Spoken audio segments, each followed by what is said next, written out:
What's this?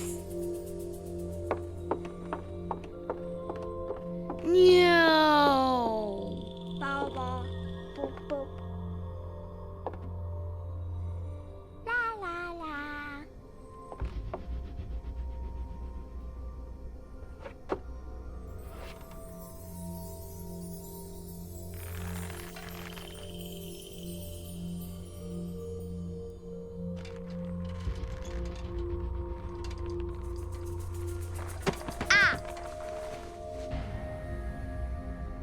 Ooh.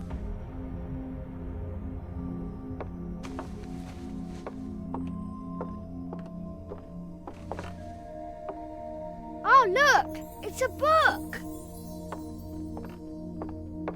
Maybe it's a book about pirates with a treasure map. No, I don't think so.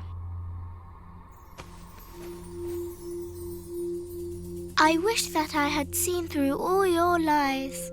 Oh, start from the beginning, not the middle. And so I decided to pick up my pen to relate the most disturbing episode of my life thus far. It all began early one morning in 1898 when Sherlock Holmes invited me to accompany him on a visit to the Marquis of Conyngham.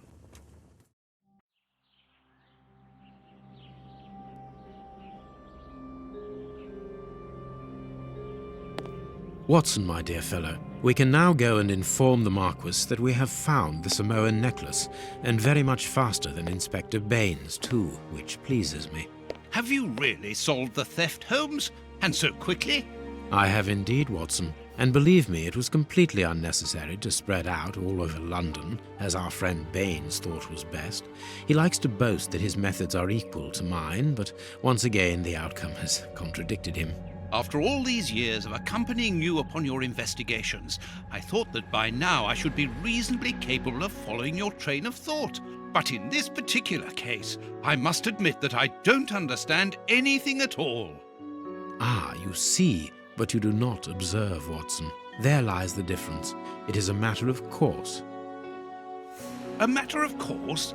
In the middle of the night, when everyone is fast asleep, the service bell within that room rings out and alerts the servants.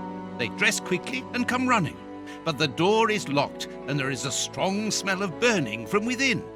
A few seconds later, the master of the house himself, the robbed Marchioness's husband, the Marquis of Conyngham, arrives and unlocks the door using the sole key. A fire has started inside the room, but they have managed to arrive in time to put it out. It is at that moment that the Marquis realizes that the famous Samoan necklace, which had been safe within its glass cabinet only a few hours earlier, has now disappeared. In order to explain, let us confirm my theory before the arrival of Inspector Baines.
This window was cut with a diamond, a clean, discreet piece of work.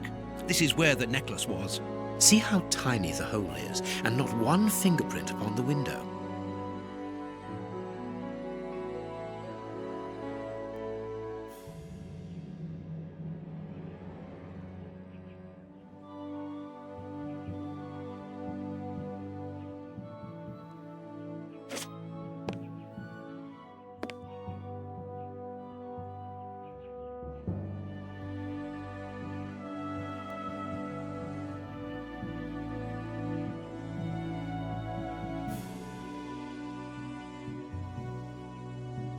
All the windows are locked. They've not been forced.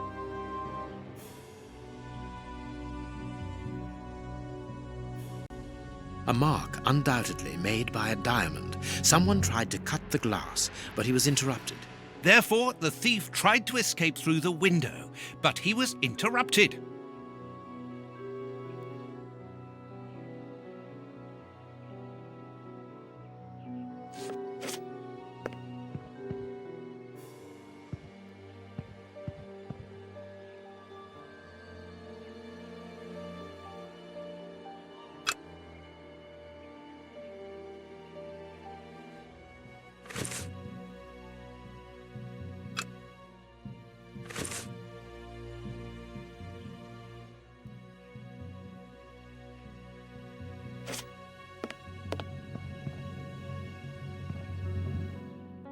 Let us examine the crumpled scores that have fallen off the piano.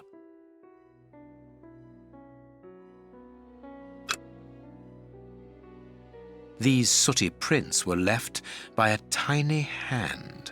I don't understand why these music scores are covered with soot.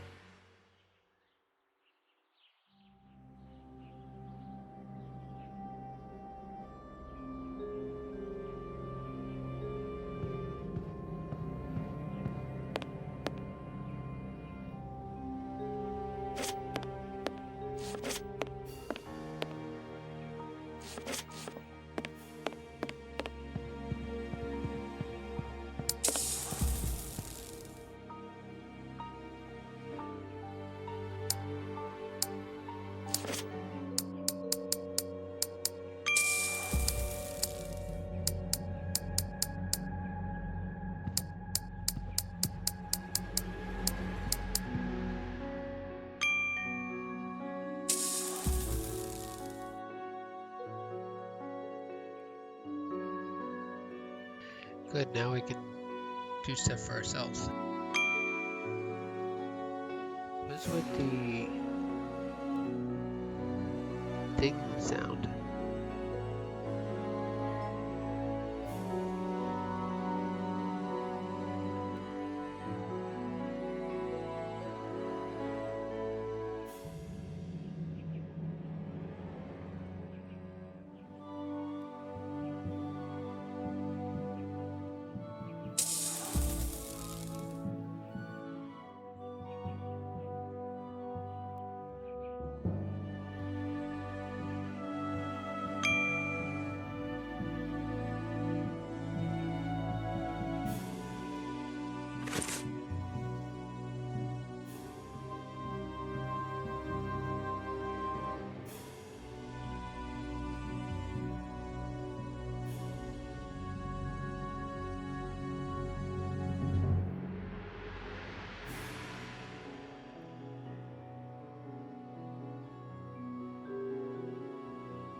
Not very well kept, this aquarium.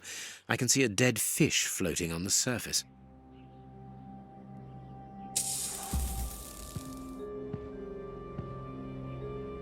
This draft screen makes an ideal hiding place. As the theft was committed at night, I conclude that the thief hid himself behind the draft screen and waited until he was alone in the room.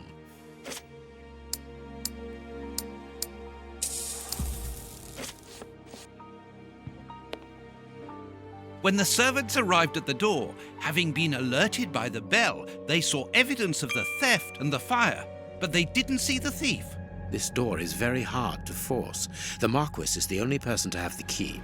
The thief could not get out through here until eventually, when the door was opened by the servants.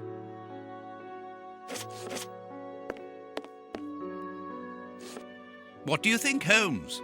Let us search the room before the police get here. We might throw some light onto all this.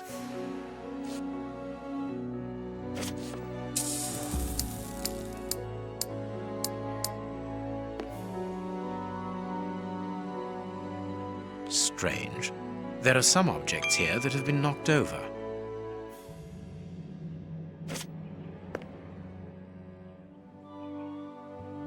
The chest wasn't opened. The necklace wasn't in it.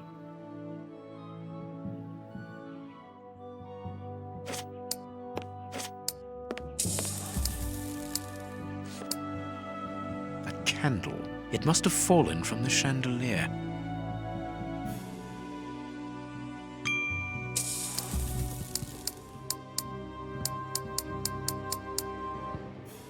These documents are not very interesting, even though they're addressed to the Minister of Maritime Affairs. The Marquis himself. Isn't it Marquis?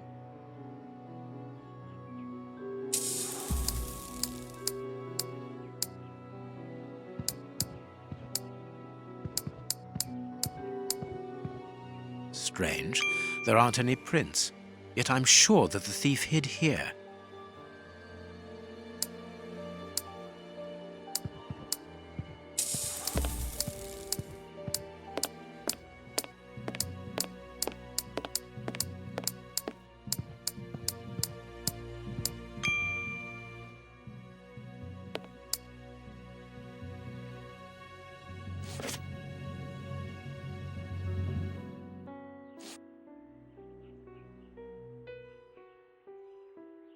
Heading towards his chosen escape route, probably the window, the thief knocked over the stool, which then caught fire. But why didn't he try to put the fire out at once? Footprints. You are not going to get on your knees to examine them. There is no need. It is soot. The servants must have trodden in it while they were putting out the fire. The fire started here, just beneath the bell pull. Whoever pulled the cord would have had his feet in the fire, unless it was pulled before the fire started. Ah, Mr. Holmes, you're already here. Good morning, Inspector. You've arrived just in time. Scotland Yard arrives like the cavalry, always in the nick of time. Ah, but I know that satisfied expression, Mr. Holmes. Have you already solved the case? It's possible. We have retraced the thief's rather unusual footsteps. He is a true acrobat. But what I cannot understand is that when the servants entered the room, there was no one to be seen. An acrobat, perhaps, but an invisible one? I do not think so. The only explanation is that the thief escaped before the servants arrived. I don't know how, but there is no other way. Half a point for the doctor, nil for the inspector. I am pleased to see that you find the situation amusing, Mr. Holmes. Very well then, explain. Dr. Watson was correct when he mentioned acrobatics, but he is mistaken about the nature of the acrobat. As for you, Baines, you're quite incorrect, as the thief was in the room when the servants entered. Explain, for heaven's sake, Mr. Holmes. Watson, how could a thief be missed in the middle of 8 men? I don't know. Because he is very small? Stop teasing us, Holmes. Exactly, because he is small and remarkably agile. You're thinking of a monkey? And a trained monkey at that, without a doubt, a Leontopithecus rosalia from Central America. The animal had been hidden inside the room for several hours, calmly awaiting the signal from his master. Once night had fallen and the room was empty, a high-frequency whistle alerted the monkey that it was time to begin the procedure for which he had been trained. The monkey emerged from his hiding place and used the point of a diamond to open the glass cabinet and steal the necklace. He headed across to the window by the chimney, but knocked over the stool, which in turn knocked aside the fire guard and started the fire. The frightened monkey jumped from the chimney by swinging from the bell pull, thus alerting the house servants. He then went to the window and began to use his diamond to cut a hole, but was interrupted by the staff trying to gain entry via the door, and he panicked again. He ran across the piano, scattering the music scores onto the floor, before hiding inside the chandelier, knocking over a candle. Finally, the servants and the Marquis entered the room, leaving the door open while they put out the fire. It was during the confusion that our agile little thief made his escape through the doorway. As simple as that. A brilliant explanation. Bravo, Holmes. And the necklace? I can see it from here, my friends. It's right in front of us. We have searched the room from top to bottom, Holmes. How were we unable to find it? Because we paid insufficient attention to the only victim of this affair. What victim? No one is dead? Yes, Watson, a poor goldfish whose destiny was to die, crushed by one of the most precious necklaces in England. The aquarium is just beneath the chandelier. I understand. The little monkey had likely hung the necklace around its neck and lost it when he leapt from the chandelier. The jewels fell into the aquarium, where they remain now.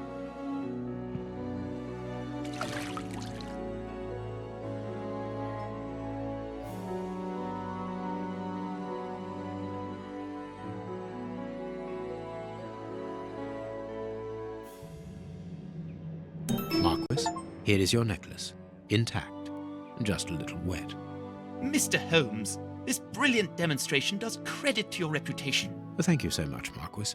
Do you wish to verify the authenticity of your jewel? No, I recognize it. I have spent many hours admiring it, you know. Good. I will return it to its box and...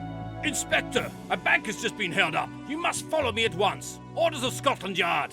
What times? Sirs, duty calls. My regards, Marquis. And well done again, Mr. Holmes. There, the necklace is in its box. We've lost enough time here. Let's go home, Watson. Ah, very well, as you wish. A good day to you, Marquis. With pleasure, gentlemen. And once again, thank you.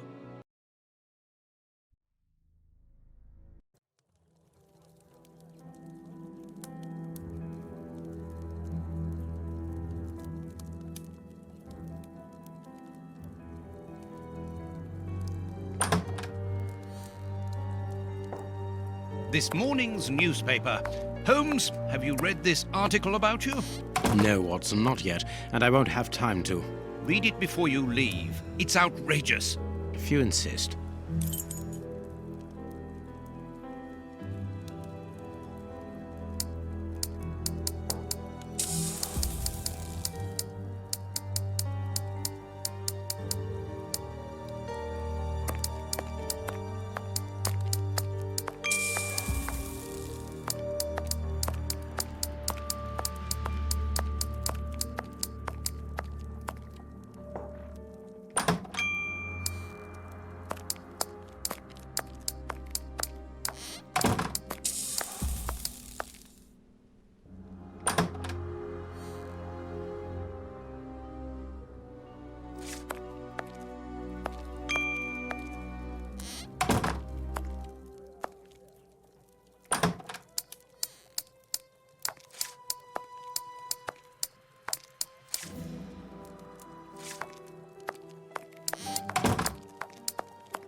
Prince Woodville, French culinary expert and bagpipe player, might be our next king. That's not so shocking, my dear fellow. You know exactly to which article I'm referring, Holmes. How can Farley dare to tarnish your reputation like that? You know, Watson, that wherever glory walks, jealousy is bound to follow. As for the forgery of the necklace, I suspect that we shall soon be enlightened in this regard. Come in, Inspector Baines. The door's open. Ah, Mr. Holmes. How did you know I was here? You are one of our rare visitors who avoids the second-to-last step of the stairs, which creaks dreadfully. And if I add the clinking of the handcuffs at your belt, to what do we owe the pleasure of your visit, Inspector? Have you read that rag?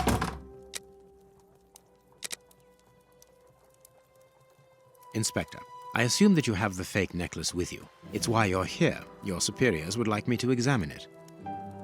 Indeed. They would like you to confirm or deny putting this fake in the box. Can't that wait? I must go to the house of Lord Peregrine Maitland, the Bishop of Knightsbridge. Inspector, can you explain this slander? Has the necklace of the Samoas really been replaced by a fake?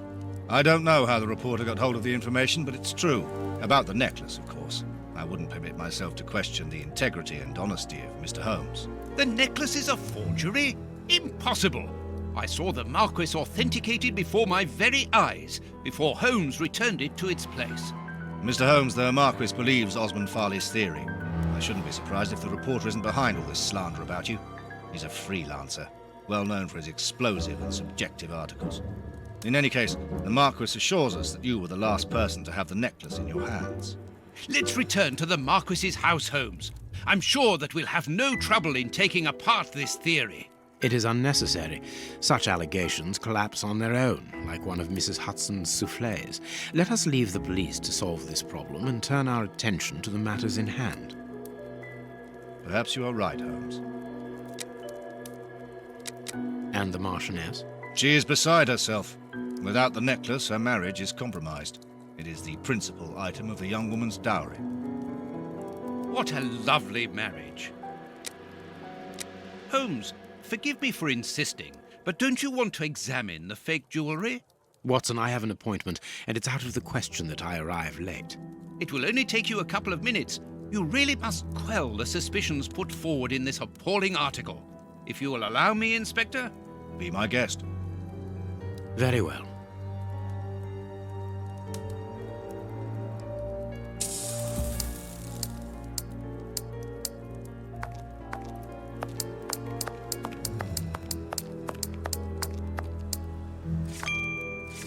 What do you think, Holmes?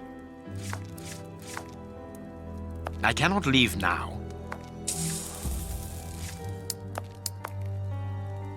What do you think, Holmes?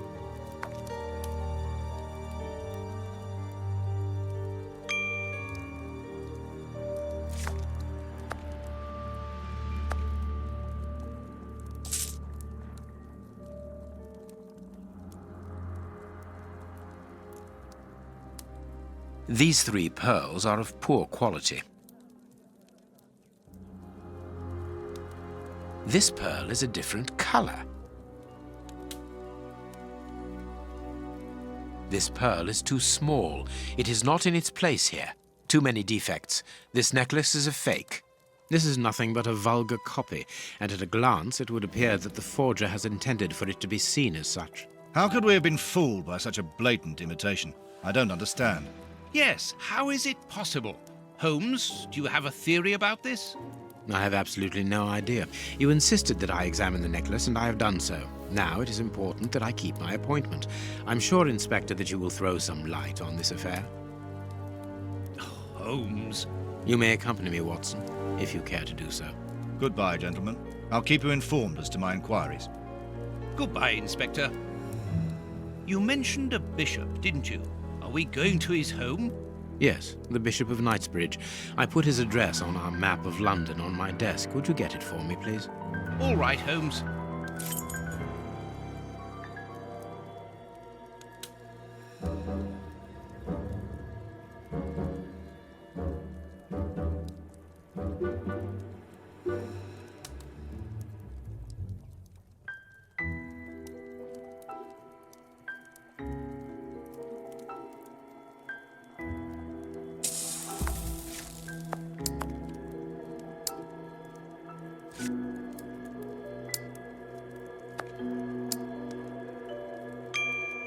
Holmes's homemade analyzer.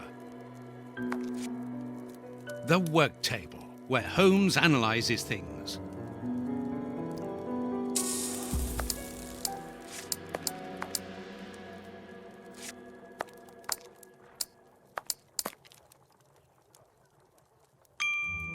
And this is how my dear friend and colleague treats his clients' letters. Hospitals and dispensaries in London. General practitioner? That won't be of any use to me. Female anatomy? I should put this book somewhere else.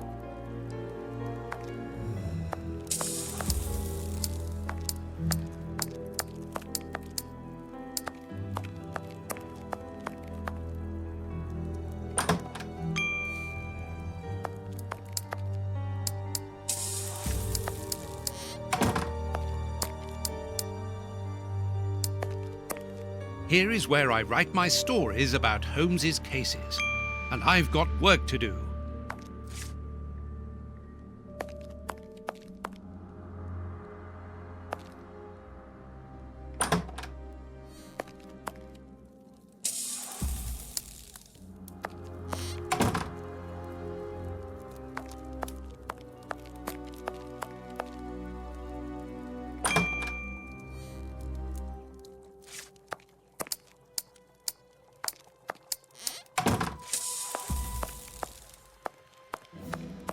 This bust was used to fool Colonel Moran during the case of the empty house.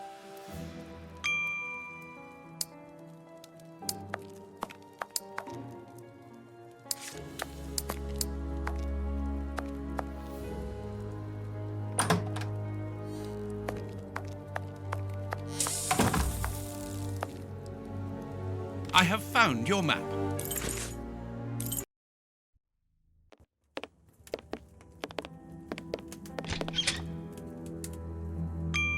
The police? Already? How did you know? May we see the Bishop of Knightsbridge? Yes. Yes, of course. But come in.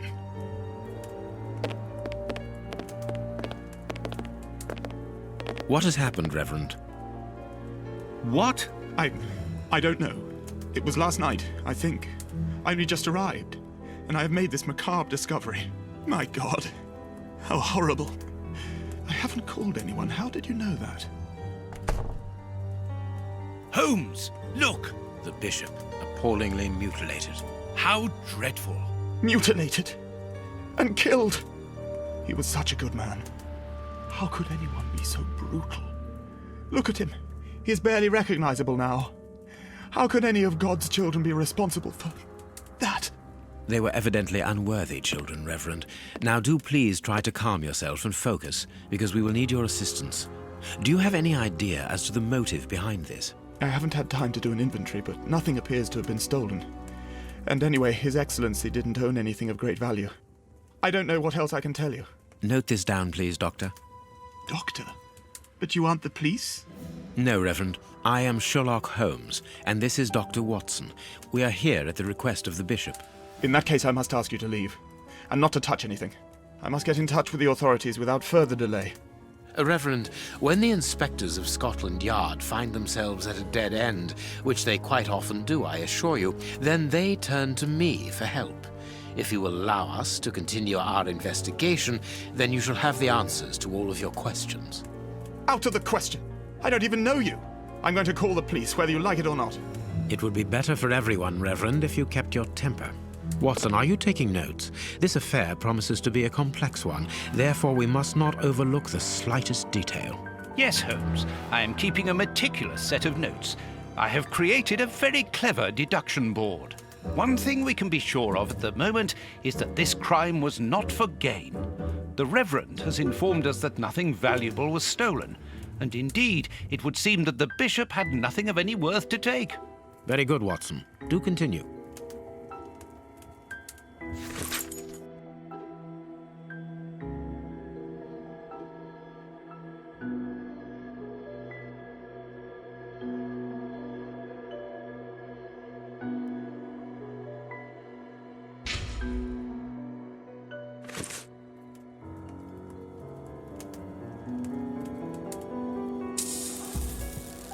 You have no right to search here.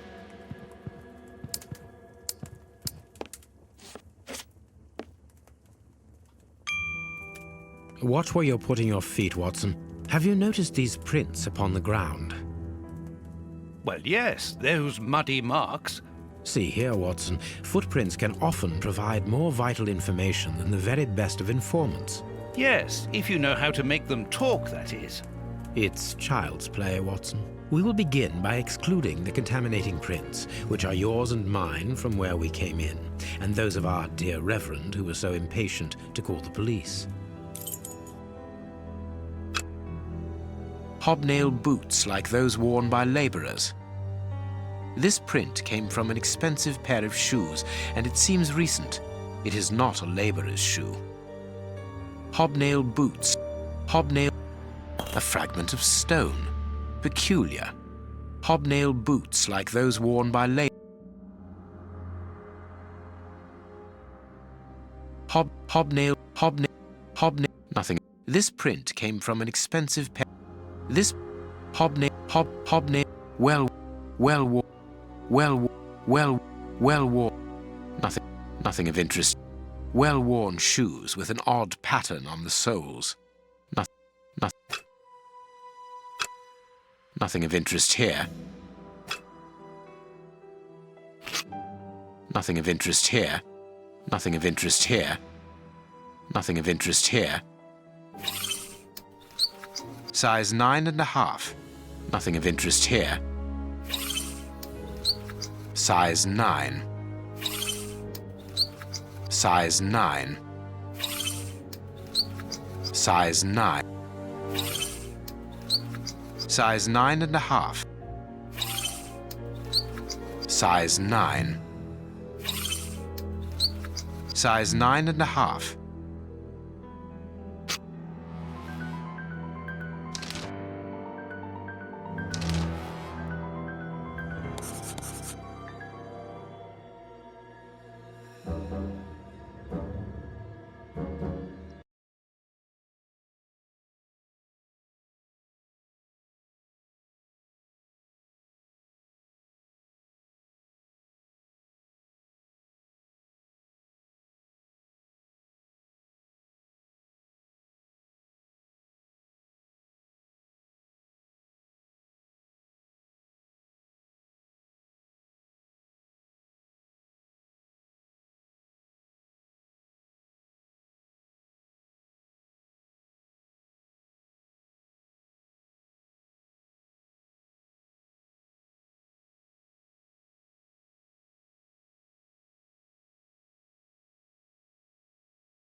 Perfect. We now know that there were 3 crooks.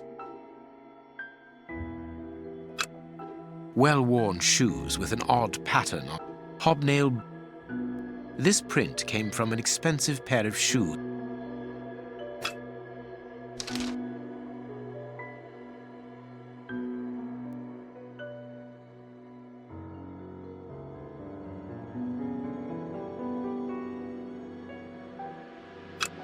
Well-worn shoes with an odd pattern on the soles. Hobnail boots like the... This print came from an expensive... Nothing of interest here.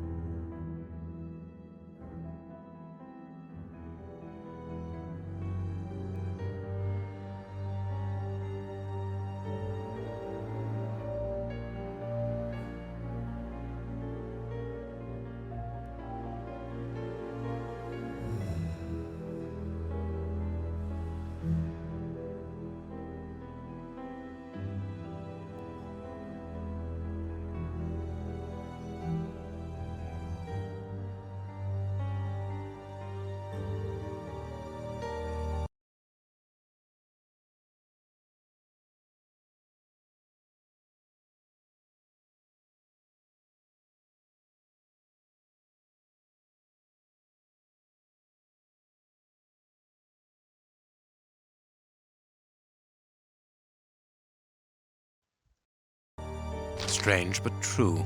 One of the crooks was wearing a different pair of shoes when he left here. Therefore, we have 3 men who came in and left again, but one of them was wearing a different pair of shoes from the ones which he came in with. So, all we have to do is look for a workman who likes Italian shoes.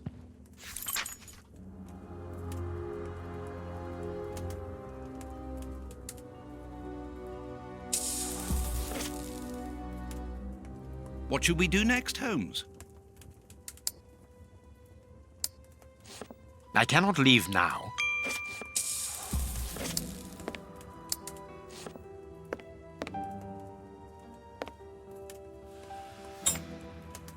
A surgical scalpel covered in blood.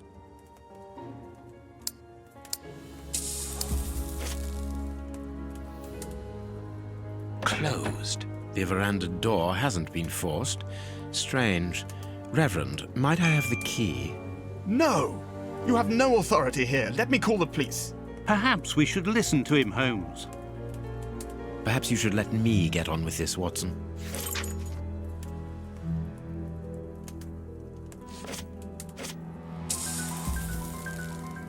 This door has not been forced. Where does it lead, Reverend? To His Excellency's room. There is just a mattress and a stool.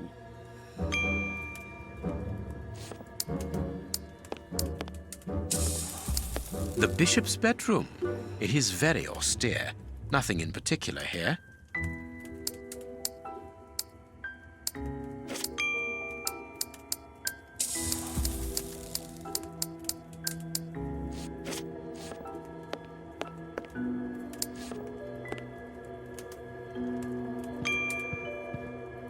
The picture of Peregrine Maitland, commander of the infantry brigade of Her Majesty's Guards at Waterloo. The Bishop of Knightsbridge has the same name as his ancestor, an illustrious family.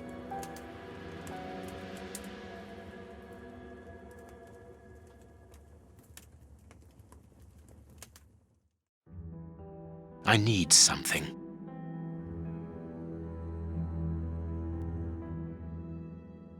Impossible to open it. I am missing some information. Reverend, I'm missing something, an implement with which to open this chest. Could you tell me where to find it? No! Go to the devil! What are you afraid of, Reverend? What is inside the chest? I'm not afraid of anything. In fact, I do have the necessary implements, but if I have to give them to anyone, it will be to a representative of the law and no one else.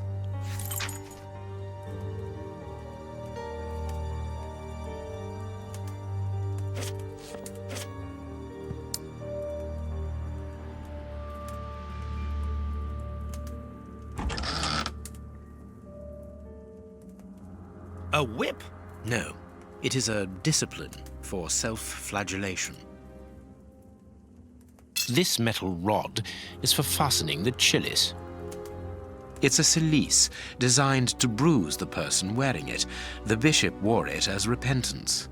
This very pious man must have had the habit of mortifying his flesh as a means of repentance.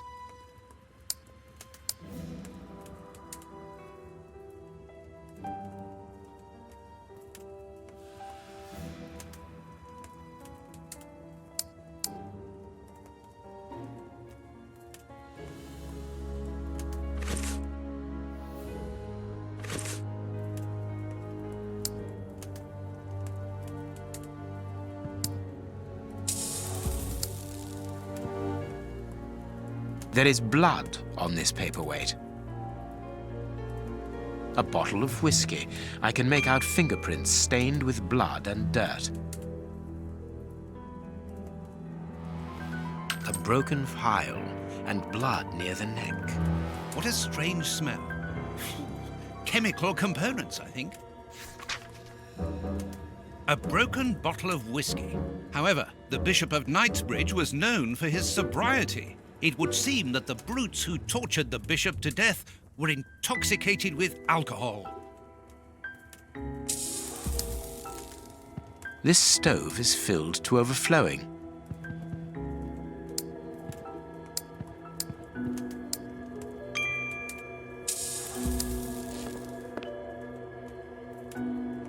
Closed.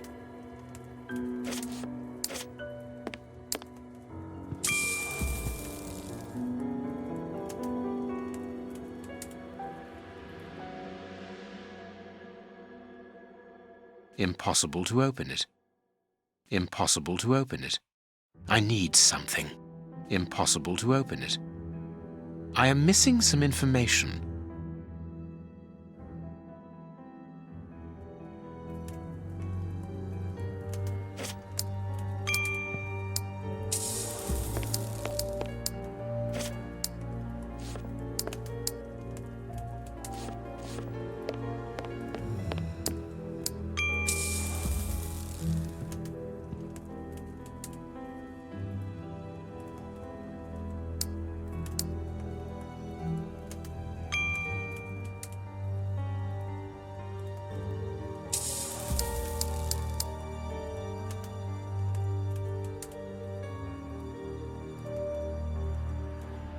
A finger.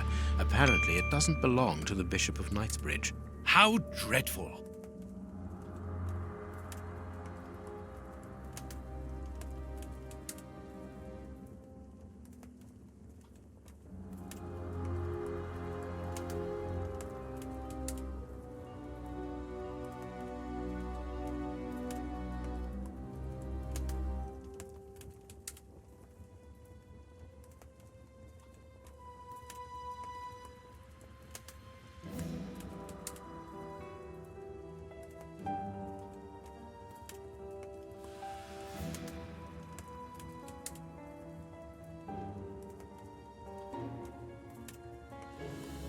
A piece of rope that was used to tie up that poor man.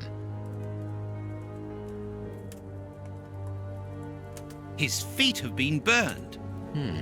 My first impression is that he wears a size 9 shoe. You! But what does it matter, Holmes? This poor man was tied just below the knees. To stop him from walking, certainly, but mostly to free his feet.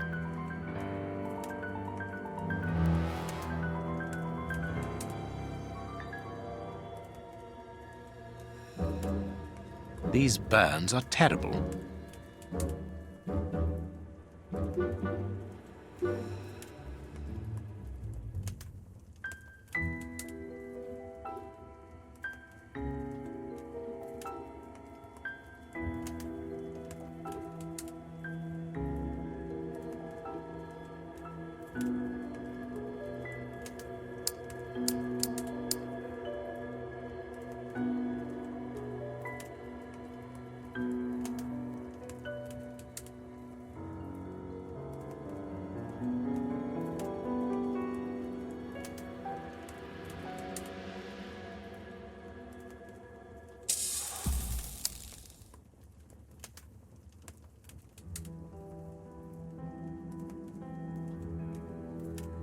The fingers have been crushed and violently struck.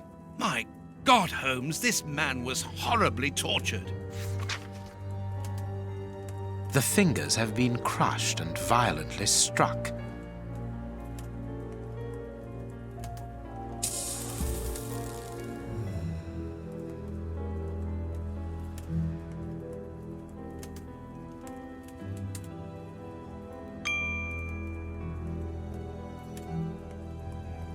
His stomach is covered in scratches. Quite evidently, they weren't made recently. So, these wounds were not made by his murderers.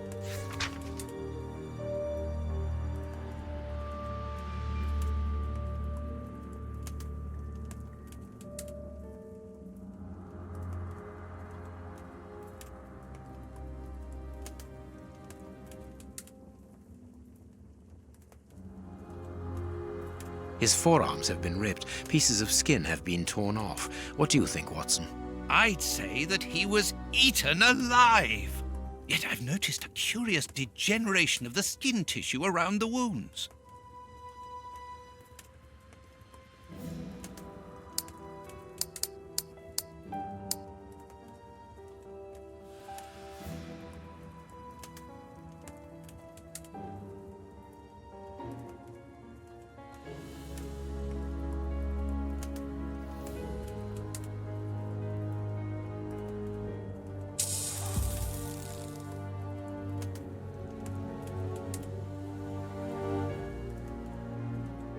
His chest has been lacerated, I would say, with a very sharp and fine blade.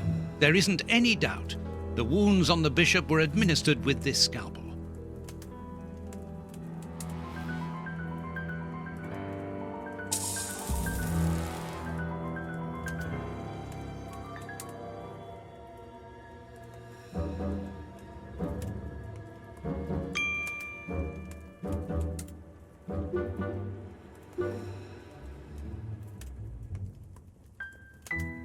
You can see by his expression that he suffered terribly. His mouth is covered in blood, and I can make out strips of skin between his teeth. My dear friend, everything points to this man having gnawed at his own forearms. That's unbelievable, Holmes.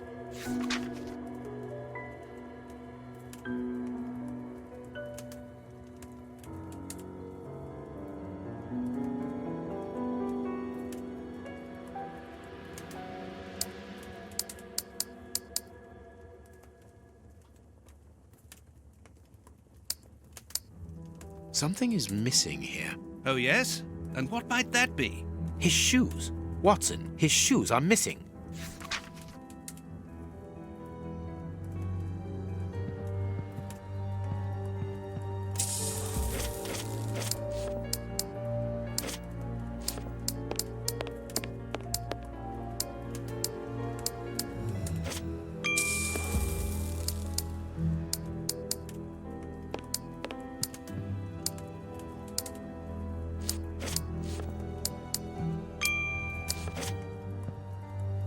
You have no right to search here. You have no... Let us look at our deduction board, Watson.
Perfect. It is evident that the Bishop of Knightsbridge's killers were after something specific, and that they did not find it. Reverend, I shall ask you one more time. Open the chest. The item they were seeking must still be inside. It is unlikely that they will let this matter rest. They will most certainly return to finish what they started. And I am telling you once more, the chest is locked and shall remain so. Very well. We have reached an impasse. You are a stubborn man, Reverend. Watson, accompany our friend to the police station and return with Inspector Baines. Baines and no one else. I shall wait for you here. Go. Alone at last. Now I can continue my investigation.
This lock should be easy to pick.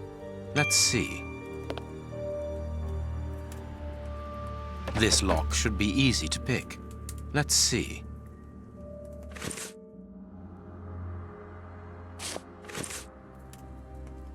This lock.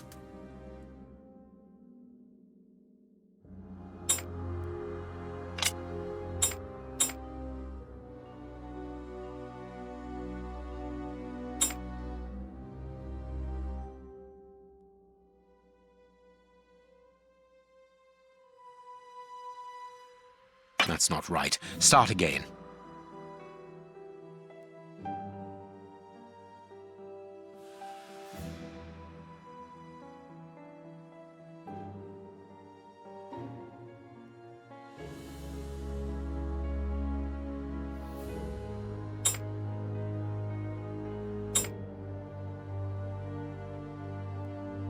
That's not right.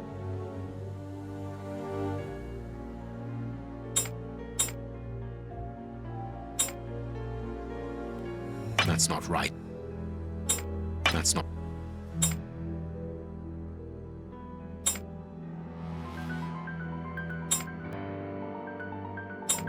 That's not right. That's not...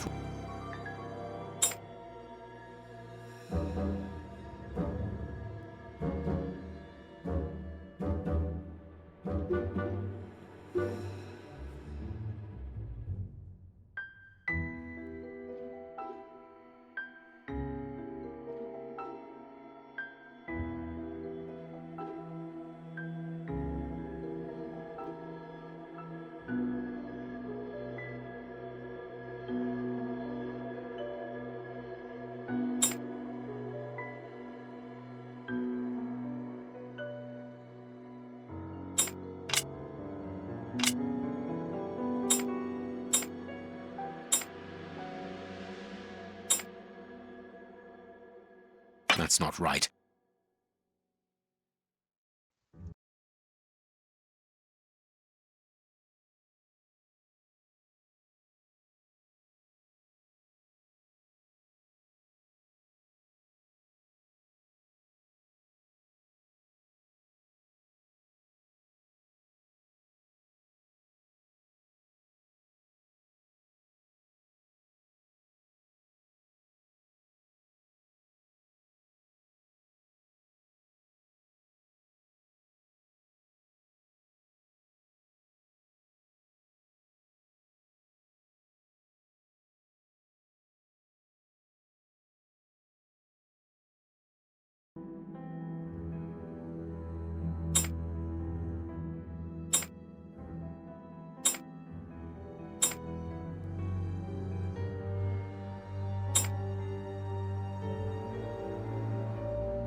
There we are. It is simplicity itself. There isn't anything much in this room. It must be used as a reading or meditation room.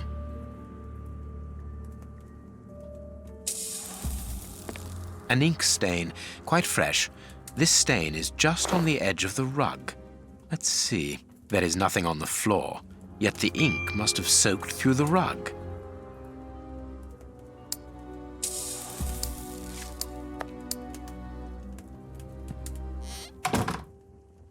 An ink stain. This inkwell was tipped over recently. The ink stain on the floor comes from the ink on the rug, but they are not in the same place. Someone has moved the rug recently.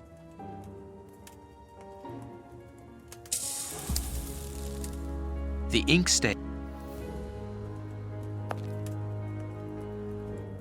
That is curious. There is something strange on the floor. Certain stones have been marked out, just like a chessboard.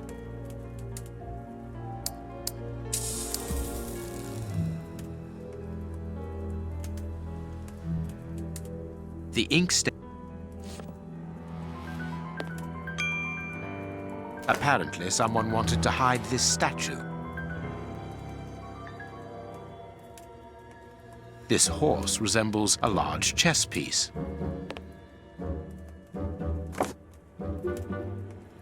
There is a message underneath this statue. Let's see.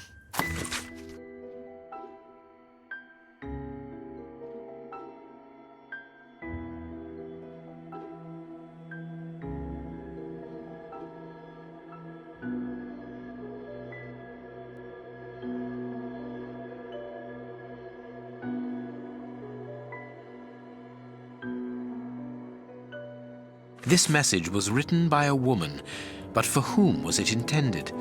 Interesting, this chess game.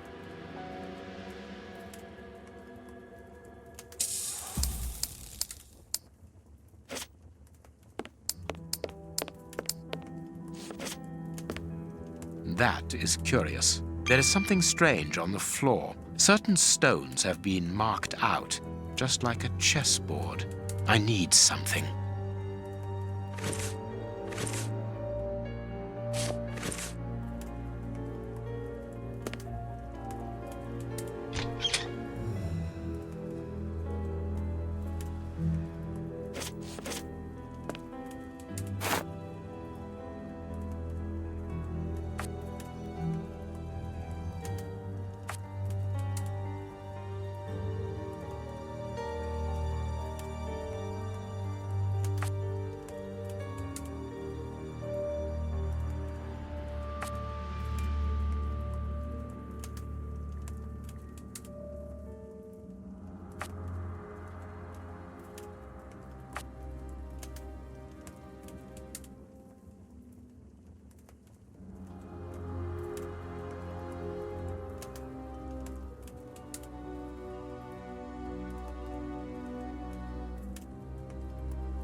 That's not right. Start again.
This last piece should be the good one.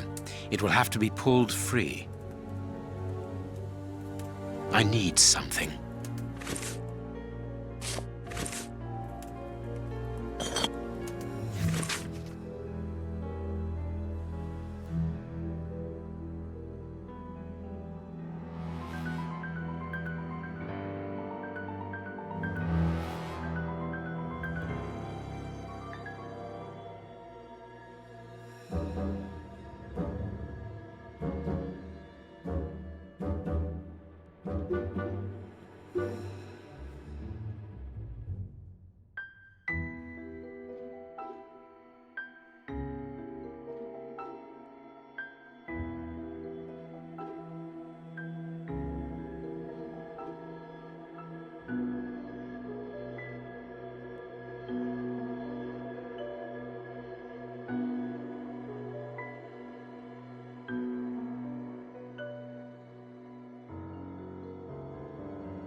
packet of letters addressed to the Reverend.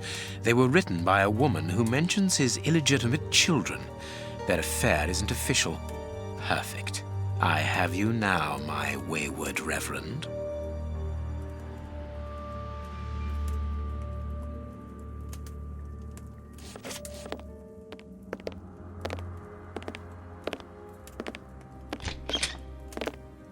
Ah, Watson, you were gone a terribly long time, and Inspector Baines isn't with you.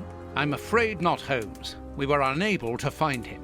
Dr. Watson would not allow me to contact any inspector other than this Baines. What manners! I am a man of the church.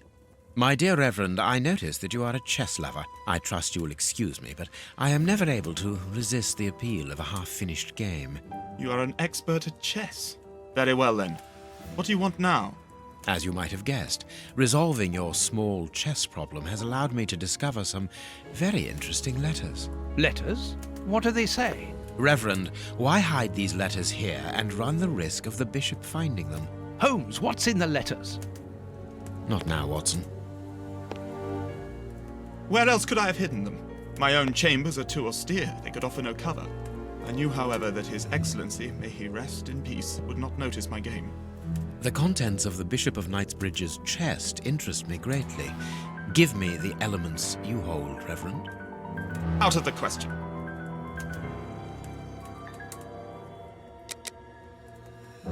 With the bishop no more, you are therefore the apostolic director of the diocese, are you not? Well, yes, but only until someone else is appointed. I am certain that the Honourable Bishop of York, whom I have the privilege of knowing well enough for him to listen to what I have to say, would recognise your qualities for the post. If I receive new responsibilities, it will be through my faith and devotion, nothing else. Do you understand that you are the prime suspect in this terrible murder? What? But that's ridiculous. Think for one moment, who profits from this crime? Not me. I think so, yes. With the Bishop of Knightsbridge no longer here, you are now the apostolic director of the diocese, are you not? Yes, until another incumbent is appointed, but... A position which should logically come to you. The police will not overlook that. They will never believe you. But of course they will. Do not forget who I am, Reverend. You are odious.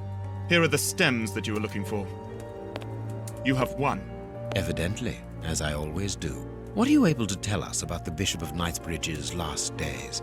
Did anyone come to visit him? Did he seem worried, anxious? Do not omit the smallest detail. His nephew came to see him yesterday at His Excellency's request. I found this visit a little peculiar because the young man rarely visits his uncle. Do you know why that might be? Were they on bad terms? I don't think so. It's rather a consequence of his work. The young man is employed within the archive section of the Royal Library, which doesn't leave him with a lot of free time. Do you know the reason for his summons? No, but the conversation was very heated. It only lasted for a few minutes and ended with the nephew in a terrible rage.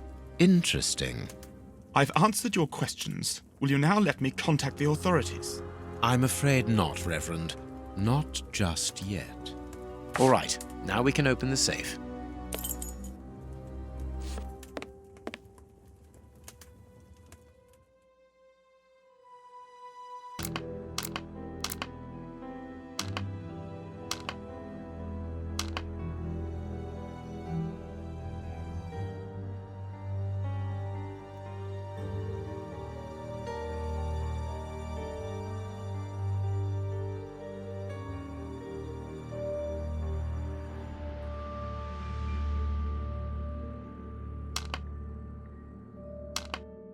Now I can open the chest. Here we are. I am eager to discover what remarkable treasure could justify such an act of barbarity. Extraordinary. This chest is impenetrable. How is it possible? No one other than the bishop should be able to open it. You open the chest with disconcerting ease, Holmes. I've seen and heard quite enough. This time you won't stop me. Catch him, Watson. What the? But why? Run, Watson. Hurry.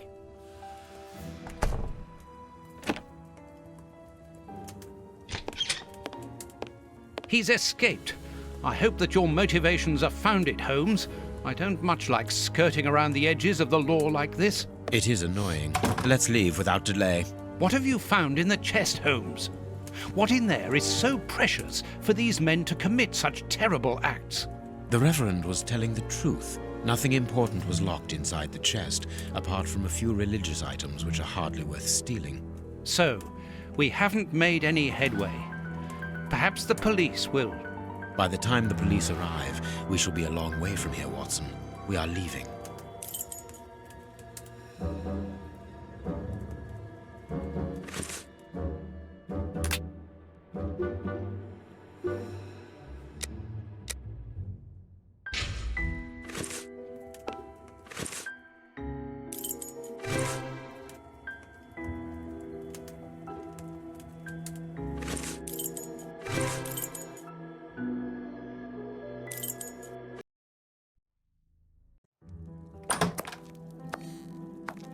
We have crossed London at a breakneck speed. We could have knocked someone over, and naturally I had to pay the cabbie out of my own pocket. Watson, stop complaining. We have to analyze the clues found at the bishop's house.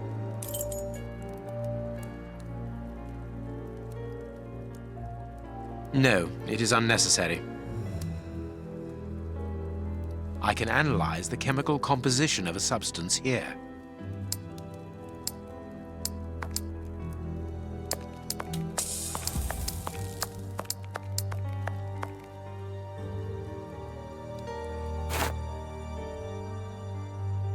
This fragment of stone is very smooth, and it seems to be of a peculiar quality. I shall have to strip it with one of my products. I can't do that. I can't.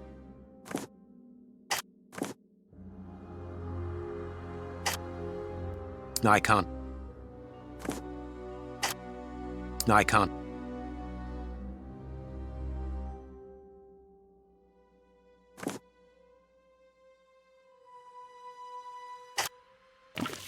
I can't do that.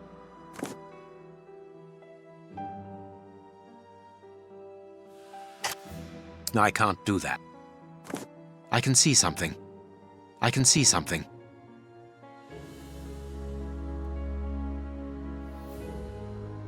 I haven't finished my analysis. I need something.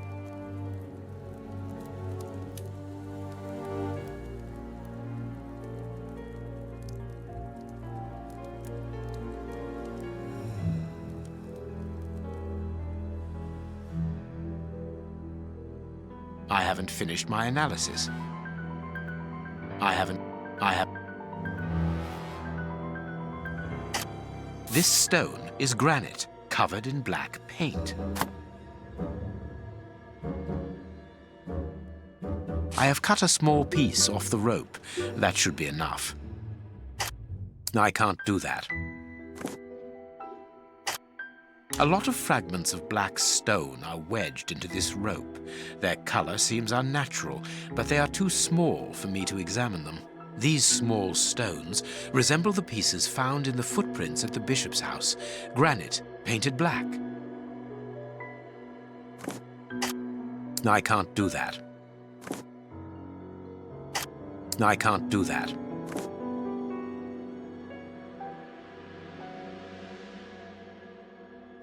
I can't do that. I haven't finished my analysis. This rope is only worn on one side. I need something. I can't do that. Black and damp earth. I can see something. I can see something. I can't do that. There is something written on this scalpel. I should clean it. I can't do that. I can't do that. I can see something. I can't. I can't do that. Ah, I can make out WCCH. What do the initials stand for? How many hospitals are there in the Whitechapel area, Watson? If we count public dispensaries, Enough to keep us busy for an entire month. Did this scalpel come from a hospital? Yes, as the initials WCCH engraved upon it show us. We must think on how best to deal with this. We do not have the time to investigate every hospital in Whitechapel.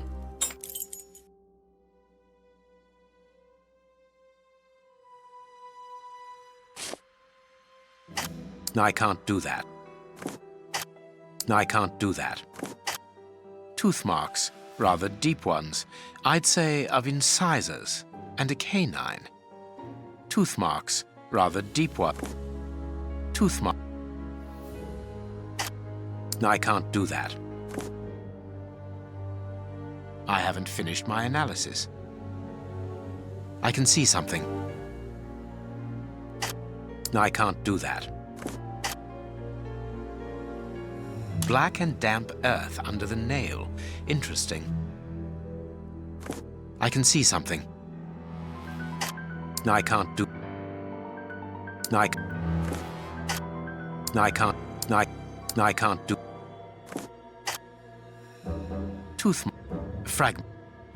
Fragments of skin.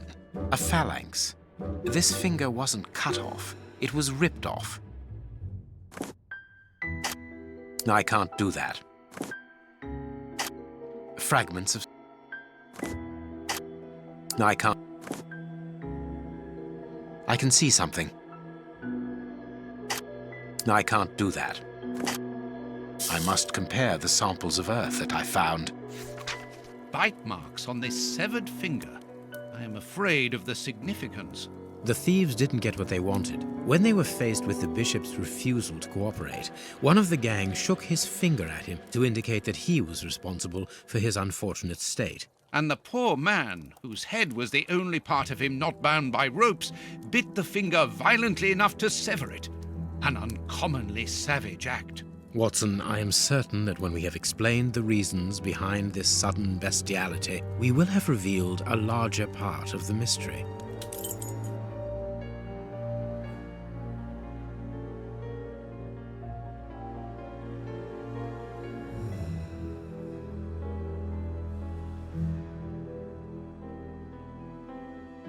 I must compare the samples of earth that I found.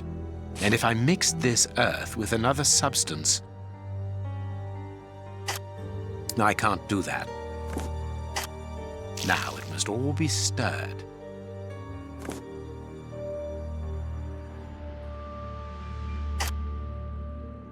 The samples of earth taken from beneath the fingernail and from the ropes originate from the same place. How do you know? It took just a little water to analyze the consistency. The soil has retained its moisture, even though there hasn't been rain in London for over a week. This soil could come from the bank of a river, or somewhere where the evaporation is slower. A mine, perhaps, or a trench. The banks of the Thames are clay soil, unlike our samples, so we can rule that out. The nearest mines are 12 miles away, so I would rule that out also. I would therefore conclude your last theory to be nearer the mark. A trench? A pit. Watson, bring me your register of the London hospitals. Studying the scalpel has given you an idea, then? Indeed. I'll get it.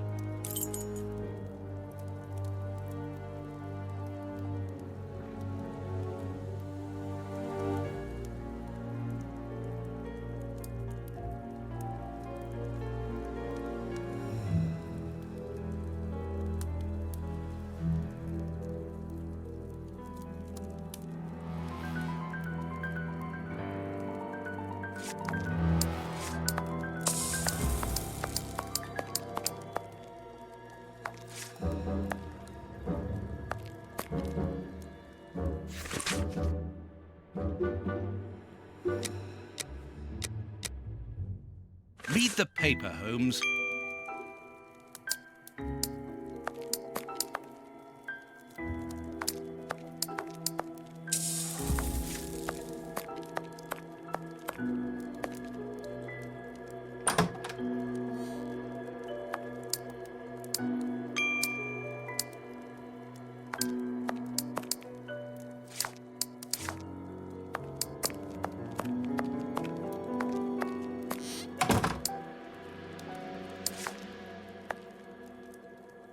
Have you found your book?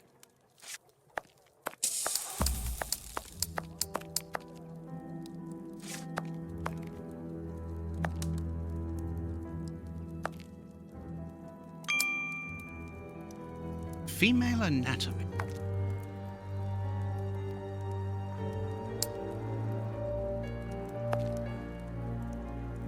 Hospitals and dispensaries in London. I have found my book, Holmes. Good. Put it on the work table, will you?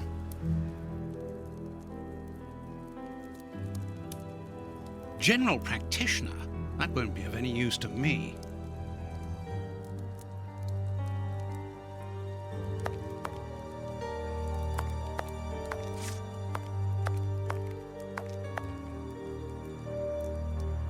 I have found my book, Holmes. Good.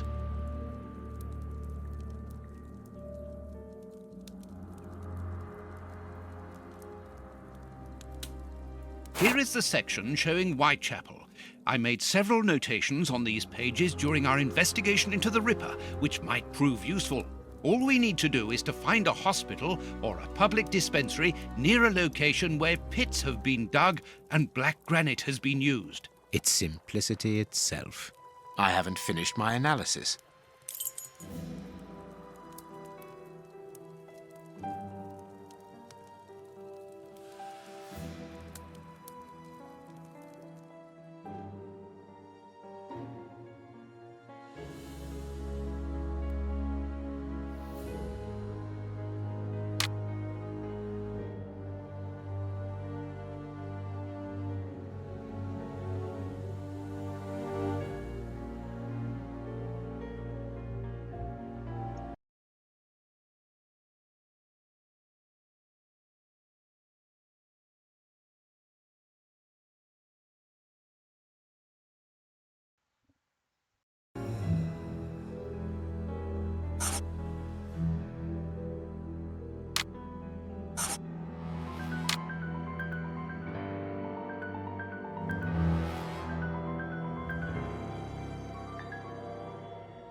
Now I can make the right decision. I haven't finished my analysis.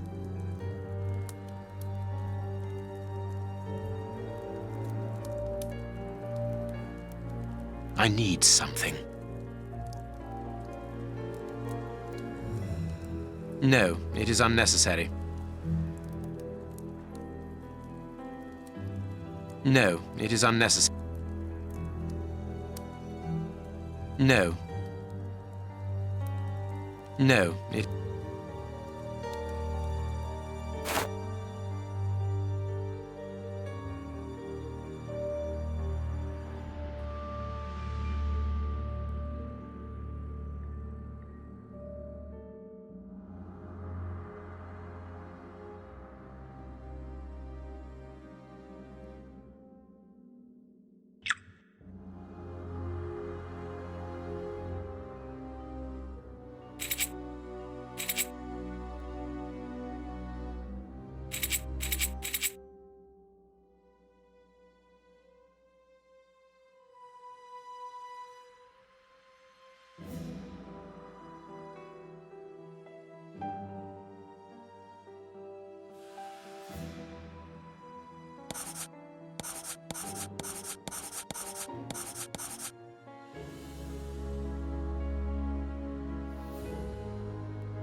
I must analyze the clues.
Poison, and apparently very virulent.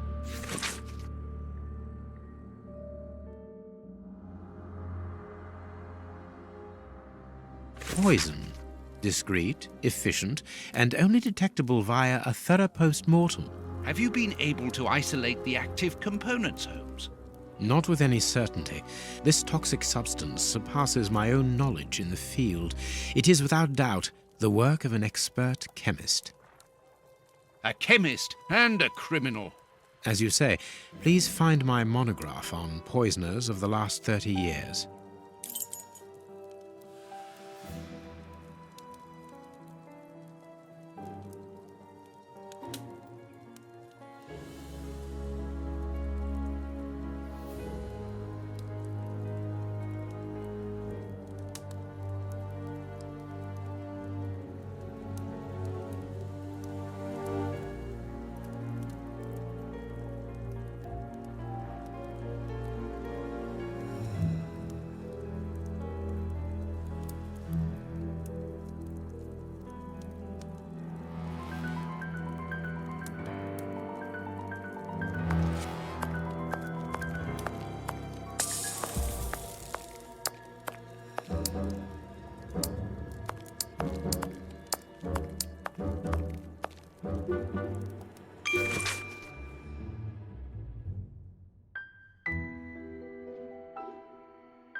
According to these documents, Hans Schielmann, known as the Rat Killer, was considered the greatest specialist in chemical poison in the world. Is he at liberty? Happily, no. He has been held in the high-security wing of London's Westgate prison for many years now. Then he cannot be the one who concocted the poison. Don't dismiss him too quickly, Watson. According to Scotland Yard, the man is exceptionally intelligent. For the greatest criminals, prison is but a mere obstacle. Let's plan a little visit to see Mr. Schielmann tomorrow. I haven't finished my analysis.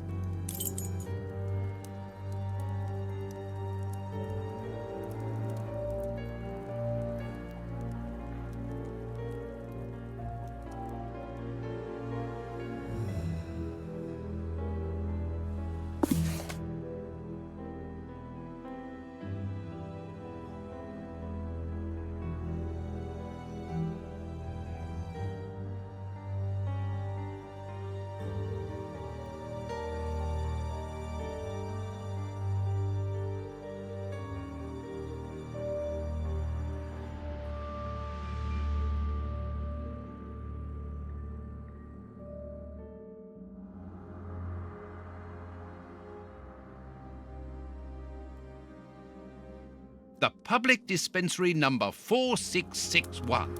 It's just opposite the Whitechapel Street Cemetery.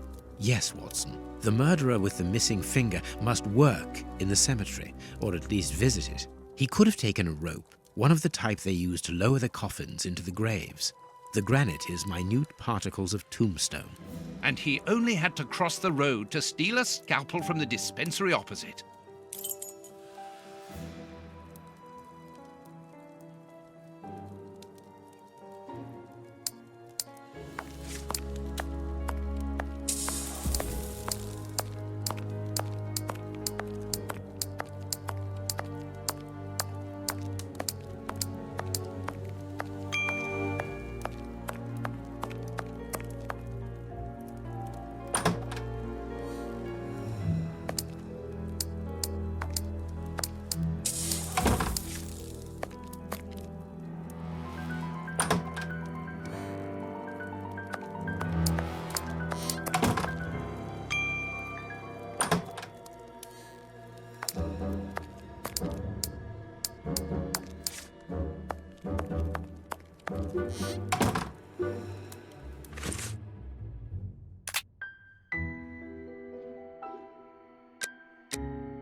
Let us look at our deduction board, Watson.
I cannot leave now.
I cannot leave now.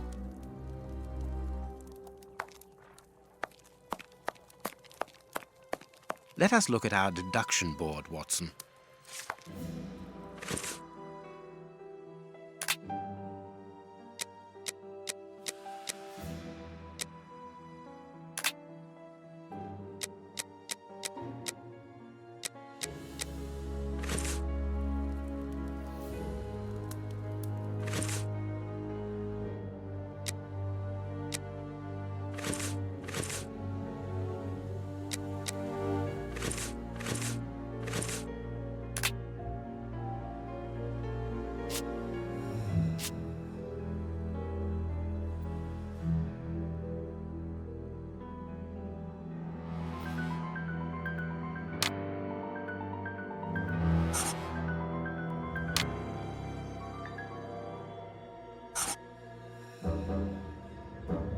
Perfect. Well done, Watson. Our board is finished. It confirms that the bishop's murderers work for one person, who, amongst other things, possesses a very sophisticated poison. They therefore act for someone more educated than themselves. You remember Wiggins and his gang, the Baker Street Irregulars? Yes, the street urchins, whom you employ upon occasion, and Wiggins is their leader. Yes. Well, I have hired their services again. I have instructed them to find out the address of the bishop's nephew. I think he's here.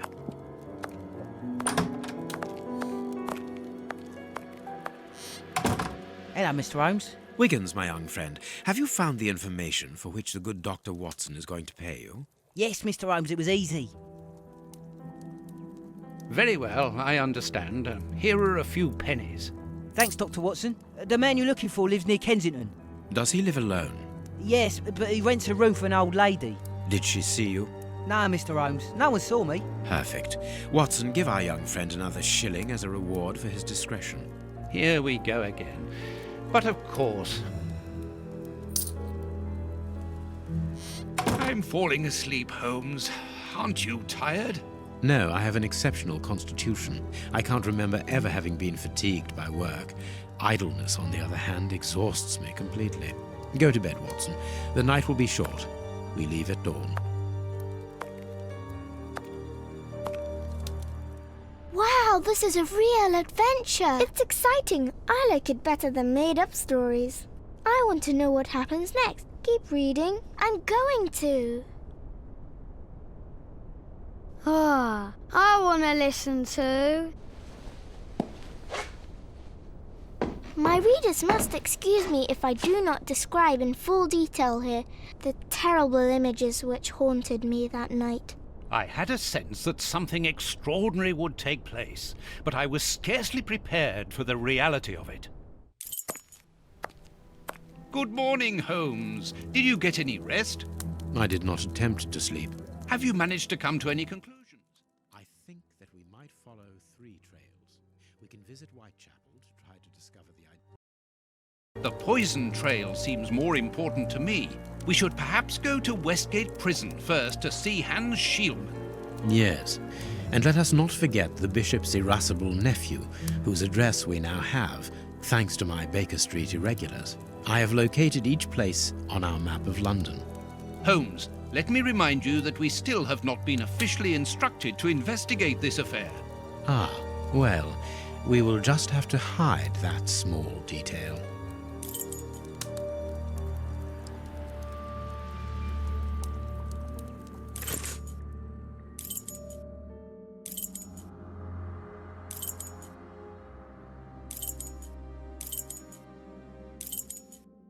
Westgate Prison.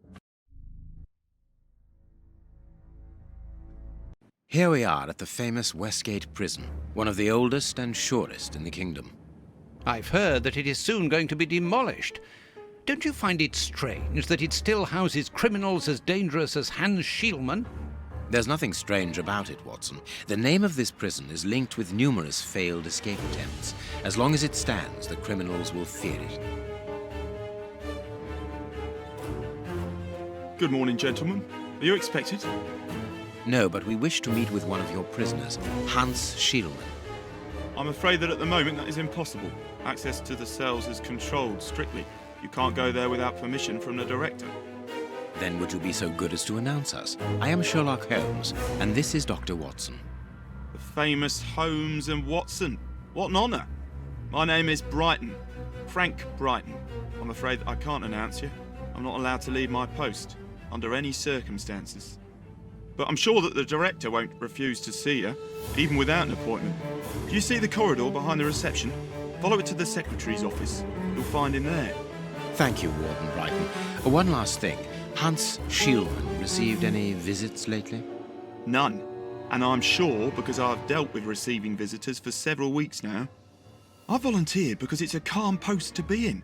We don't get many visitors and it gives me time to write. Just like you, Dr. Watson. I enjoy literature and the... Very good. Thank you. That was very impolite, Holmes. That man admires our work. You could have given him... Another time. Let's go and meet the director of the prison.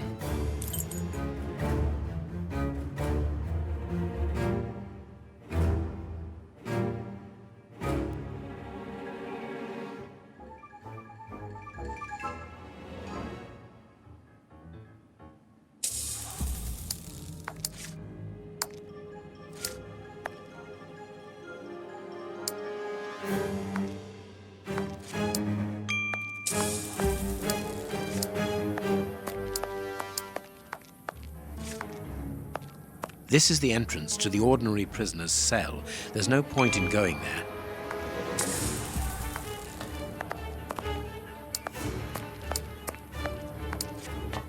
Cleaning materials, otherwise known as a broom cupboard.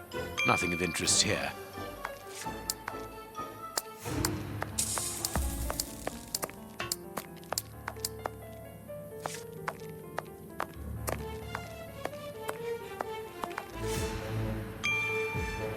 Locked. I can feel a draft. This must be the access to the inside yard.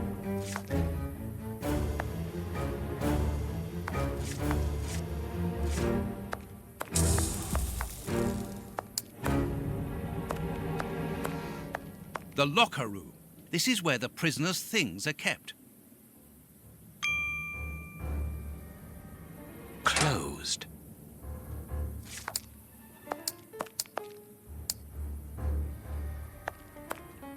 Let us go to the secretary's office.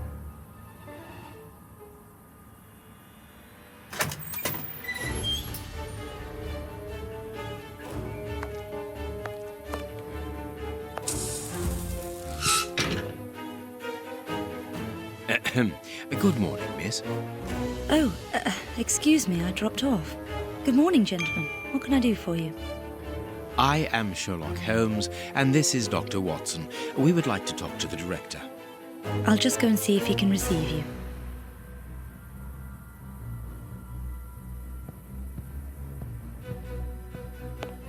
Tiredness, pale face, stiffness. I believe that the young lady is expecting a happy event. It would seem so.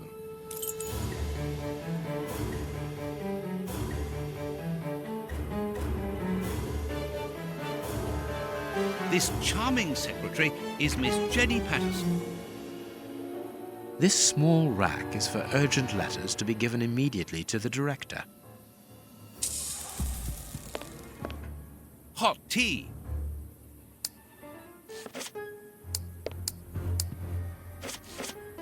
The director's office, Mr. P. Patterson.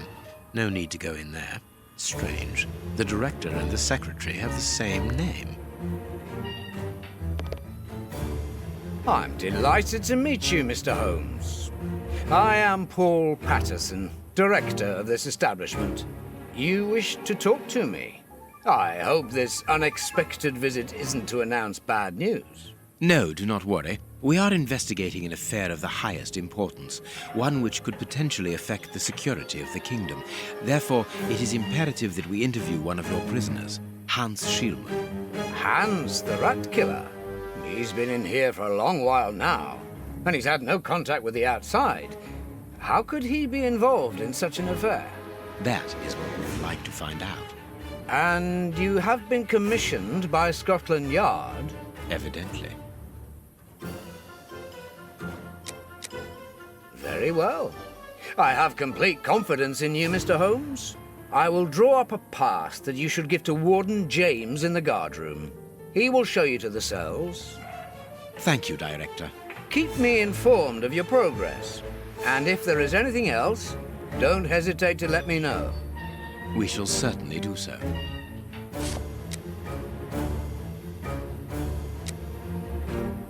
Miss Patterson, you have the same name as the director.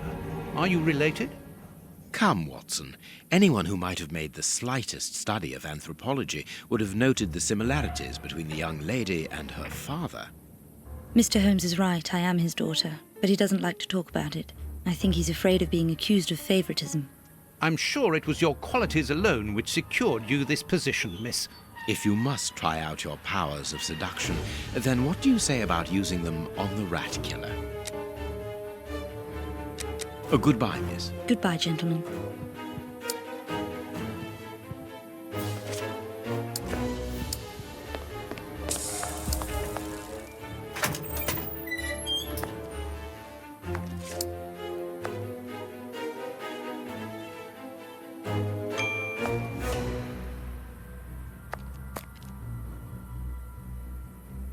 Closed.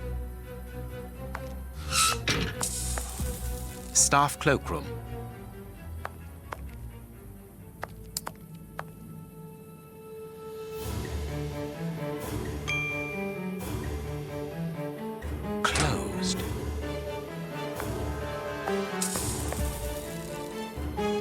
Closed.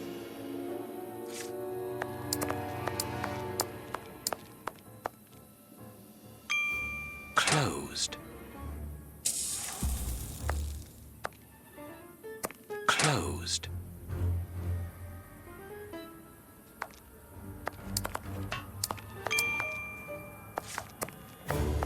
Ah, you've got a pass for the high security area. It's the door at the end. Go ahead.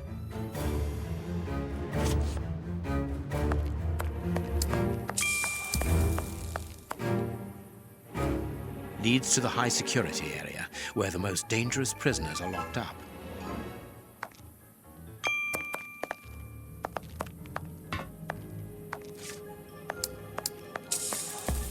It is about the exit door. Sorry, sirs. I'm on duty. I can't help you.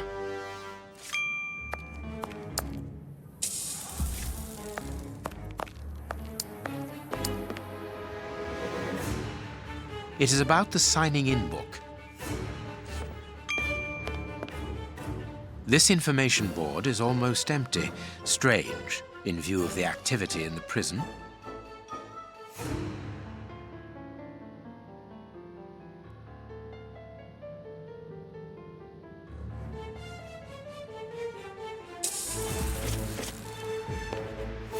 It is potassium nitrate, isn't it? Yes. Saltpeter or whatever.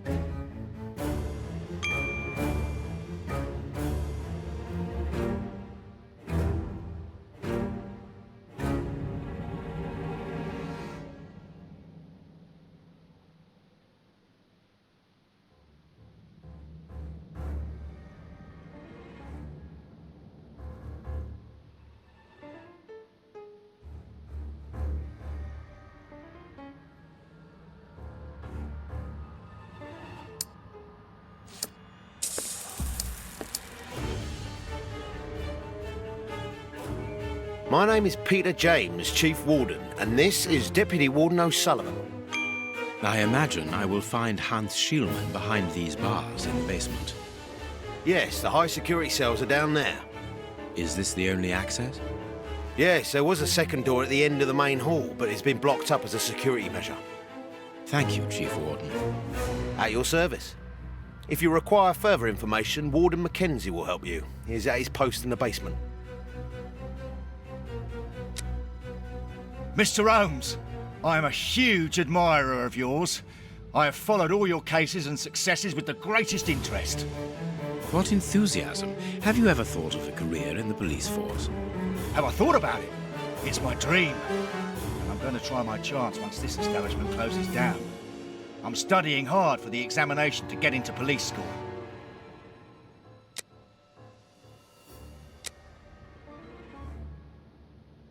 Tell me about the prisoners, Warden James.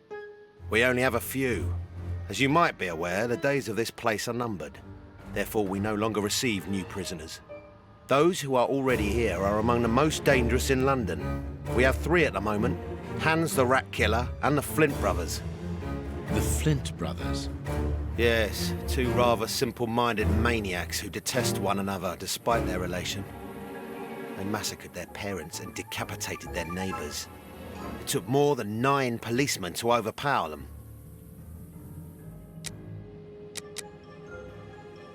There isn't any information on the notice board. Should there be notes about duties? Yes, there should be, but Miss Patterson hasn't put up the guard's assignments for this week yet. It's not like her. Usually she does it first thing in the morning. Without these instructions, the guard in the basement won't be changed. I would go and get them, but I don't want the director to catch me there. He's very strict. Doesn't like us wandering around when we're on duty. And it would get his daughter in trouble. He's not being very pleasant with her at the moment. And I don't want to make things worse.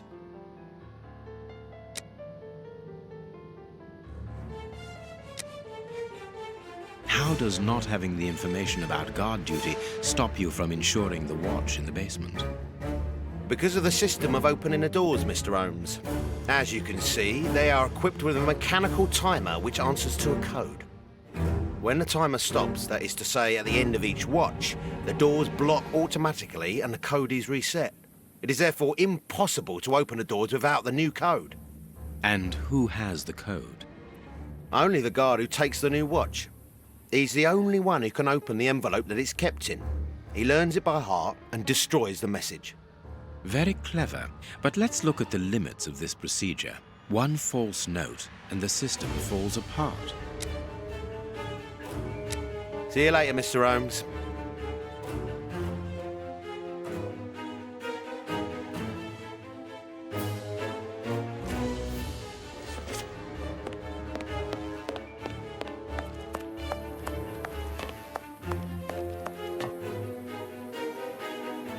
Closed.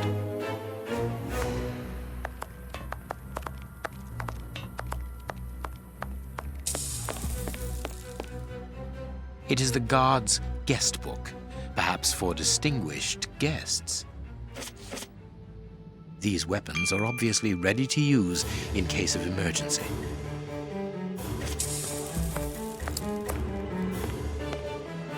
The guards must spend long hours here.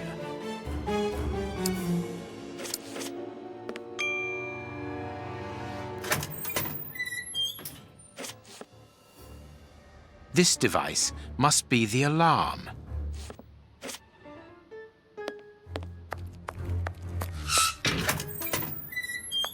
Here's the famous high-security area.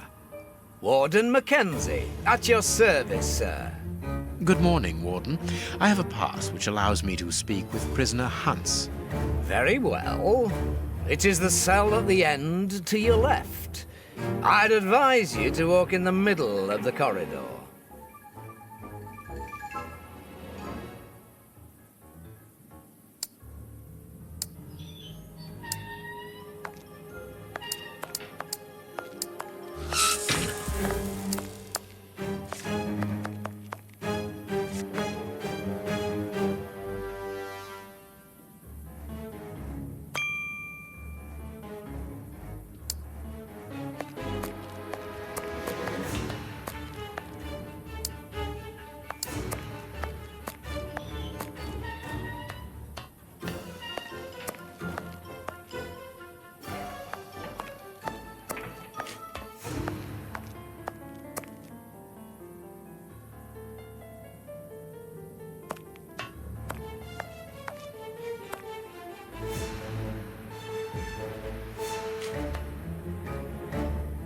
What should we do next, Holmes?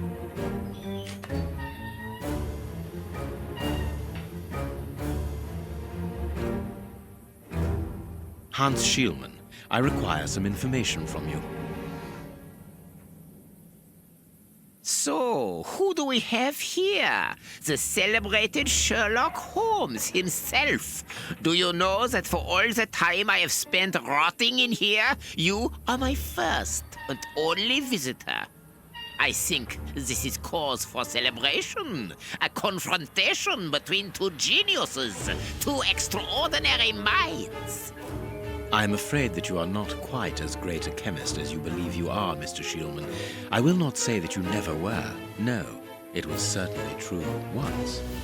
But you see, while you are whiling away your days in here, it appears that someone on the outside is at the point of surpassing you, if that is not already the case. Yes, I heard about that. A chemical poison that eats away at the flesh and provokes hysteria. I recognize talent when I see it, but it's only a matter of time before I win back my laurels, believe me. What can you tell me?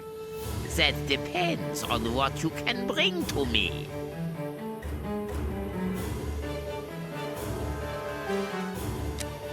What do you want? Do you know why I am treated so harshly? For my meals, I am given nothing but a hunk of bread. And even then, not just any sort. Get to the point. Never interrupt me! Where was I? Oh, yes, the bread. Did you know that with a little rye yeast, a pinch of moss, certain cockroach secretions, just enough light and damp, with a few other ingredients that I will keep quiet about, I succeeded in poisoning half the staff here. Unfortunately, a little something was omitted, which would have made the results fatal. Instead, it merely caused acute attacks of stress and powerful hallucinations. Even so, I got a great laugh out of watching them cry like babies when they saw their most primitive fears materializing before them. You are a monster, Mr. Shieldman. Thank you. It wasn't a compliment. But of course it was! You others, you ordinary, narrow-minded people, you are afraid of anything that you cannot comprehend. You call me a monster because what you find impossible to face is just the slightest fraction of my genius. If by monster you mean someone who is nothing like you, then it is a compliment.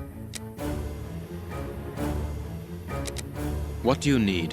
Very little. Just something to write with. You see, my brain races like an engine with too many thoughts. I see them crackle and explode into thousands of formulae right in front of me. What a torture not to be able to write them down. What a hell to see them vanish just as quickly as they appear to me. Just bring me something that I can write with. That's all. That seems an easy enough request to fulfill. But listen, I don't want a vulgar inkwell and a pigeon's feather. No, I need material fit for my talent. I want my ink pen. Bring it to me, and I will be happy to pass on to you a little of my knowledge of modern chemistry. Where is it? It was confiscated upon my arrival here. I suppose it might be in my locker, in the locker room. Leave me now, and don't come back without my ink pen. See you soon, Mr. Holmes.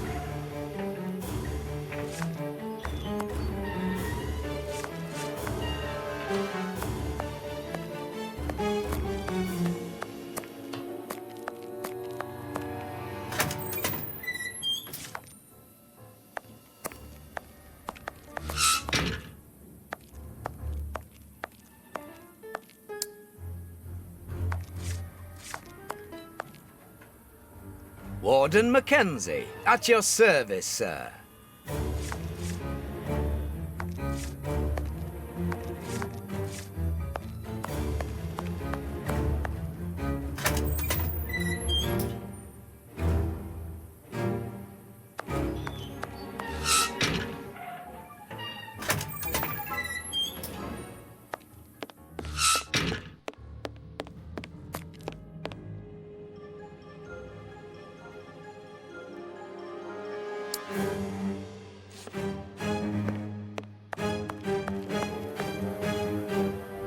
We must go to the locker room, Holmes.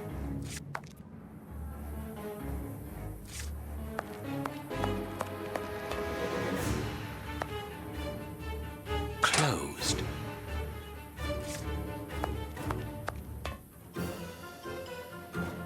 Locked. I can feel a draft.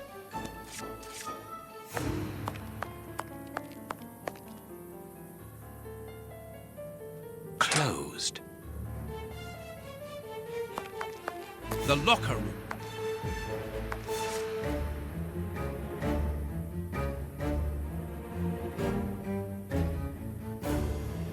Closed.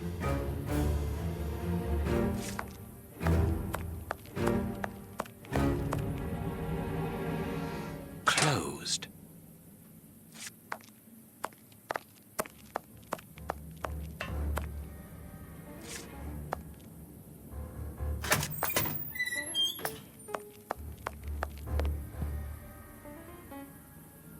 Miss, may we borrow the keys to the locker room? You will need authorization from the director to open that door. If you wait a moment, then I will inform him. We will wait, thank you.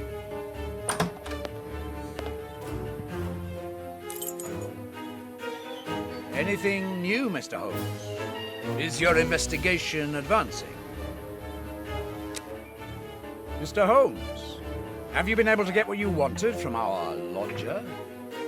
Not yet. We must first cast light upon a crucial point, and for that we require your help again. What can I do? We need to examine Shieldman's civilian clothing. Very well, but be extremely careful. What do you mean? In that madman's compartment, you will find a strange little coded case which refused point blank to open when he was incarcerated. We did try to force it, but without success. Didn't you ask the experts? Of course we did. Experts from Scotland Yard came to examine it, but they came to the conclusion that it was better that the case remained shut than tamper with it too much. I see. They were afraid that some poison or other might escape if it was opened. Exactly. Bear in mind that this man is an evil genius, a master poisoner, and that his poisons are never ordinary. Here's the key to the locker room. I give you the authorization to open it. Good. Thank you, Mr. Patterson. Miss Patterson, the guards are still waiting for you to put up the duty list. Do it as soon as possible. Without it, the changing of the guard cannot take place. Or had you forgotten?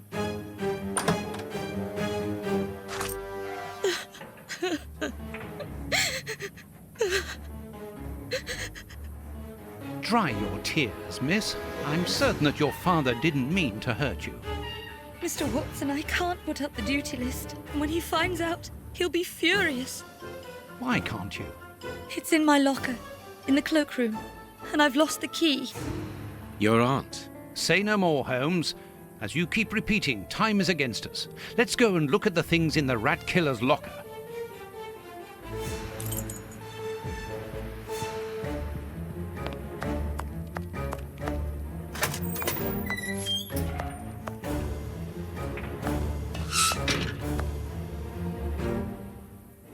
Closed.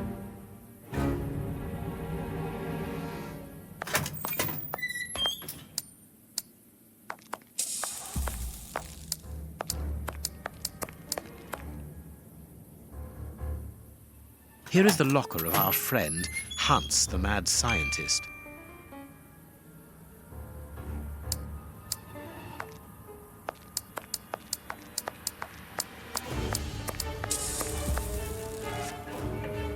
Oh, what a jump! Blotting paper. A paper knife. This solid box must hold a precious object. Let us see.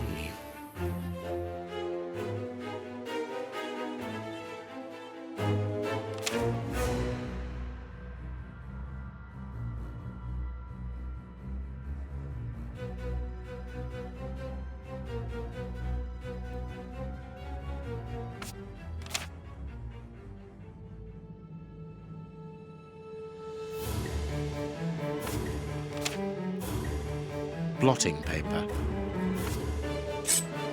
I can't do that. I can't do that.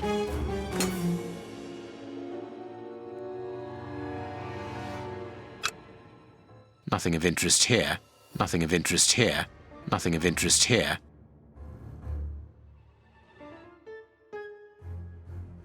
Nothing of interest here. Nothing of interest here.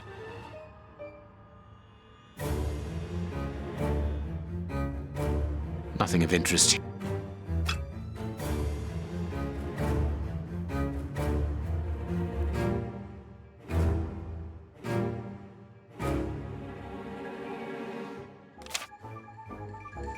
A poem in Hans's handwriting. A poem.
I can't do that.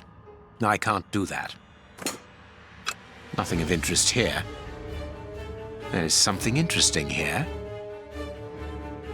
There is something interesting here.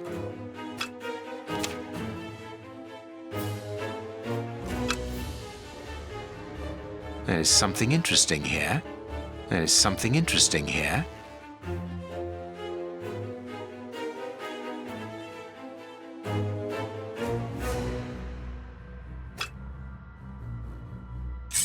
This cannot be a simple coincidence.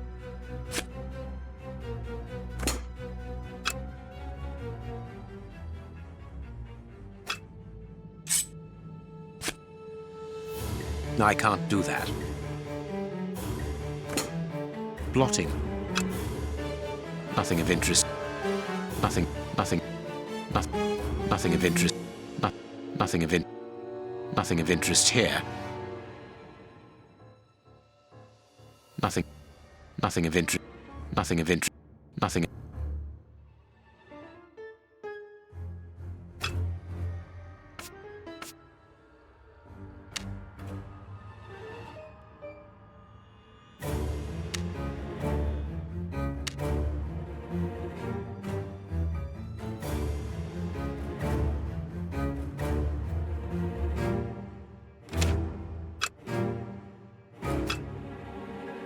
A poet.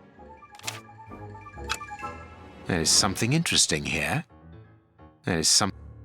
There is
something interesting.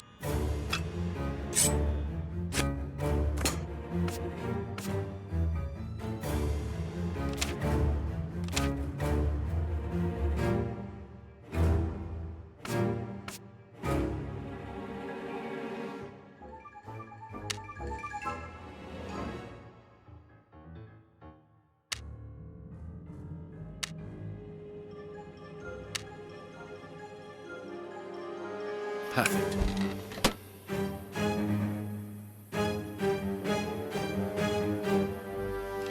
written on that note, Holmes? Later, Watson, later. We can give Hans his pen. A paper. Blotting.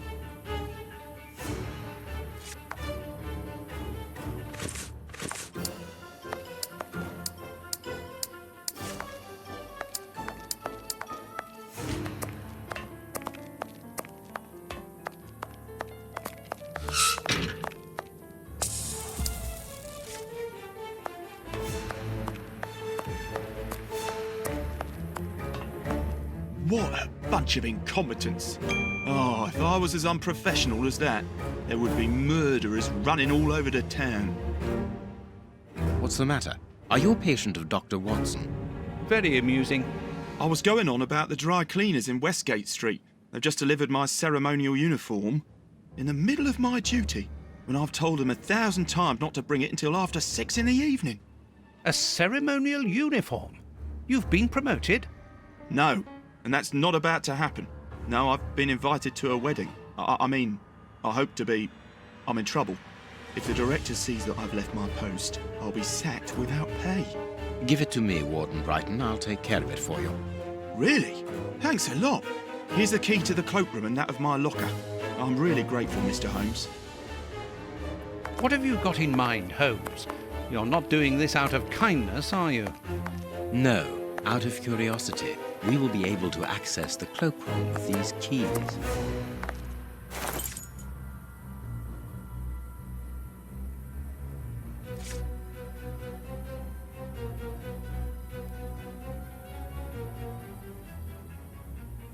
Locked.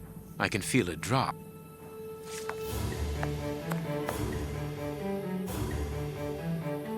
Closed.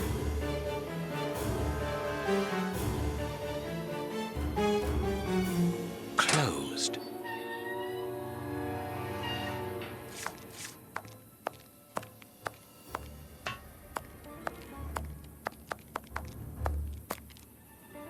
Closed. Closed.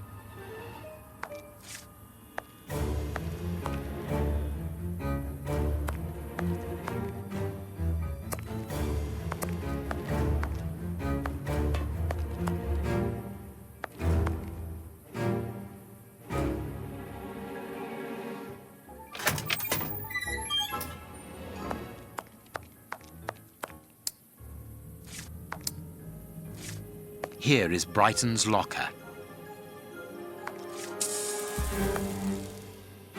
Miss Patterson's locker.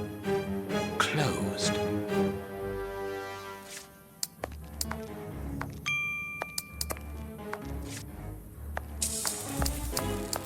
Here is Brighton's locker. Here is...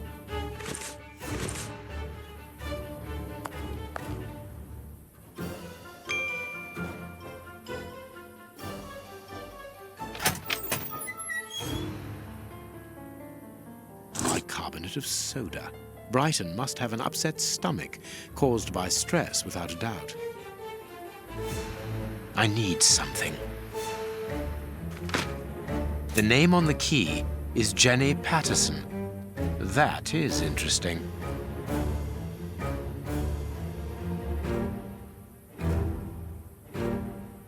I need something. I need something. I need something. I need something. I need something. I need something. I need something.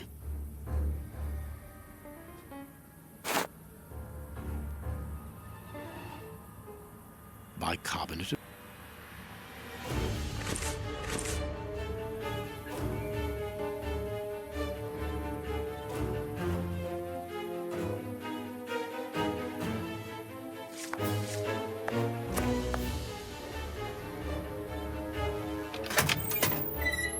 Let us examine Miss Patterson's locker.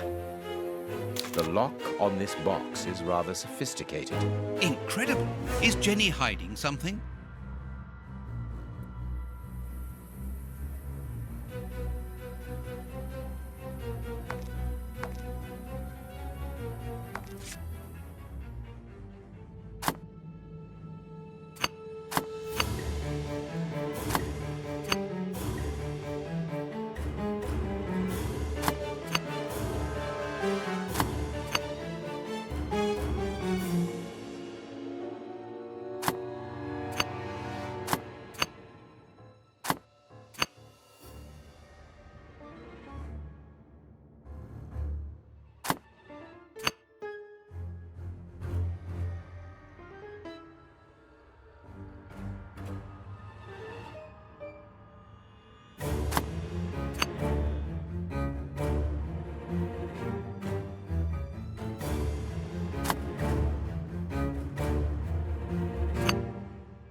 It's really very clever.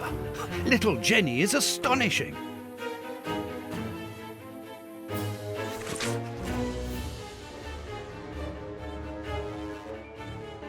A locket, sealing the relation between Jenny and Warden Brighton. Decidedly, this boy is not a great poet. A letter from Brighton to Jenny. Barely literate. Apparently, Jenny is carrying Brighton's child, and it seems that Jenny's father, the director, is unaware of this. Here is the famous guard duty list. Interesting.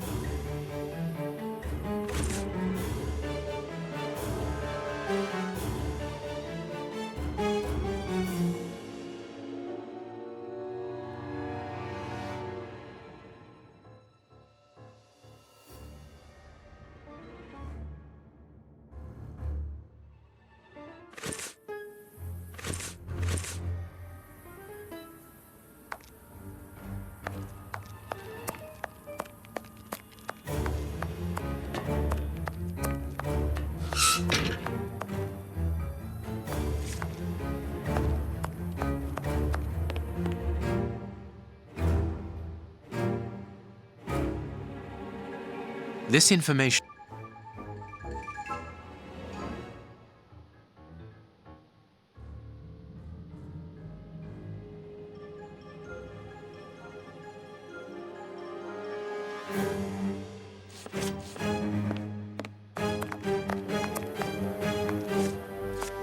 Sorry, sirs. I'm on duty. I can't help you.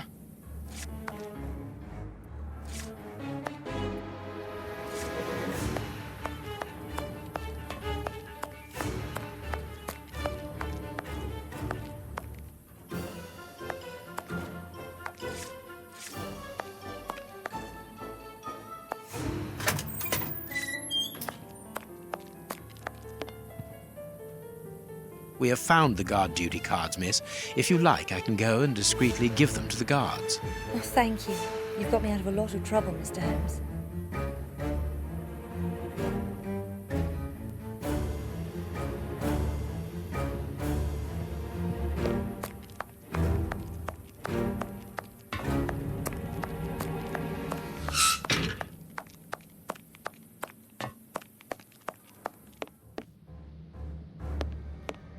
Sorry, Mr. Holmes, you can't go into the basement for the moment. For what reason? The door has locked itself automatically. We must enter a new security code. Do it, then. Miss Patterson hasn't put up the guard duty list yet. Without that information, we don't know who's authorised to take note of the new code. So Mackenzie is locked in the high security zone. Yes, but don't worry about him. He's trained for this sort of dysfunction. Why not ask the director to take note of the code and open the door? He isn't allowed to, and I doubt that he would run the risk of going against the orders of the administration centre. Anyway, the bars in the high security section are joined to the alarm system, which is in that room. We only need to sound it to unblock, but you see, we can't do that now. We'll try to find the duty list, Warden James. We have found Chief Warden James's duty list. Good. Thank you, Mr. Holmes. Let's see. O'Sullivan, it's you who takes over from Mackenzie. Take note of the code, please, and unblock the door. At once, Chief.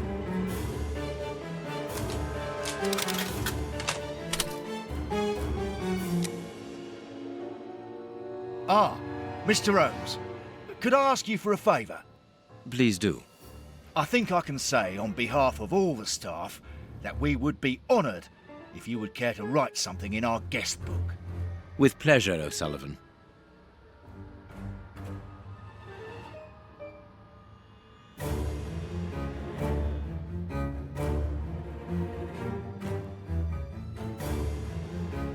You seem worn out, O'Sullivan. A good night's sleep would do you good.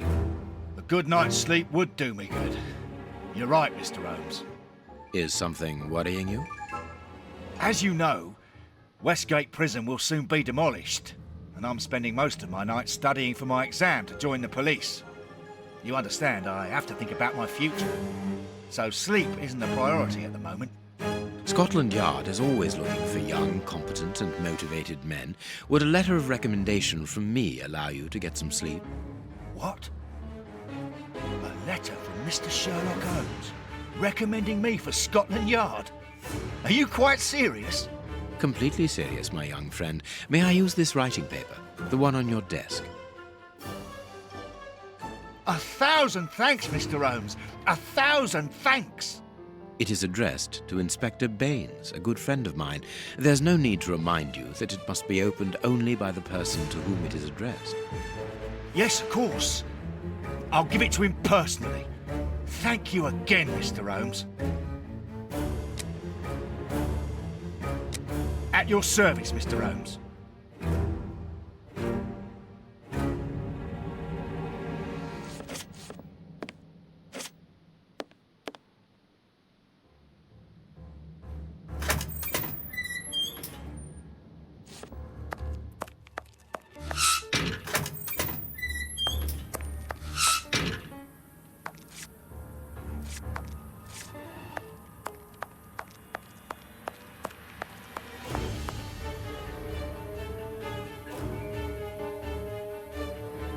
Well,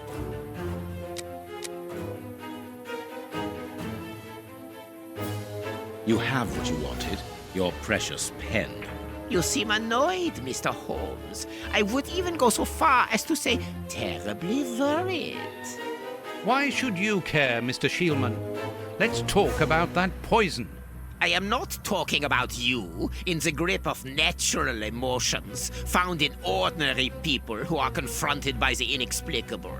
But as for Mr. Holmes, you are embarrassed, aren't you? Are you hiding something? That is enough, Shielman. You have kept your word. Therefore, I will keep mine. At this moment, the poison which so interests you isn't finished yet. Its maker is encountering great difficulties in attaining the desired results.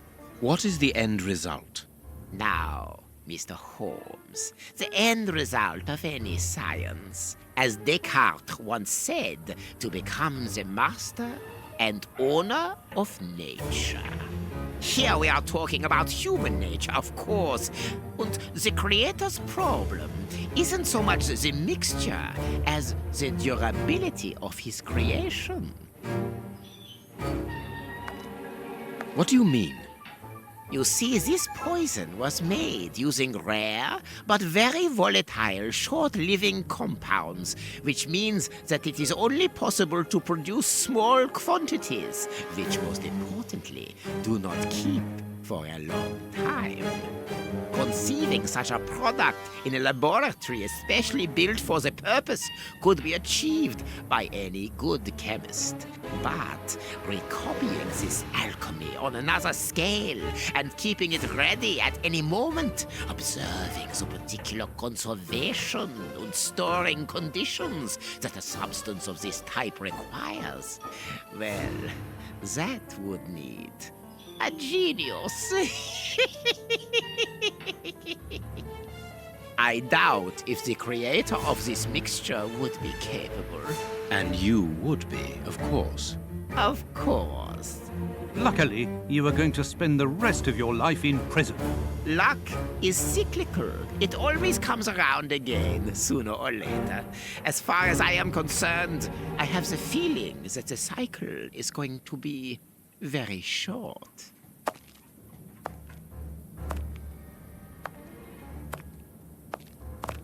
Holmes, it sounds to me as though this Shieldman is implying that an escape attempt will be made. Yes, we must go and warn the director.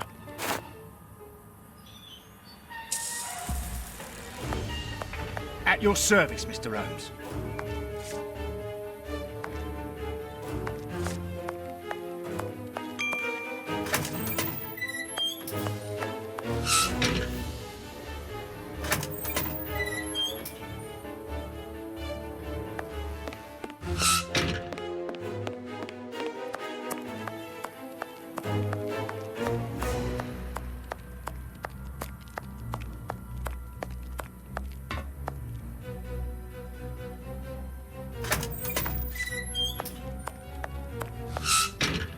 It is out of the question that your bastard is named Patterson.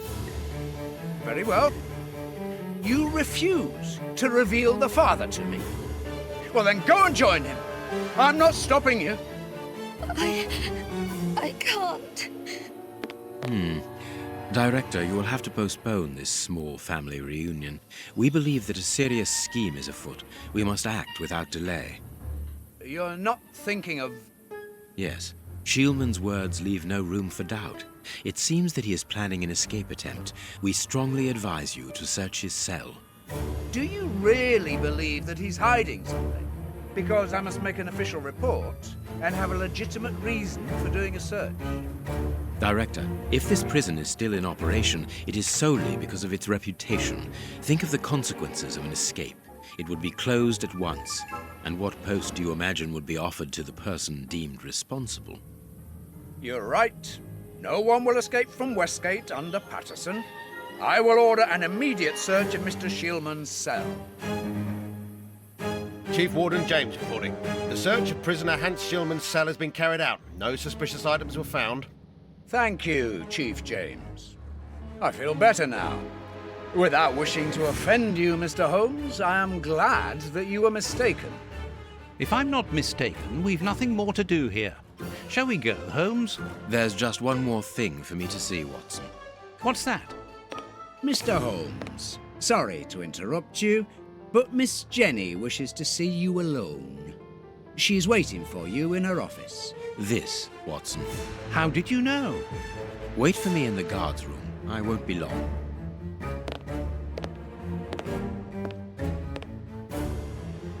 What an extraordinary gentleman that Sherlock Holmes is.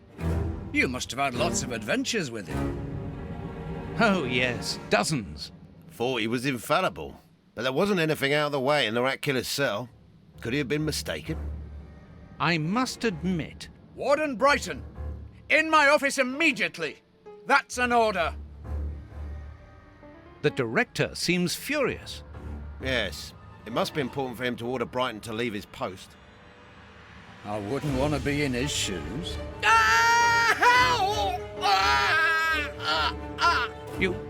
Did you hear that? Yes, that's not normal. I've never heard Flint shout like that. But why doesn't O'Sullivan sound the alarm?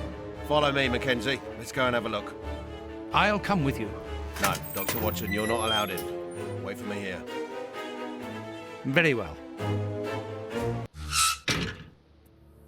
Hey, but... the grill is blocked, Chief.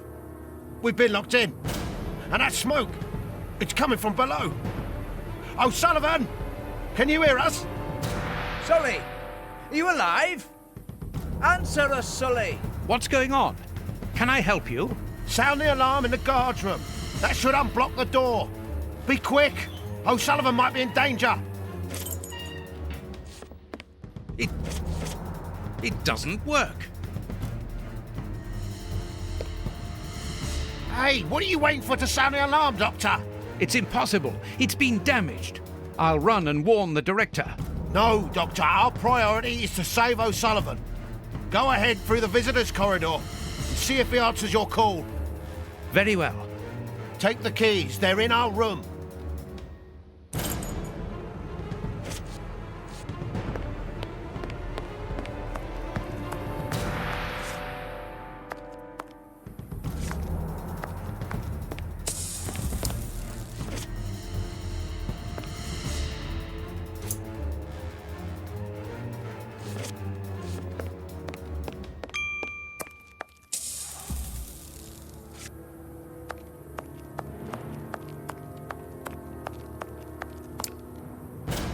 No, I've got nothing to do there.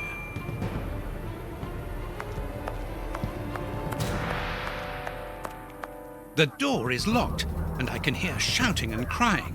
We're in the middle of some family drama, so there's no chance of them hearing me.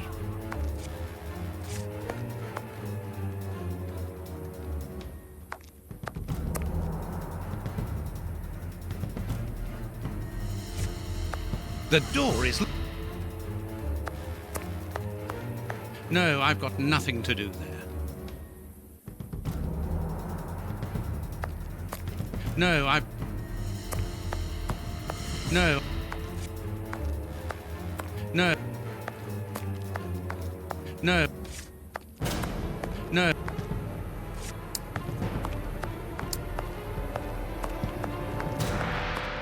No.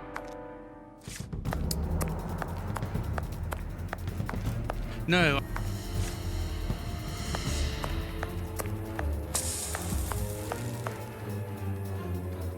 It doesn't work. Useless! This door is blocked by the timer, but not the one below.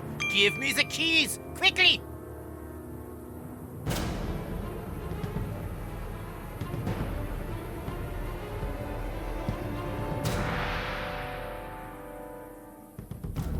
But that's the sound, that's the voice of the criminal we were just speaking to. Why would we give him the keys?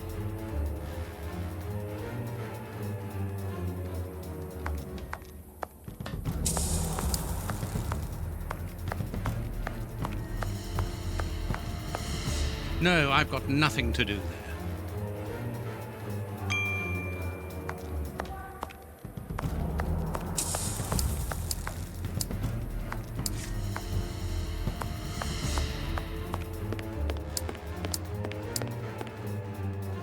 We must get old Sullivan up from there, Doctor.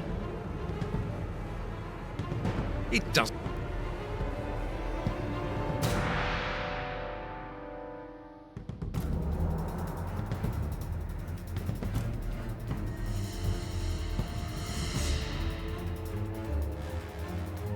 Locked.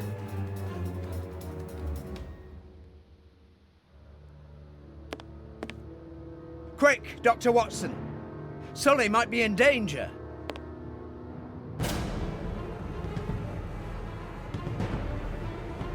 We must get old...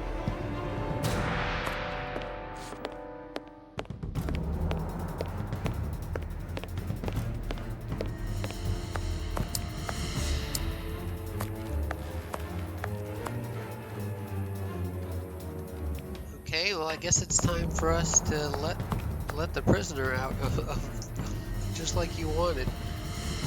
Nothing else I can do.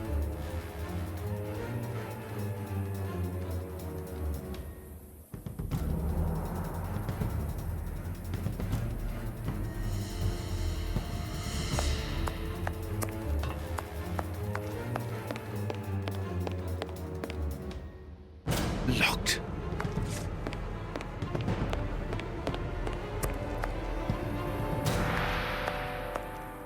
No, I... No.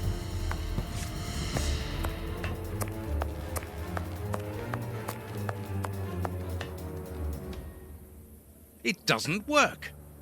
Useless! This door is blocked by the timer, but not the one below. Give me the keys, quickly!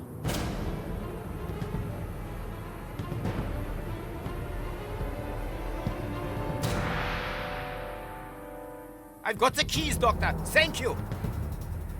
Follow me, Watson. We must repair the alarm. Finally! There you are, Holmes.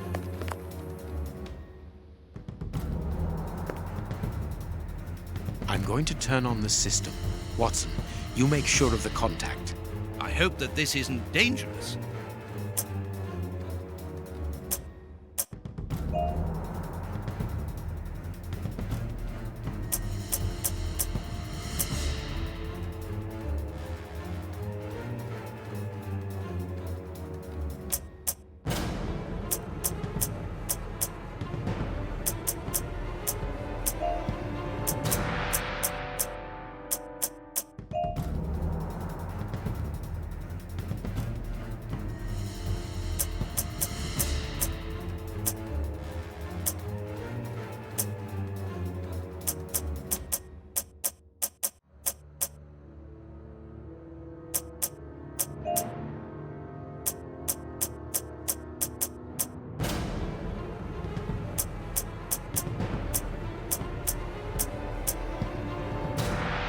It works. Perfect.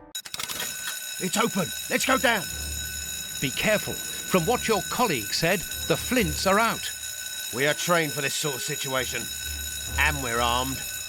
Come and help us, Watson.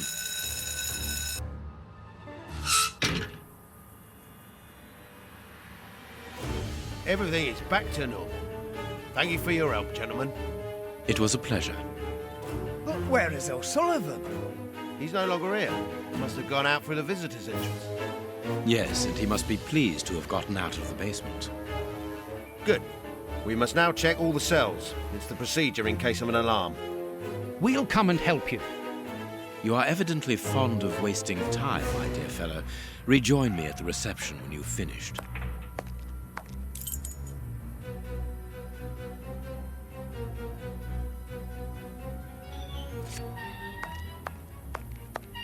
No, I've got nothing to do there.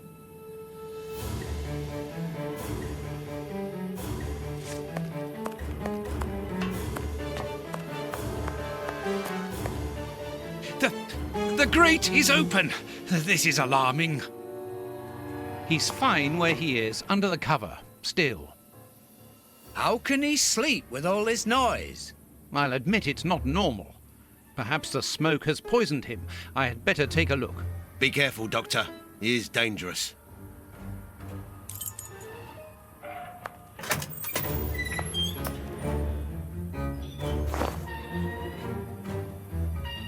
O'Sullivan! It's impossible. He was with us only a few moments ago. Or else... Or else it wasn't O'Sullivan. My God, he's escaped! The rat killer has escaped!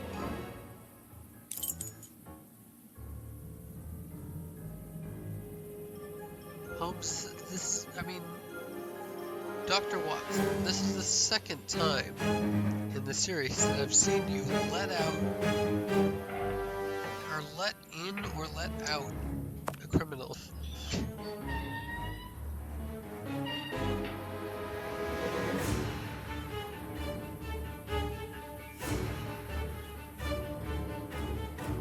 This is the second time he's unwittingly helped a criminal. While Sherlock Holmes has done it wittingly.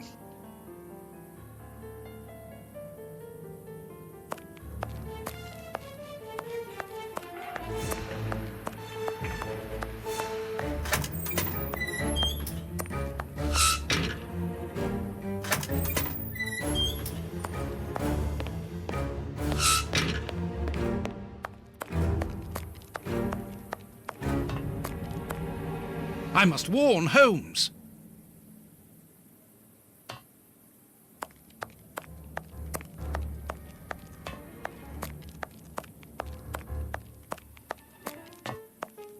The door is locked, and I can hear shouting.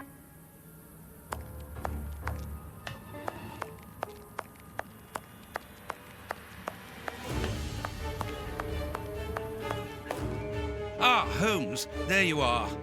Hans has escaped. I fear that this inquiry is a bitter defeat for us. Not at all, my dear fellow. Quite the contrary. Follow me. Why the devil have you brought me behind the prison? We have an appointment, Watson.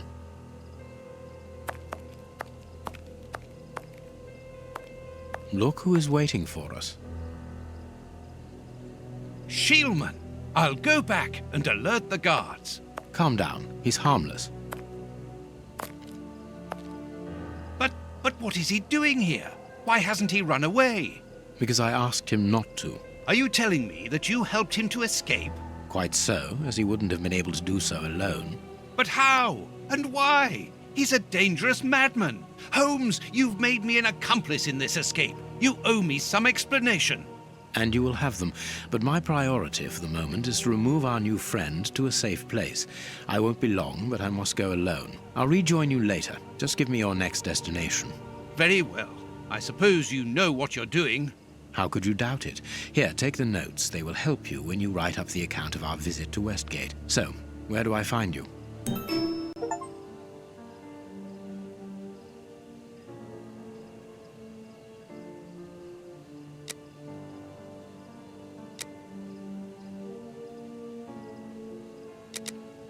I thought of going to Kensington to find the bishop's nephew. Very well. Wait for me there.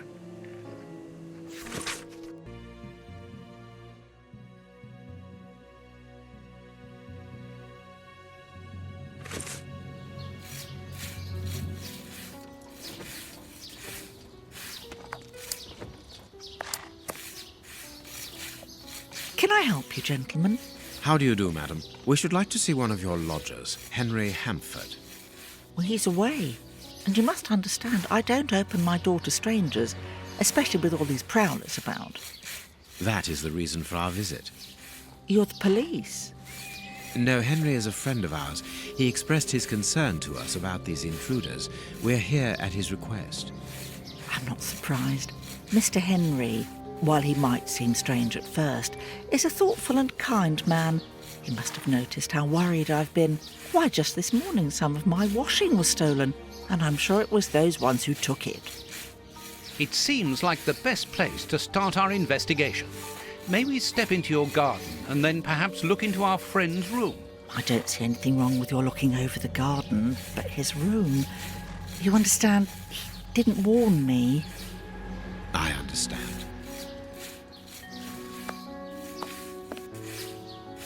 What should we do next, Holmes? Let's have a look in the garden.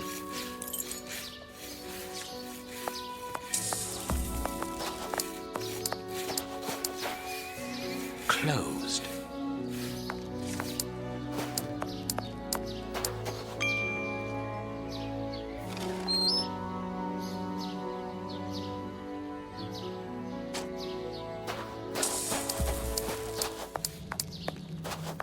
No, it is unnecessary.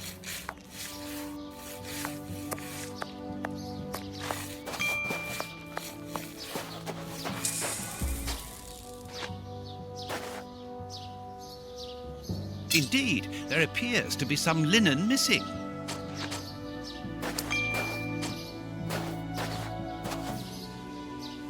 There should be a spade here.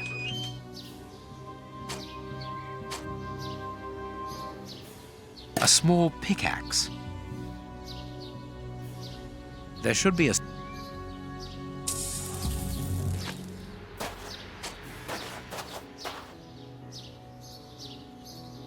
Closed.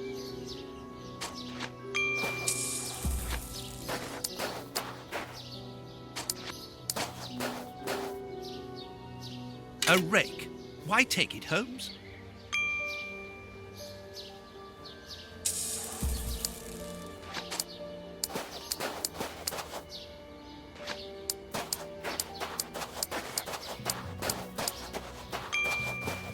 Without a doubt, it is the linen belonging to Henry's landlady.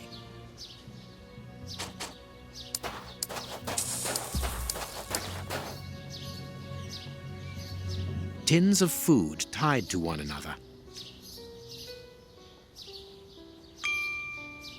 The wire seems long enough. They look to me as though they're rudimentary traps used to indicate the presence of intruders. Oh, what a jumble!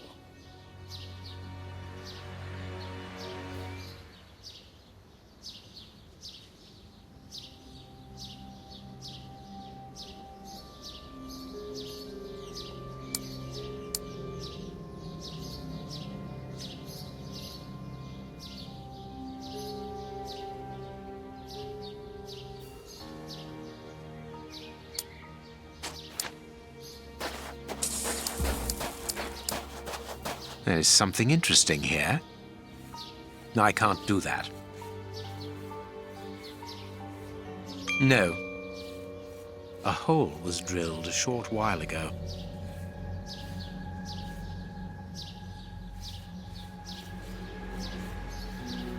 No.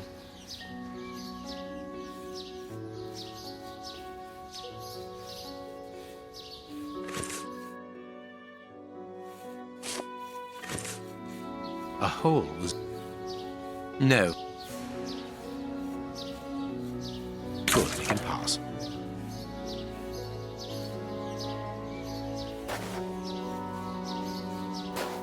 It is just as I thought. Here's an ideal view of Henry's room. That confirms that the young man was being watched.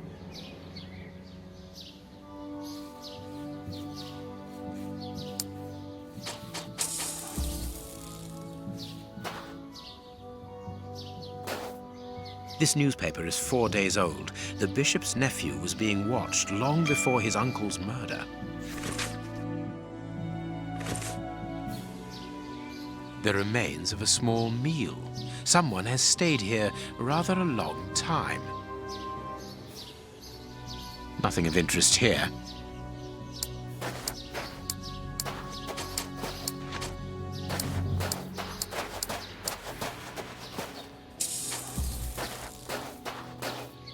To let.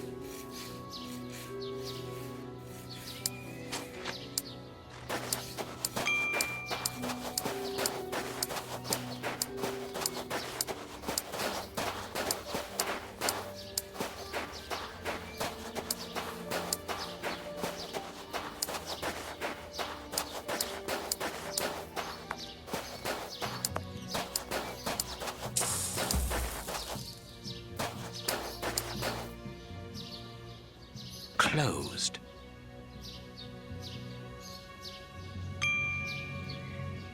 Closed. Closed. Closed.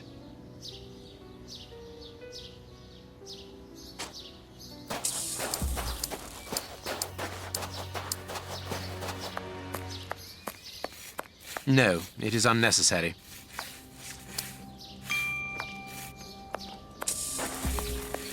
Nothing of interest here.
To let.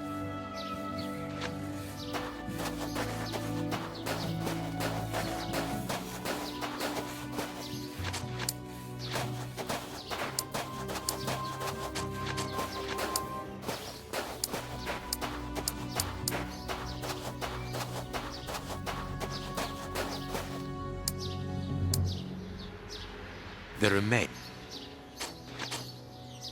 The remain.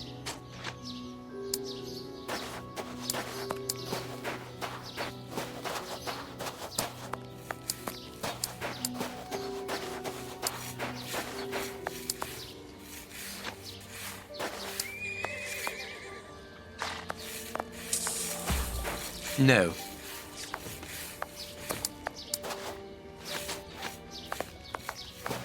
No. No. No. No. No. No. No. No.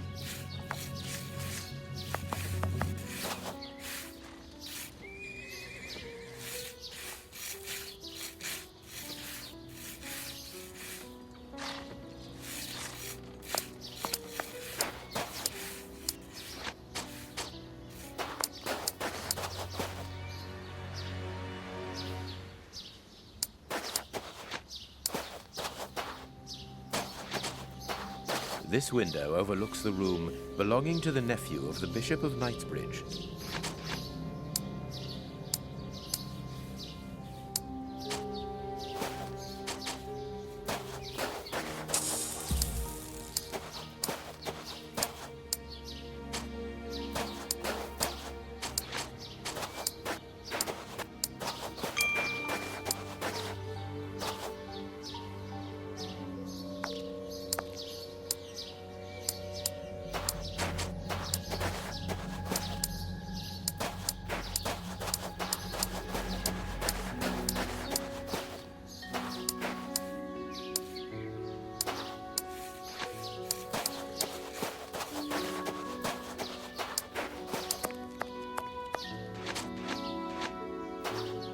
It is just as I thought.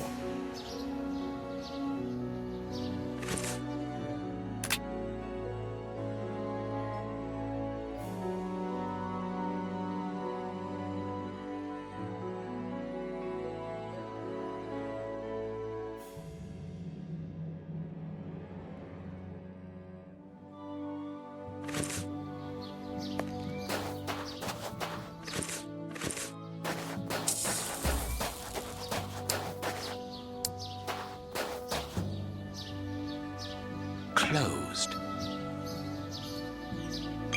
Closed. Closed. Closed.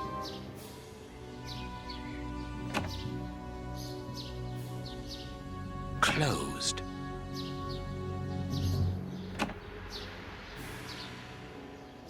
Closed.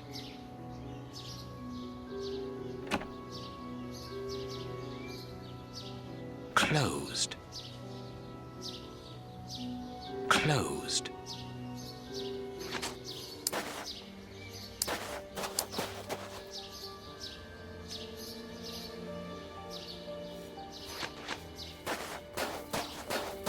This window.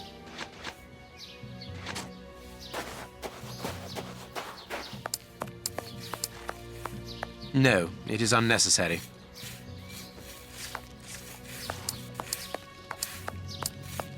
Nothing of it.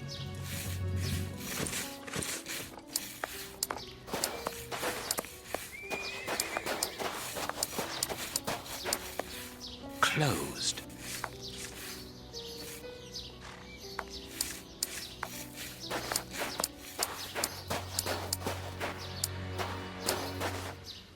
There should be a spade here.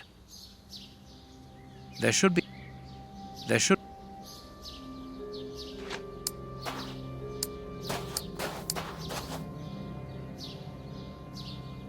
The wire seems long enough.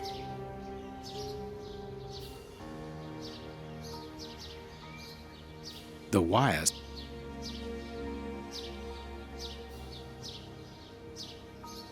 Tins of food. Tins of... The wire...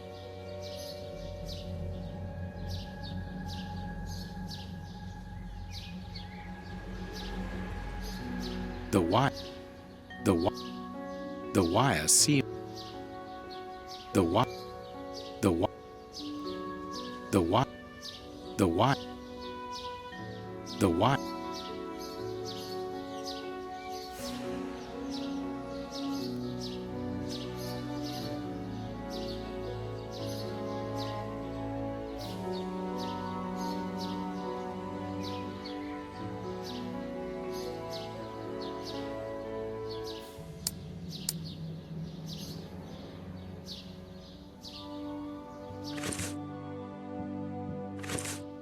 Tins of food. The wire.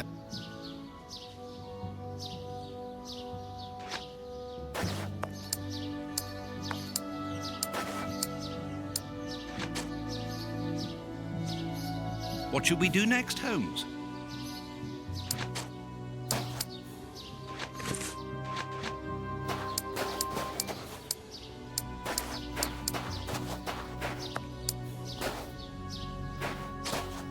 Nothing of interest here.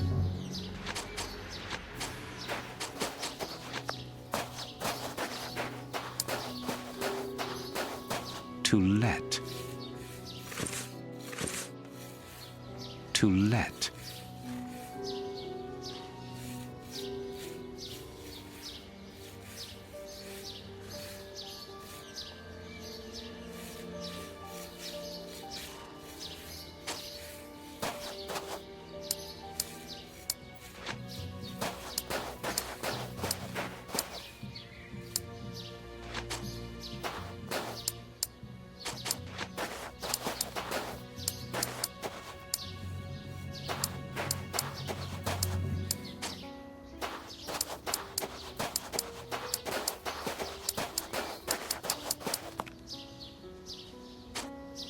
Without a doubt.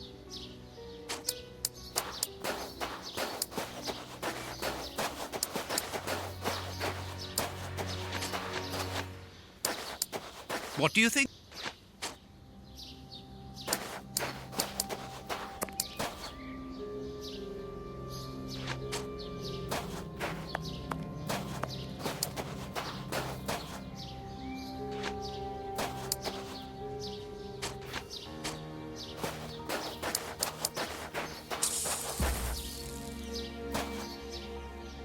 Closed.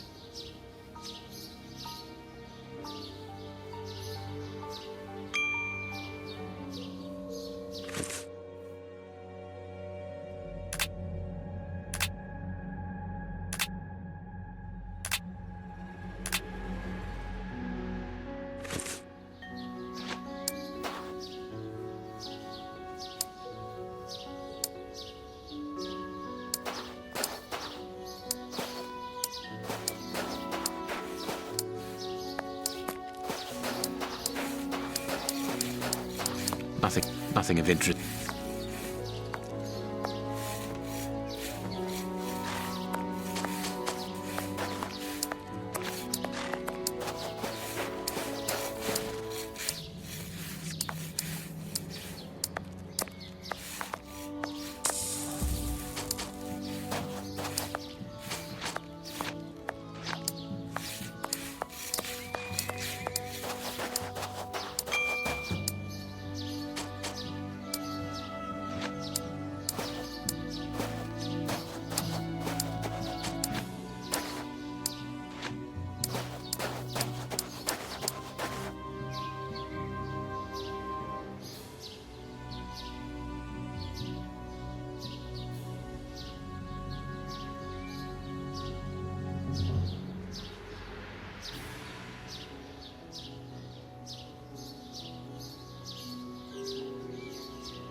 Tins of food. Tins. The wire seems. The wire.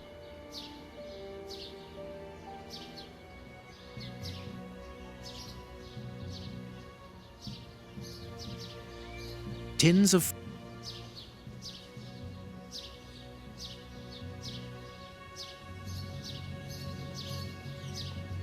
The wire. The wire.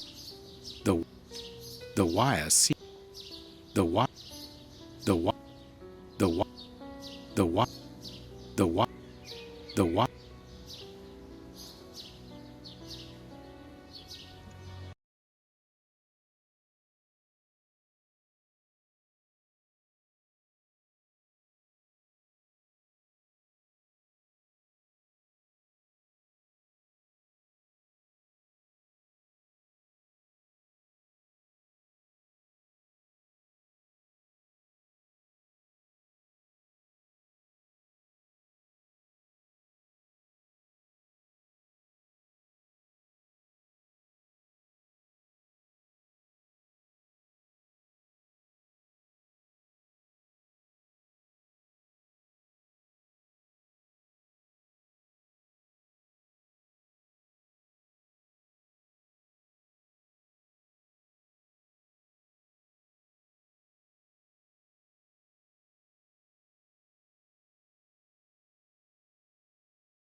I can't do that.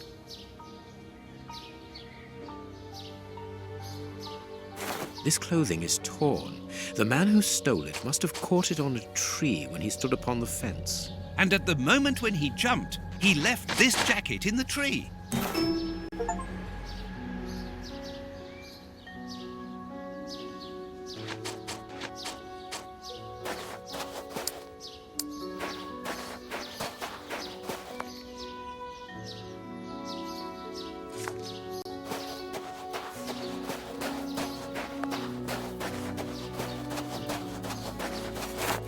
Is this the washing you were looking for? Oh, yes, that's it. Where did you find it? On the ground, doubtless blown there by the wind. They didn't steal it, then. I'd have felt better knowing that those lurkers were nothing more than clothes thieves. That is not the case, madam. This affair seems to be rather more serious than that. It appears that these intruders were spying on Henry. Now, please, let us see his room. Gracious me, whatever next? Come in. Take the first door on the left. It's open. He never locks it. Never? No, never. Well, you know him. He doesn't do things like everyone else. He lives in a world of his own. When did you see him last? Did he say anything to you? Yesterday morning, he just muttered a few words. I can't always understand what he's saying. When he does talk, that is. I can ask him a question, but he just stares off somewhere. The floor, the ceiling, as if I wasn't there. At first I found it strange, but I've gotten used to it. Yes, I know exactly what you mean. He's sometimes nervous too, isn't he? Oh, yes. As soon as anything upsets him. Even when he's alone in his room, he gets cross. And then the next second he is standing stock still. He stares off into space and calms down again as fast as he became angry.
Closed.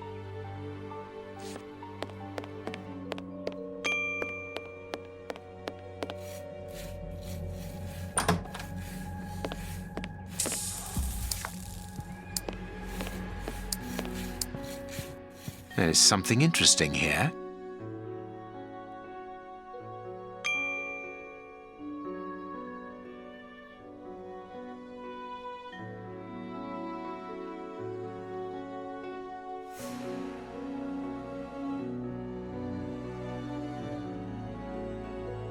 There's something interesting here. There's something in... There's... Box. Let's see.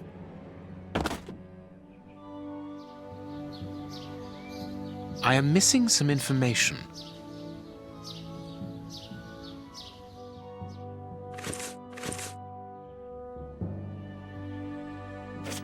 A violin.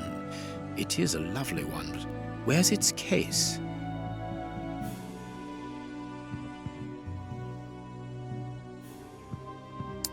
It is an impressive library for someone living alone.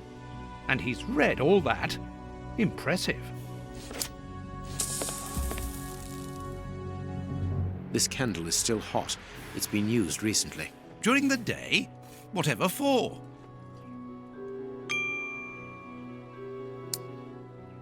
What is this strange installation?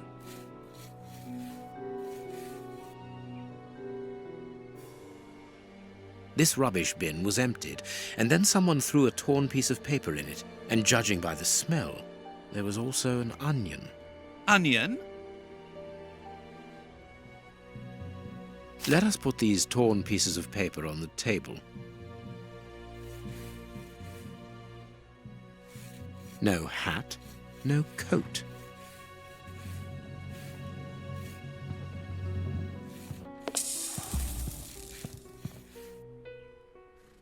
He got his scarf out, but he forgot to take it.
Both sides of the paper are blank. All this for nothing, Holmes. Perhaps not, Watson.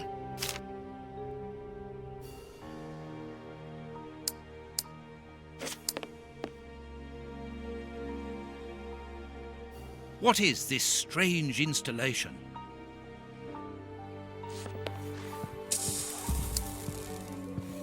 Someone emptied a bag here.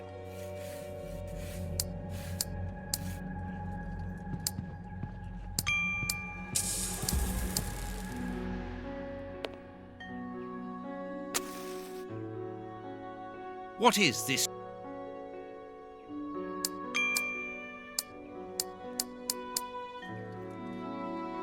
What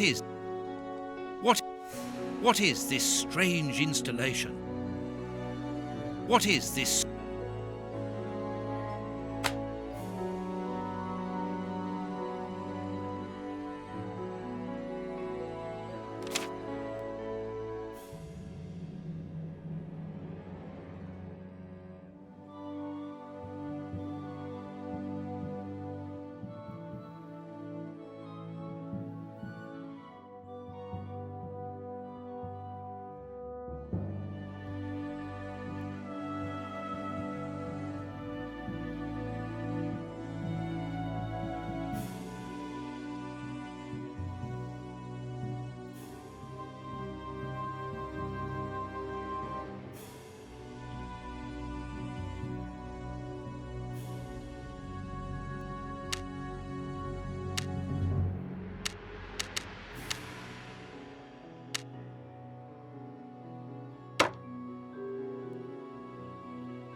The address of a dock on the Thames.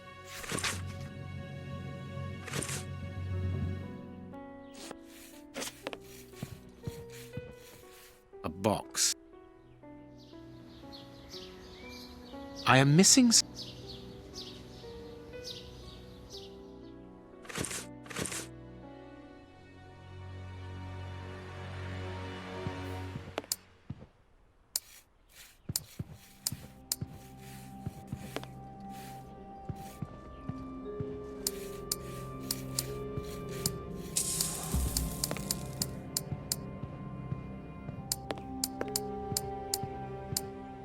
What do you think, Holmes?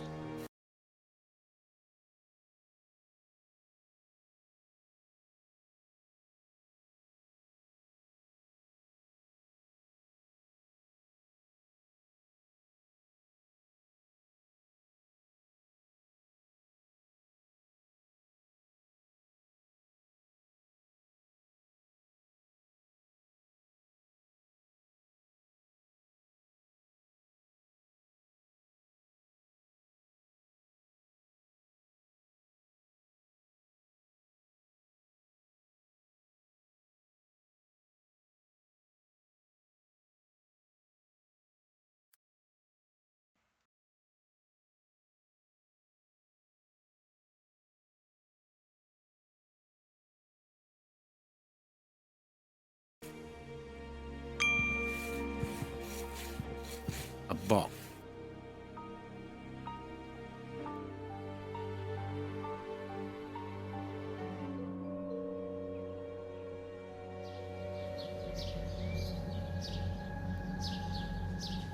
He scratched the lock's cipher codes for himself. Watson, write them down for us. I am missing...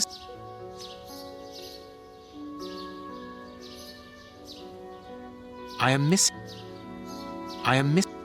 I am...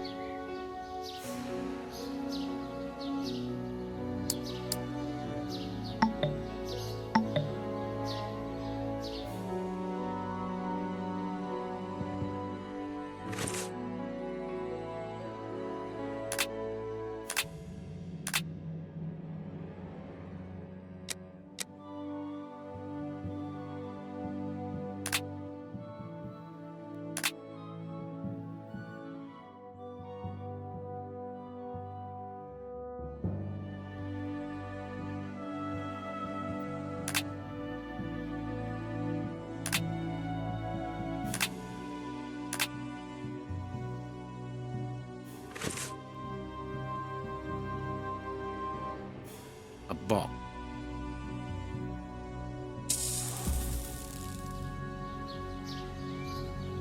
He scratched the... I am...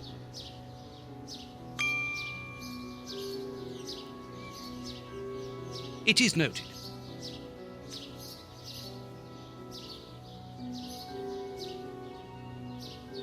It is noted. I have noted down everything. This lock is very complex. The young Henry is remarkably intelligent.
Empty.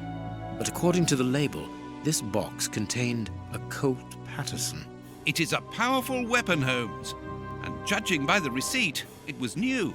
My dear Watson, in the garden and in this room, pieces are missing that should never have left their places. What do you think?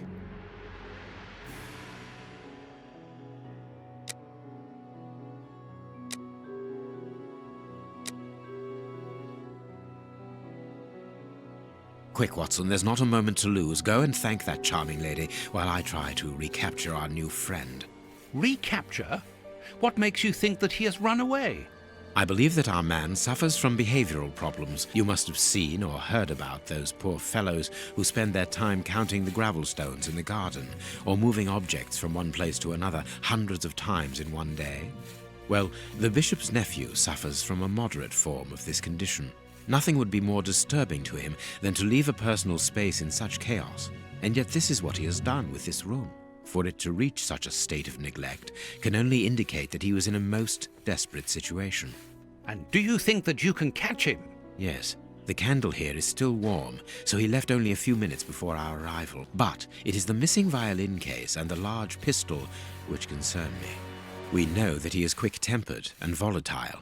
It is never wise to leave a gun quite capable of killing a bull in the hands of someone like that. Did he leave to go to the address which was written in the invisible ink, do you think?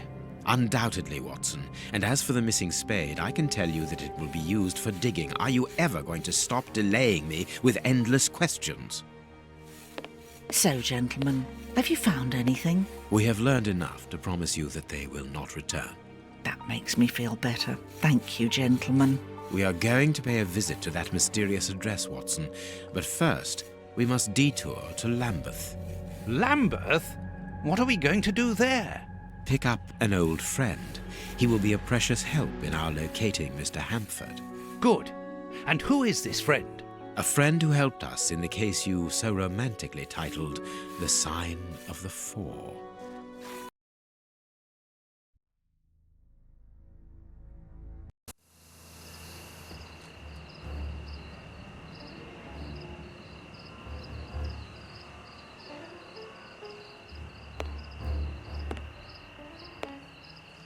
Here we are at the address that the nephew took such care to hide. I wonder what it is that links this place with the bishop's murder. The reason for the quarrel between the young man and his uncle is somewhere here in this industrial area, and that is what he has come to look for this evening. It's an enormous area, and there are dozens of potential hiding places. How on earth are we going to find him? The old dog Toby is the best sleuth hound in town. If the extraordinary Mr. Hampford is here, Toby will find him without any doubt. But I've rarely seen such an old dog. Do you really trust his sense of smell, Holmes? Absolutely. Besides, you are going to follow him. Take the bark and go around that disused factory. If the nephew wishes to run away, he can do so only through there. If you find him, hold on to him until I rejoin you. Very well. Get ready, Watson. Let the battle commence. Toby's sense of smell is legendary, but he needs to know what he is looking for. Search, Toby. Search. There's a good dog.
Oh.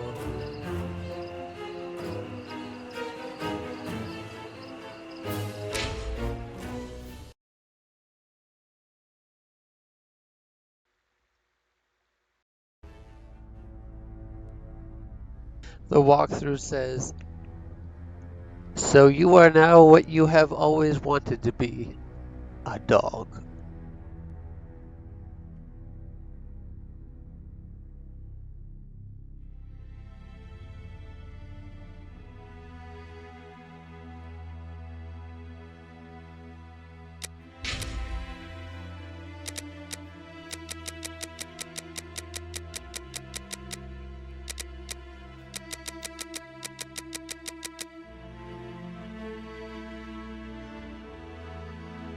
Well, apparently there's like head bobbing or motion in this mini game in this chapter, and there's no way to fix it. So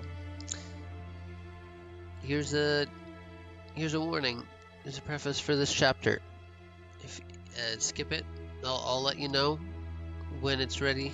When we're done being a dog, if you get motion sickness.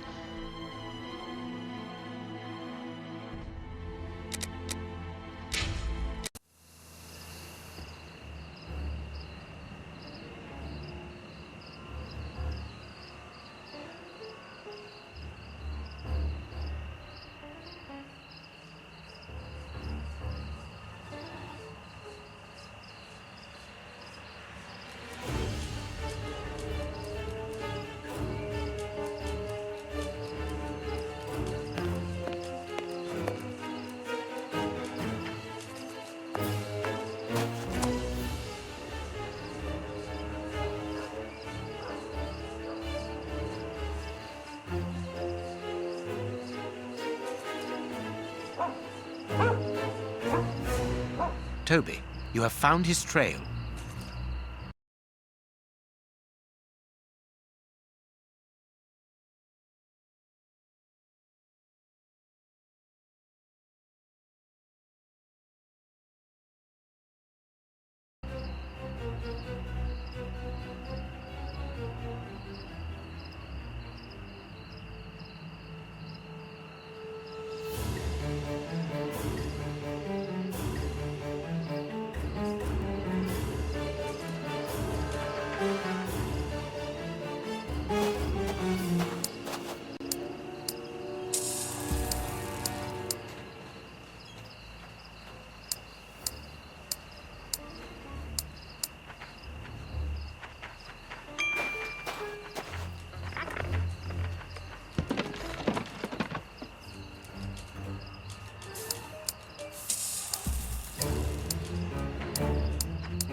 Our man came this way.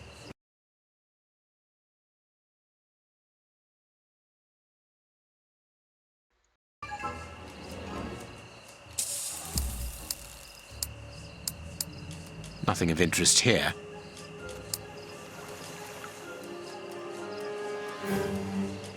He wasn't able to get past here. He was wounded.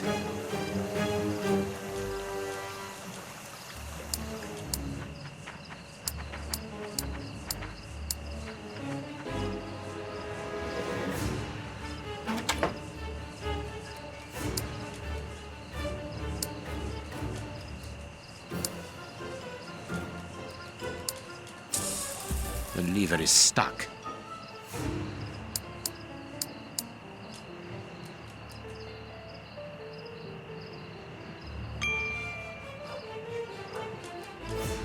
The lever is stuck.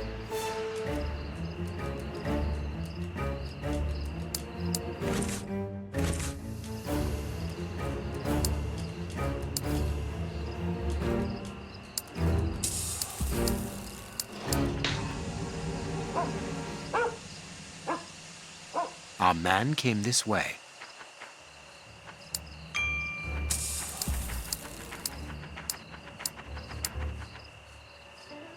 Grease.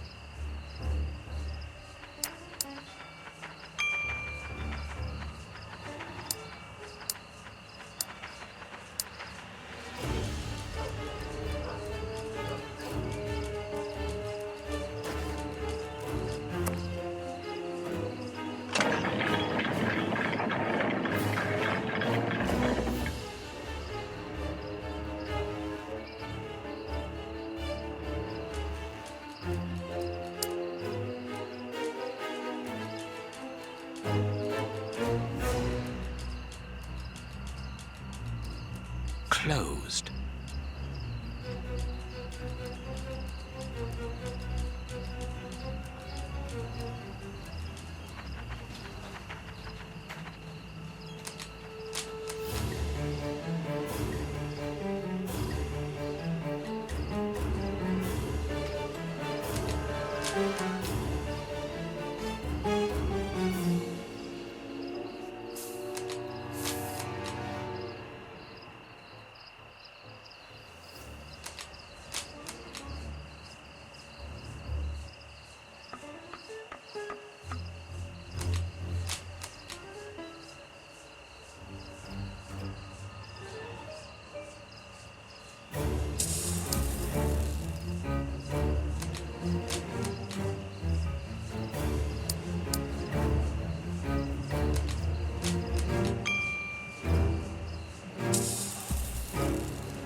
Good dog, Toby.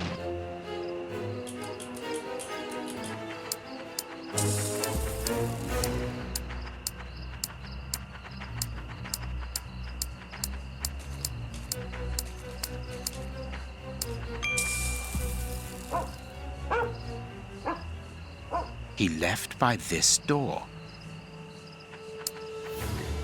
Locked from the inside.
Well done, Toby.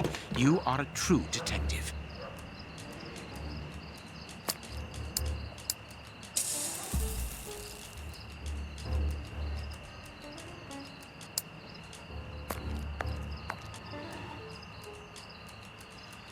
The door is locked, but we can force it.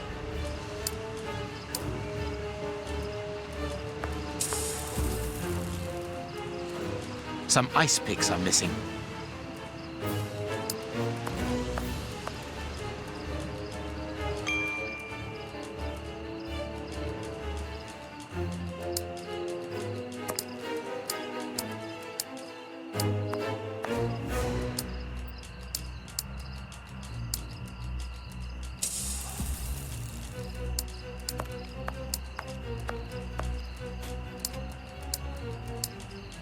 The door is locked, but we can force it.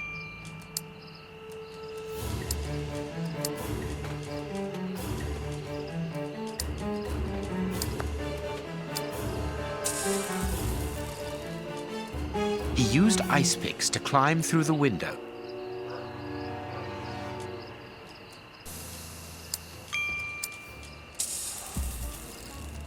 The door is locked, but we can force it.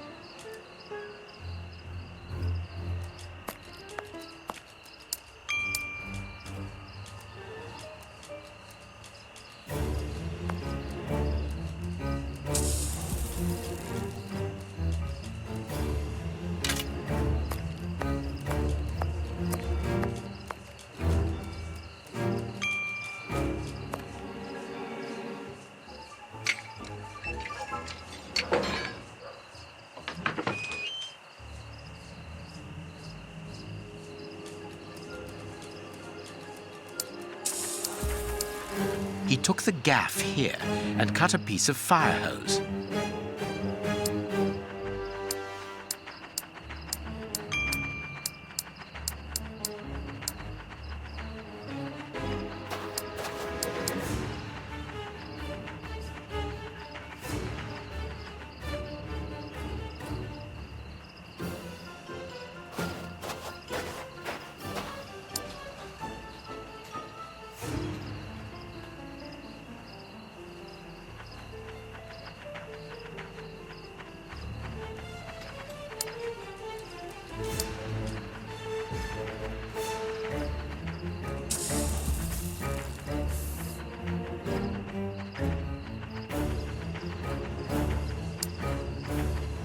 Our man must be on the other side of the gate.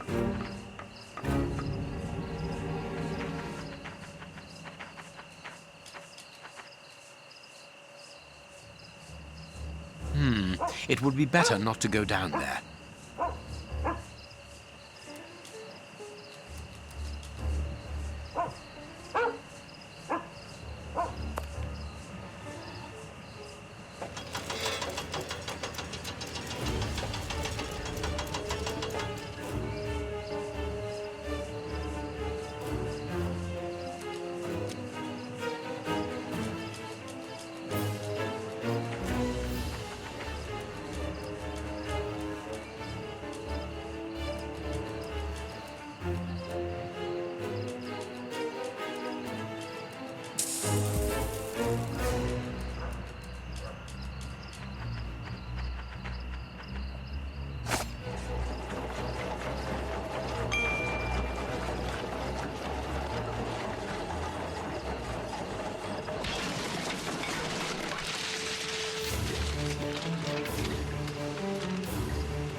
Carriage tracks.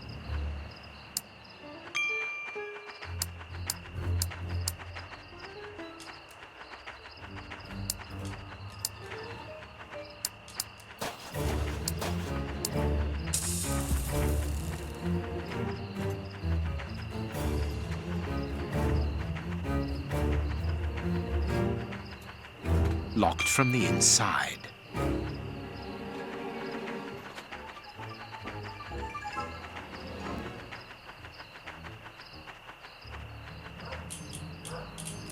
Toby, don't jump. Let us find another way in.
Search, Toby. Search. There's a good dog.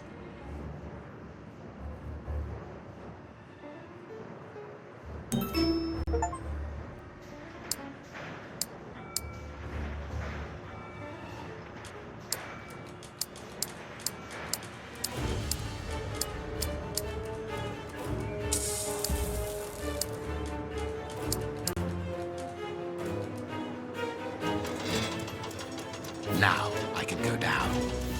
Thankfully, I think if you're playing on third-person mode with the dog, then it's not that big a deal.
Aren't you too old for this, Toby?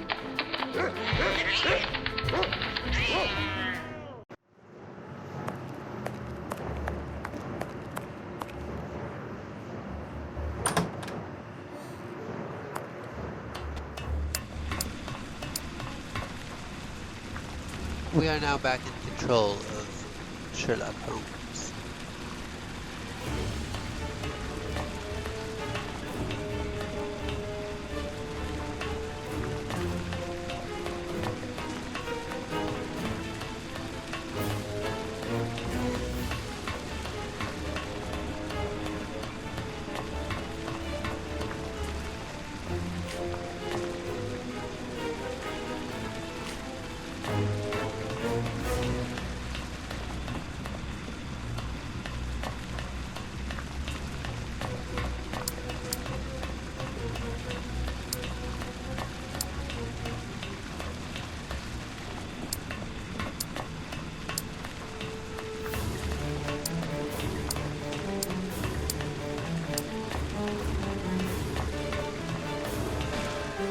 Safe here.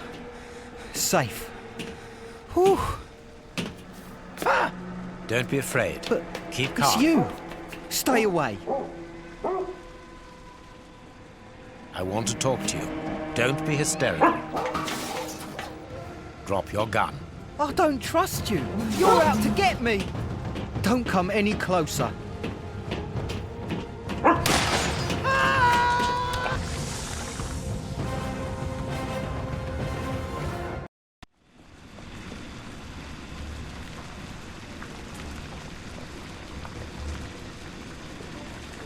The poor man. What a dreadful end. He has definitely gone. But why was he afraid of you? He was terrified when he saw you. He must have mistaken me for someone else. Let's go. We have nothing more to do here. We have been running around all night, Holmes, and I've had enough. And that poor young man. Let's find a police station and... There's no question of calling the police, is that understood? Instead, let us see how we might continue our investigation. Very well, Holmes.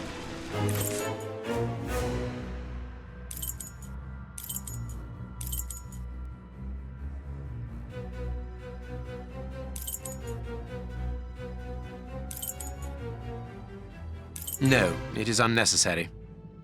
No, it is unnecessary. No, it is unnecessary.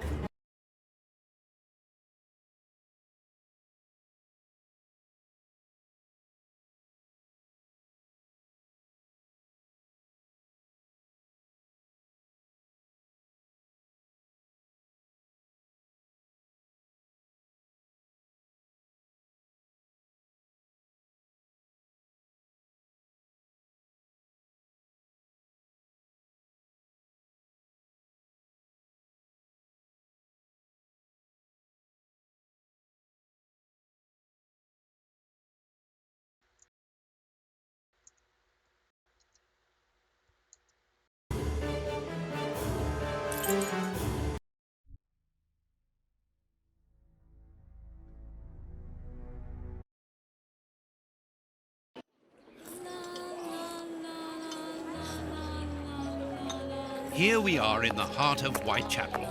Keep an eye on your wallet, Holmes. This area is the highest for pickpockets in all of the kingdom. Don't worry about my wallet, Watson. It would be easier to move Big Ben than to steal from me. Or to borrow a shilling from you. Amusing, Watson. Really very amusing. Can we move on to more serious matters? I'm listening, Holmes.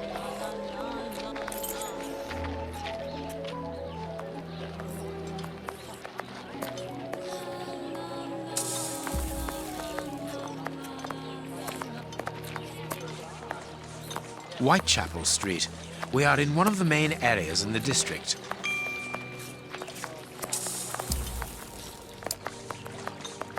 This shop has been looted.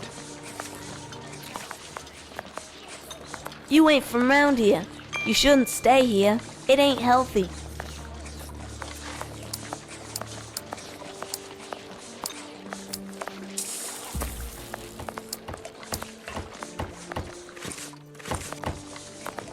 Whitechapel Street.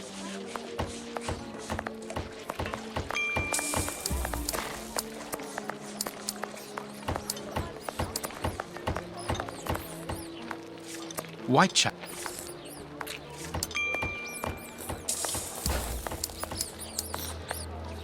My husband can't pay the rent.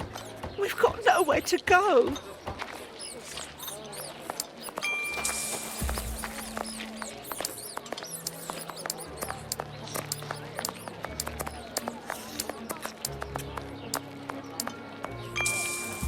Berners Street. Bernard.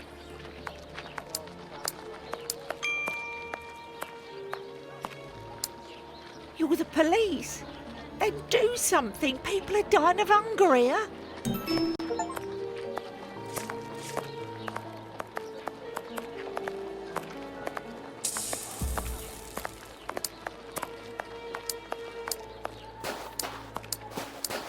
Berners Street.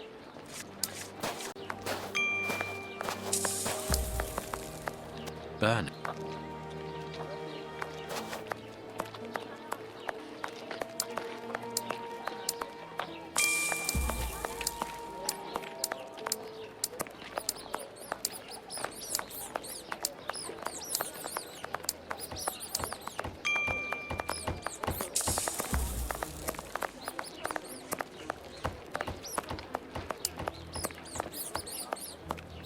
Berners Street.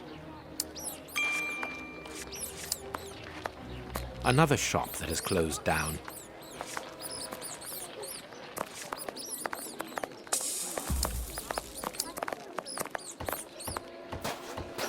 Every time the character just stops and won't move, I I just quote the character from Man of Medan that says, "Move!" when you try to go backward.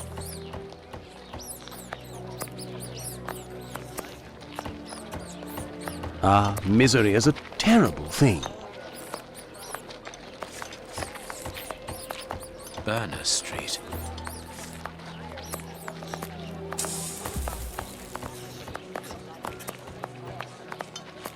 Here's the public dispensary that we're looking for.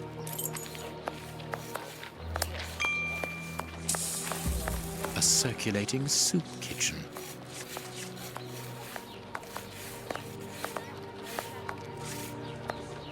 Holmes, the man from the soup kitchen isn't only in voluntary service. Look. A money game.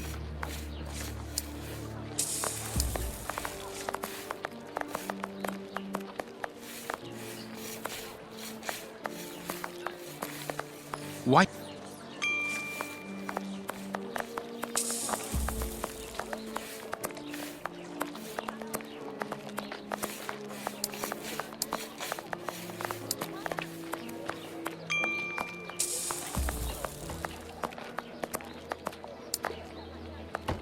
Sorry, the market is closed. There's no more produce.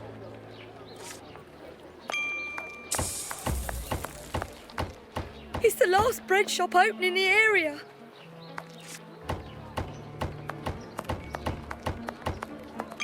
Whitechapel Street. We are in one of the main areas in the district. Nothing of interest here.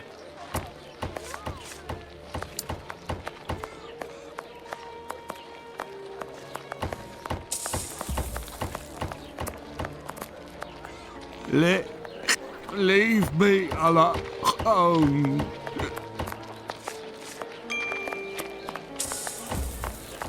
Batty Street.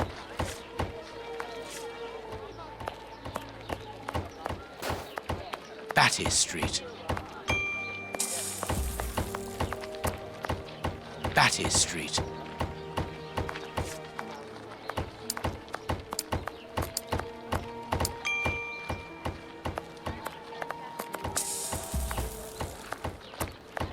Batty Street. A wine and liquor cellar. He must make a fortune in this area.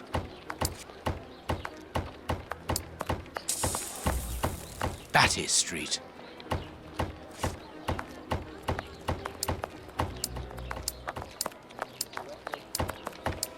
Batty Street.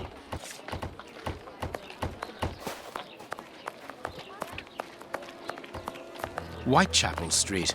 We are in one of the main areas.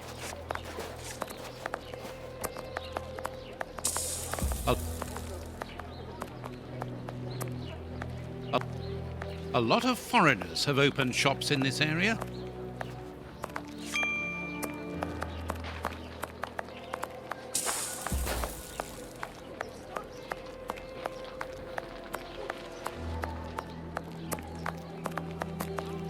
Whitechapel.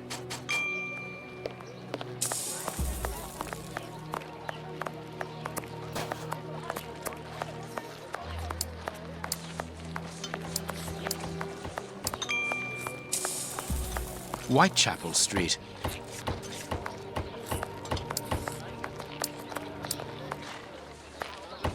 Misery is a terrible thing.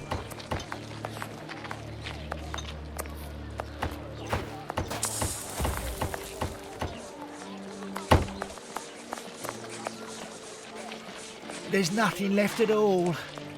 I have to close. Oh, what misery.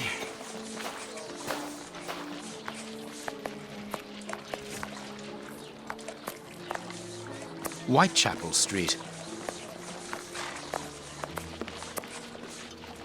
You ain't from round here. You shouldn't stay here.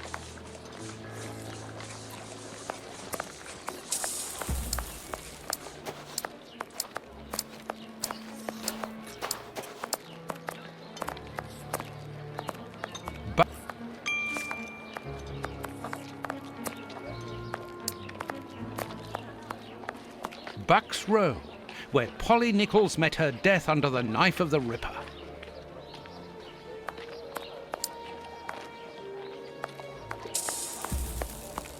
Bucks Row. Buck.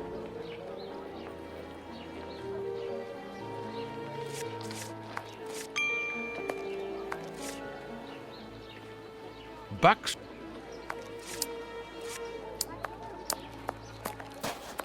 Bucks.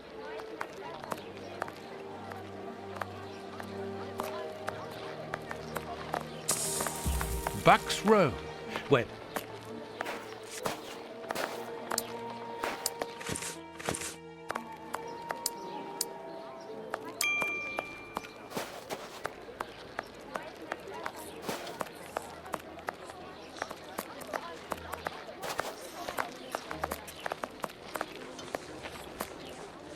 Bucks Row.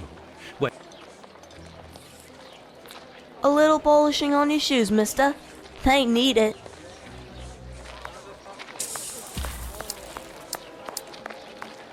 Whitechapel.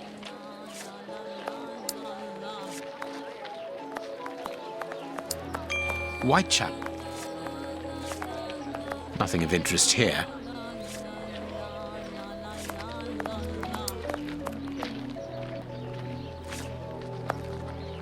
You ain't from round here.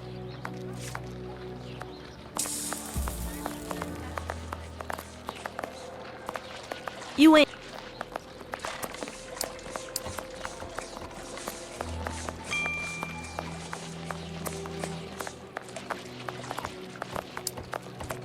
White.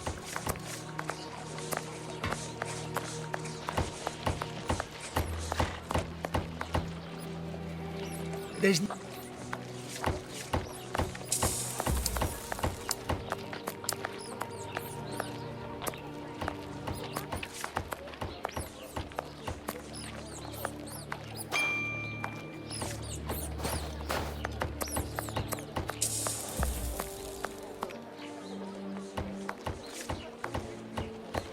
Whitechapel.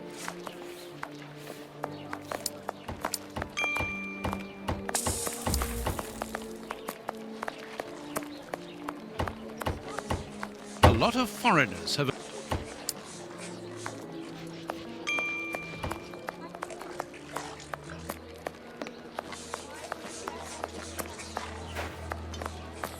Bucks Row.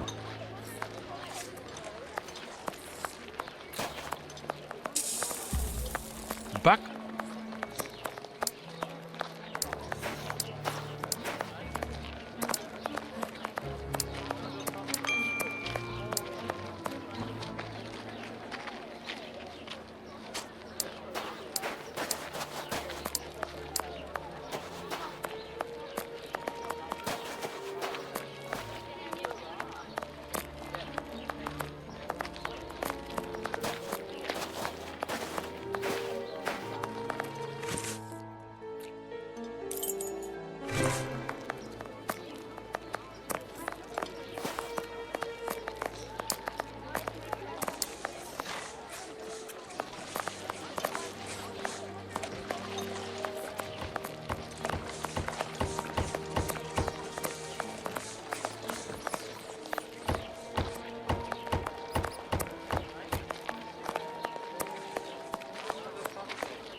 What do you think, Holmes?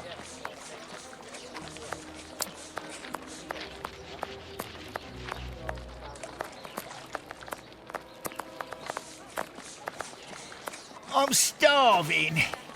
Help me, for pity's sake.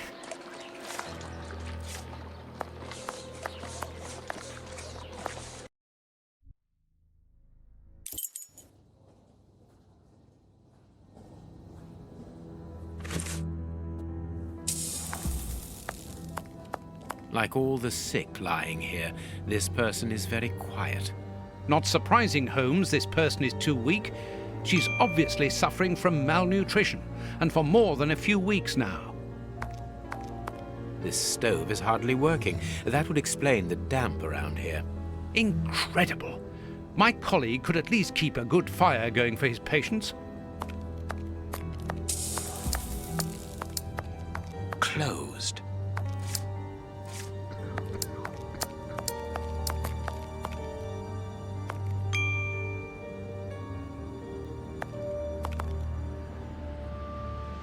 Good day. Please excuse us. Oh, Grant, is it you? Yes, but wait a moment. Watson, it's been years. Since the Faculty of Medicine, if my memory serves me right. Yes, we were young and ambitious. I didn't expect to find you here. I thought you had gone to America. No. I find that I prefer the filth here, amputating gangrenous legs. Ah. I'm joking, Watson. Unfortunately, I was unable to leave for Washington. I had to give up surgery. So instead, I crouched down in this rat hole, rubbing shoulders with the world's misery. Grant, treating those in need is a noble calling. You underestimate the importance of your work. If you say so. It's true that in the beginning I felt as you do, but as time goes by, the more this cursed area seems like hell. You think that nothing can get worse, and the next day you see that it can. Now famine has hit these poor wretches. One can't always do as one might prefer when one is a doctor. Grant, I'd like to introduce you to Sherlock Holmes. Pleased to meet you. Well, no one comes here by chance, therefore I imagine that you need something in particular. How can I help you?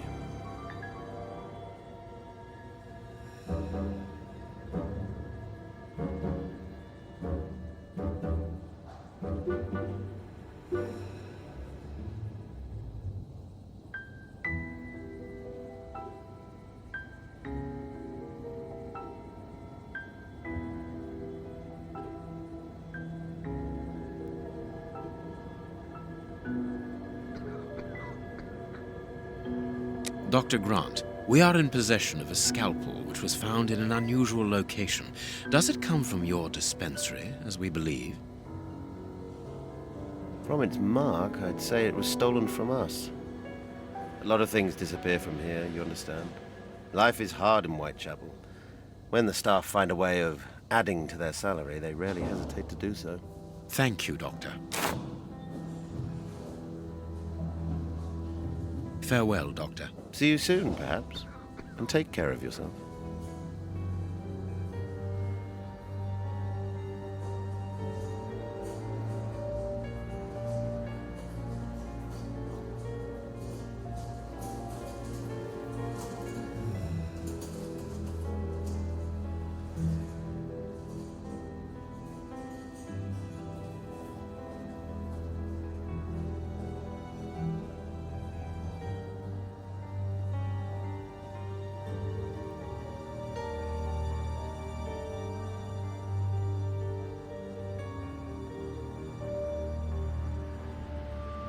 I suggest that we go to the cemetery next to the public dispensary.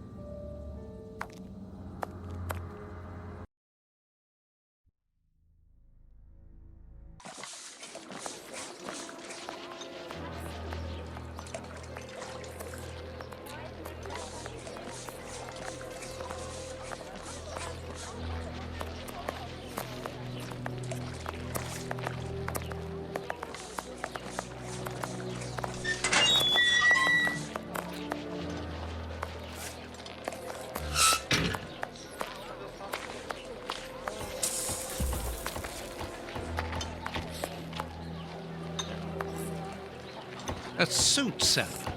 I shouldn't think he gets many clients in this miserable area.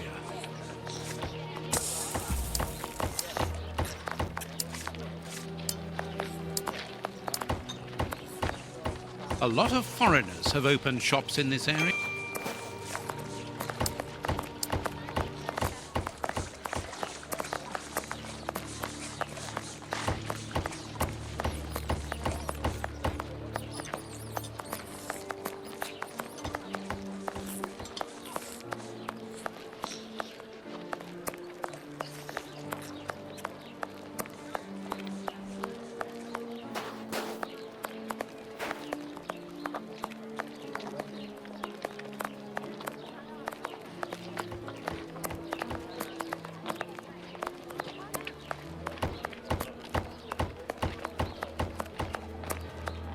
Nothing of interest here.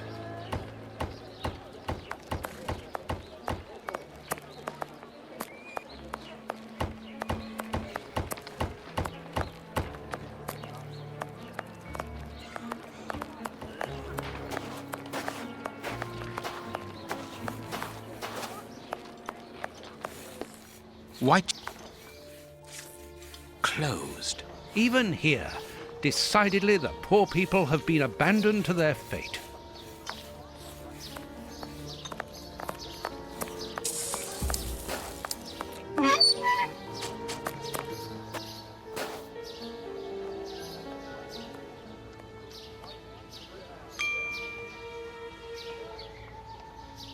This cemetery is the very image of Whitechapel. Sinister, frightening, and ill-kept. What a terrible place for one's final rest. At least hunger no longer gnaws at them.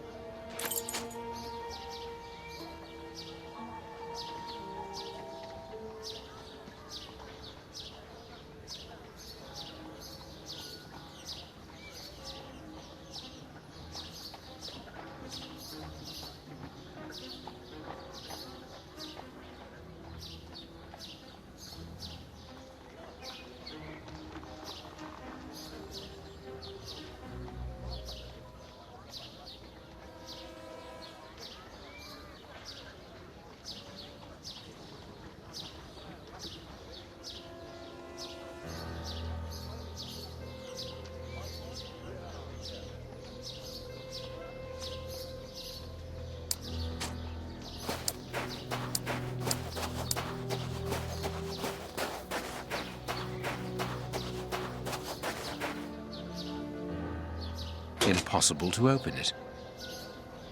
Let us see if the elements analyzed in...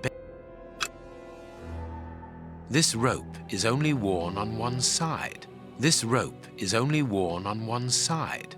The rope used to tie up the Bishop of Knightsbridge came from this cemetery. It is only worn on the one side because it is used to lower coffins into graves.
This shovel belongs to the cemetery workers.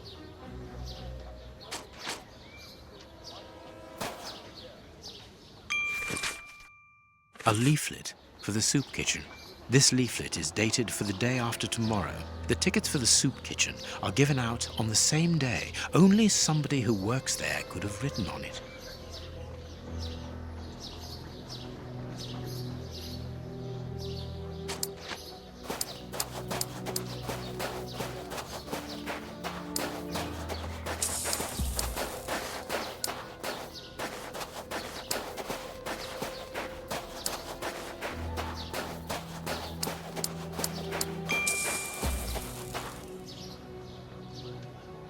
Let us see if the elements analyzed in Baker Street and this cemetery have something in common.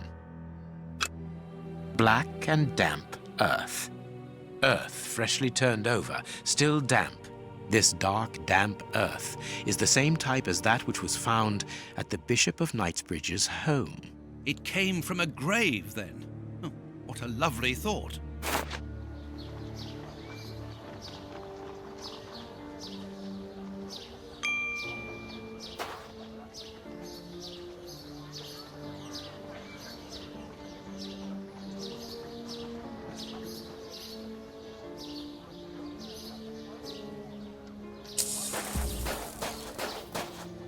This must be the gravedigger's cabin. Well, judging by the state of this place, they don't work very often.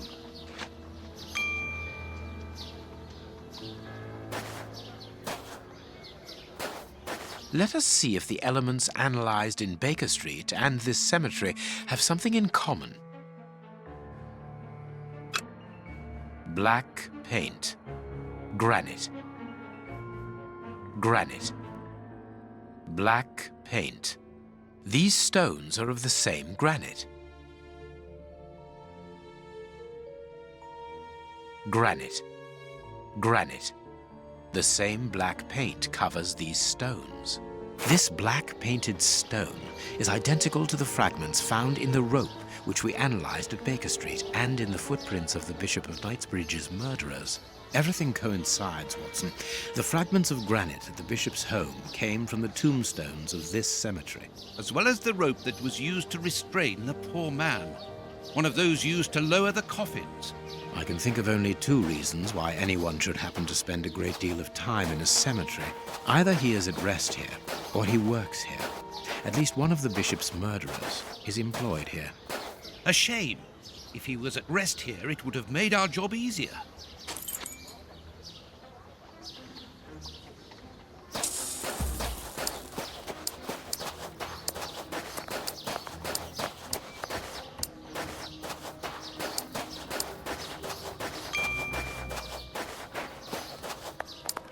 Buy my flowers, my lord, for your dear departed.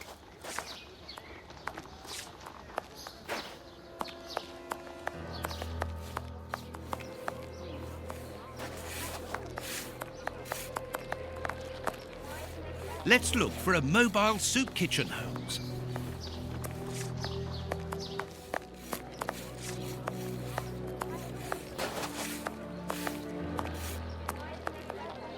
Oi, oi! We're giving out free soup after Mass, right here. Don't hesitate. Come get yours. All thanks to Prince Woodville's kind generosity. A ticket for a hot bowl of bacon soup. Excuse me, my good fellow. You don't look like the needy. We're not here for the soup, we're merely passing through.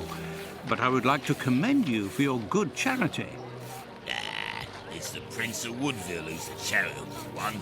All I'm doing is filling the bowls. For the first time ever in this area, someone's thinking of the poor people here. Look around you. At every street corner, you'll find someone giving out soup just like me. I grew up here, and I can promise you, it's the first time the toffs have thought about us. And no one tries to take advantage of this? No, mister, that's not possible. You have to exchange a ticket against a bowl. The tickets have the day's date on them, and are handed out after Mass. That way no one can cheat. A bowl of good bacon soup isn't for you, gentlemen. We're looking for two people called Grape Ape and Kurtz. Do you know them? Can't you see I'm giving out soup? You again. You can't have any soup, you're too rich. It's for the poor, not the toffs. And what would you say to relieving two toffs of their wallets by giving them a chance at dice? With great pleasure. What do you want to bet? Your ring against my friend's superb silver watch. Holmes! I inherited this watch from my brother. It has a great sentimental value. Watson, show your watch to our friend here. Done! Make yourselves at home. All right, mister. First who gets 36 points wins.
Holmes, my watch!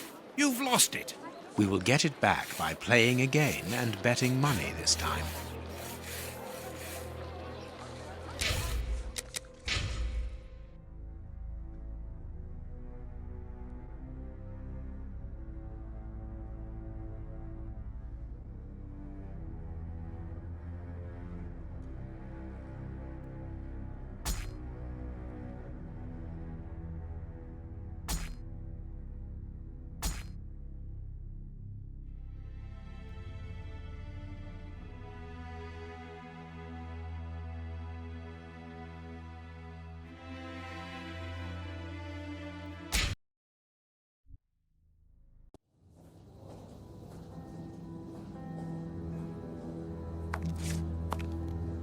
Yes? Yeah. What? Please? Doctor, thank you. Farewell, Doctor.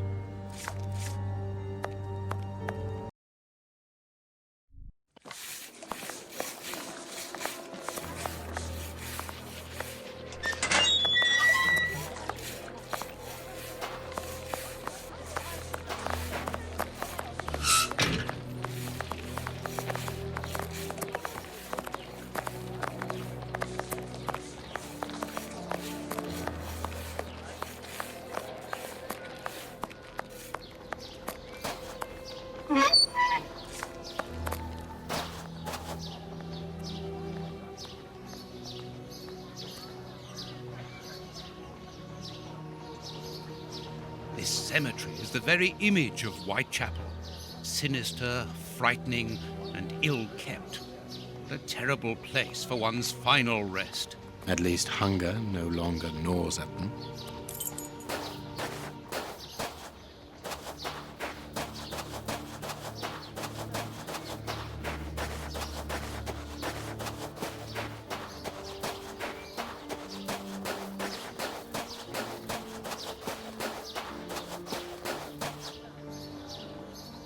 Let us...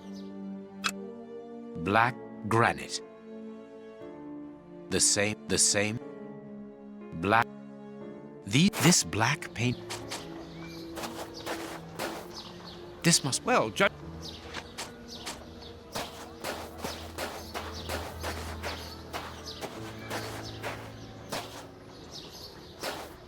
Let us... Black earth. This... It...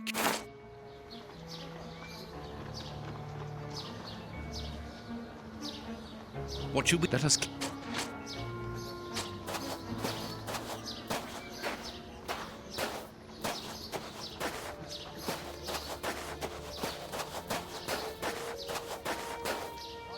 This shovel.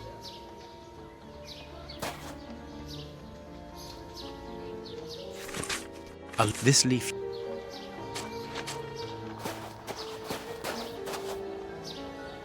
Let us... The rope, everything coincides, Watson. The fragments of granite at the bishop's home came from the tombstones of this cemetery. As well as the rope that was used to restrain the poor man. One of those used to lower the coffins. I can think of only two reasons why anyone should happen to spend a great deal of time in a cemetery. Either he is at rest here, or he works here. At least one of the bishop's murderers is employed here. A shame. If he was at rest here, it would have made our job easier.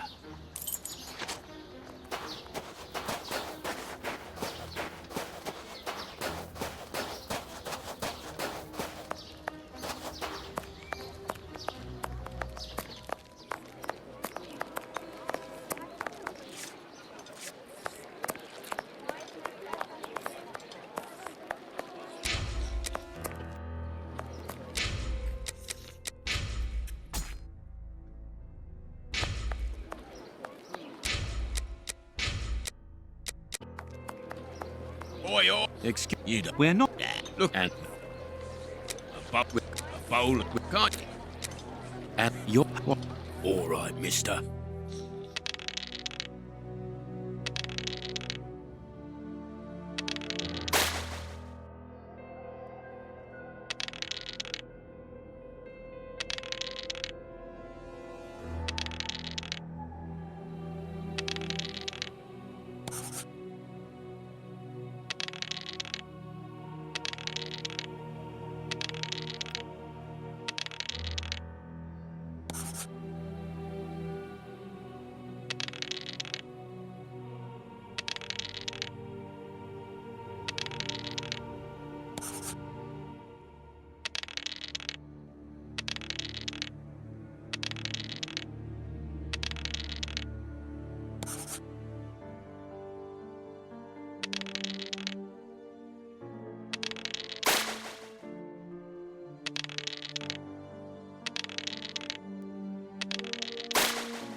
Without success, Holmes.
Without success, Holmes.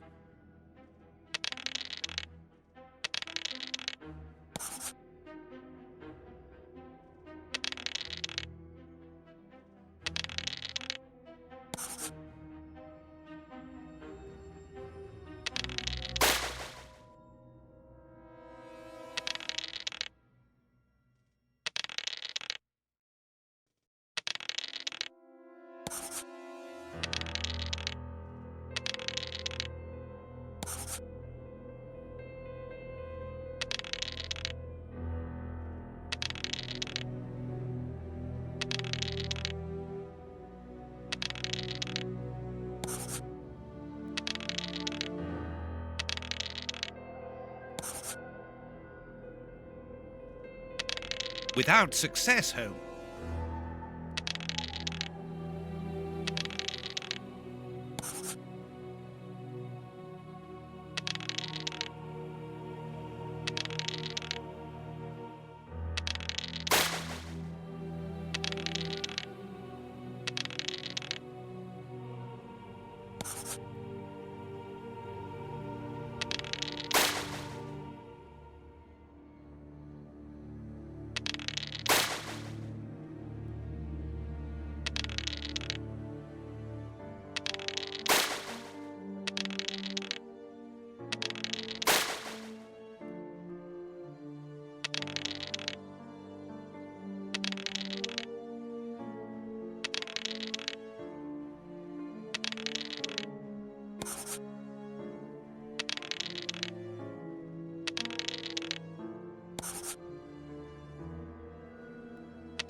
Without success.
Perfect. Aren't you gonna leave me alone? Can't you see I'm busy? We win. Hey, not so fast. We'll play again. Out of the question. You have lost. You owe me your ring. Oh, it means a lot to me, this ring. Me dad gave it me before he died. He choked on his own glass eye. Me mum didn't get over the shock of it, and she killed herself by smashing her head open with her wooden leg. And she'd only just heard that me sister, who's a prostitute, had caught an embarrassing disease that made all her hair fall out. And worse, our dog got run over when he... As this ring holds such sentimental value for you, I will allow you to keep it. What would you say to exchanging that against some information about Grape Ape? That seems like a fair deal, don't you think? Yeah. Grape Ape works with us. He usually deals with the tickets, but we haven't seen him for a few days. Where is he usually to be found? Well, last time I saw him, he was with his mates from the dispensary, them that deal with the morgue. Now, that's all I know. It is quite good enough. Keep your ring, my good man, as a souvenir of your poor father. A souvenir of me dad, me mum, me sister, and me dog. One further thing. You said that Grape Ape's friends work at the morgue. Which morgue? The morgue at the dispensary. I must say, they got a funny job. They wash the dead, dress them, cut their hair. They clean the blood off the floor, chase the rats, stamp on the cockroaches. Mister, I can tell ya, I prefer giving out soup. There isn't a certain Kurtz amongst the employees? Listen, we didn't play for info about the whole city. I'm not telling you anything else. The dispensary has got its own morgue. Interesting. Well, yeah, I've just told you so. It's the one that all the undertakers prefer. Think about it. It's just next to the cemetery. Thank you, my good man.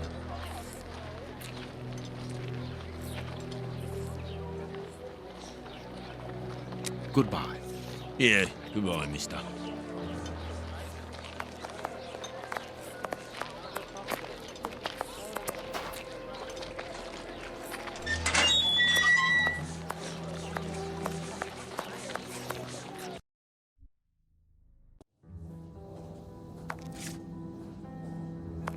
How can I help you?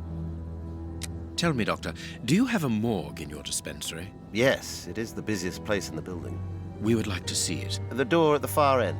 The one with the unpleasant smell. Very good. Farewell, Doctor. See you soon, perhaps. And take care of yourself.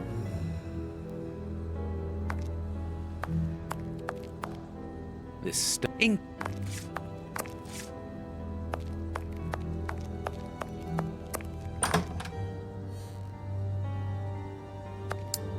Look, Holmes.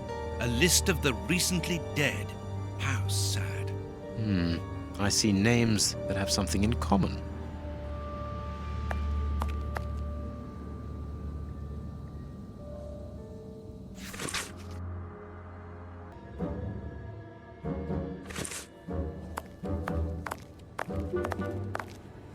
What do you think, Herb?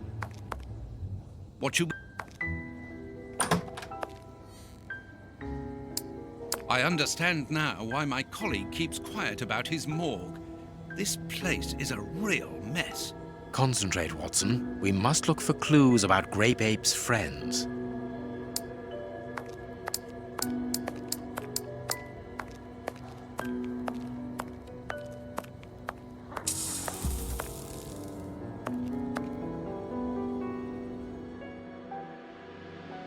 I need something.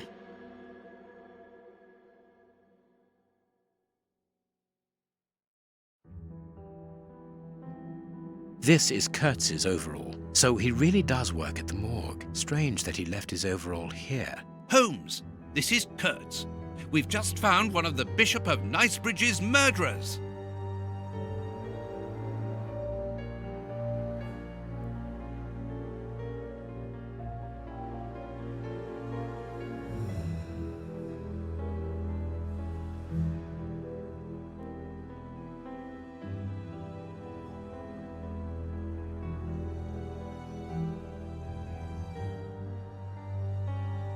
I need something.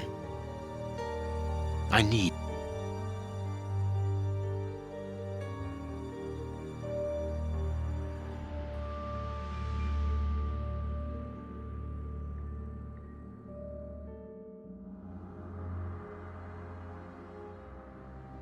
I need some.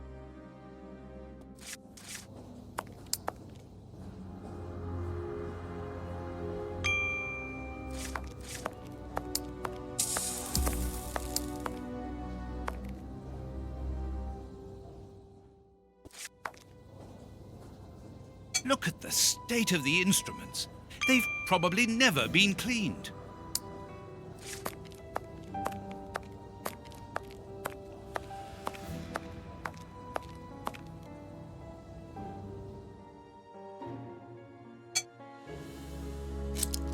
A small metal stem.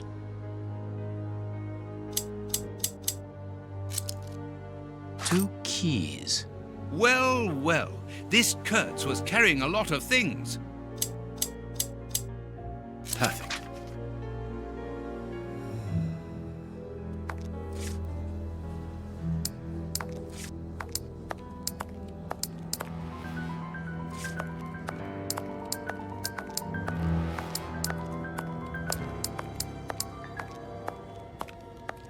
We must find the place indicated with the cross on the map we found in the morgue.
Closed. Even here.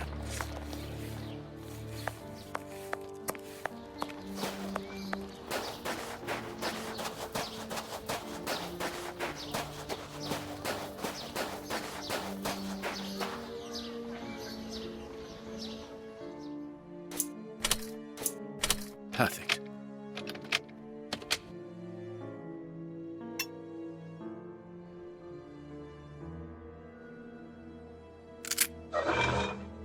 It's open. Here, this hut is on the map. Let us search it from top to bottom, Watson.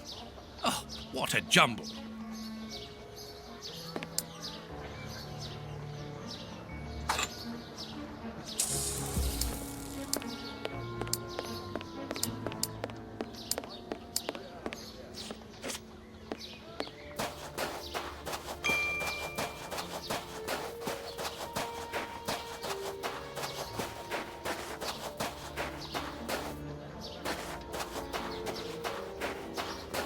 Impossible to open it. Impossible to open it.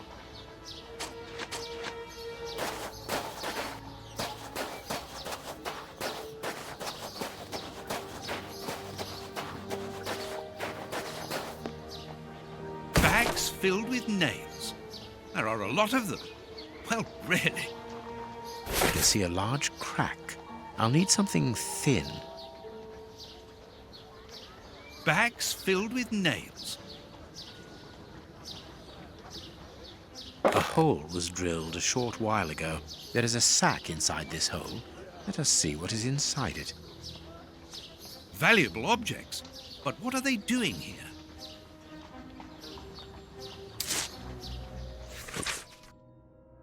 We are making headway.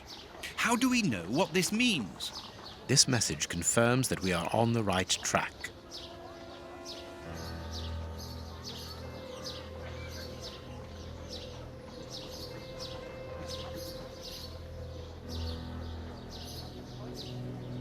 Valuable.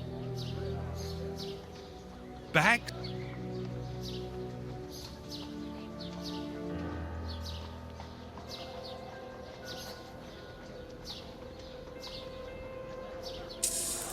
Look, this chest has been nailed to the floor. Look. Look.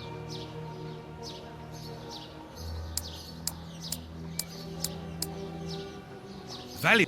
Back.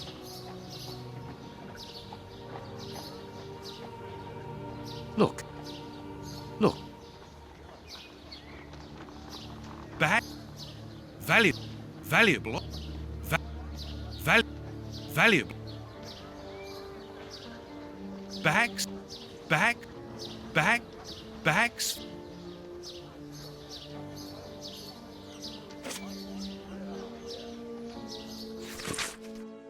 How is it that there is no room in this cemetery? Let us hope that the tree is still there.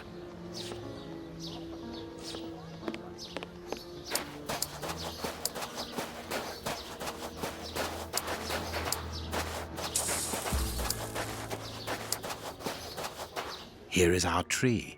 Let us examine the inscriptions. Sally and John. This design was the last to be done. Sally and John is engraved here as a symbol of their love.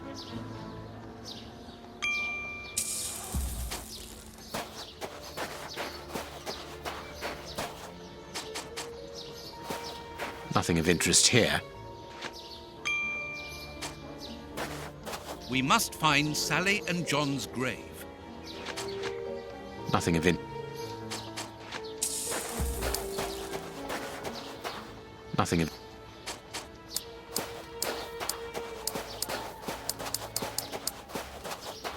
Nothing of interest.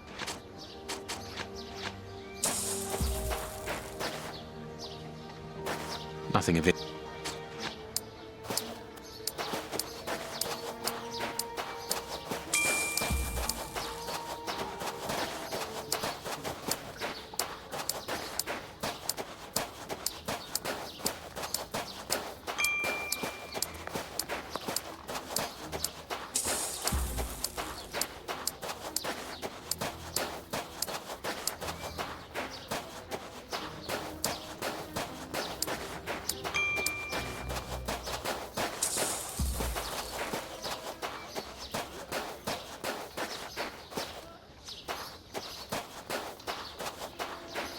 Nothing of interest here. Nothing of interest.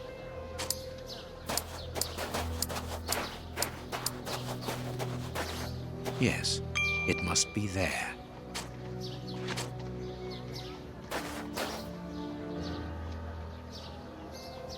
I need something.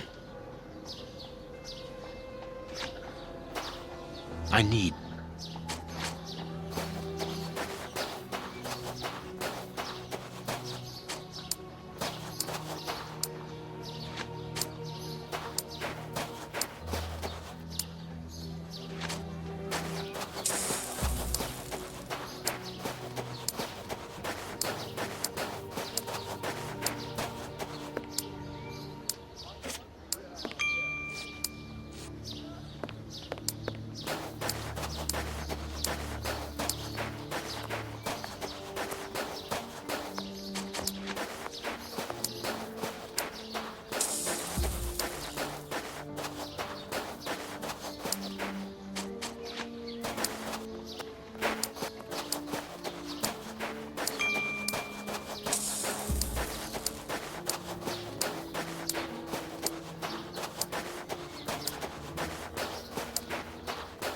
This dark...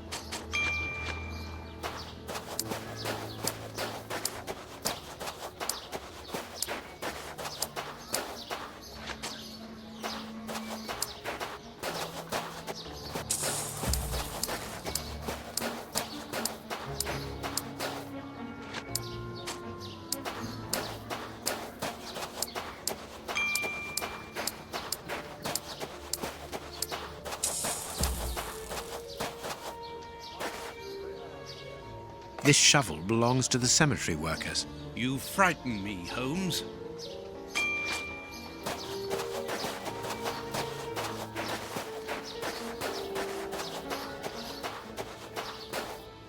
This must be the grave. Dig quickly, Watson. Very well, Holmes.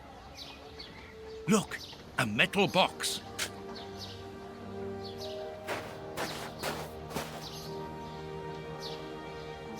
The lock on this box is rather sophisticated.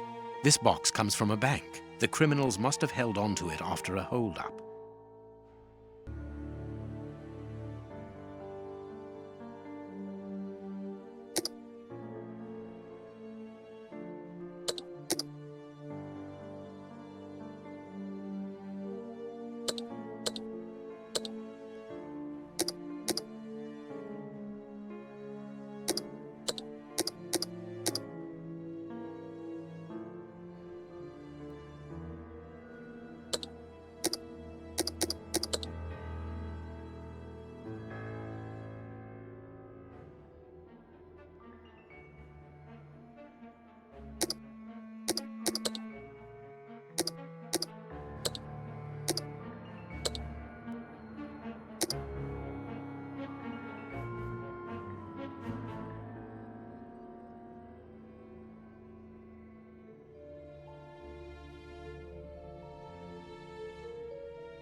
There we are.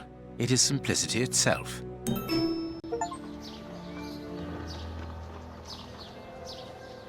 This key must be important to be hidden here. These candlesticks are undoubtedly stolen. A hammer covered in blood.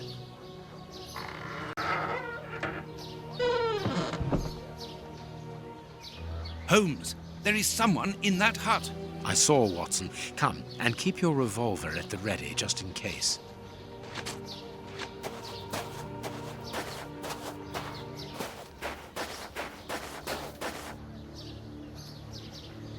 Open up. We're not the police. Do not be alarmed. That's a strange way of reassuring someone.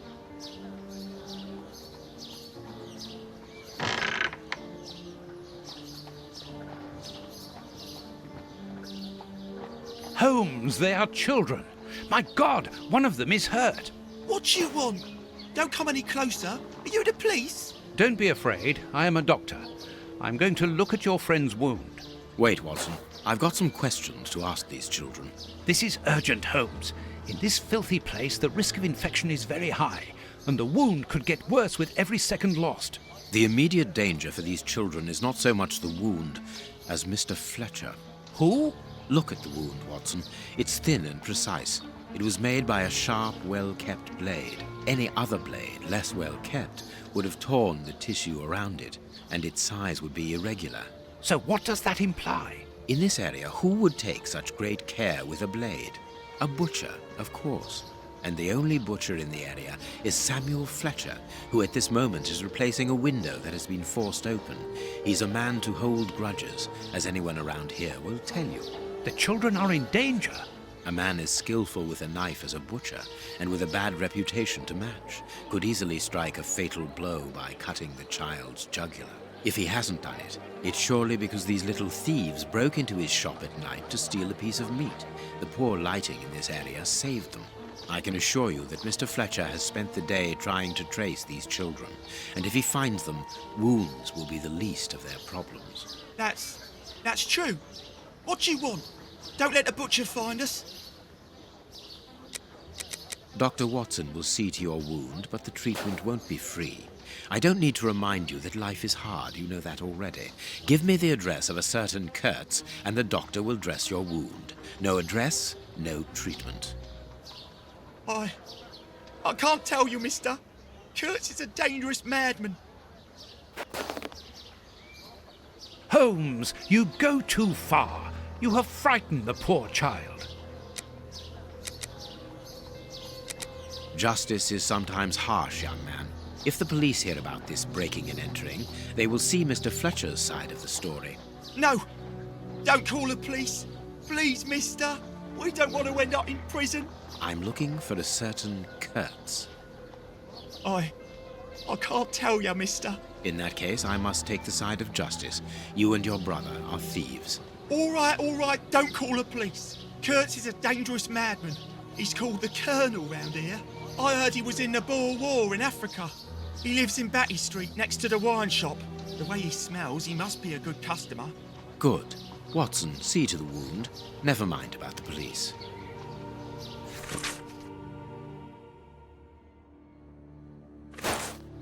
We must protect these children from that butcher, Holmes. It won't be necessary. I've had dealings with Samuel Fletcher before now. He's not the monster I've made him out to be. If he had wanted to kill them, he would have done so, even in dim light. By wounding the little thief, he wanted to warn him never to set foot in his shop again. Forget Mr. Fletcher, Watson. You mean you lied to frighten those poor children? Exactly. Clever, wasn't it?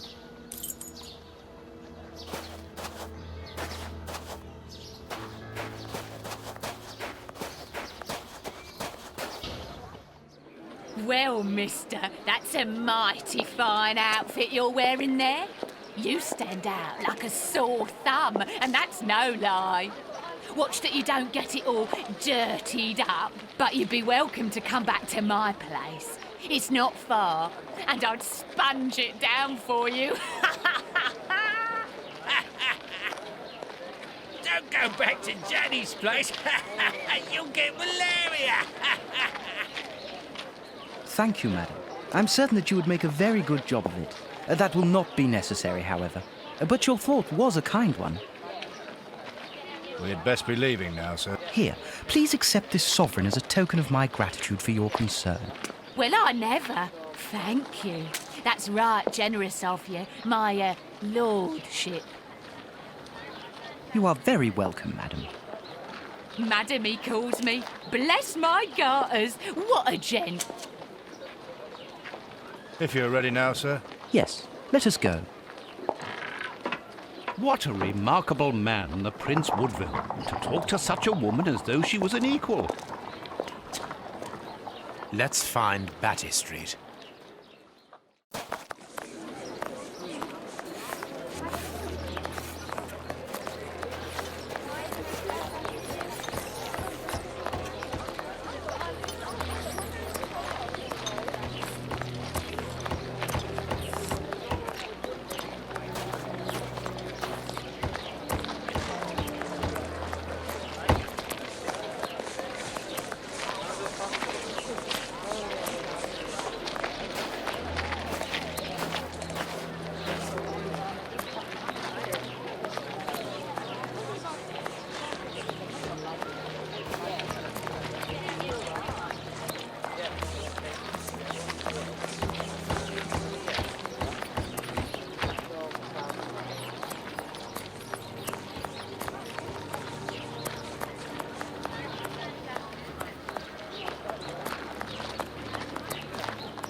Batty Street. Batty Street.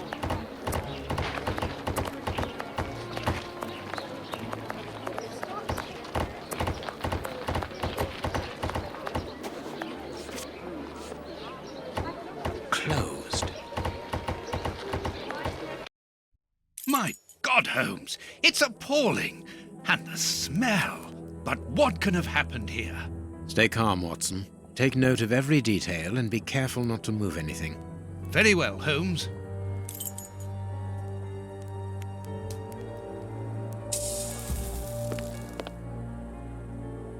I am missing some information.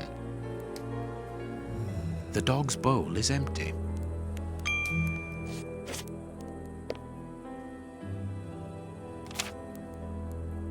Grapes! What are they doing there?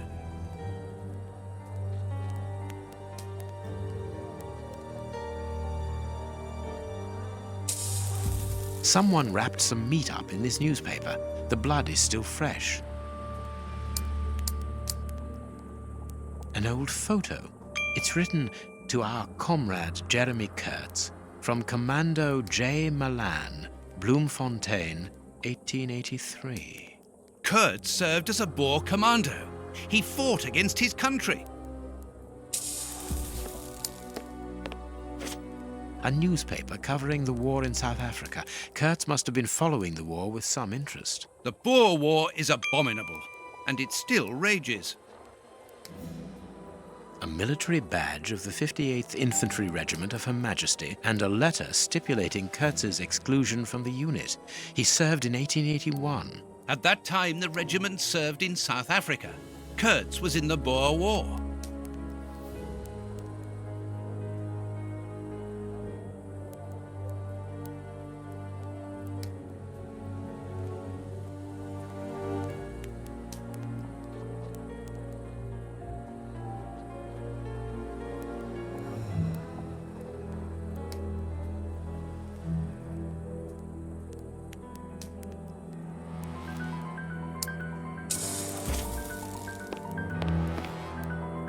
Military badge. At that time,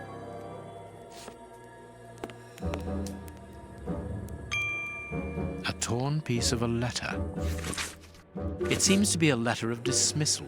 Apparently our friend Kurtz served in both camps in South Africa and was never a colonel, but that doesn't surprise me. a traitor, deserter, and a false colonel. What a charming gentleman.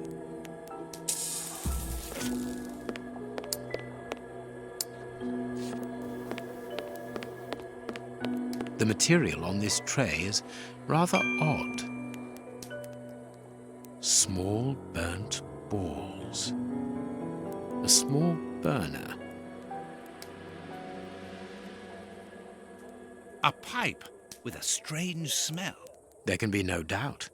Judging by the material on the tray and the pipe, the man smoked opium. Opium? I doubt if this man could have made his drug here. He would have needed a real laboratory. Let us look at our deduction board, Watson.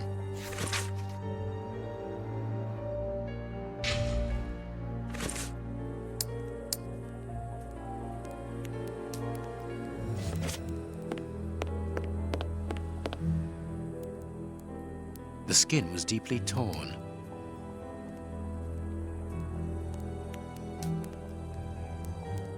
What a horrible wound.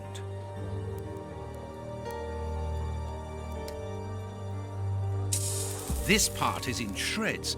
The skin tissue has decomposed, yet the death is recent.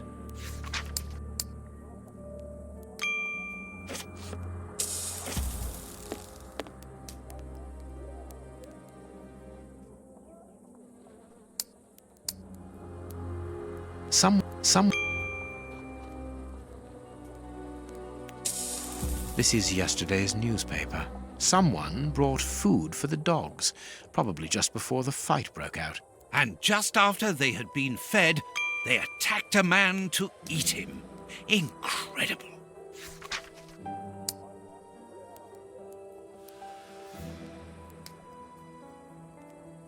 What a horrible wound. This part is in shreds. The skin tissue has decomposed.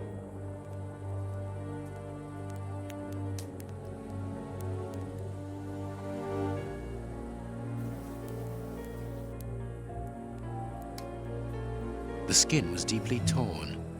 The skin...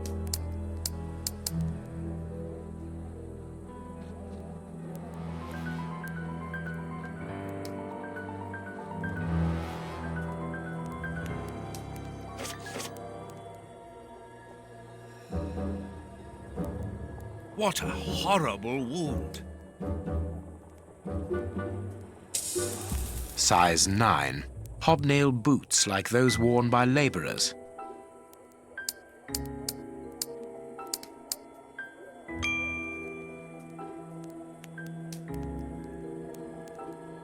This bandage is a day or two old, no more. Only a dog could inflict so deep a wound, but it appears that the wound was gnawed at afterwards. It is a dog bite. I can see the tooth marks. What terrible wounds! The dogs must have been rabid.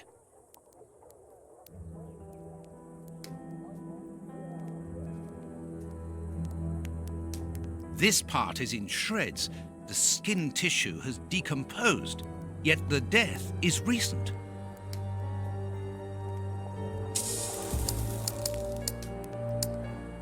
This bandage is a day or two old, no more. So this is definitely one of the murderers right here because they have the same shoe. This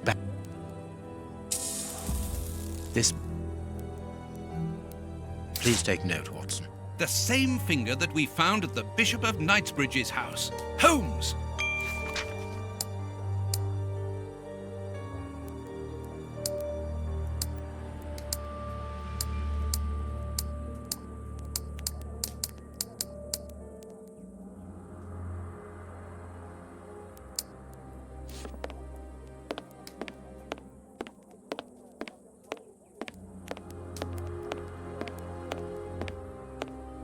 Let us look at our deduction board, Watson.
My deduction chart is incomplete, Holmes. We are missing an important detail. Let's return to the clinic and ask if our friend might lend us his morgue for 2 hours. What are you going to do? I'm torn between a nap and a picnic. Oh, I've had enough, Holmes. The next step of our investigation, Watson, leads us inevitably to a post-mortem. As you're well aware, in the instance where a body's vital organs no longer function, every minute is vital. Be quick now and procure the room while I arrange the transport. Very well. I will see you later.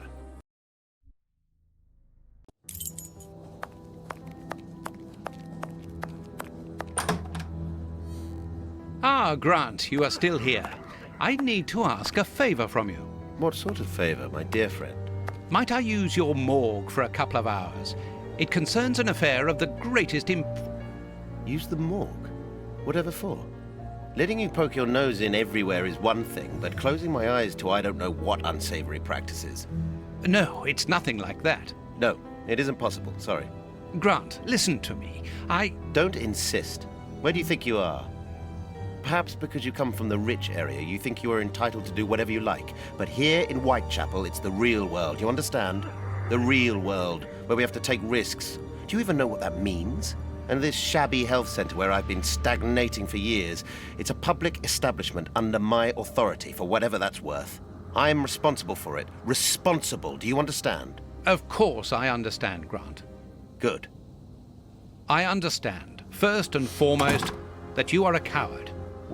What? A coward, I said, sitting on your backside behind a desk for years, complaining about your fate without even trying to change a single thing about it. I won't allow you. And you dare to talk to me about risks? I, who was wounded in Afghanistan while in Her Majesty's service, and who, for a great many years, has taken part in some of the most dangerous criminal investigations the country has ever known. But as for being responsible, as you call it, it begins with doing your job properly, particularly when one is a doctor and caring for the poorest people within our society. The real life? Ha ha! Don't make me laugh. I am a doctor too, Grant, don't forget. And I'm ashamed of my profession when I see the state of this centre. It's not my... So, your disgusting morgue, you are going to allow me to use it, dear friend, because I urgently need it for a vitally important affair that is way over your head, and whether it pleases you or not. Understood? If you want to be like that about it, do whatever you like. I wash my hands of the entire thing. That doesn't surprise me.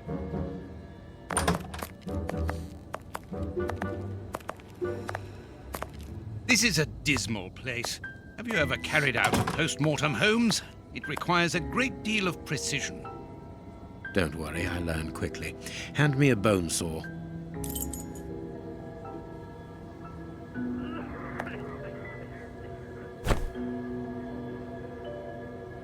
Go carefully, Holmes, even so.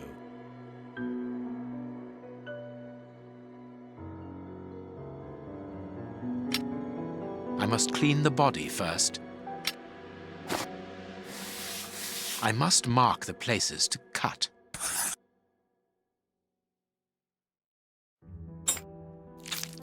My notches are ready. I can't do that. I can't.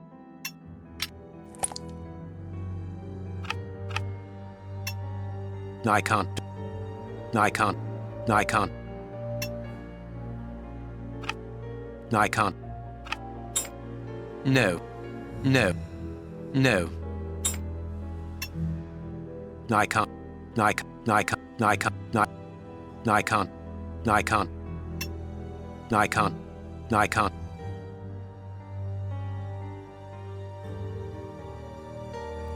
I can't. I can't. No, it is I can't. I can't. This liquid found in the lungs. I can't.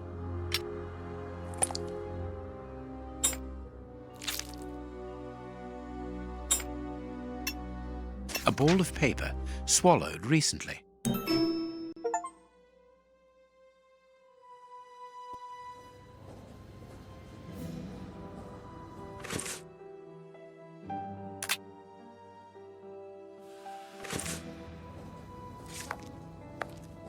I am missing some information.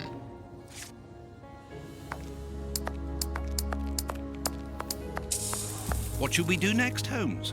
I must analyze the contents of my pipette.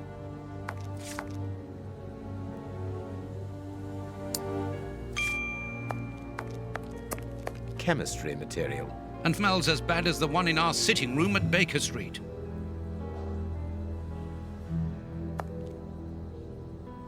This liquid found in the lungs should be able to tell us something.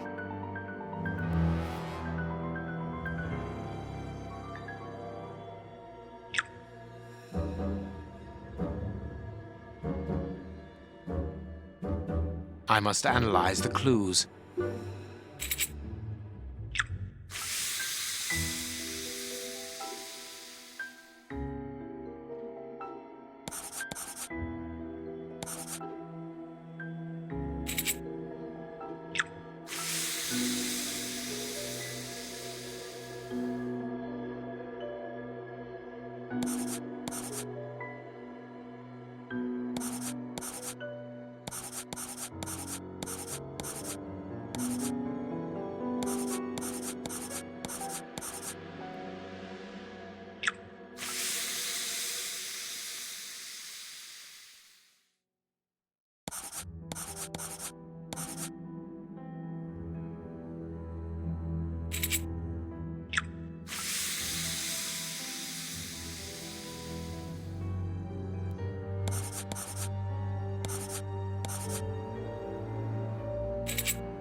Poison, and apparently very virulent.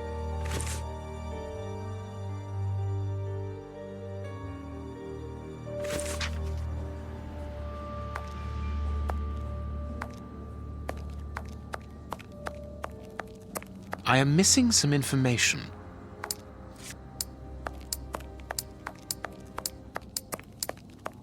We must finish our deduction board, Holmes.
That was a most instructive post-mortem.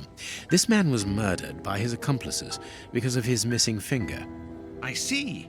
He was overly conspicuous, walking around with a bandaged hand, as the police would have been looking for a man with a missing finger. But how did they manage to disguise the murder by making it look like a dog attack? The post-mortem revealed the presence of poison in his system. Everything points to it being a less potent form of the poison we found in the bishop's rooms. This man died as much from the poison as from fighting against those animals. I believe this new version of the substance provokes such a rage that the victim attacks anything in his path, and in this instance it was dogs. We're dealing with sorcerers' apprentices whose creations are ever evolving. They are attempting to obtain a particular effect, and they try out their formulae on human guinea pigs. You're saying that his accomplices forced him to drink it? No, he took it himself, voluntarily. The poison wasn't to be found in his blood, but in his lungs. I also discovered numerous traces of opium. I'm beginning to see. They mixed this horrible poison with his opium, knowing that he would soon smoke it to ease the pain caused by his wound. Exactly. And such a profound knowledge of both chemistry and toxicology is uncommon. Very well. We know the reason and the manner, but we're really not any further ahead. How will we find the two other men who murdered the bishop? By going to 13 Burner Street. It is in this area. But where did you get that address, Holmes? From his stomach. I see. He wanted to get rid of the address. No, he wanted revenge. I don't follow you. When the man with the missing finger began to feel the effects of the poison, he knew that he was going to die, and he knew that there would be a post-mortem. Shall we go?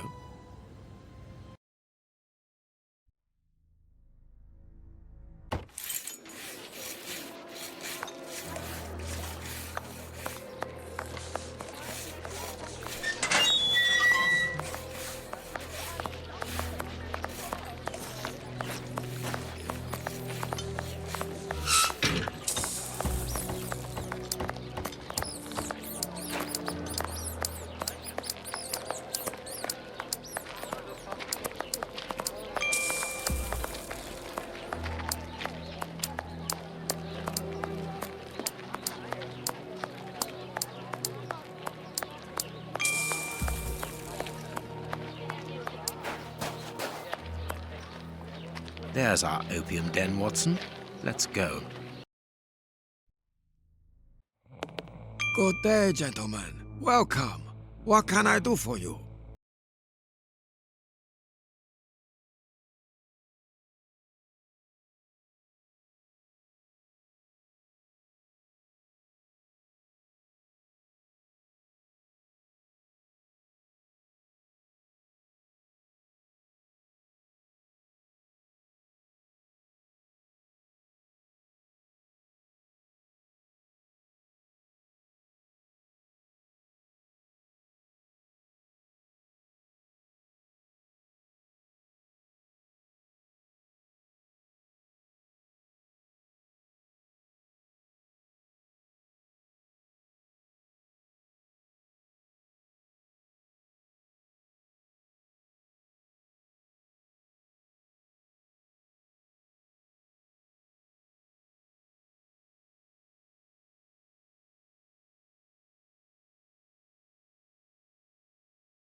It's not allowed here. Go on a bit further. Please excuse us, sir.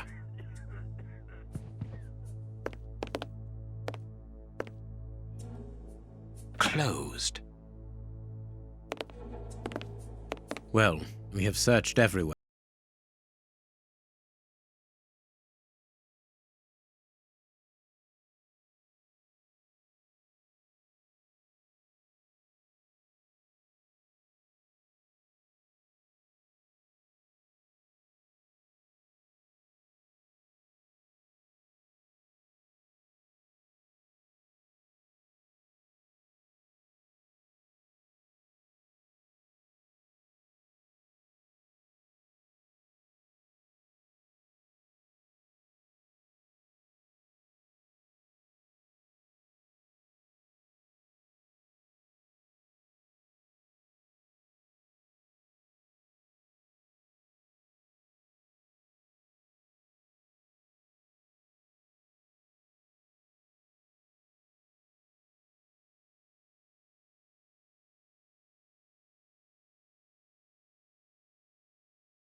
Have you chosen somewhere to... Not yet.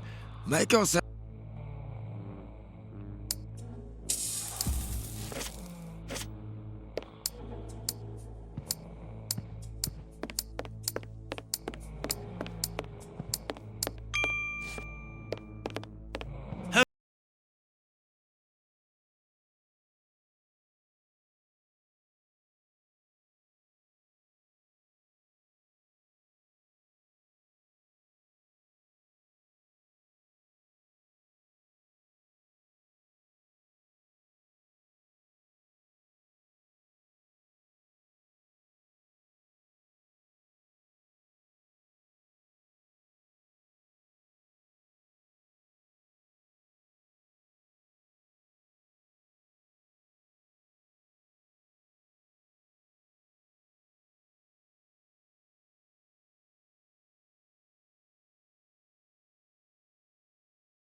It is impossible to get out. All this material must be for heating opium before smoking it.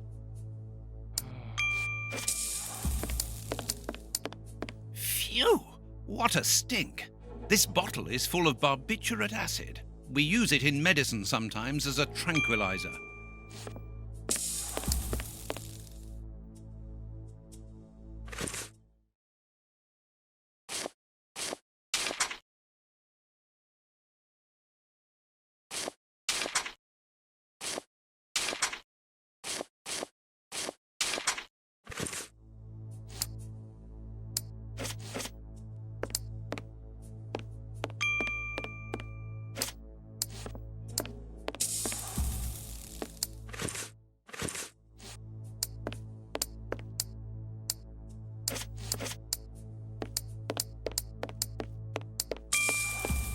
This small opening gives onto the guarded room.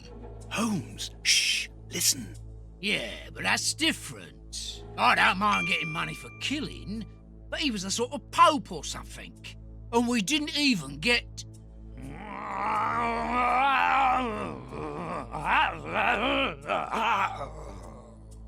Yeah, I know, I got nice rich man's boots. They must be worth about £20. But even so, and the boss ain't happy. And when I see him unhappy, I'm afraid. I don't fancy ending up like Kurtz.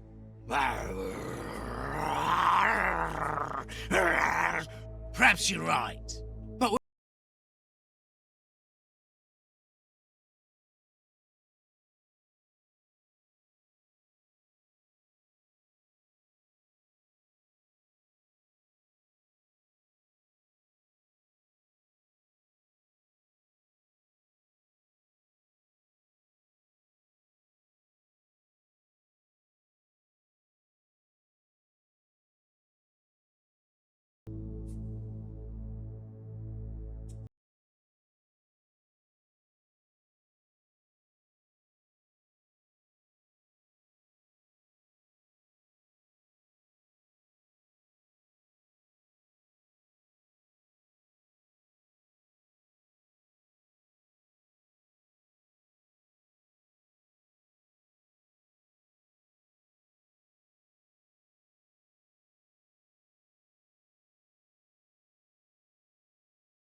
I need...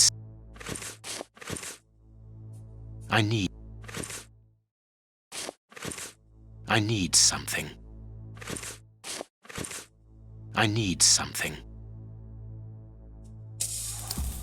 I need... I... I need... I need...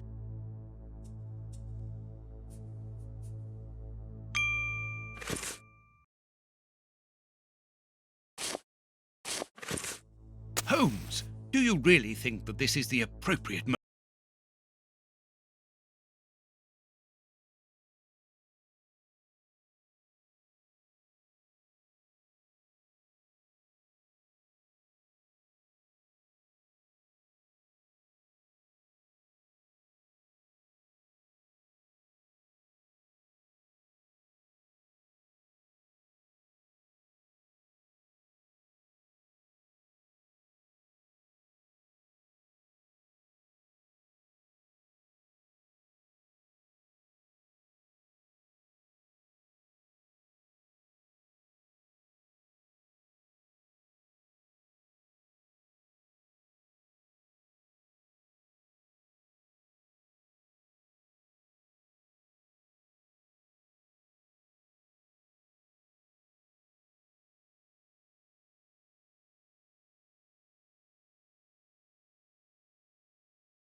It's time to take action, Watson.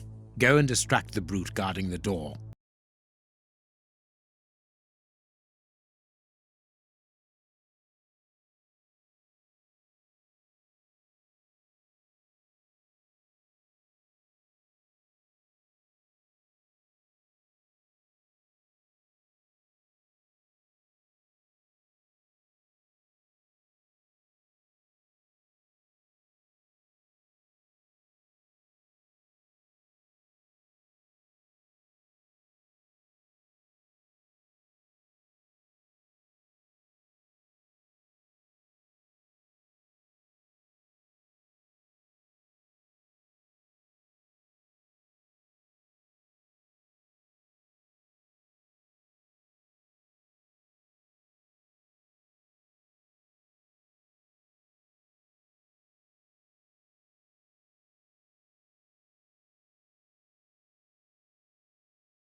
Holmes, what on earth are you doing? No! Stop!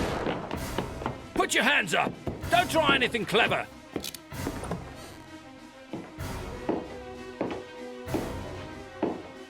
You're under arrest. Take them away. So be it. Come, Watson. Let us go.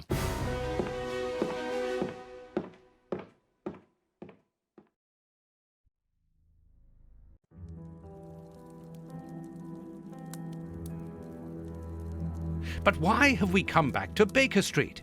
It would have been better to join Baines to interrogate those criminals. No. In the hands of the police, those crooks won't talk, and you know it. They risk being hanged. Oh, so all that for nothing. Oh, they didn't find anything.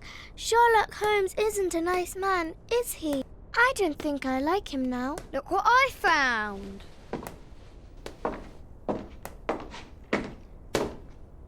Don't do that. We don't like him, but you shouldn't hit him like that. Give that back. It's only a doll. This is Sherlock Holmes's attic. All this must have belonged to him. I want to know what happens next. Keep reading. 3 trails and 2 dead ends. The poor nephew is dead, but Baines has the bishop's murderers. The only one left is the rat killer. Have you questioned him? No. May I ask when you're going to do it? When I have found him. What? You're not trying to tell me that he's escaped again? Yes, but this time it's not your fault, nor mine for that matter. You've been using me, Holmes. I unwittingly aided one of the most dangerous criminals in the kingdom to escape. So please tell me why. An explanation would be futile. It would only lead to further pointless questions. But do you have even the slightest notion as to where he might be hiding? Forget Hans Schielmann for the moment, Watson. Just concentrate on the fact that the bishop is on the chessboard. In any case, the news has spread like wildfire. Look at the headlines. All the papers are talking about it. And the Globe Explorer, their editors must be jumping for joy. Let the dogs bark with the pack, Watson. But how could Farley be so well informed? Look, he also mentions our visit to the opium den, and in great detail. How did he know? Let me see. Contrary to what you might think, Watson, I do not consider that all of our trails have led to dead ends. We're simply missing a common denominator, something that links them together. And our journalist's mystery informer might just be that missing link. Should we attempt to uncover his identity? It is essential that we do so. Let us examine the map. We must talk to Mr. Farley.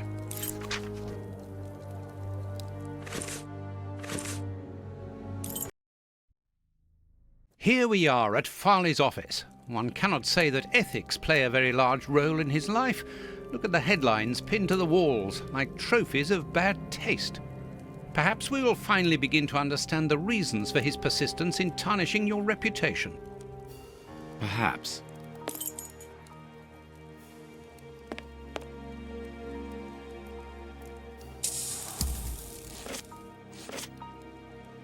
What do you think?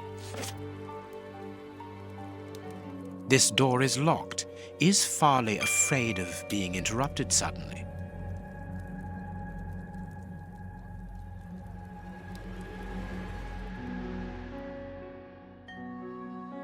Cigarettes, an ordinary, inexpensive brand.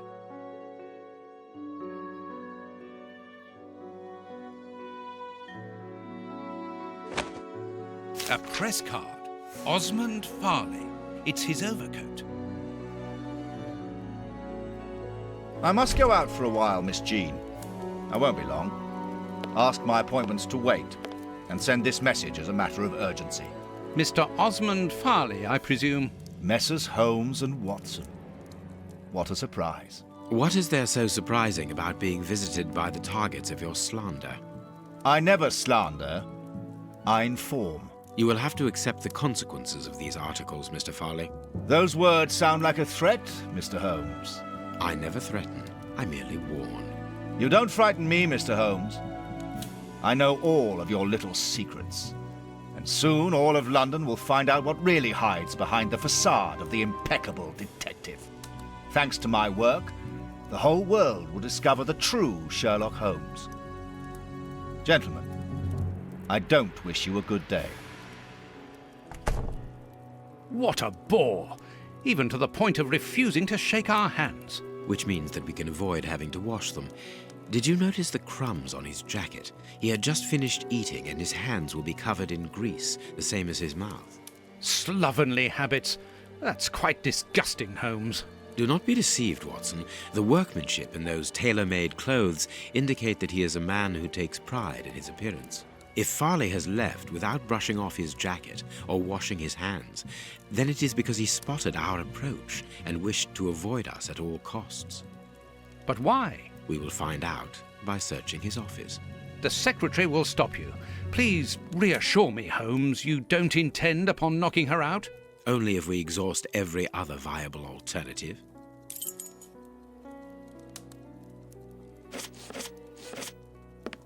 I cannot leave now. I cannot... This is an electric box. Interesting.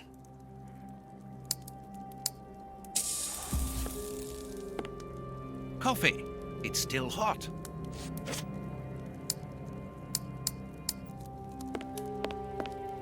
The secretary is occupied in sending a telegram via their electric telegraph. Farley asked that she should do so before he left. We must find a way of interrupting the transmission, which will oblige her to go to the telegraph office in Kensington. It will take her some time to get there, and if we add on the time it takes to send the telegram and then return here, we should have ample time to search the office without being disturbed. I suppose it's unnecessary to point out the illegality of this search? I'm afraid so.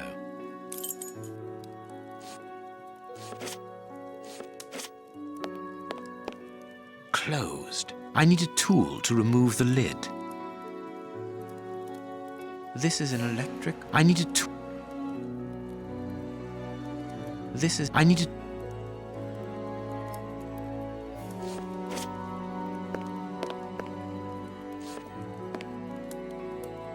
This hanger has a large iron hook.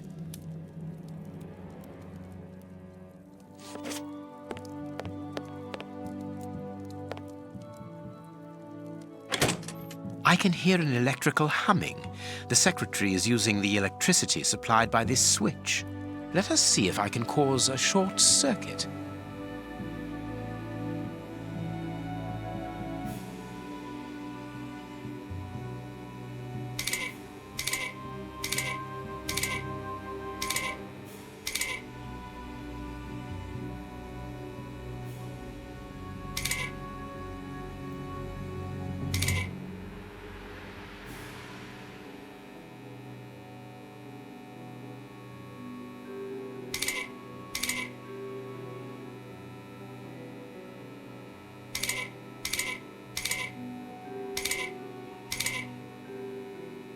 Let us see if I can cause a short circuit.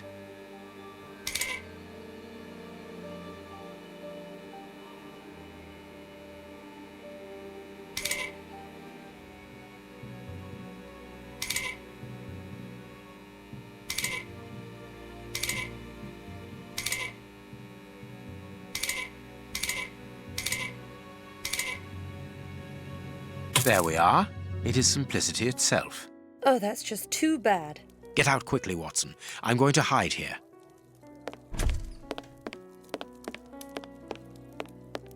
The way is clear.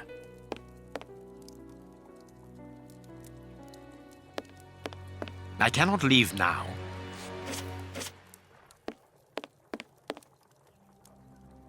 Let's go, Watson.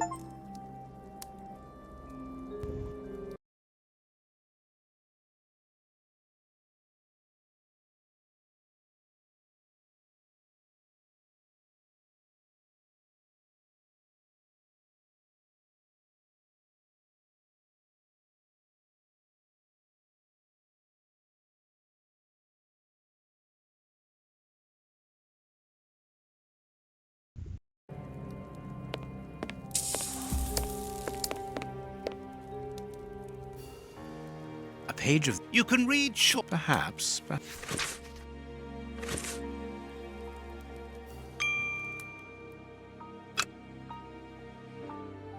I can make out the marks, but I need something to bring them to light. I can make... A makeup case with a good brush. The ribbon is missing from this machine.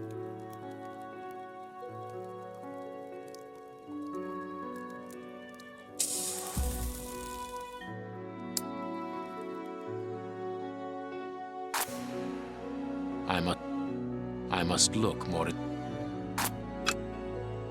I can make out the marks, but I must look.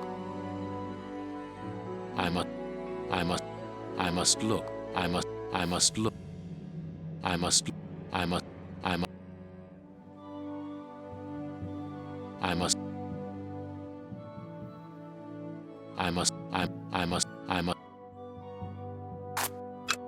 I can make out the marks. I can make...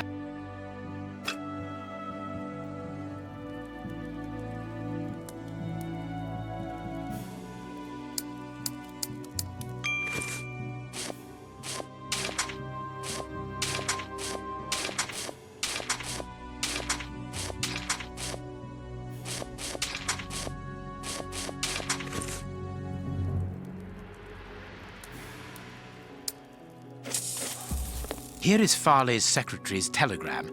Nothing special here.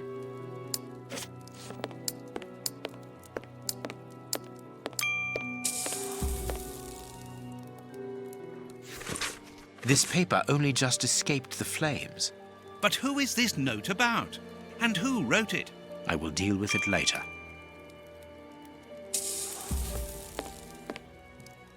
Someone closed the curtain as though he wanted to maintain his privacy. This cabinet has a lot of drawers, each marked with a letter. There is surely a great deal of information in them. But we can't open all of them. We must know what we are looking for. A bunch of keys, a telephone, a technological marvel. A number was written next to it quite recently. A fine, educated hand. Holmes, this number seems very familiar. Yes, but let us dial it to be sure. Miss, get me 1313, please. It is Scotland Yard, of course. I'm beginning to understand. Lucky you. Judging from all the notes on the board, our reporter is an assiduous and organized worker.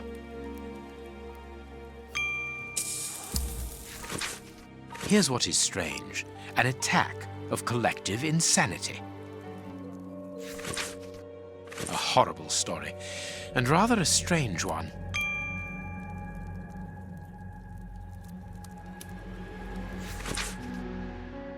A photograph of Prince Woodville. Farley is evidently also interested in this affair.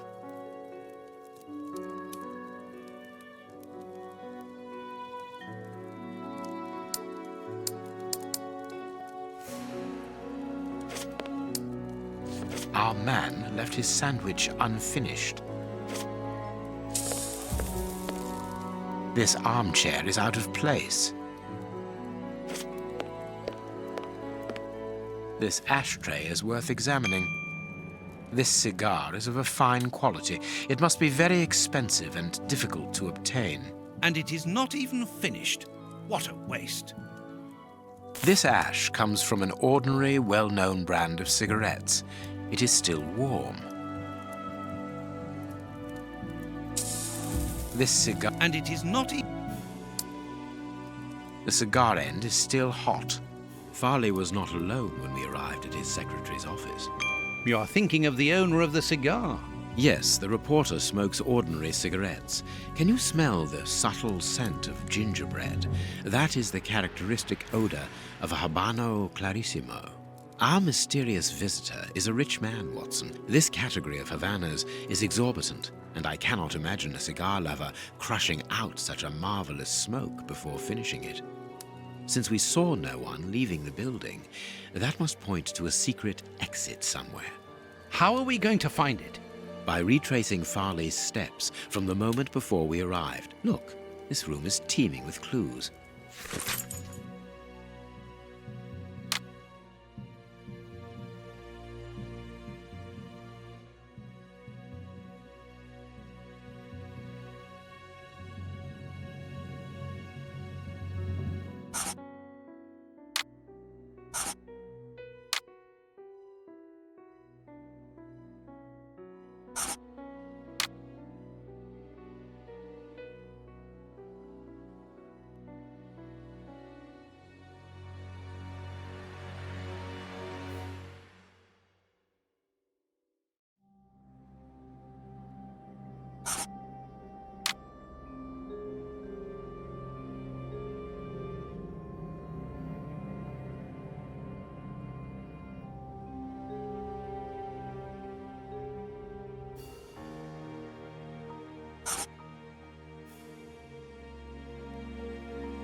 This book has fallen down from the shelf.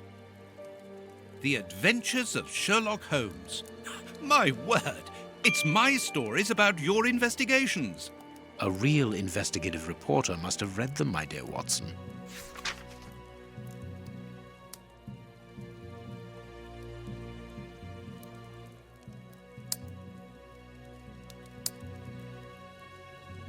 My adventures have fallen from this shelf.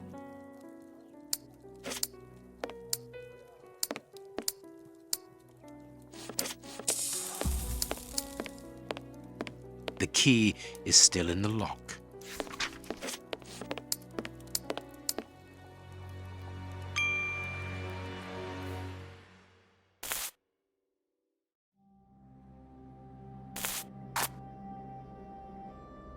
I must look.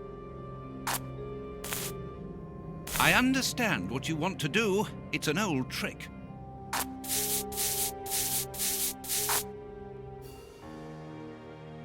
I can see what has been written. Please write it down. Very well, Holmes.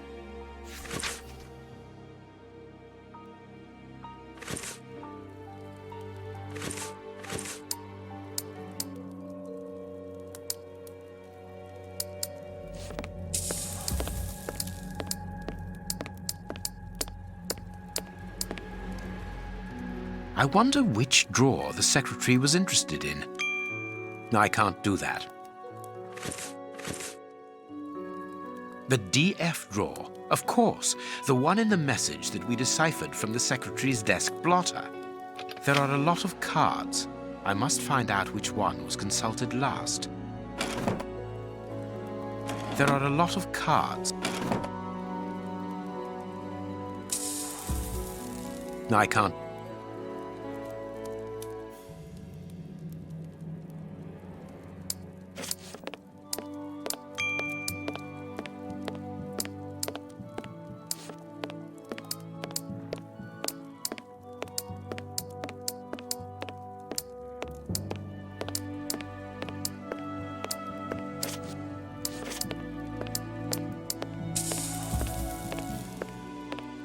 The secretary has just changed the typewriter ribbon. There are smudges of dark blue ink.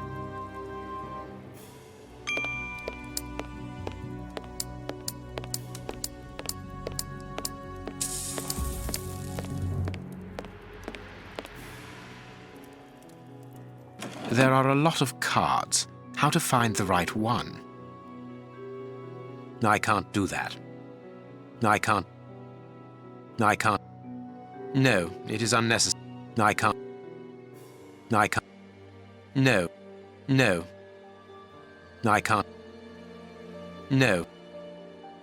I can't.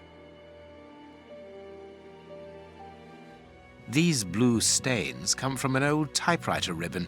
This card has been removed recently. This card has got grease marks on it. The reporter made them. Apparently, he's making inquiries about Prince Woodville, too. But where do you come into all this? Look, if we pull the curtain a little, we can see out into the street. Someone closed the...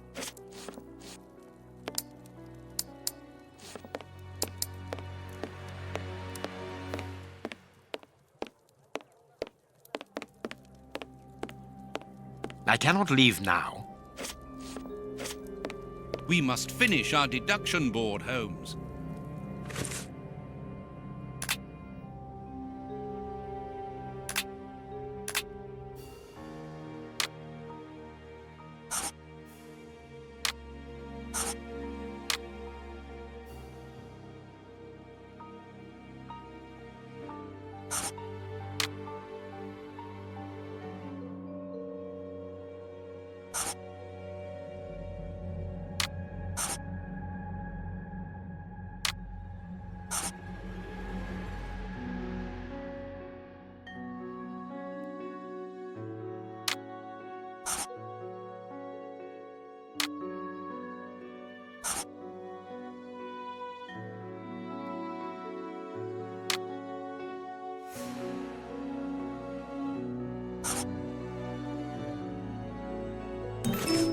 Farley consulted a card while he ate, which was given to him by his secretary just before she changed the ribbon on her typewriter.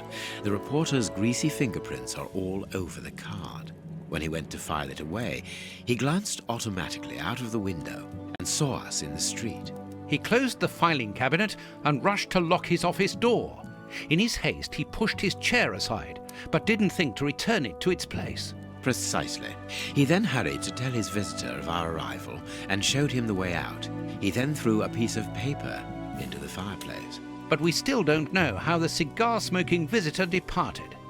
The answer lies in the direction the reporter took, Watson. At a certain moment, he would have been in a place where he had no logical reason to be. Look at our deduction board, and then let us go to the place where the reporter should not be.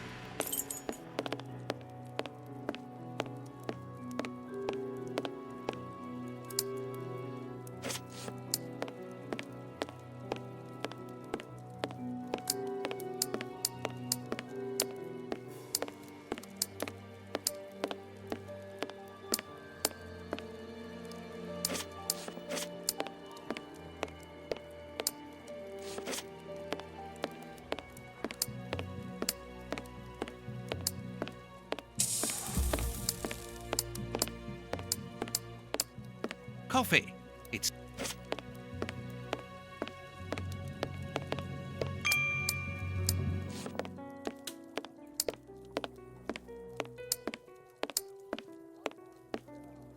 Here is Farley's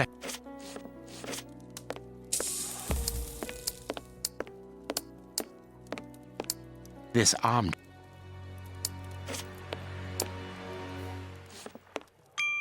This book...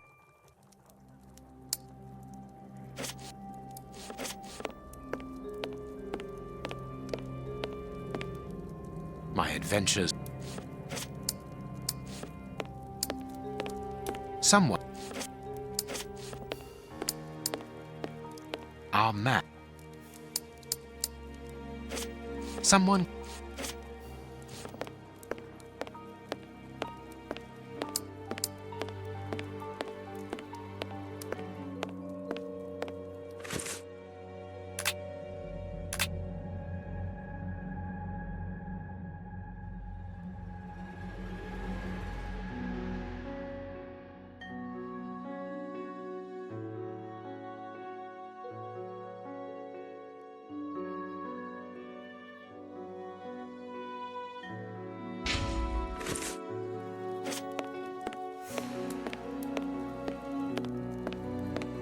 This up.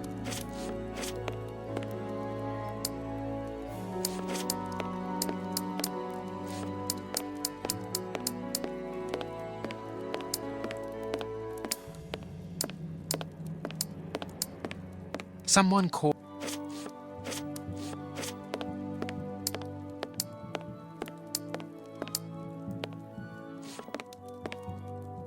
Look at our. The key.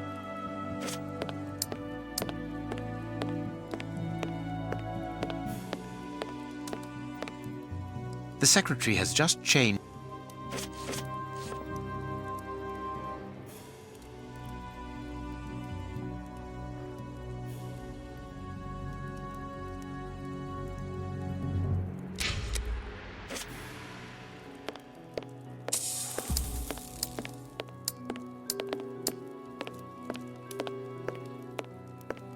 I cannot.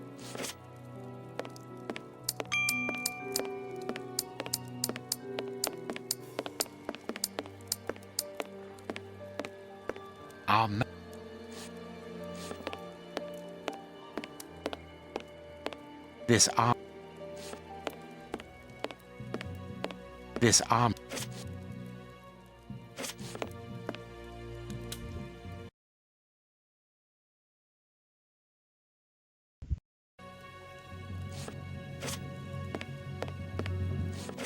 My adventure. This book. A real. A real.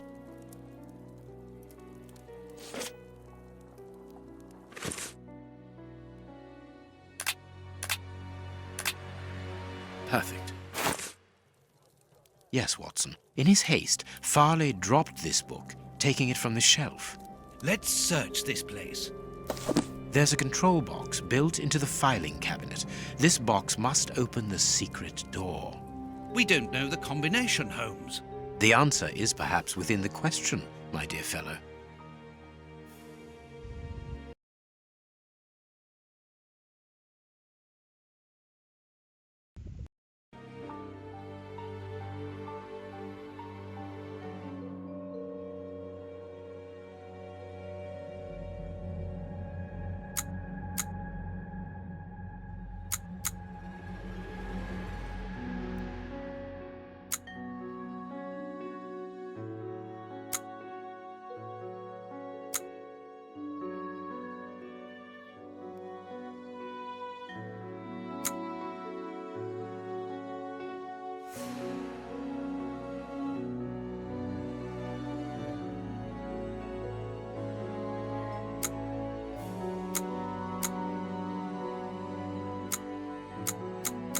That's not right.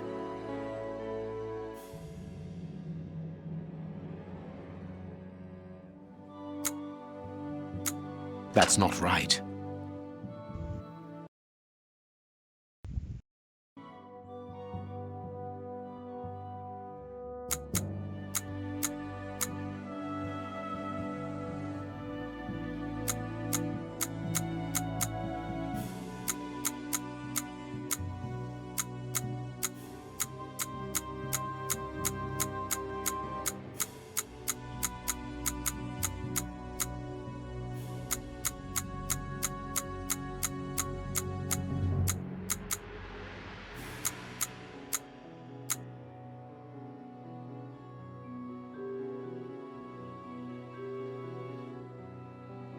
There we are. It is simplicity itself. Let us go and look at this secret exit, Watson.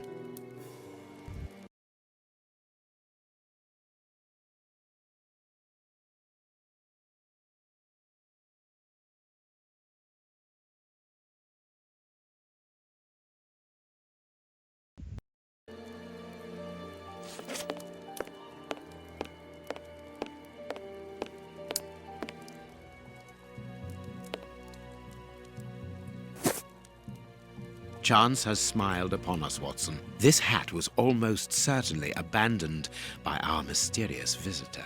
Imagine the scene. In his hurry, the cigar man drops his top hat. The door closes. The hat is caught beneath it. Fearing above all that he should be discovered, he does not attempt to retrieve it, instead preferring to flee. Who would take such action to avoid meeting us? I cannot tell as yet, but it is certain that he carries the advantage of knowing us. We must discover his identity in order to redress the balance, and this hat will help us. Let us return to Baker Street.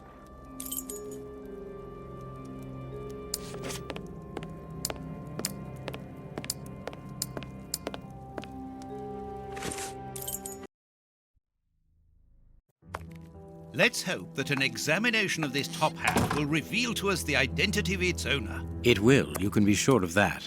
For once, I must insist that you allow me to work alone, Holmes. As you wish. Take your time. I will examine this hat at my work table. I will examine this hat at my work table.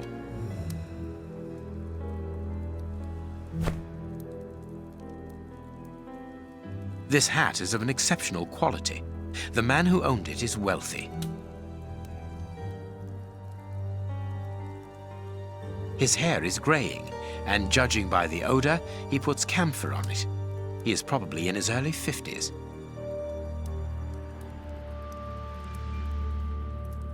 Slight scratch marks. This hat was made to measure by a well-known hatter located near the Old Bailey. The man wears glasses, and whenever he puts them on, he grazes the sides of his hat. This would suggest that he is educated and long-sighted rather than short-sighted. Heat marks and a strong smell of tobacco.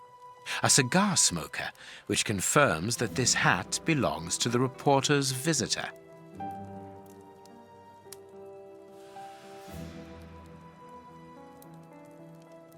Someone has changed the ribbon for another, more modern one, which shows a certain taste for current fashions.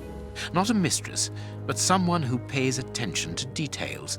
This man is married. I now have an excellent description of the man that I am looking for. The journalist's mysterious visitor is in a profession highly placed on the social scale. He is rich and married. He must have called Scotland Yard in Farley's presence. He frequents the law courts, from which he makes his purchases. This man is a judge. Let us look through my files to see if I can identify this judge. I have a memoir on the most influential judges.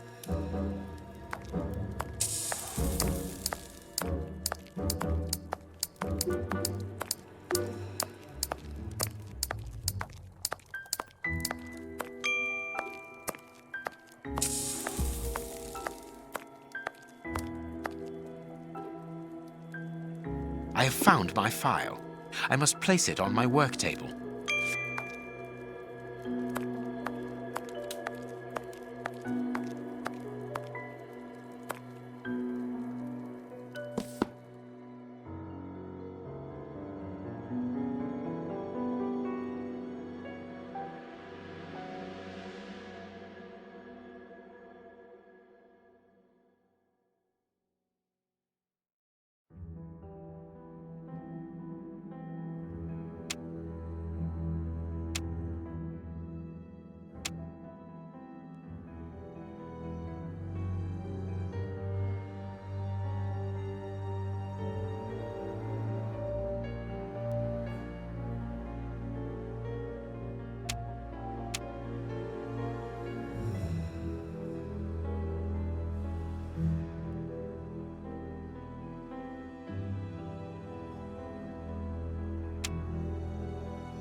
Right.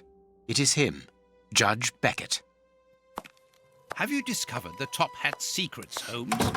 Watson, this hat belongs to Sir Coutts Beckett, a judge of the court at the Palace of Justice in London. A judge?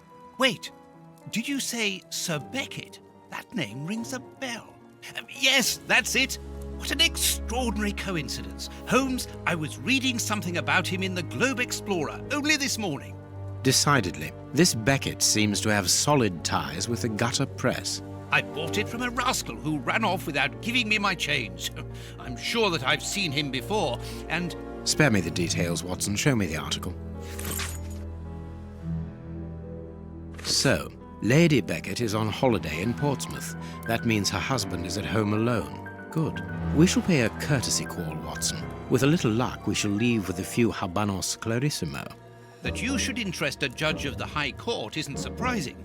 You have solved so many criminal affairs that there are 1,000 reasons why a magistrate should be interested in you. But why should this one feel the need to act in shadows? It's true that it's surprising. Perhaps he simply wishes to avoid being seen in the company of this Farley fellow. Mr. Kirby, our local postman, owes me a favour. He'll give me Beckett's address. At this hour, he should still be at the post office. I'll go there, Holmes. Good, Watson, but be quick about it. While you're gone, I'll make preparations for our visit. Sir Coutts Beckett.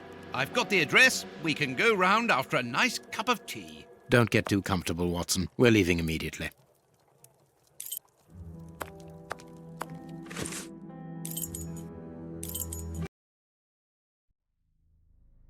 This is the front of Judge Beckett's property. It's enormous. It looks very luxurious, Holmes. This man has conducted his career brilliantly. Who says that crime doesn't pay? It all depends upon for whom. You never said a truer word, Watson. Now, let's try to find a way in. What's that package you are carrying, Holmes? You haven't said a word about it all the way here. Cakes for my old aunt. Your old aunt? Stop pulling my leg, Holmes. If you want a sensible answer, then you should ask a sensible question. Very well. I'm going to ring the doorbell. That should be an appropriate task for someone like me. No, leave it. I'll do it.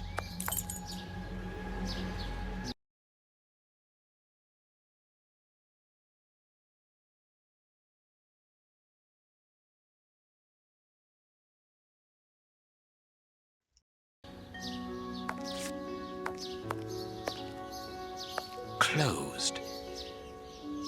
Ring the door.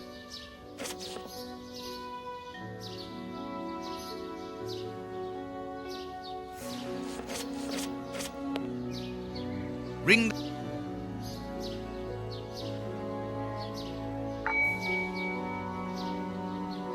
No reply. The house seems empty. Shall we wait, Holmes? No. We shall enter discreetly. The judge's absence is a blessing. It means that we can investigate without being disturbed. You're thinking of breaking into the judge's house? Have you gone mad, Holmes? Don't worry. I shall be careful to remove any traces of our visit. Listen to yourself, Holmes. You're talking like a common criminal.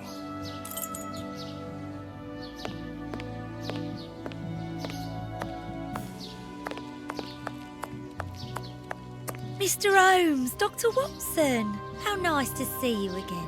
Do you remember me? Of course, Miss Lucy. How could anyone forget so pretty a smile? You are looking lovely. Watson, we have things to do. Holmes, you remember Lucy? We met her during our last investigation in Whitechapel, on the trail of Jack the Ripper. I remember only the essential details of the case. This brief meeting has been very pleasant, but sadly, I must leave you, my dear Lucy. I'll see you soon, Doctor.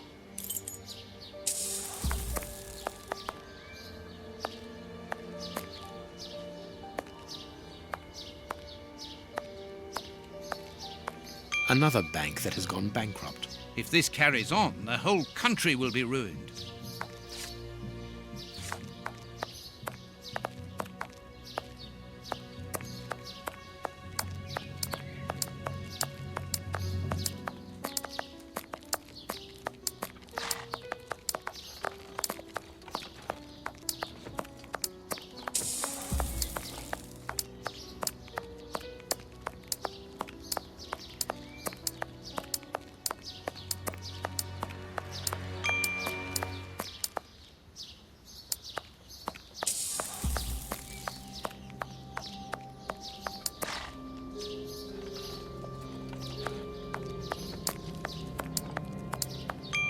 Someone moving. Even the residents in the well-off area are having to leave their homes. What a time! It is not surprising. The lack of goods and work makes life hard in London.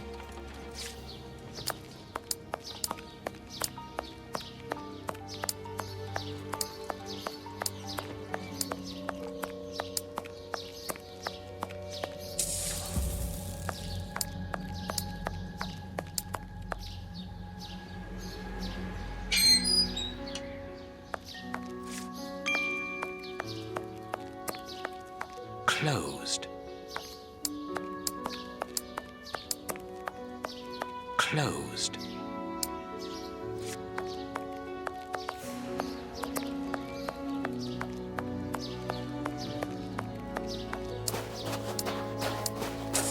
This lock should be easy to pick. Let's see. I need a supple pin, Watson. Can you find me one? Very well, Holmes.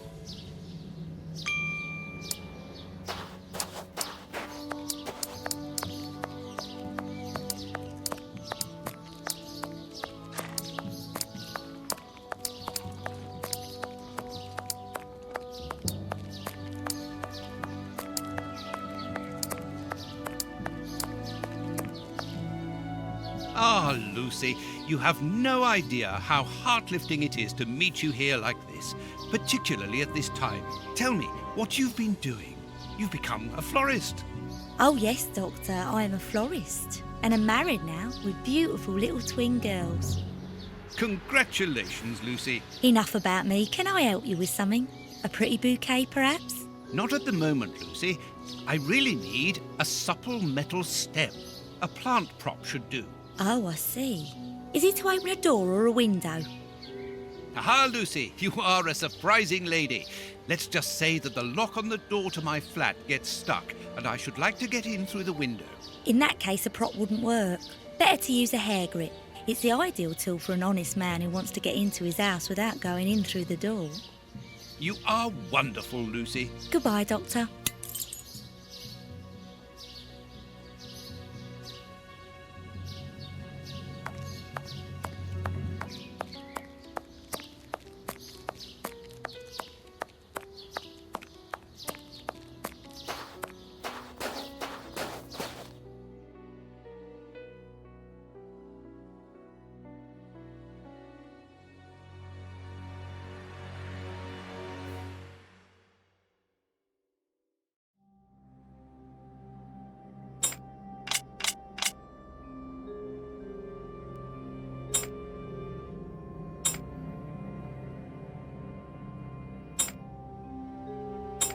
That's not right. Start again.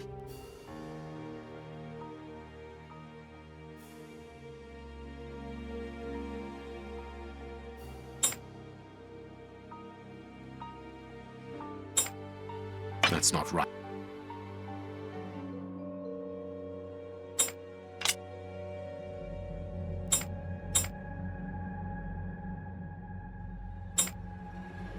That's not.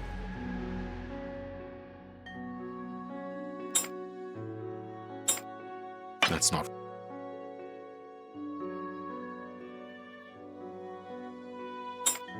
That's not.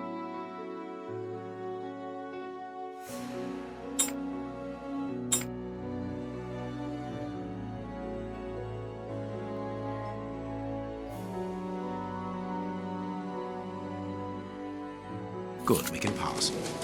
Here's the kitchen. There's enough room to feed a dozen people in here. Yes, according to the newspaper, the judge's wife also feeds her pupils, in addition to teaching them.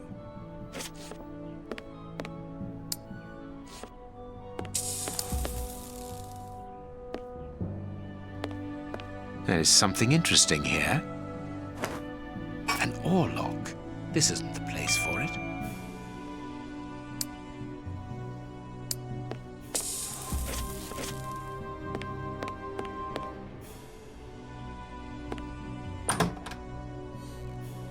This classroom is magnificent.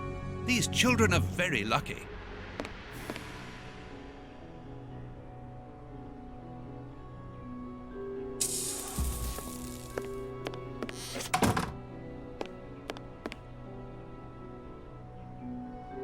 This photograph was taken on Judge Beckett's wedding day.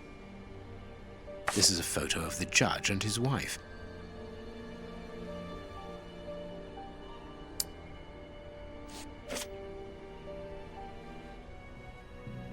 Can you hear that small metallic sound? There is something inside there. There is some connection between cities and numbers on top of the box, but I lack the necessary information to obtain the solution.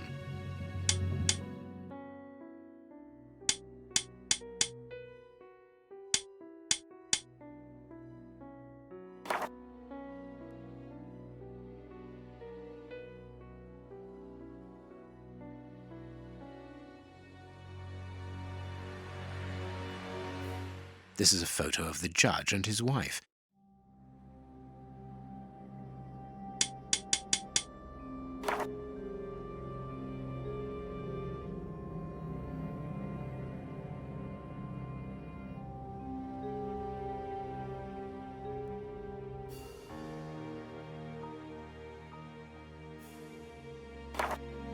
This photograph was taken on Judge Beckett's wedding day. This is a photo of the judge and his wife.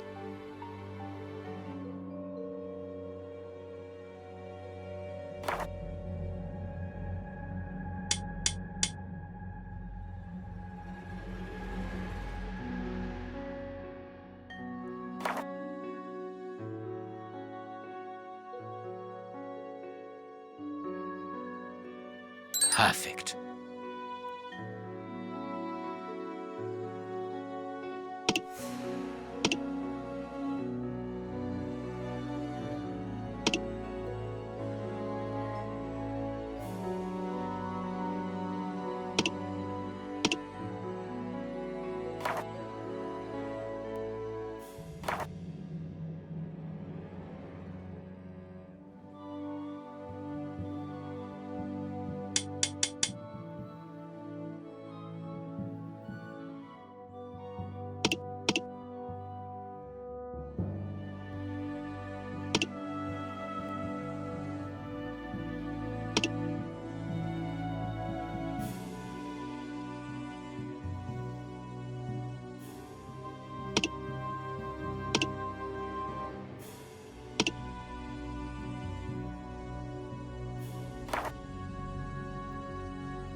the most romantic evening of my life in the heat of Bombay.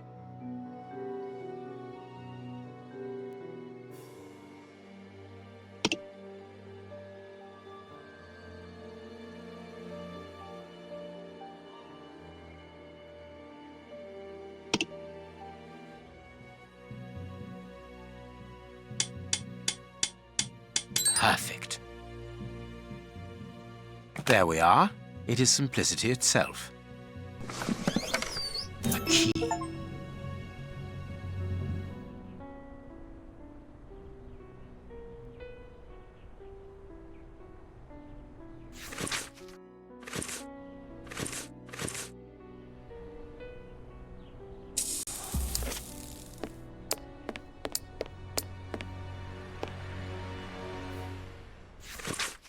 This woman is admirable. As she was unable to have children of her own, she decided to care for hundreds of others.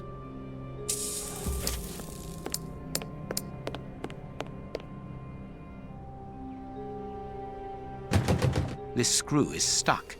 It is preventing the picture from turning. The blackboard shows the last lesson given to the children, ancient Greek.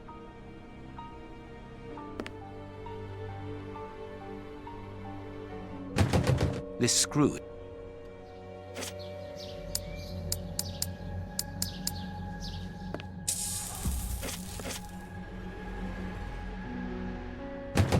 This screw. This.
Perfect.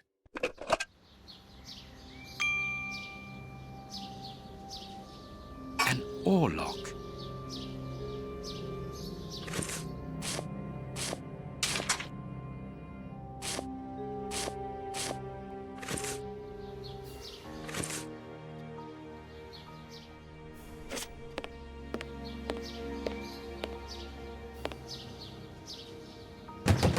This screw...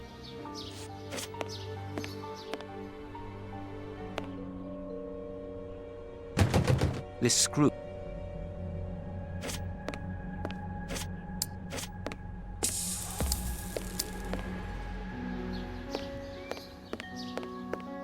The door handle has been removed. The door...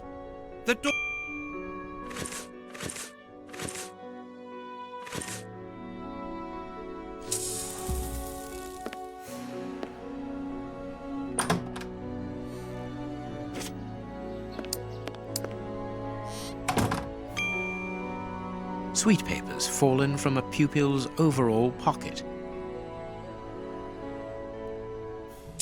This overall belongs to the young James.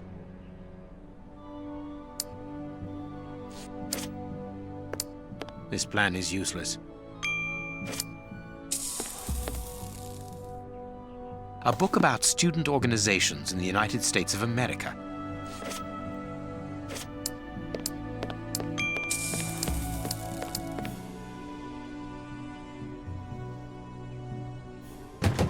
This...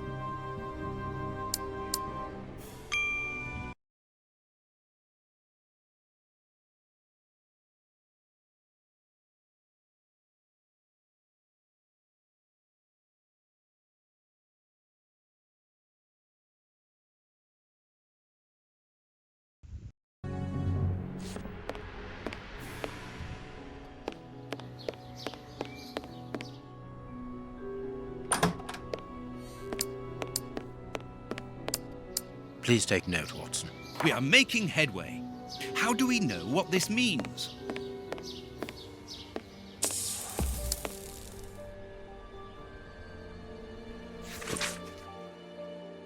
There are naughty children in every school, from what I can see.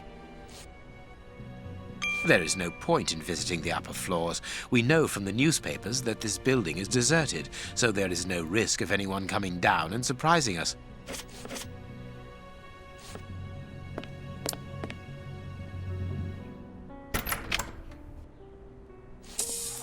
We are in the judge's private office, Holmes. What are you going to do? Turn everything upside down? That is a distinct possibility. I will not leave until I have found what I am looking for. Don't forget your cakes when we leave, Holmes. Of course, Watson. A Habano Clarissimo cigar. Nothing of interest here.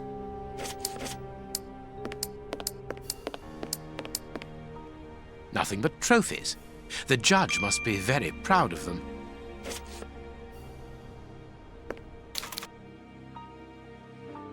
I can make out a mechanism at the bottom of each of these holes. I am missing some information. This gentleman certainly likes oars, to the point of exhibiting them in his office. The list of symbols of the American universities. The list of This note must surely be very important to Judge Beckett. I am missing some information.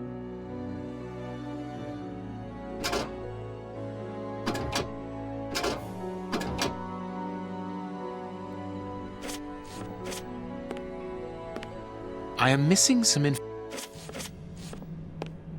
The best thing to do is to carry on exploring this place, Holmes. Watson, this really is the most ingenious system. It controls the opening mechanism. Very ingenious. But do we need to enter?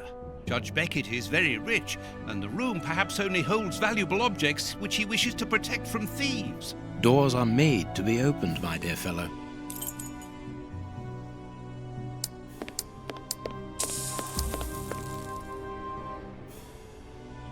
An oarlock. It must be a souvenir.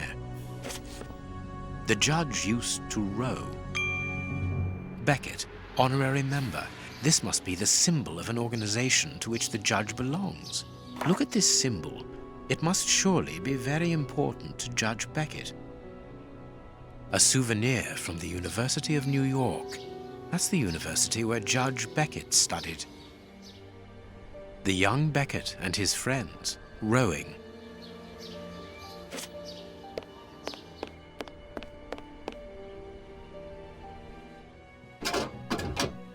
I am missing some. I am.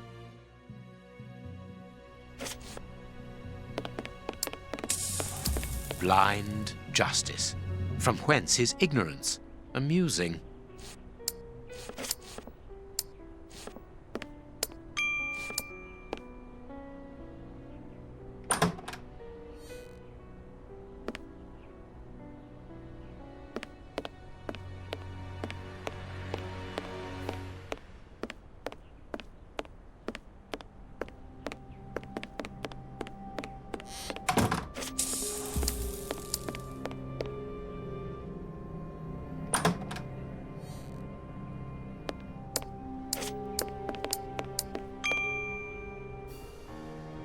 A desire to cook.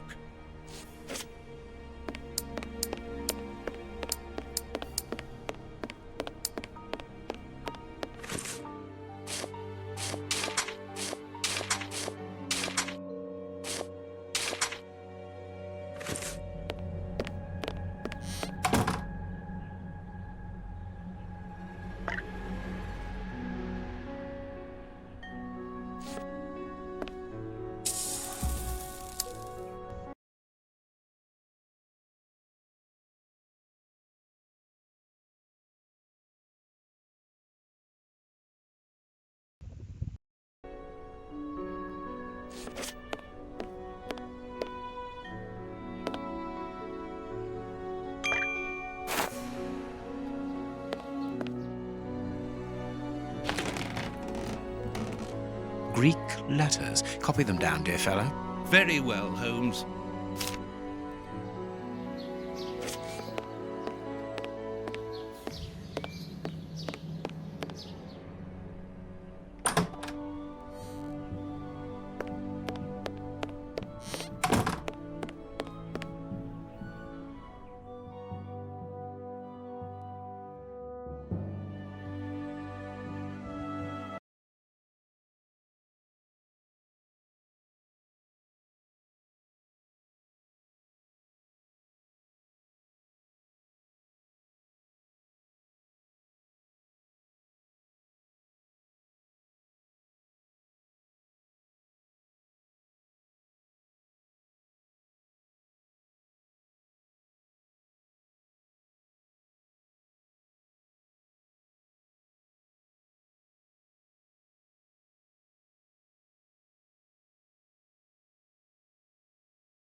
This plan is useless.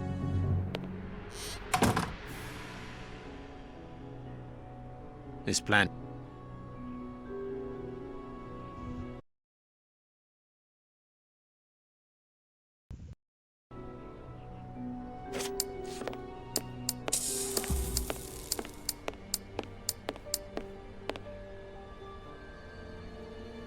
The door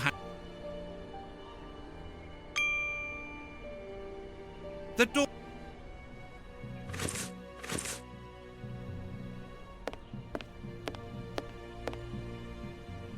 It's a sweet box, probably for rewarding good pupils. One of the Greek books is open. Perhaps the subject of the last lesson. Everything points to someone who does not wish us to open this cabinet, which is a good enough reason for opening it. Well, The young James has stolen the handle to the sweet cupboard so that he can pilfer it whenever he likes. If we find his desk, we will find the handle.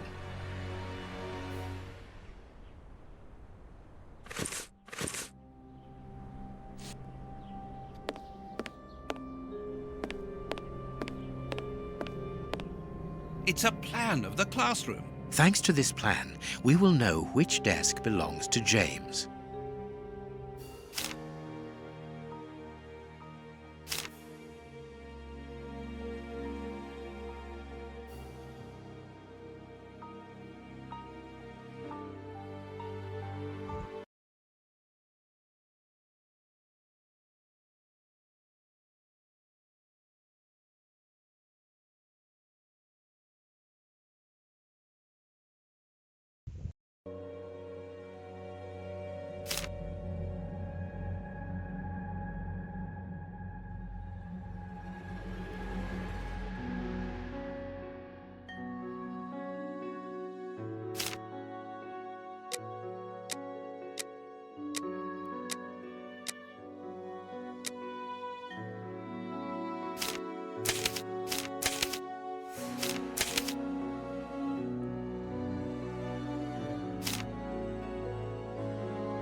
All right, let's open James's desk.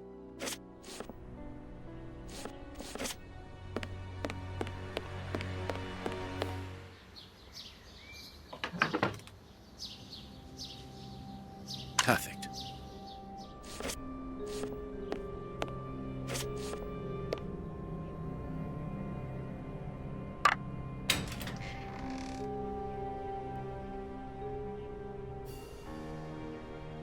It's a sweet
The list of symbols of the American universities. This note must surely be very important to Judge Beckett.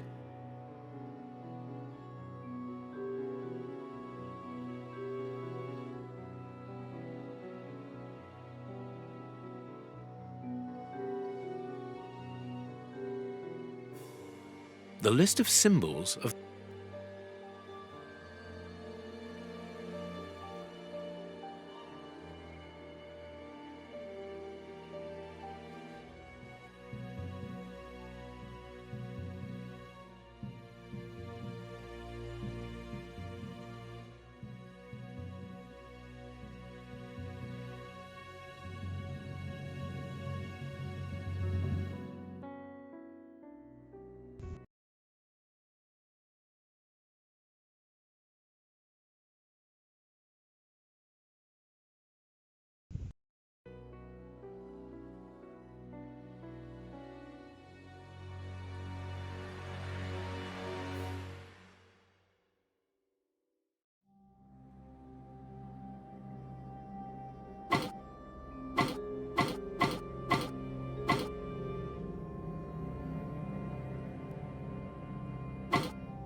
Well done, Holmes.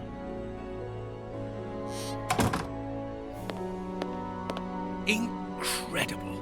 Masses and masses of files. Holmes, these files, these cards, these reports, they're all about you. So it would seem. Your whole career is mapped out here, investigation by investigation. Look, a detailed report about your work in Whitechapel during the Ripper affair. And there, your relationship with a certain A. Lupin. And here, the details of your methods and transcriptions of your conversations with the greatest violent criminals. My God, look at the titles of the files. Fraud, deception, corruption, forgery, murder. What does it all mean? Quiet. Let me concentrate. Concentrate? This judge has the reputation of being the most honest in the kingdom, and he has built an overwhelming pile of documents as high as Big Ben about you, and you talk of concentration? To open his chest to what end? Quiet. Holmes, answer me. What is the real reason for our being here? Did you know what we were going to find before we came here? Evidently. So that is the real reason behind this break-in. You're only interested in the contents of the chest. All the rest of it was nothing more than lies and manipulation. The most important is the one in the chest, Watson.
There, I have what I came for. Show me the file, Holmes. It is unnecessary, Watson. It's a file about you, isn't it? Is it so compromising that you don't dare show it to me? You came here to steal the research about you carried out by Judge Beckett, Holmes. It was the only thing that interested you. We'll see about that later. We must put everything back in its place. No one must know that we've been here. Help me. Go and put the paddles back into their original position, and I'll deal with the rest. But that's the plan of my flat. I mean, our flat.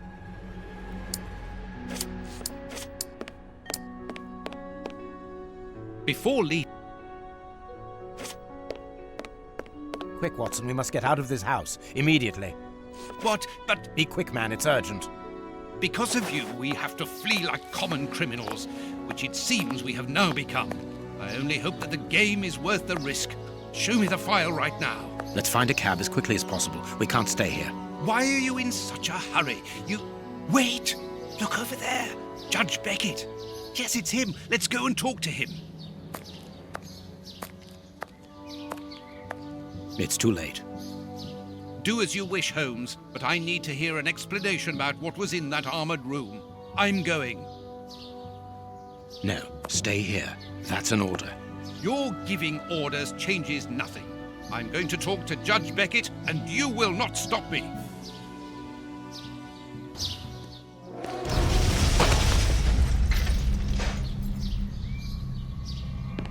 Watson!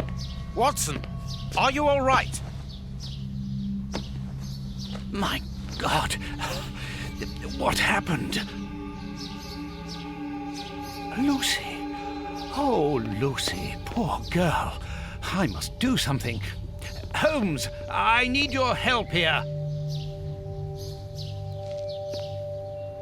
Forgive me, Watson, but I'm afraid that I must leave now. Leave? What the devil do you mean? Holmes, come back here! Holmes!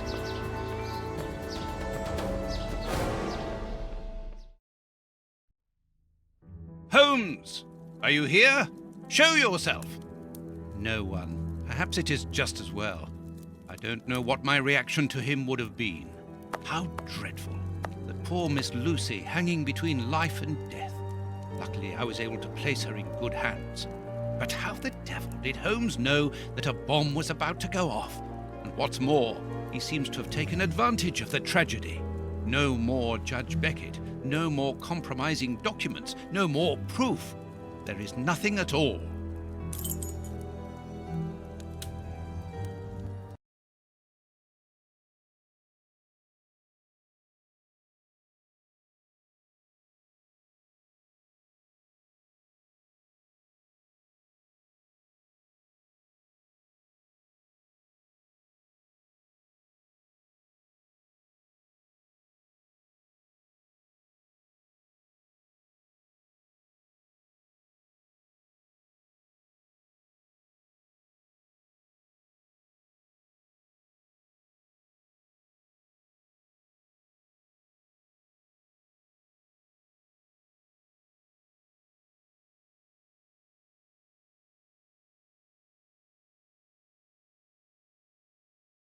Okay, so I think it is in everyone's best interest if I save the game and end for now. We will finish this game on Wednesday. And now we'll move on to multiplayer.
Locked.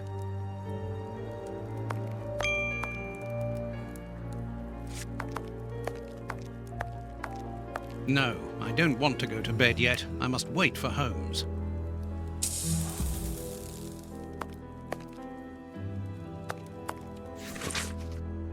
How dreadful.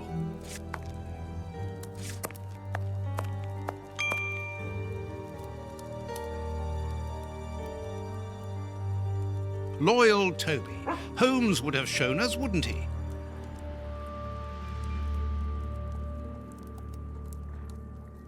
Kurtz's pipe. So Holmes took it with him. I wonder if he would have fired at those fiends in the opium den. A few days ago, such doubts would never have crossed my mind, but today I find myself asking if he could have killed in cold blood.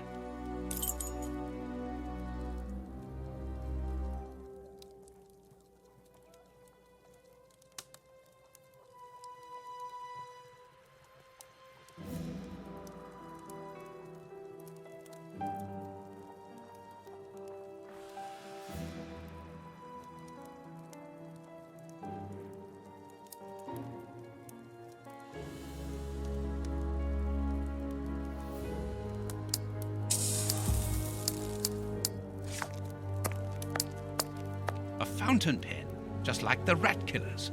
Today, that dangerous maniac is free. And what's more, it is Holmes's fault. That inquiry at Westgate was a total failure.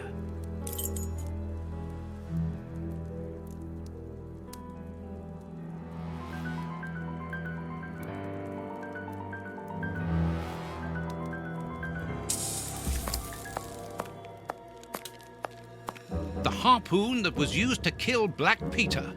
A horrible murder.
The paper Holmes used to wrap that mysterious package that he left at the judge's house just a few minutes before the explosion. These events have shattered my nerves. I should sleep for a few hours, or at least I should try.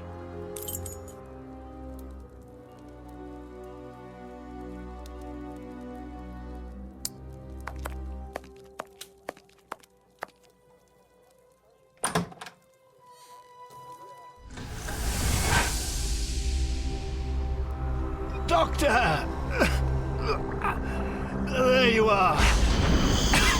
I was poisoned. By who? Ah, you know him very well. Such a clever man. A brilliant mind, but so evil. He has hurt so many of us. Who are you talking about? Holmes? So hot. Flames. The heat is unbearable. Walter, I beg you. Where is he, that devil? One day he will have to answer to a higher power. Oh, I need air. I need water. Ease my pain. Who did this to you? Dr. Watson! Is that Lucy? Lucy, you are wounded. I can't find my children, Doctor. Find them for me. But I beg you, keep them away from Mr. Holmes. Lucy, no. Why do you say that? Let me help you. You are so kind. It is too late for me, but you can still save yourself. Holmes, I know you are in there. Holmes, open this door immediately. I think that I would rather not. Tell me the truth, Holmes. I need to know. You have no right to keep the truth from me. Tell me. I am sorry, Watson. Open this door, or I will break it down. Do what you like. The door is not locked.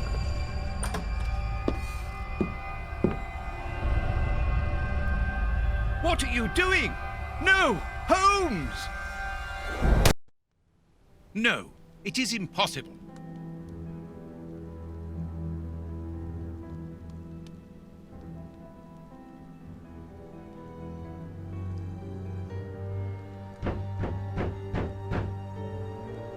What's going on? Police! Yes, Open. just one moment, I'm coming.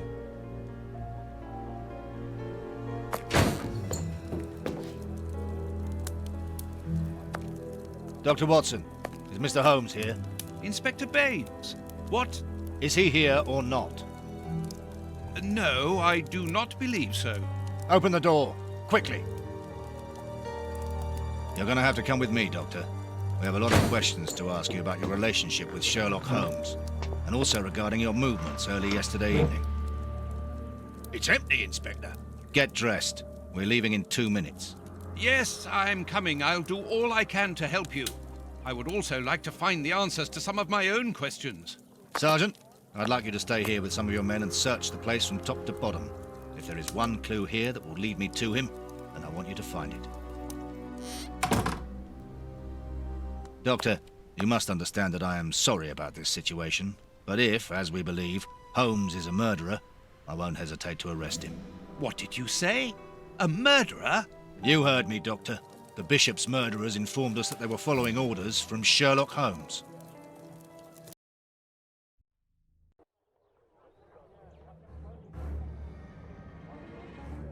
Baines and his men have ransacked the place during my interrogation at Scotland Yard. I would never have imagined that I should be put through such an ordeal.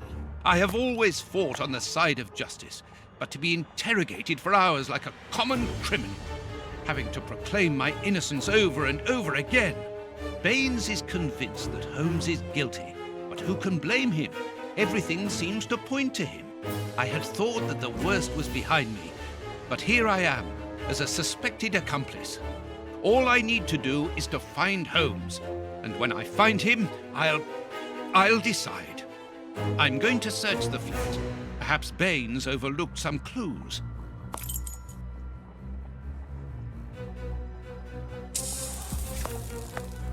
This disguise evidently belongs to Holmes.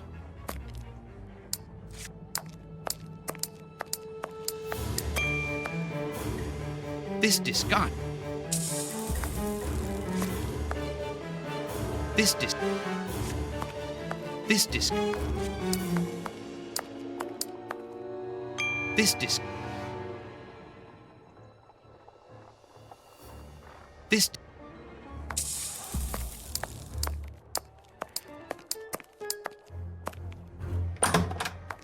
Ugh, what a smell! It reeks of tobacco. This disguise... This...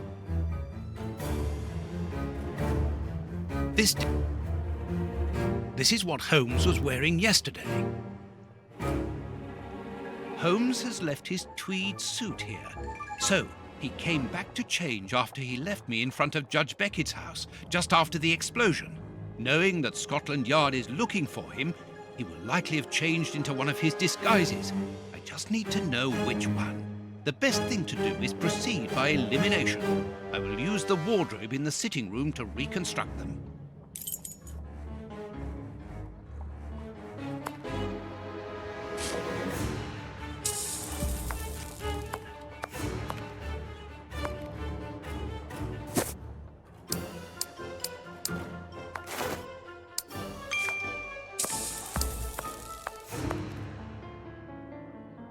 Holmes's tobacco.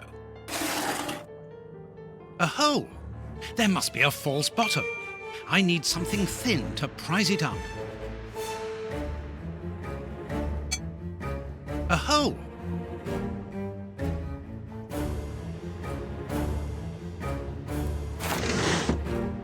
A photo of Irene Adler, the woman, according to Holmes. A letter addressed to Zachariah Dossett, the clergyman? But what is that doing here? It's a rent reminder. But why should Holmes be concerned about that? Another letter, this one for a certain Escott. Who could that be? This J. Escott must be a worker in the building. A letter addressed to a clerk of the court. Why in heaven's name has Holmes got that? This letter is addressed to a naval captain. My goodness. All these carefully hidden envelopes were addressed to Holmes under various identities. The addresses are therefore those of his hiding places. Holmes has never told me about them.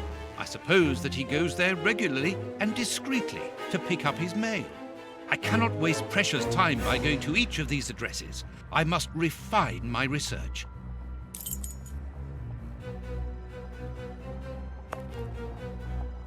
Holmes's Victoria Cross.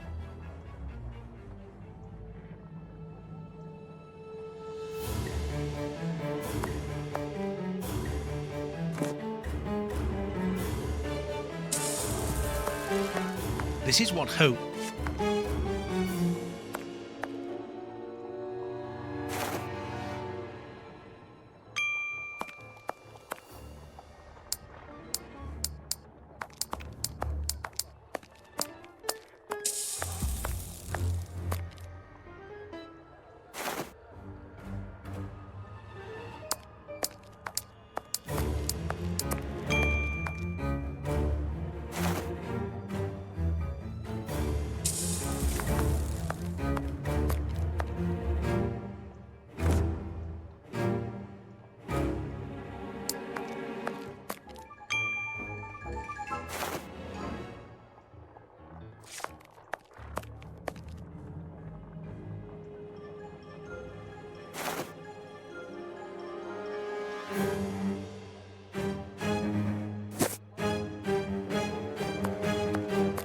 I must collect all the pieces of Holmes's disguises and assemble them in the wardrobe in the sitting room.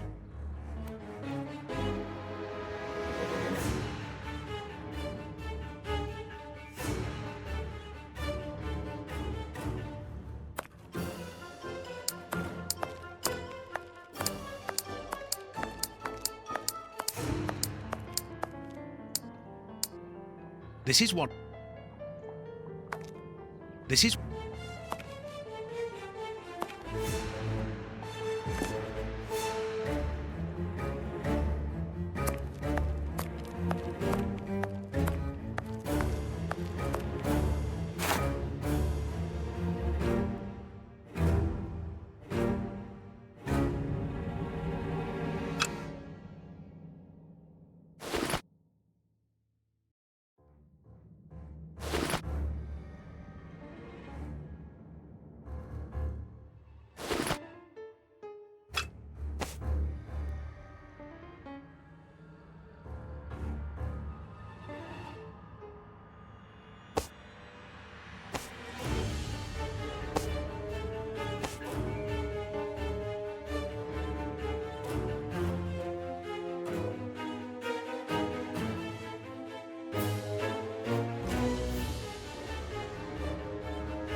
I must put the right name to the right disguise.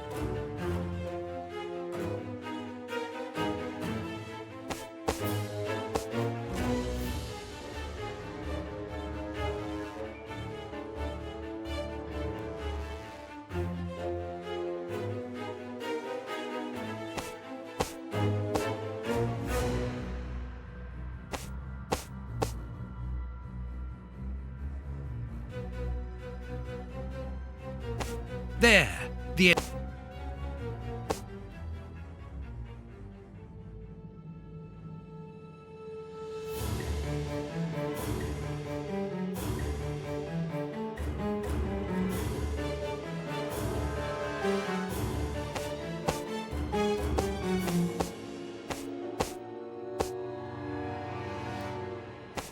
There, the...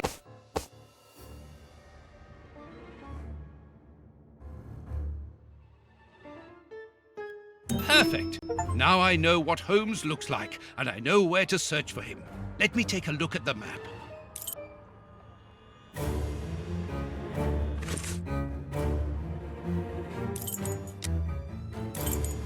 It would be better if I took some money before leaving. One can buy a lot of things with notes in Whitechapel.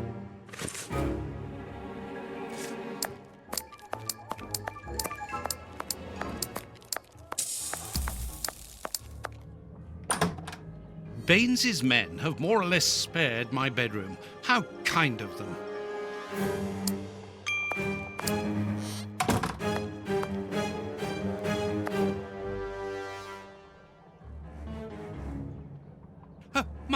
My money! Someone has emptied my wallet. I always keep a little money in it. The police can't have stolen it. It's impossible. Last night I was too tired to think, but now I have to face the truth. Holmes stole my money, like any common low-down scoundrel.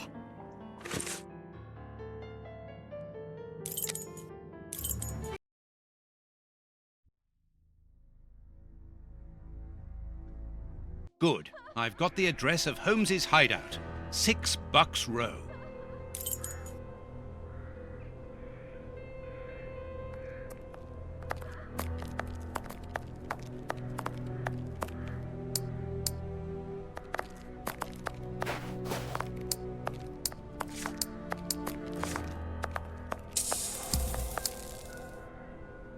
Well, here it is. It looks like a boarding house. I can't knock on all the doors. Holmes will hear me and escape. As I've the advantage of surprise, I'd better use it.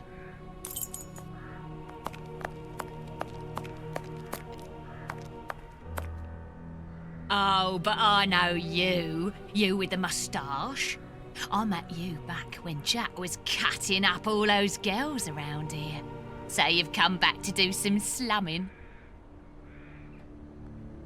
Danny, you are no longer, you've given up the... The game? Yes, my dear, I've given it up. Sorry, are you? I'm the manager of this boarding house now. I rent out rooms. That is exactly why I am here. I'm looking for someone who... He's not here. You don't even know who I'm talking about. Perhaps not, but he's not here anyway. You should understand that my tenants come here for peace and quiet. Quiet and discreet, my Atellies, just like me.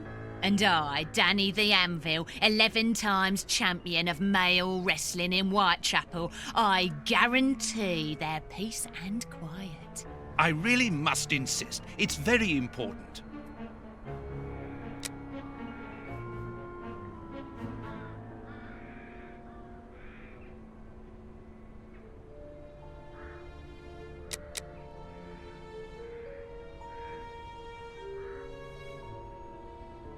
Madam, I have found you at last. I'm one of your greatest admirers. Are you having me on or what?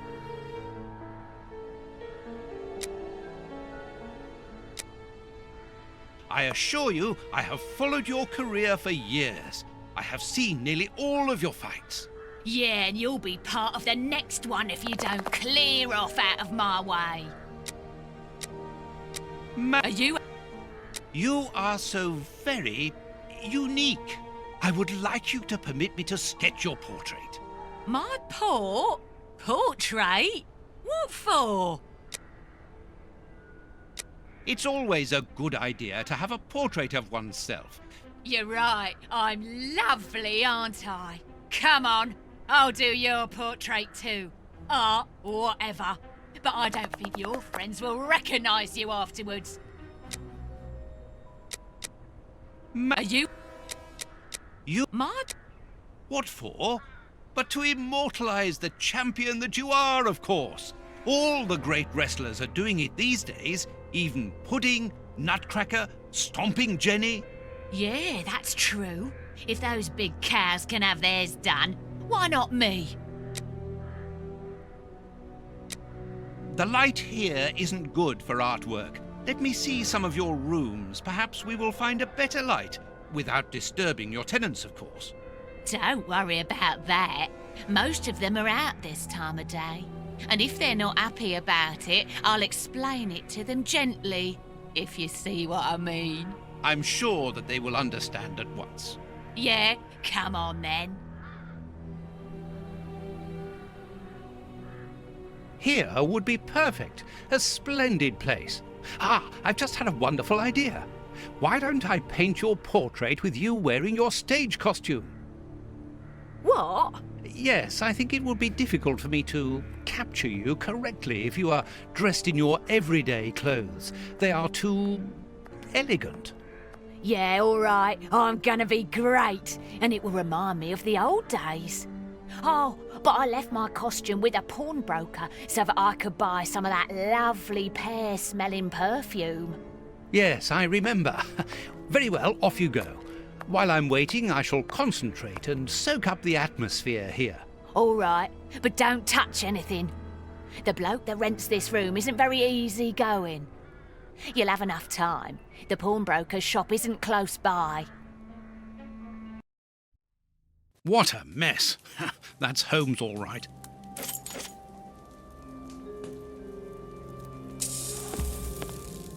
A sheet of blotting paper. A few files, books about criminal cases. The books Holmes usually reads. Tobacco, and a lot of it.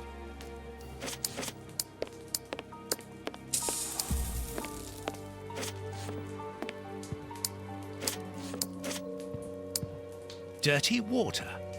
Holmes must have washed something here. These crystal glasses are magnificent.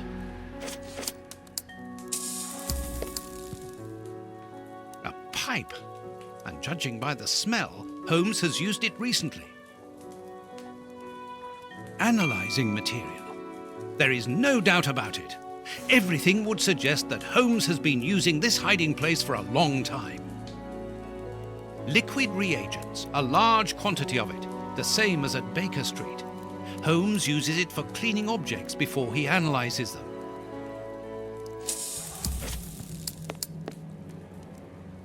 This pot is empty.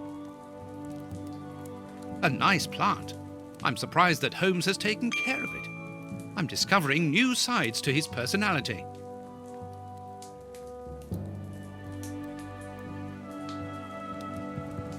Each of these scores bears a piece of music by a different composer. Holmes wanted to learn them all. There's Mozart, Beethoven, Paganini. A violin. Holmes often plays. It helps him to think. But it's out of tune and the sound is horrible. Holmes must have become annoyed with it. That happens quite often.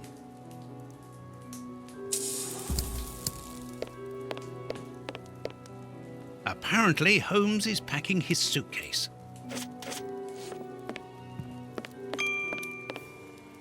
This suitcase is closed with handcuffs, which in turn are attached to the sofa.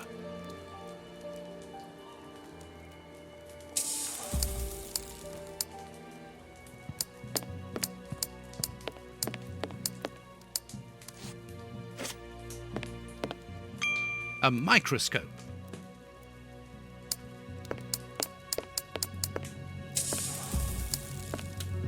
Holmes's coat and deerstalker.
Each of the...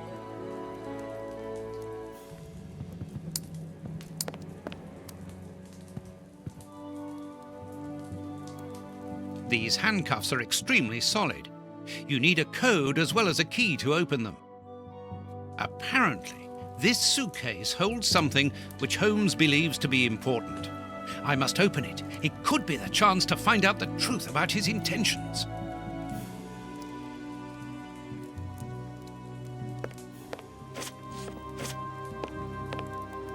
Each of the...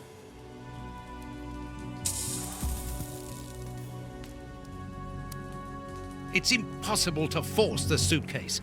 It's armored. These handcuffs are extremely solid.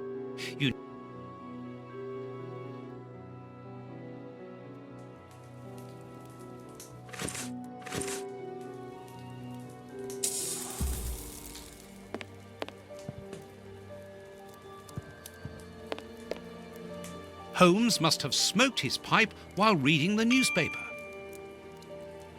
A pipe, and judging by the smell, Holmes has used it recently. As for the newspaper, it's only one page, with a curious article containing musical notes. This is what Holmes was reading without any doubt. Why? What do these notes mean?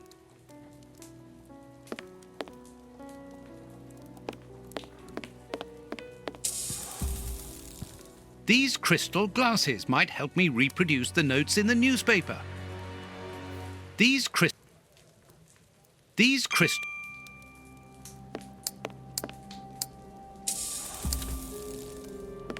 Even if the notes on the page are simple, this untuned violin isn't going to help me reproduce them.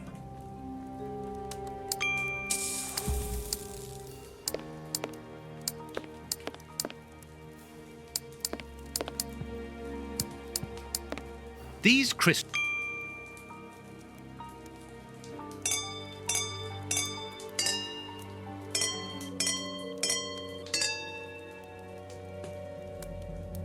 I know that music. It's Beethoven's Fifth Symphony.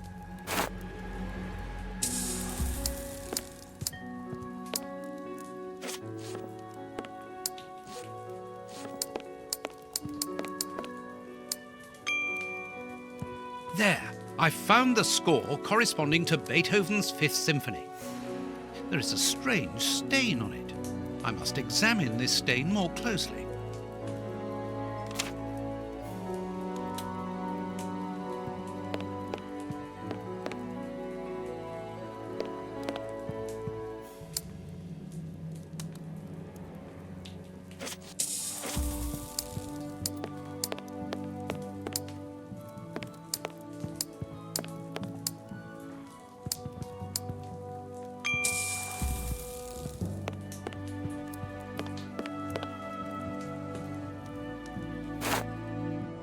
This stain hides an inscription. It wasn't there by any accident. I need a reagent for cleaning this stain.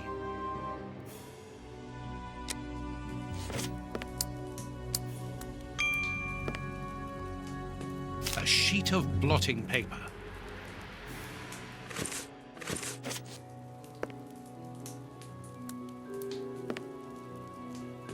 Liquid reagents, a large quantity of it. The same as at Baker Street. Holmes uses it for cleaning objects before he analyzes them.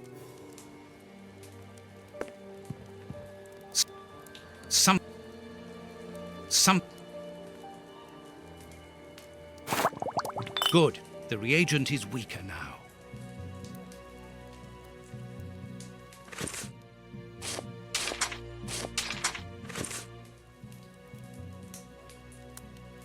Earth. Holmes must have washed his hands here. Therefore, he must have been searching in the soil, in this flat.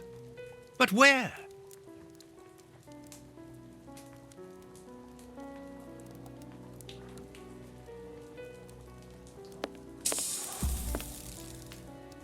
There's soil here. Let's do the same as Holmes.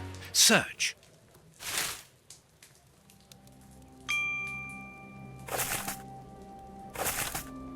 key.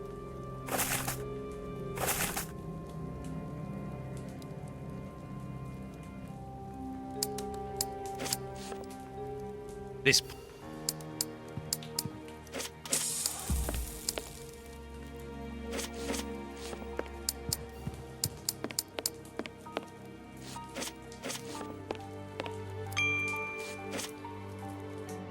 This stay. I need a reagent.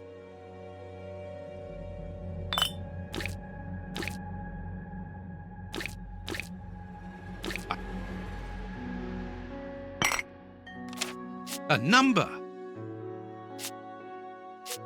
A number.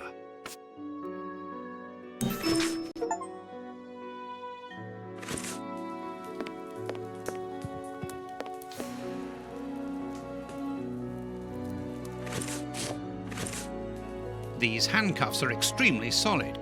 Something... Excellent.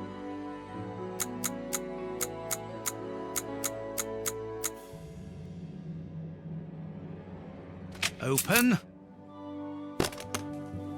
A train ticket for the London suburbs. For tonight. But if Holmes wishes to escape, surely he would travel further than that.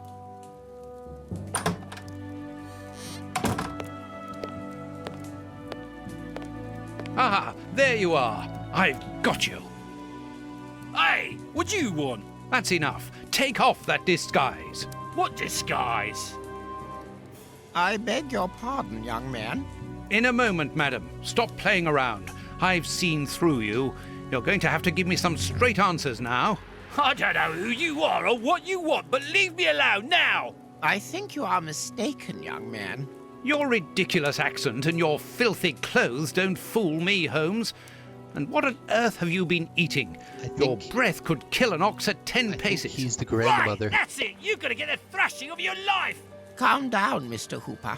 I think that this young man may have mistaken you for somebody else.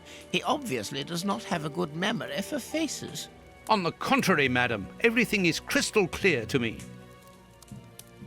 That's oracular. Really? Well, in that case, follow me, young man. I want to show you something. The tall guy is oracular, and but, madam, please, Mr. Holmes what are you... is Calm the down, lady. Watson. It's me. Holmes? You were almost brilliant, Watson, but once again, your last step was too wide. Take comfort in the fact that your finding this address was admirable enough. Why are you out here if it's not for hiding from Scotland Yard? I demand an explanation. You are in no position to demand anything. I found you once, Holmes. You can be certain that if you give me the slip, I'll do it again, and next time I'll return with Baines and his men. I have absolutely no intention of leaving. Truly? So what does this train ticket mean? It's a ticket for this evening. You managed to open my suitcase?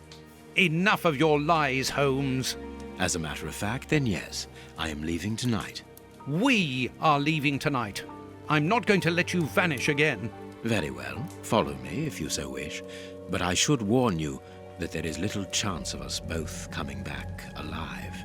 I won't leave you for a second, and I accept the risk.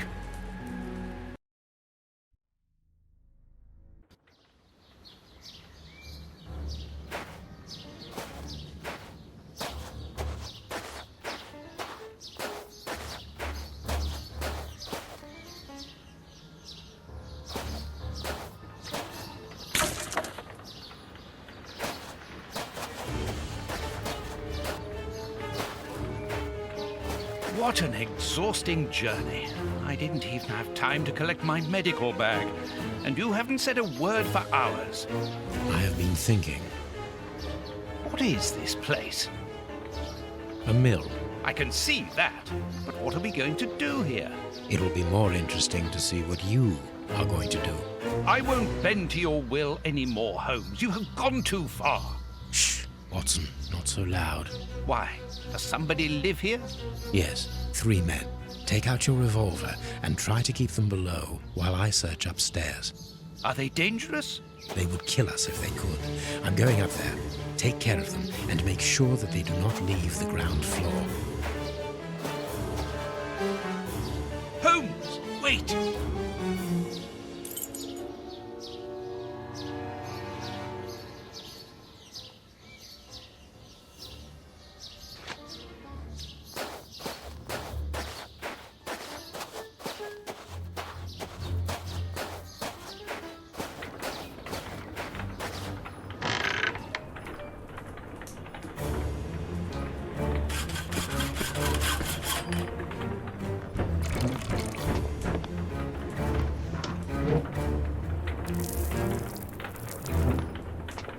Totem.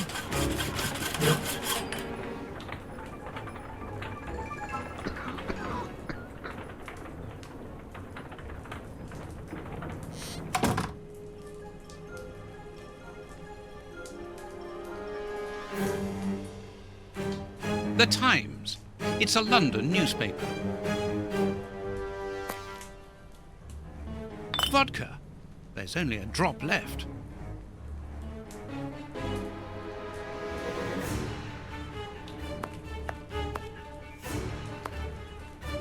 This chest is very heavy and locked shut via a keypad. Without the combination, it'll be impossible to open it. These inscriptions will help to find the right combination.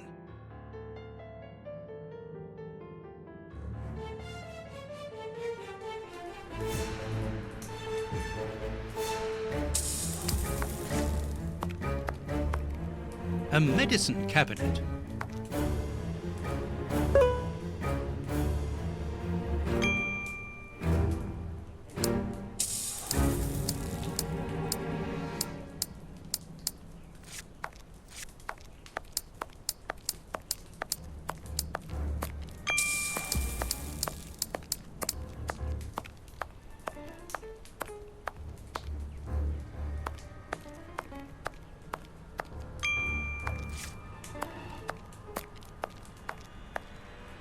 This axle links the wheel and the grindstone, which must be in the attic.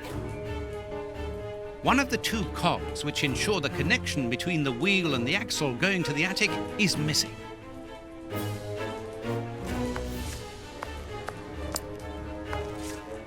I wonder what Holmes is doing at this moment. A gear.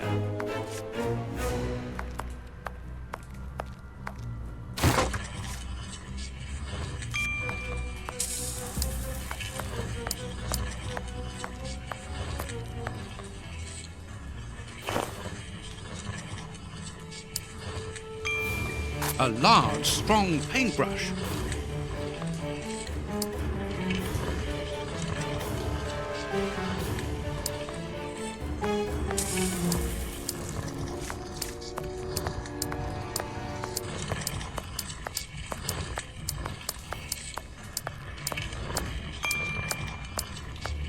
I wonder what Holmes is doing at this moment.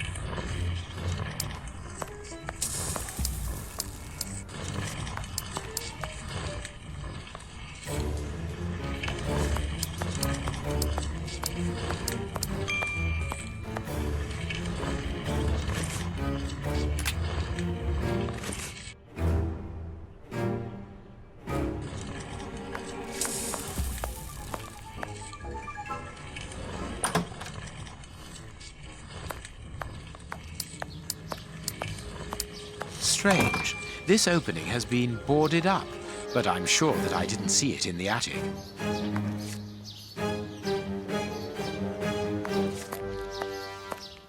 Watson seems to be in control of the situation. Excellent.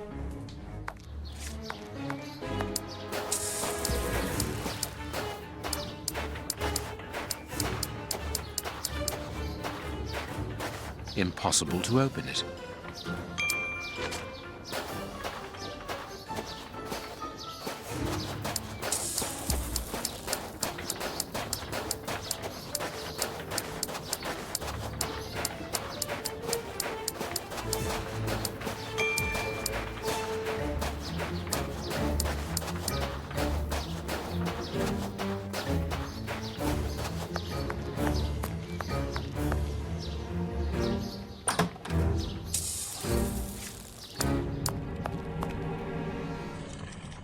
A strong rope made of hemp. Good quality.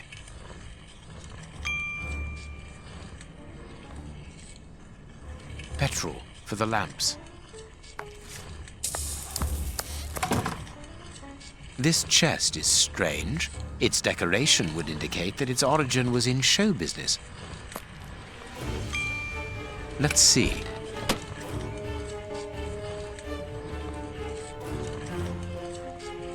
A magician's costume. Poor bird.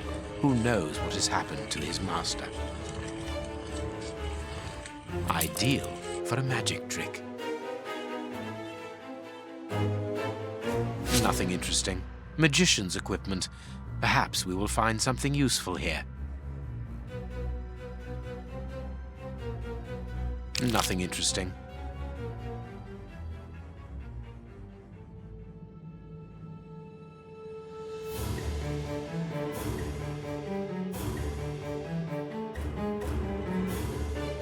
What was Mr. Ferguson doing here? This mill is hardly the ideal place to hold magic shows. A master key, a useful item to help a magician play the king of escape.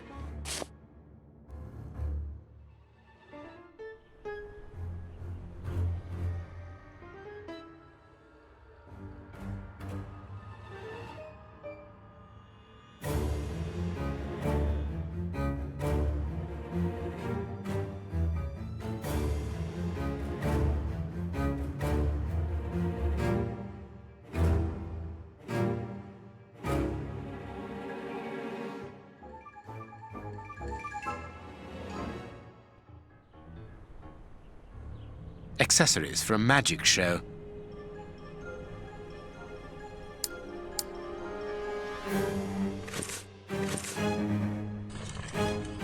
Here is a fine range of suits. Most of them are uniforms, but judging by their quality, I would say that they are disguises.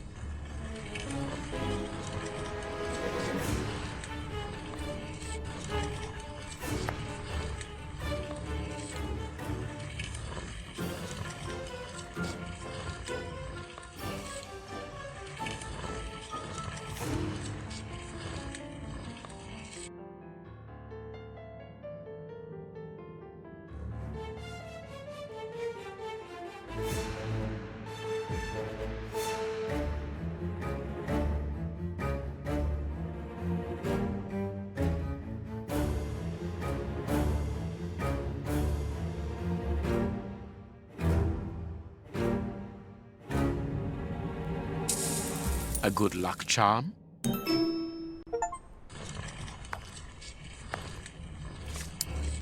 I can call Watson if I need him.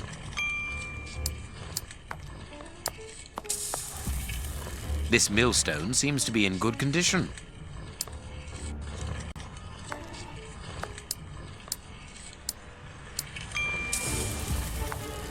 Sacks of flour, moldy and half-eaten by rats. I need something. I need something.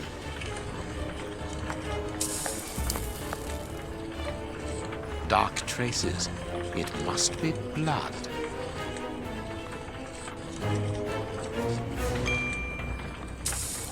There should be a cog here.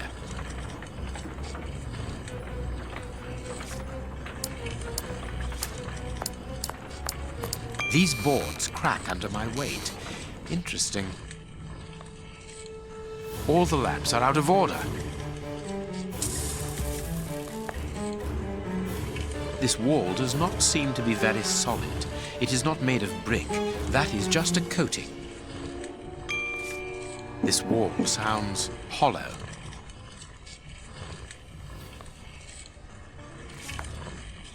These bags are old and half empty. Nothing interesting. These boards have been broken and hastily repaired.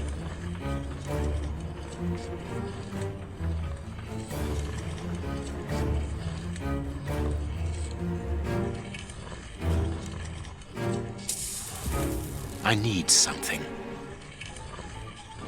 I have broken my knife.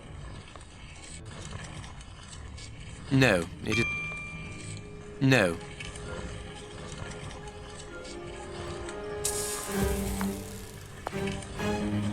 This wall sounds hollow.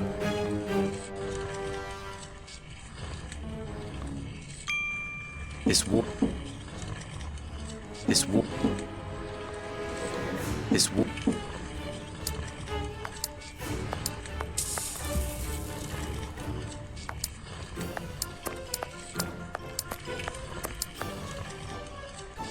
I I need something.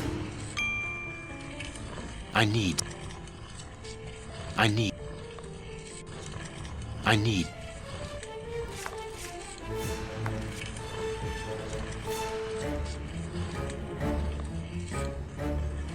I need. I need. I need. I need.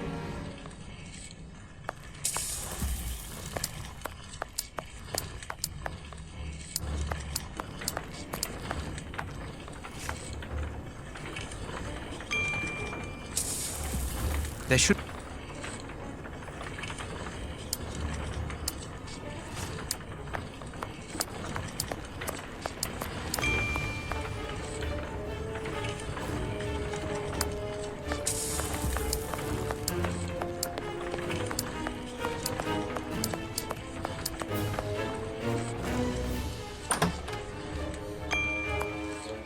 Strange. This opening has.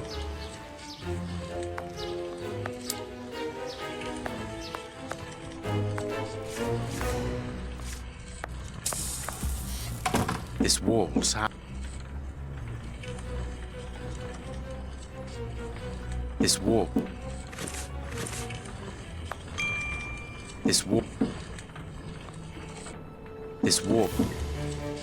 This wall.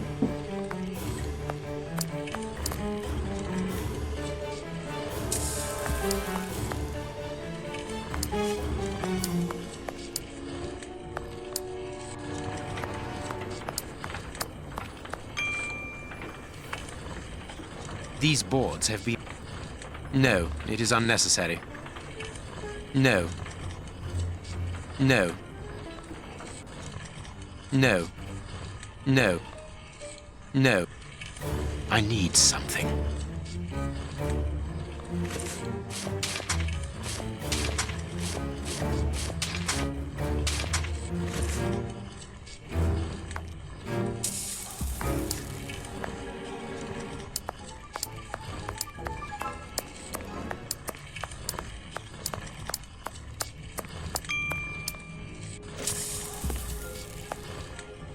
This wall. This piece of iron juts out from the wall.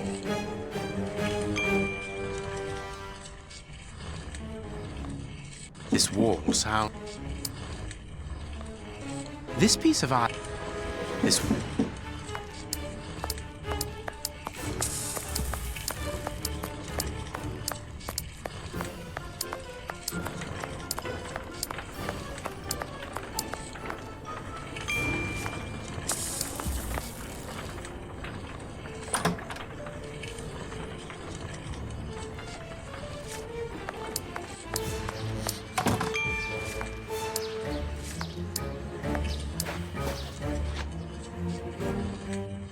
No, I can't do that. No, I can't. No, I can't. I need. No, I can't.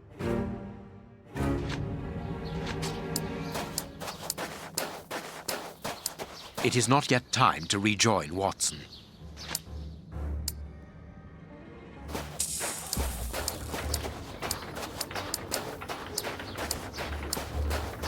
Impossible.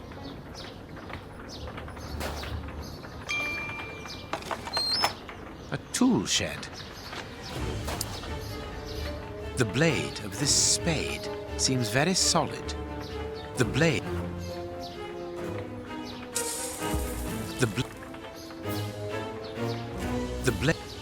The blade of the.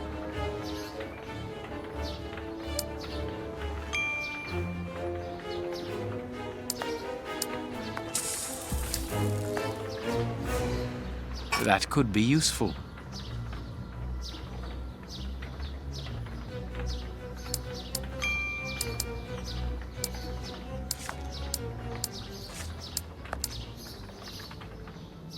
The blade.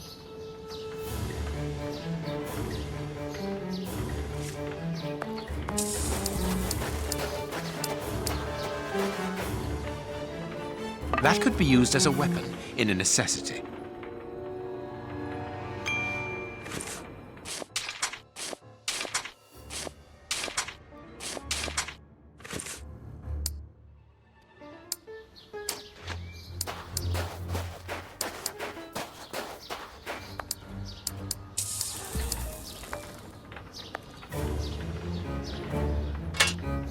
I need something.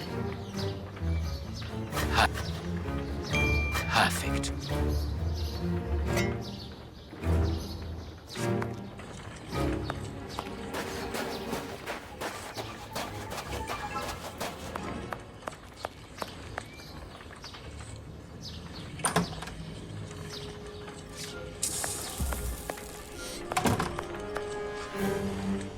A cog.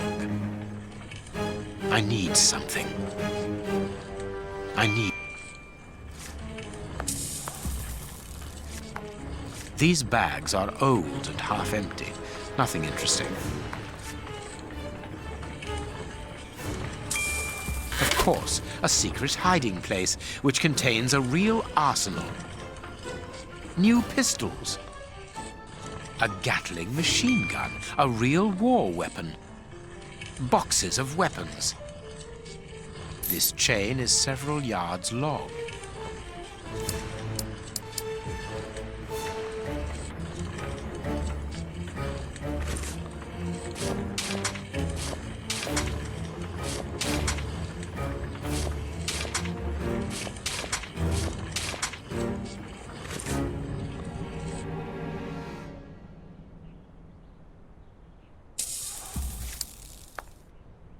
This wall.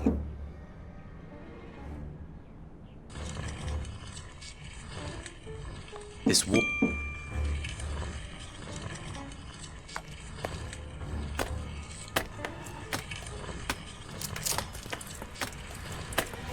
There is an iron bar in this wall.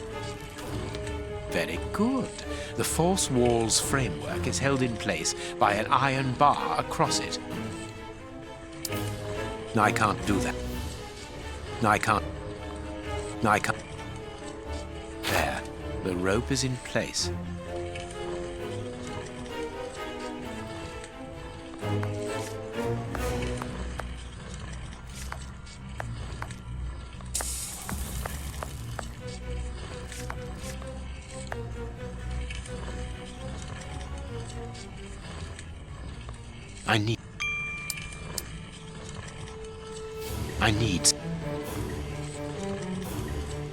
I need...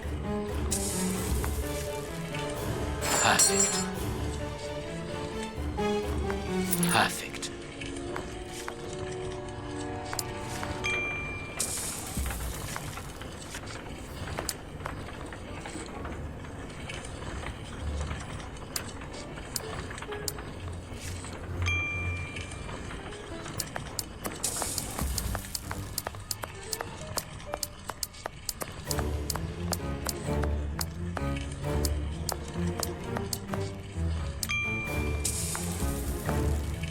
I need... The flour is spread out over the floor. The sack is empty. Very good.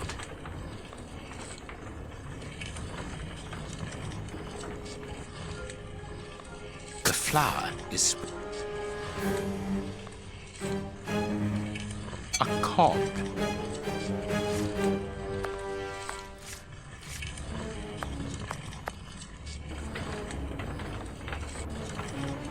Perfect.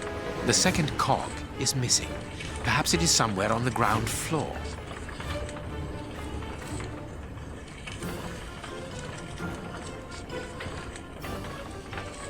There should be a cog.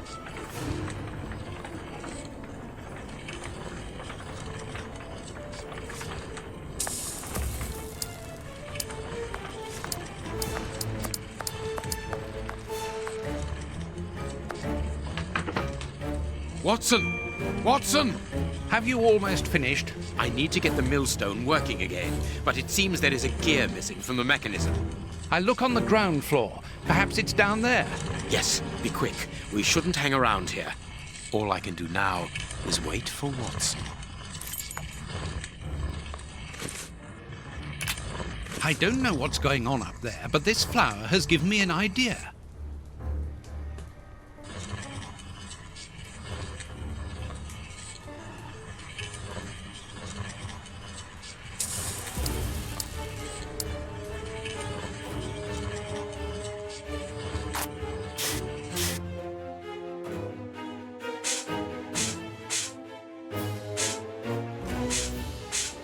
3 buttons, greasier than the others, hold the flour.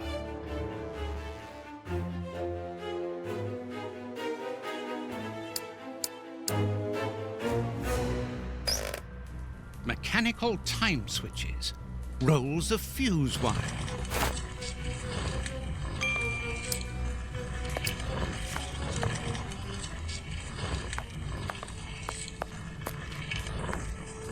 There's no...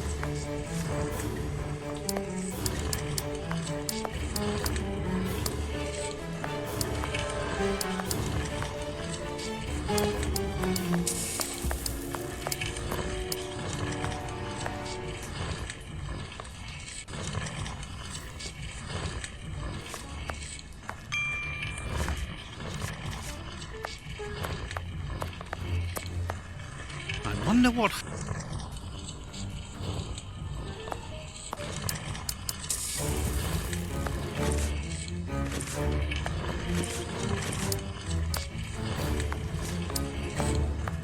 This axle link...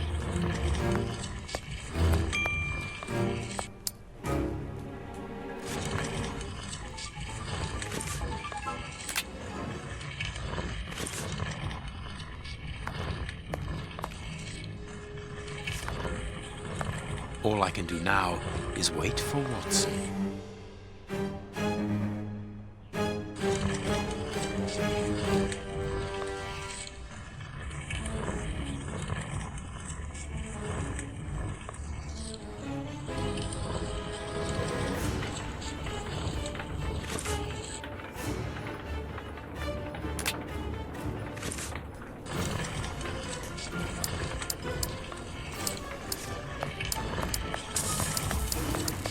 There's no...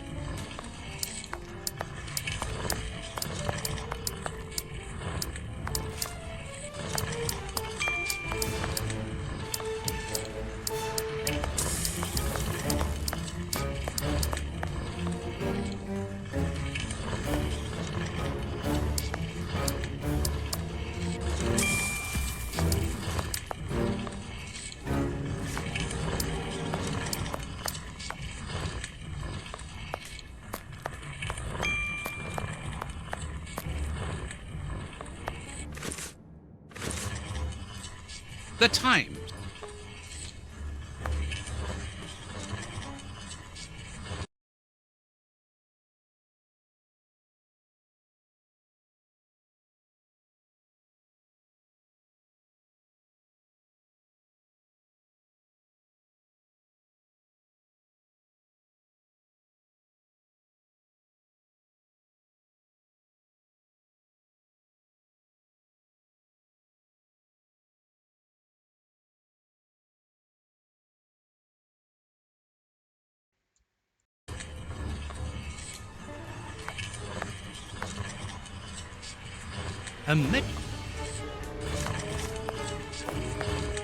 This poor man is mute. No, that's unsuitable for treating these wounds. Totam? This poor devil has lost his sight. Ничего не понимаю. Ah, you're deaf. This man is seriously injured, and the wound is infected. Stop playing games. You are reading the Times. You understand me perfectly well. So, you found us. What do they want, Alieco? Have you come to finish off your sordid work? I don't know what you're talking about. You don't even know why you're here, do you? You're just a pawn. A pawn who serves and obeys. And you? Why are you here?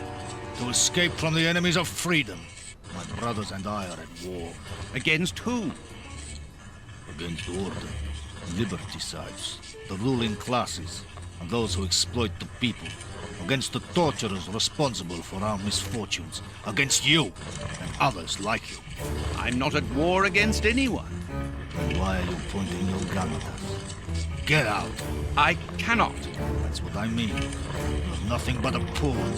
We've nothing more to say to you. Don't move from here.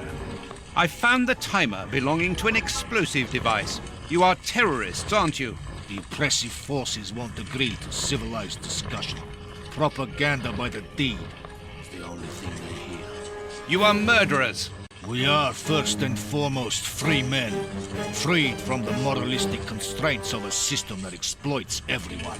Contrary to you, a poor little sheep, lost without his flock. Diego, tell him that we won't go back there. My brother speaks with the wisdom of a free man. If you come here to kill us, do so, but we will never follow you. We were fooled once. There won't be a second time. You are mistaken about me. I'm not a killer. Then you are even more of a fool than I thought. You don't even know why you are here. I pity you. You are even blinder than me. Are you responsible for blowing up a judge's house in London? Justice and its representatives are the double dealers in this country. Judge Beckett was one of the cogs. Thank God that it wasn't. We made the bomb, but we weren't the ones who put it into place. The one who ordered it placed it himself. Who?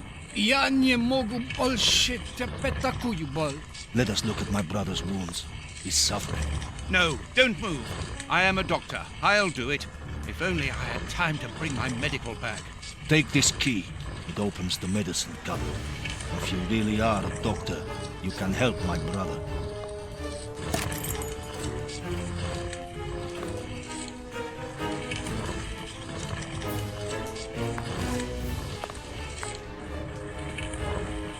Locked. Hydrogen peroxide, commonly known as bleach. There's not much left. This will be useful.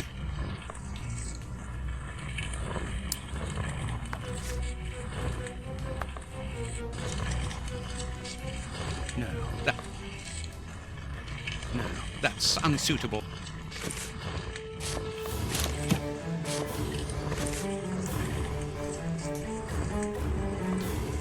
That's...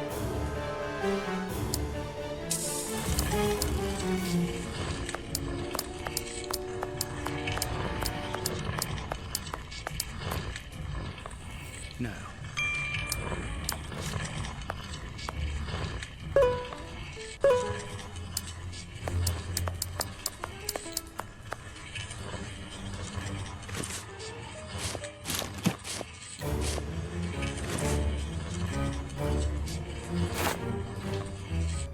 These bandages should halt the infection. Thank you. The person who ordered the bomb, who is he? You are not part of his organization? What organization? The one he leads. The one that is responsible for the state we are in. The one that tortured us. Why were you tortured? So that we should keep quiet. I understand. The head of a criminal organization ordered an explosive device which he then placed at Judge Beckett's house. Once the attack came off, he had you tortured to ensure that you wouldn't talk. Yes. And why Judge Beckett? He was in possession of certain evidence against him. But who, for the love of God?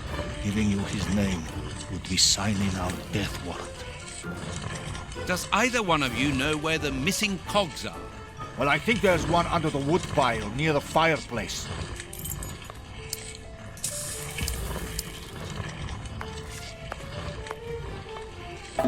A gear. I must warn Holmes.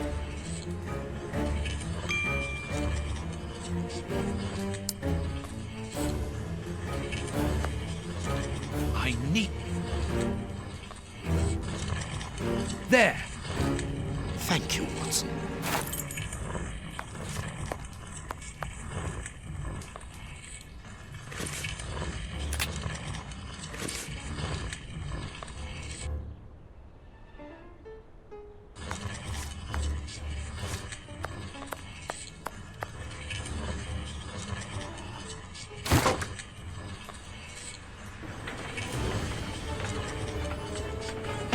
What was that noise? Everything's all right. Let us see what this wall is hiding.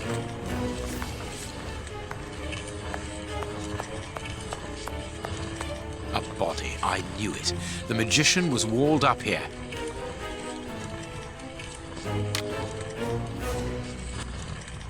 I have everything I need. Now, it is time to destroy this place.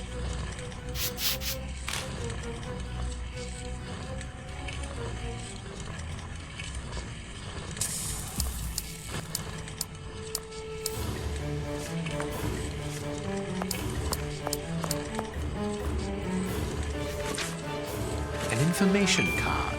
Interesting. Safe conducts in case of crisis. Passports for high-ranking civil servants. None of them with names on them, obviously.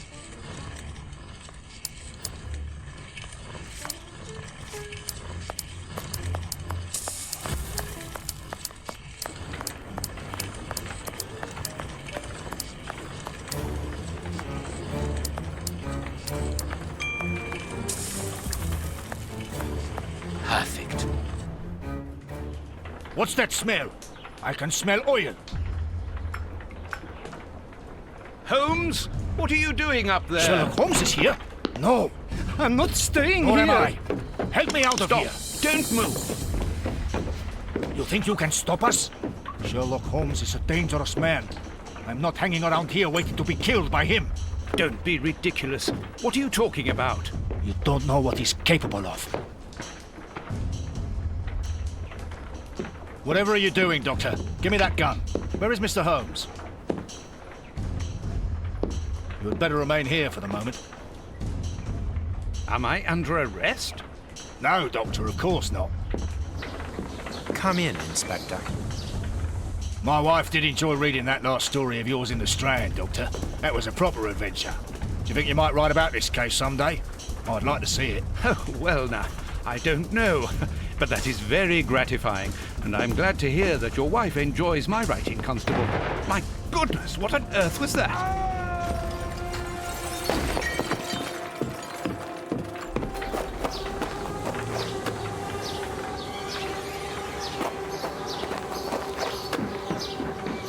Inspector Baines is dead. The watermill is burning!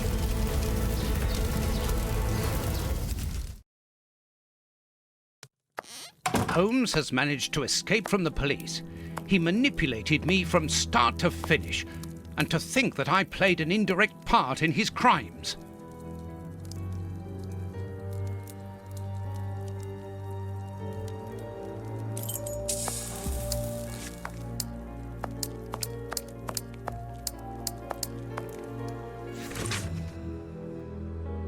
Today's newspaper.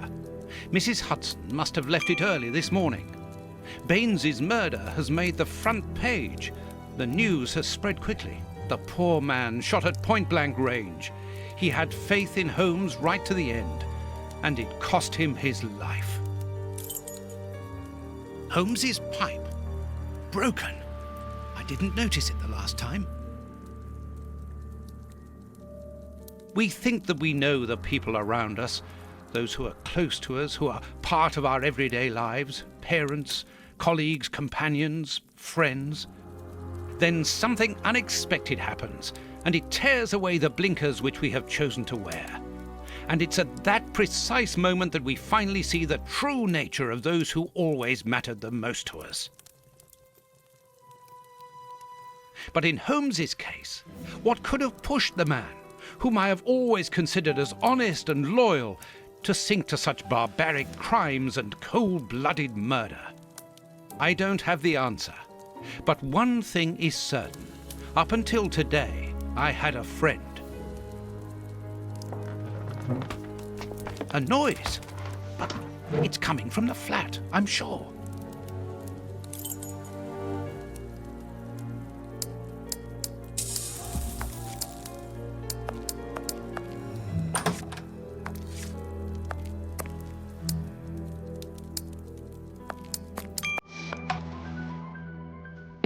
Holmes! I know you are in there! Holmes! Open this door immediately! I think that I would rather not. Tell me the truth, Holmes. I need to know.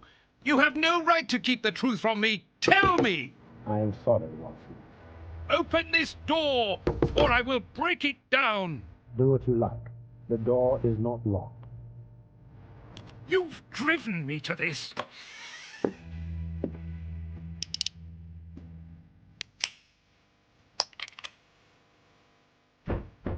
Police! Open up!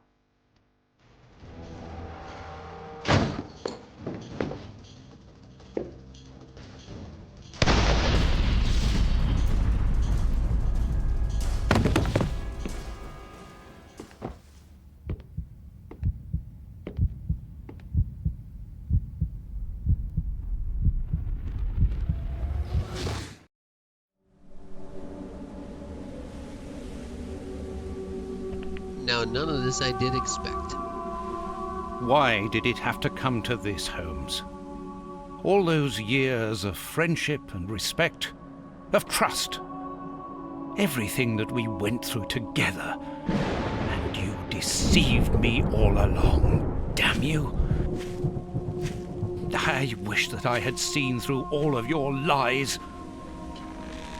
But now, it is over. It is all over.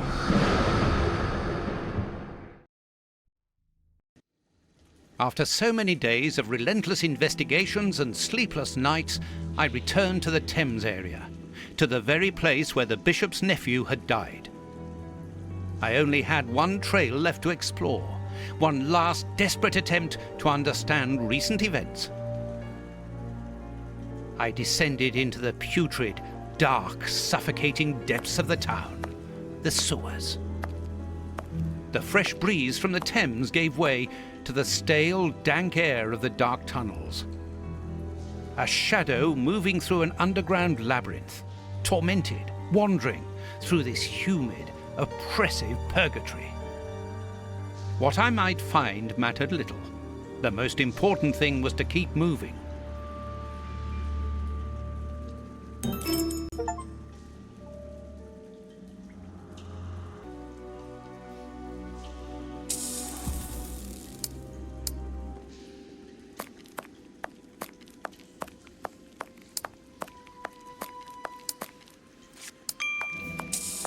A piece of rope that floats.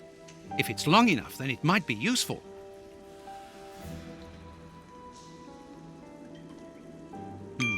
It's very heavy.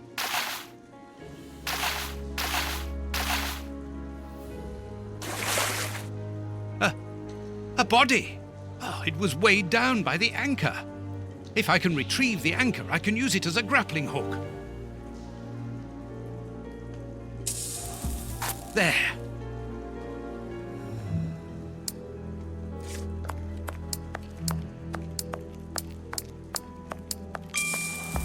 I can see something. This butt is still dry, despite the surrounding damp. It was thrown here not so long ago. Let's be careful.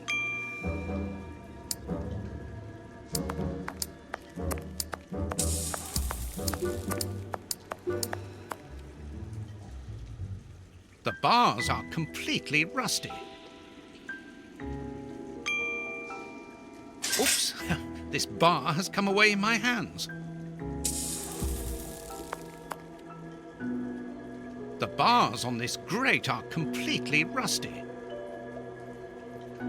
This will be useful.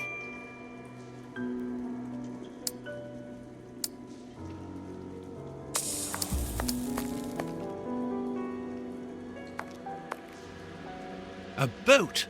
I'm on the right track. I must cross the canal to see who landed here.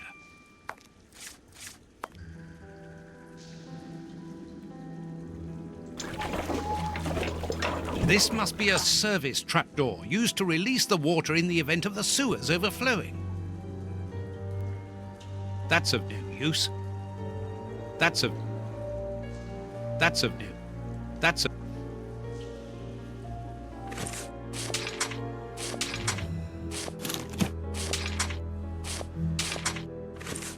This must...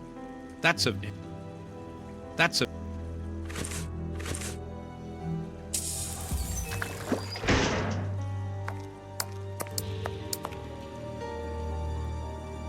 Wire.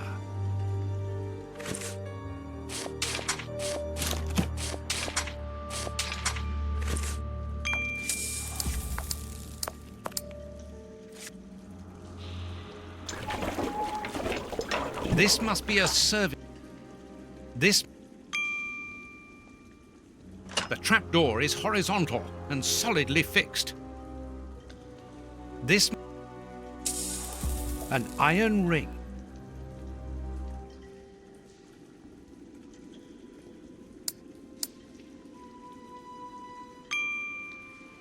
First try. Now let's pull the boat back here. The boat is tied up on the other bank. It's impossible to pull it back to me.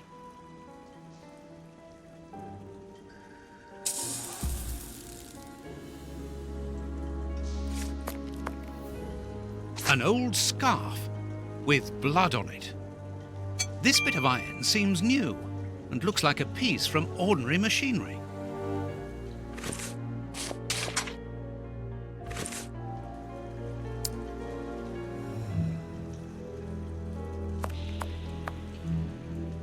Footprints.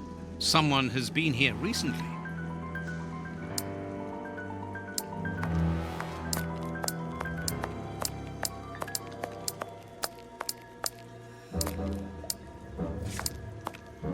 Footprints. I need something to clean this grate.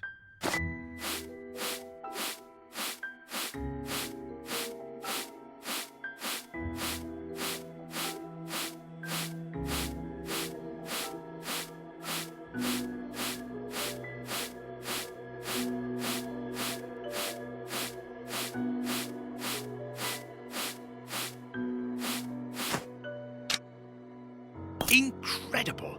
This grate is new and has a mechanical locking system.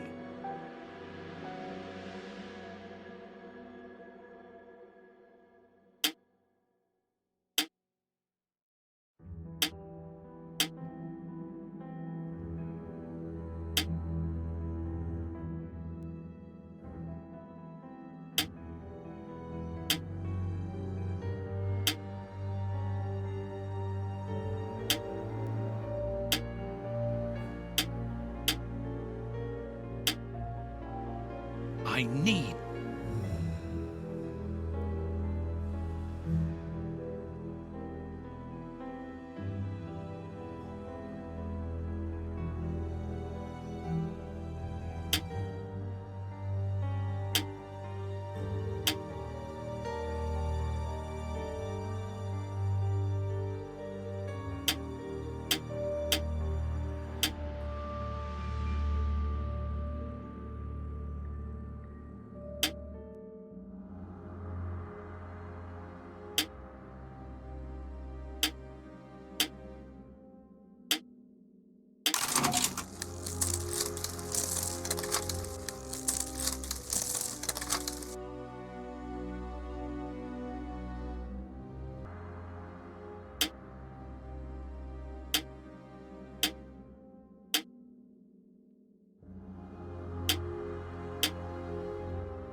Open.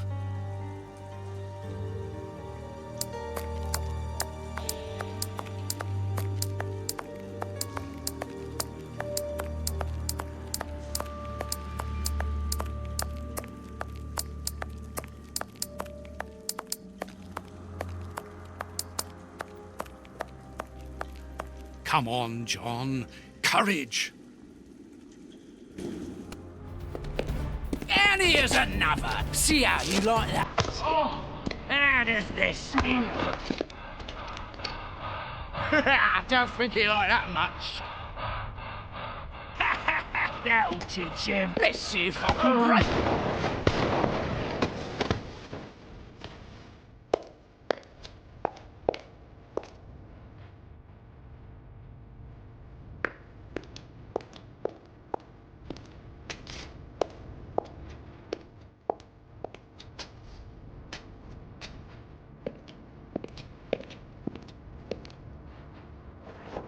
Holmes!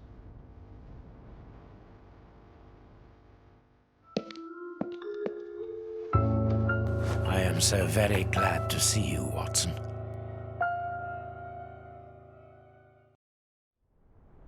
Whee! Yes, he's alive! The bad guys had better watch out now. Grandpa's alive, and he is a good man. I knew that he was. Uh-oh, they're going to be sorry now. My grandpa ruled. Yes, and my grandpa saved him. Read it. You are alive. I don't know what to feel, relief or regret. Watson, my friend. You are not in a good state, Holmes. Neither are you. I suppose not. Can you walk? Not without your help. Why did you fake your own death? And who were those men? I have to carry on with the investigation alone. John, I'm innocent. I'm not an accomplice of those men. Look at me. Do I look as though I could be their boss? Am I in a position to give such orders? What a relief. Oh, my God, what a relief. But how? Curare, hemlock, a few Indian plants, and sheep's blood to create the impression of death. A pathologist who owed me a favor for the death certificate. Holmes, I was talking about this affair of... I will explain everything, my friend, but we must leave here. Yes, let's go back to Baker Street. I'll help you. Lean on me. Home at last. I have missed this old room very much, Watson. I put everything back in place after Baines went through it, but I didn't stay here. I couldn't face it. Sit down, my friend. It is time for you to know the full details of this case. First of all, I must apologize for the distress that this has caused you, and for my behavior, which was, I know, quite abominable. I can only hope that by the end of this explanation you will understand that I behaved in such a way only to protect you, and that it caused me great pain to see your trust and confidence in me ebbing away. From whom or what did you wish to protect me? From Professor Moriarty. Moriarty? We should not have taken pity on him in that Swiss asylum. Do you remember during the case of the Awakened? Our indulgence has cost us dear today. He's responsible for the bishop's murder? Yes, but that was only a small detail in his plan. A detail which he had to eliminate, as it compromised the whole of his diabolical project. The bishop had in his possession a document which he suspected as being one component of a larger puzzle. The ramifications were unknown to him, but he considered the matter as sufficiently important that he should consult me. The day before our macabre discovery, his nephew, who was in his confidence, brought to him an important element which helped him understand Moriarty's grand plan. It was at that moment the two men began to comprehend the seriousness of the situation. The bishop then decided to contact me. Against his nephew's wishes? Was that what they argued about? Yes. But Moriarty found out that the bishop knew of his projects, and he arranged for his murder. The murderers were also supposed to bring back the document that the nephew, young Hampford, found, but they were unable to open the safe. What was the document? Evidence of Prince Woodville's implication in the project. The nephew must have retrieved it from the Royal Archives, where he worked. A link to the crown. Yes. Moriarty wanted to overthrow Queen Victoria and place the prince on the throne of England. But that's impossible. He would have needed to create an incredible coup d'etat. Patience, Watson. First of all, Moriarty placed his pawns so they might begin to develop and encourage a tense atmosphere, ready to discredit the Queen and thereby raise Woodville's popularity. And provoke a famine, so that the prince's soup kitchens could begin distributing food and he would appear as a hero. Exactly. Moriarty quickly learned that I was making inquiries as to his plan, and without wishing to sound vain, he knew that I was the only person capable of upsetting his schemes. He therefore set up a plan that I be discredited and thought of as a criminal. And you played along with him? Precisely. Allowing him to believe that he had succeeded was the best way of ensuring that his attention was no longer fixed on me. Why didn't you say anything to Scotland Yard? Did you not think it strange that Inspector Lestrade was away for weeks? What? You mean to say that Baines was working for Moriarty? I understand. The bishop's murderers were in the hands of this traitor, and you were therefore at a dead end after our investigations at the opium den. Yes, and Baines' authority allowed him access to the police archives. He changed and forged all the charges in the documents that you saw at Judge Beckett's house. It was also he who substituted the Samoan necklace for a vulgar copy. So that was why the judge went to Farley's, to obtain Baines's false information. Precisely. But they each found themselves as instruments in Moriarty's strange orchestra. Judge Beckett received entire books full of charges against me, and a journalist such as Farley will not hold back when he gets the chance to make the front page of all the newspapers in England.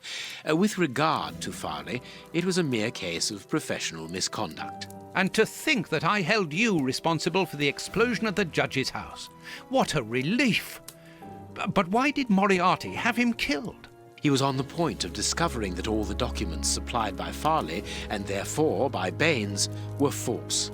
Exactly the opposite to what our enemy was anticipating. And where did the poison fit in all this? Unfortunately, I do not possess all the information on this subject. The first time that we saw the effects of this substance on the body of the bishop, the poison was evidently only at an experimental stage. It was much too potent to do anything with. Effectively. But in the second case, Kurtz, I didn't notice a great advance. However, there was one. The poison was no longer fatal. Yes, but the madness was still there. I should remind you that he attempted to devour his own dogs. Correct, Watson.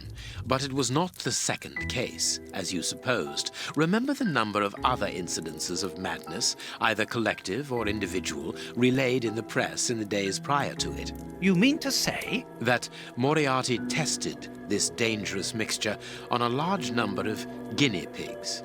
Apparently with little success, as all those people are now dead. I say apparently, because I do not have the least idea as to the result Moriarty was hoping for. And that's where Hans comes in, isn't it? Moriarty needed him to devise the substance's final formula. And so you helped Hans to escape, so he might lead you to it? Yes, but things did not go as I had planned. The professor's men got their hands on him just after his escape. And you lost his trail? Yes, but I doubted that Moriarty would take Hans to his lair. To find him, I had only one trail, the bomb placed at the judge's house. The trail of the 3 Russian brothers. I found out about the mill by having the anarchists' trail followed by the children in my own secret police.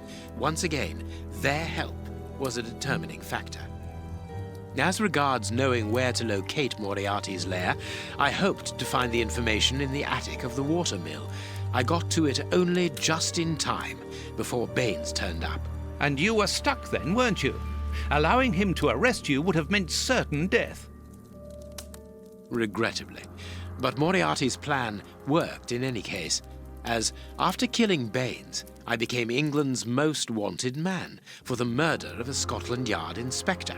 And so you had to make sure that people forgot about you. Therefore, you orchestrated your own death so that you might continue your investigation discreetly. Oh, that was a terrible time for me, Holmes. I am sorry, my dear fellow. Well, the important thing is that you are well and truly alive. Yes, but it is not over yet. Moriarty will take action one day or another. You were saying that you had found Moriarty's hideout. Where is it? In an abandoned fun fair on the outskirts of London. It is quite certain that they are all there. Shielman, the Prince, and of course, Moriarty.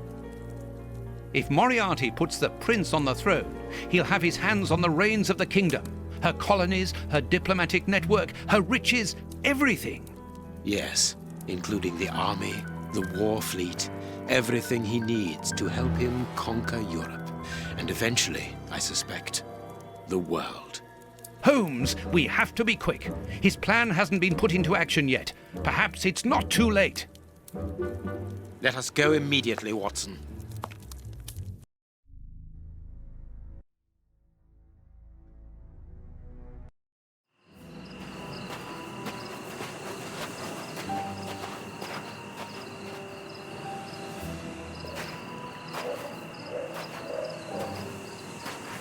Do you really believe that Moriarty is in there behind that fence?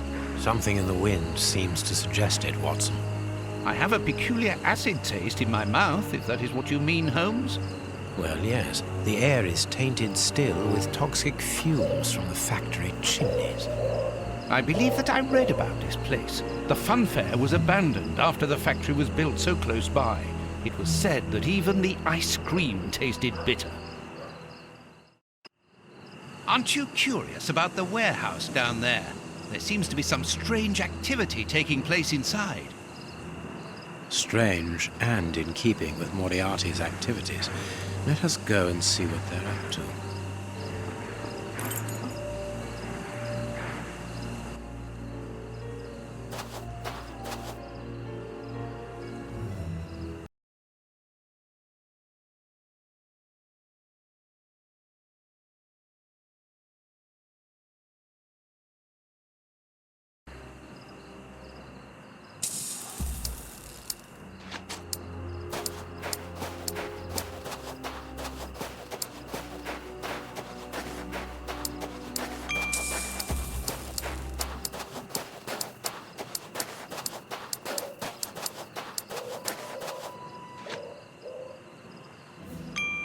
That could be used as a weapon in a necessity.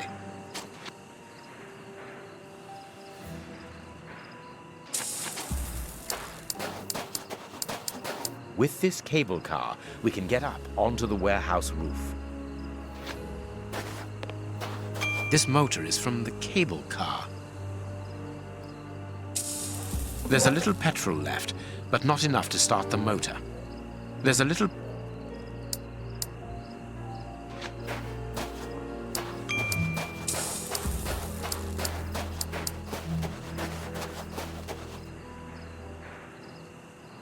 vodka.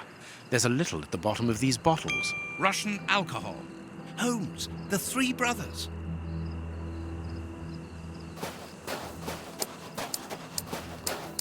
There are 2 guards in front of the main entrance. We will have to find another way in.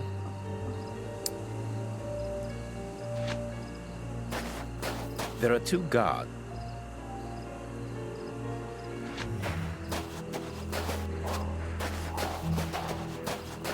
There are 2 guards.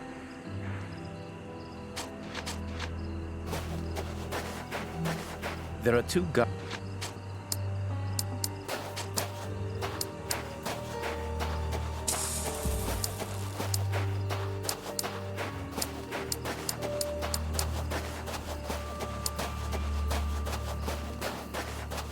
This motor is from the cable car.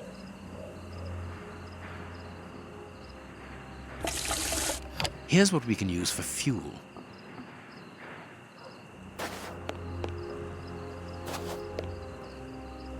cutting pliers.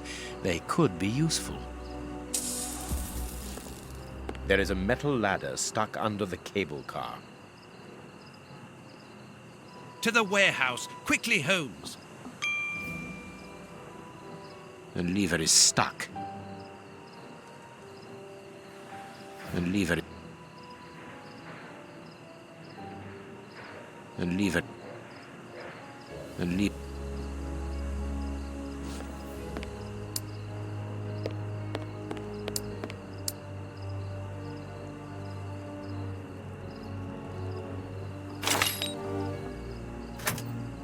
A crank.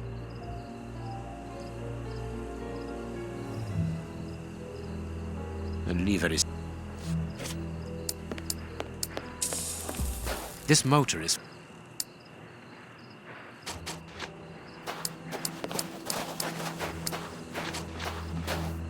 To the warehouse!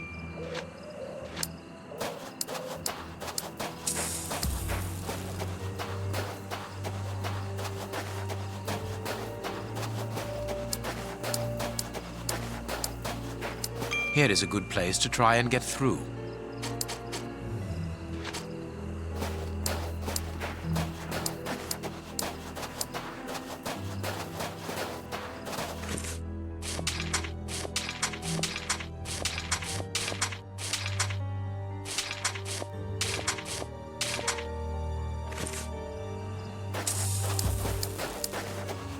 This crate isn't large enough for us to get over the wall, nor to see what is on the other side.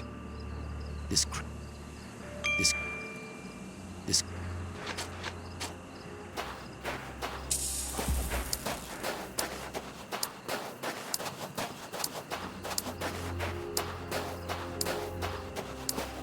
motor... Look at this hole. This... Empty.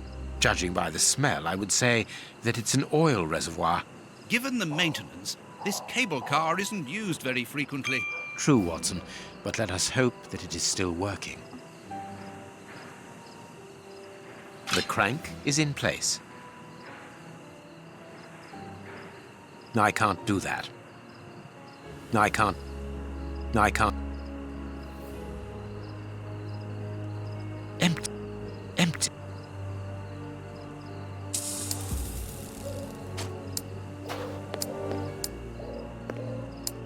The lever is... The lever...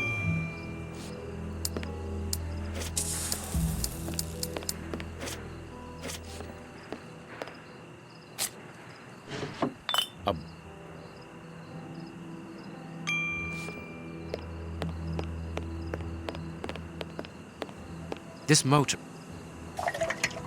Let us hope it... This motor...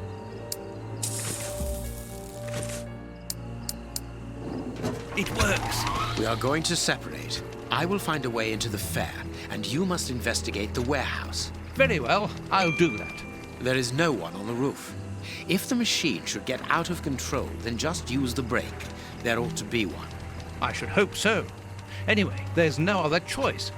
And when I've found out what is going on down there, what should I do then? Come and join me in the fairground. You can follow my route to get over the fence. Then you should find me easily enough. Good luck, my dear fellow.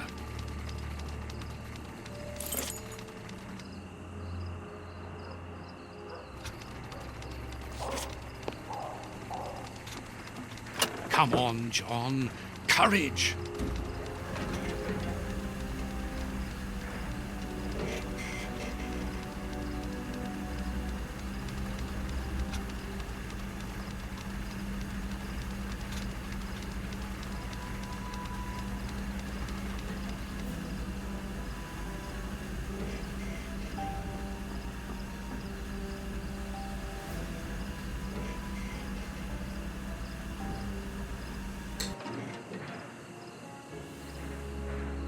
No one seems to have noticed me. Now I must try to find out what is going on here. I must find out what goes on in that warehouse.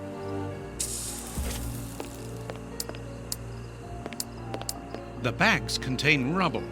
They're tied up with good solid rope. It's a miracle that this reservoir is standing. The feet are being eaten away by rust.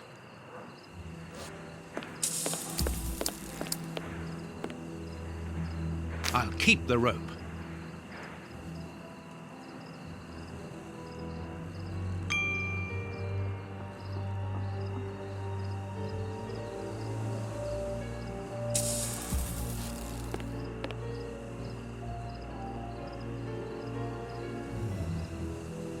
Carts from the soup kitchens. They appear to be queuing up.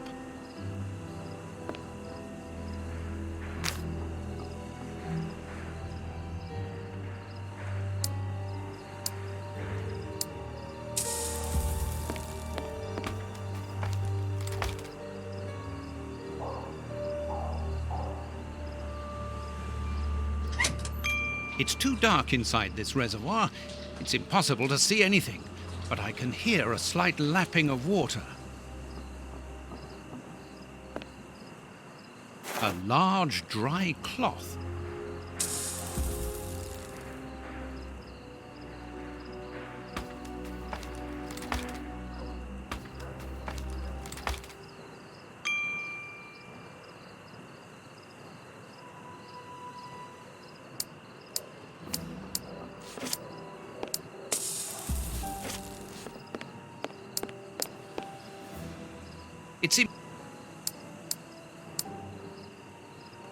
It's impossible.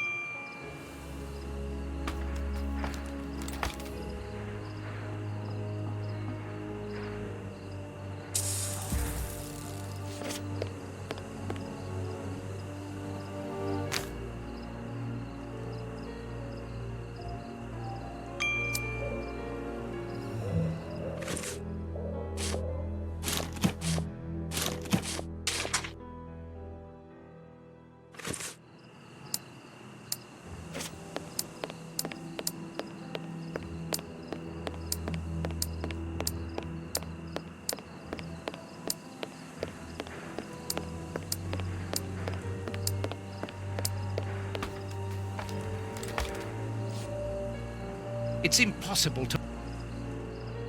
It's im...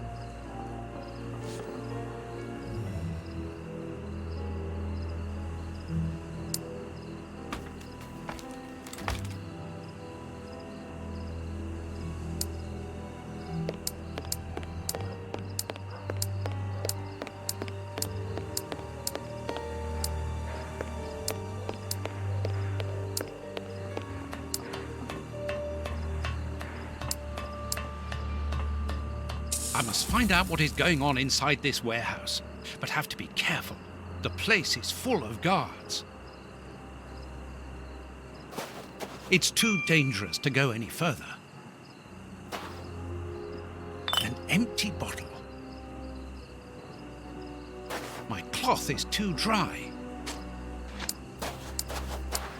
You there! Who are you? Alert!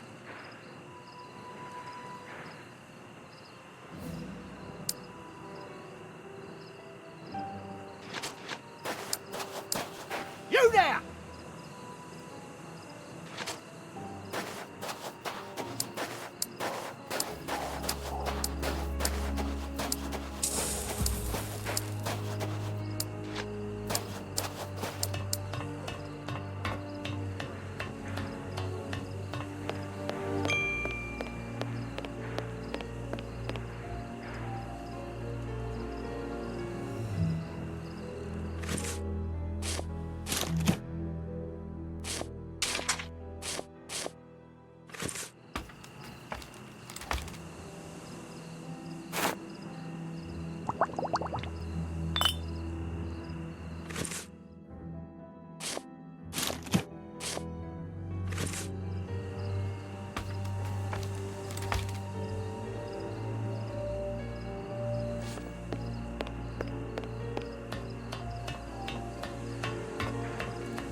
So, It is inside these warehouses that Prince Woodville's canteens on wheels are filled up, and Hans is there to add his poison. That siren is a signal to open the doors and let out the carts of poisoned soup, destined for London. I wonder what Holmes is doing at this moment.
The way is clear.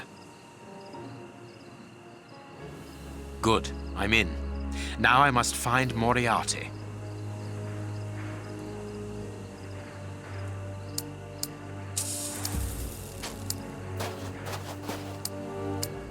The stand's owner must live here.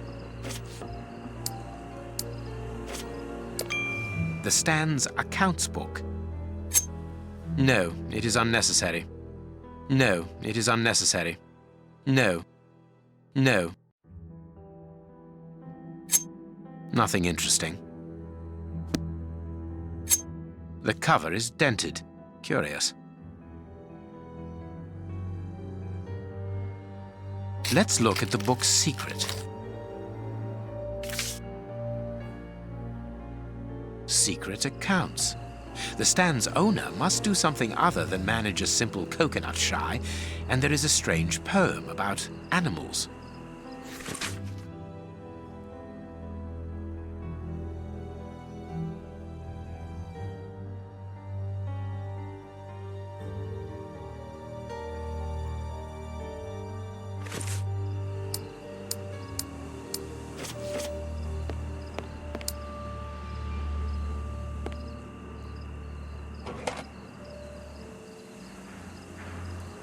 It's the stand's till. There is no money, but there is a wooden target. Let's see.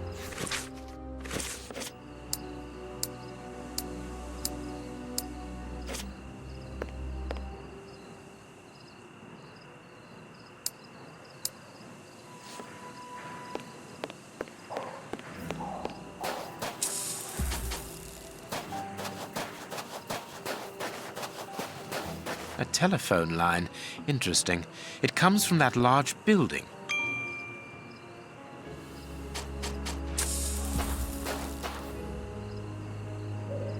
A target from a firing range.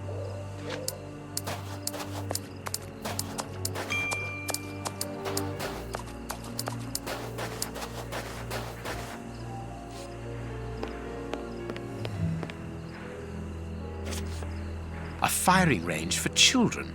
They have to throw leather balls at the figures of wild animals to knock them over. It's clear that there is a link between the poem in the secret accounts and the animal-shaped targets on the stand.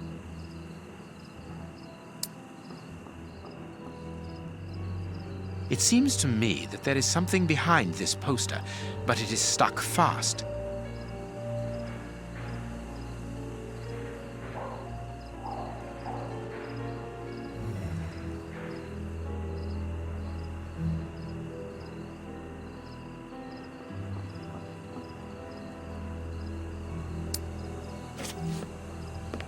If the guard sees me, he will sound the alarm. I must neutralize him, but discreetly. There are probably others, and a fight would attract their attention.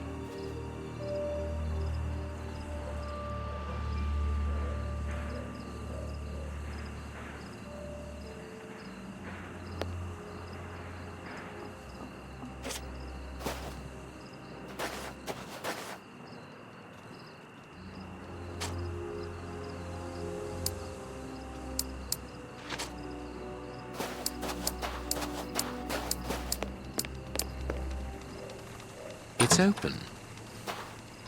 This building was a menagerie. I'm in the service passage.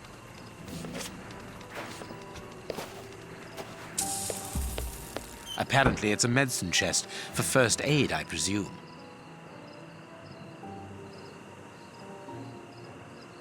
Closed.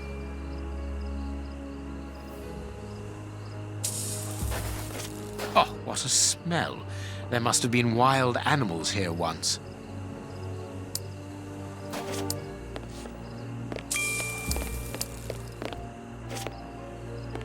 I pity the animals that were shut up in here.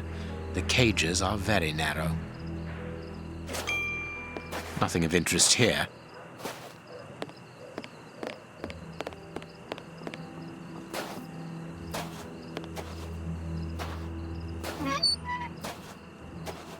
This cage has been blocked with planks so that the interior is hidden from view.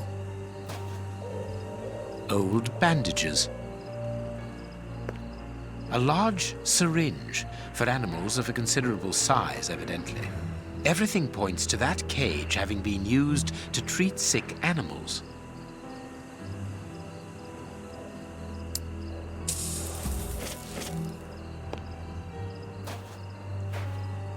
A key.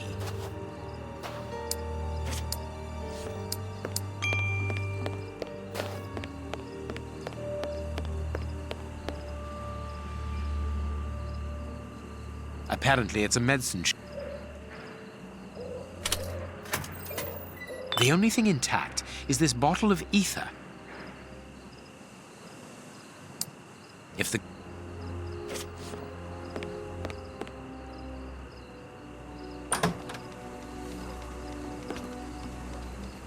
I need something. I need... I need... I need... I need... I need... I need...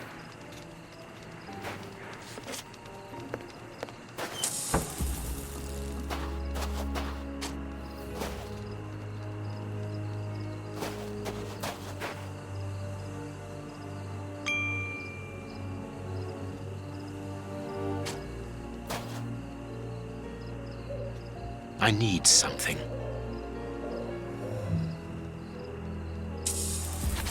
I need... I need...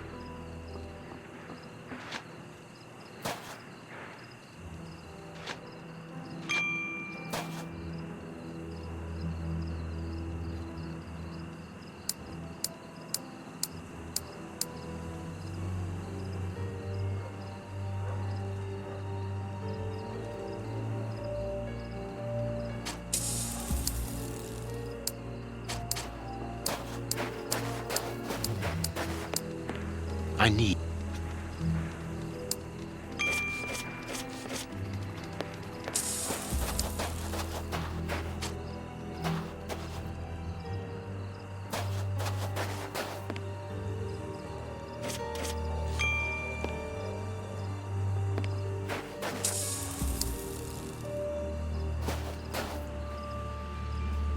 I need something.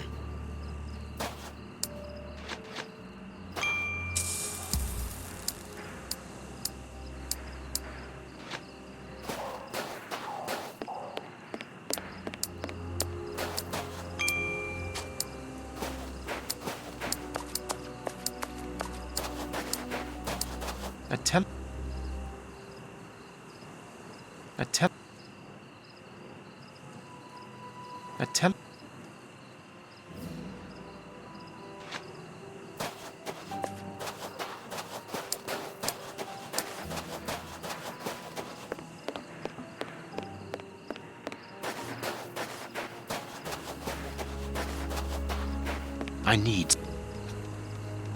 I need... I need... I need... I need... I need... I need...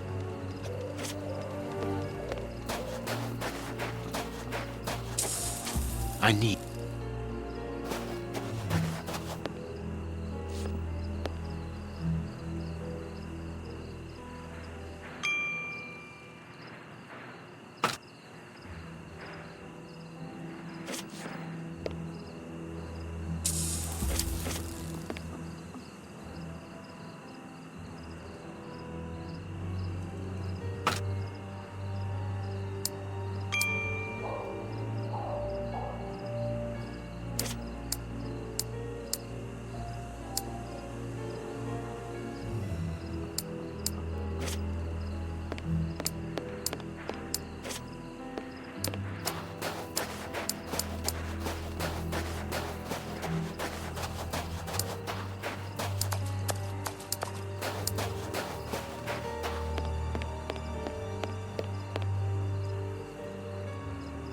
A target from a firing range. It depicts a lion.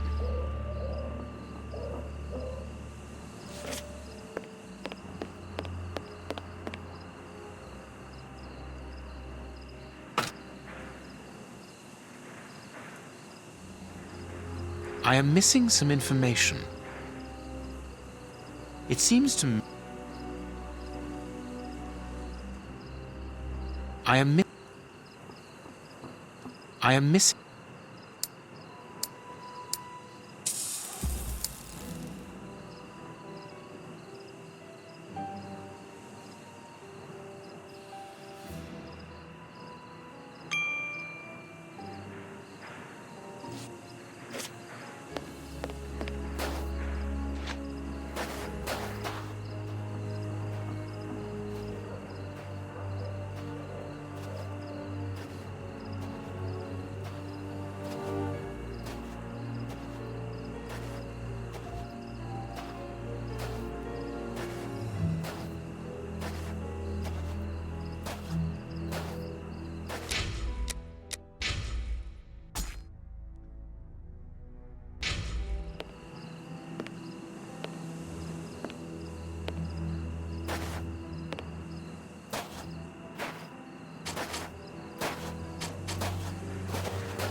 You there! Who are you? Alert!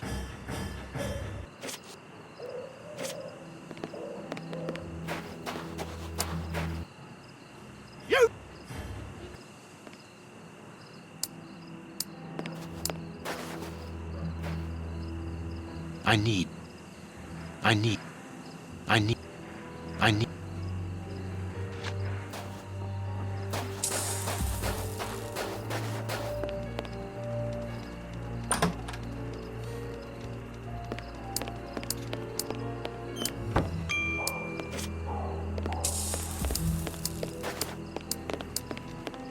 I need. Old bandages. Everything points to that cave. I need.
I am missing.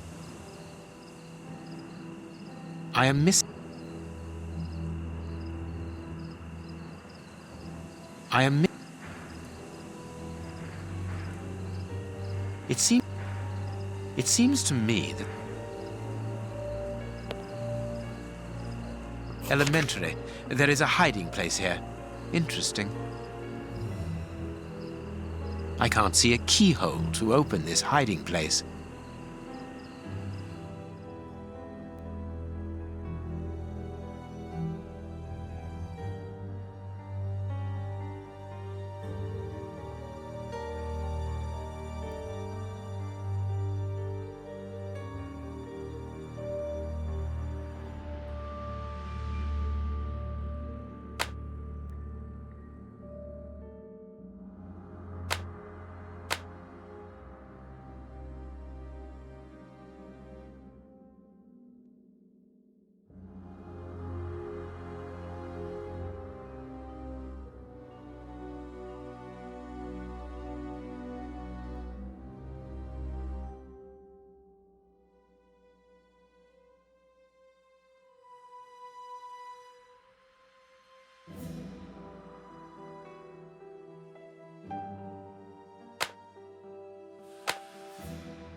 There we are.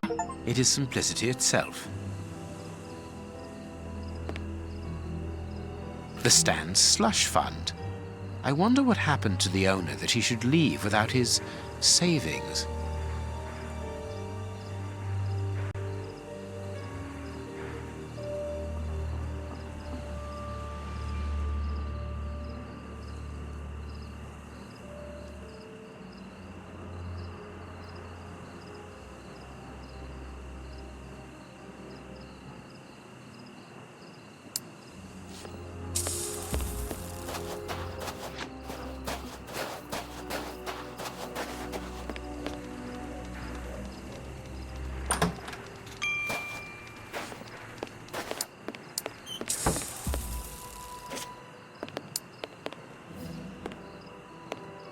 There. That should interest our guard.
Good. My little stratagem is in place. All I need to do is to wait for him to come back here.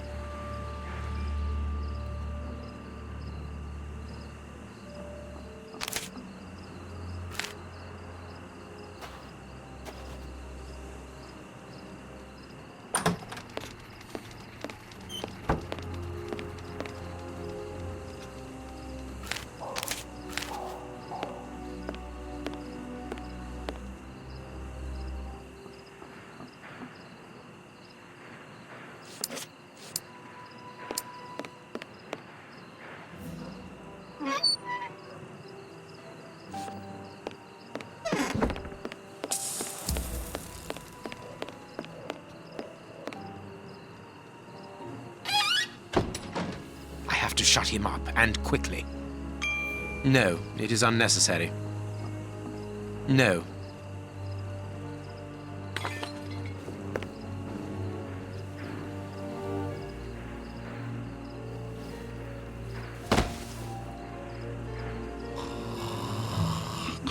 Perfect. Thanks to the ether, this baller will sleep for a long time.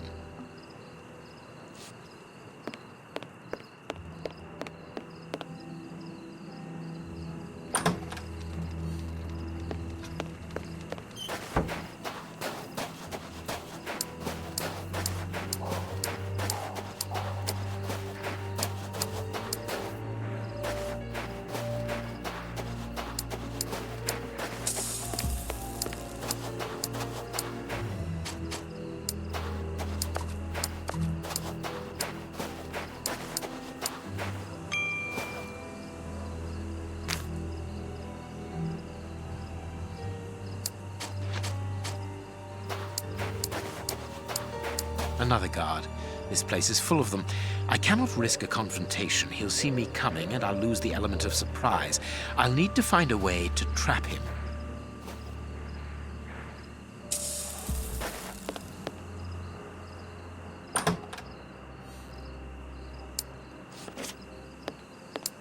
Another guard.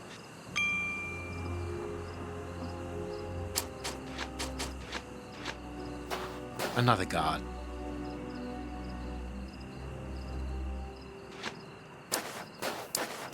Another guard. Another guard.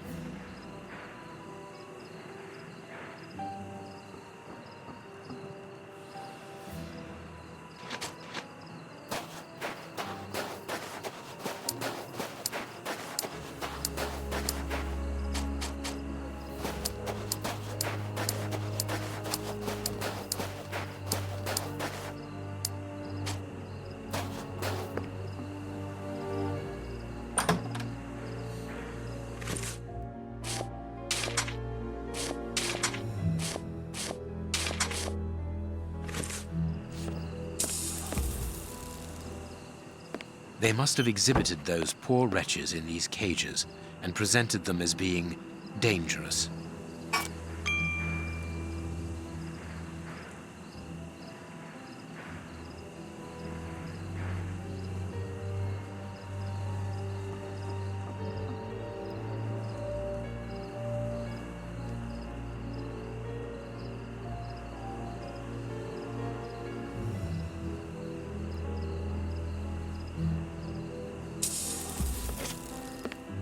Be careful of those boxes.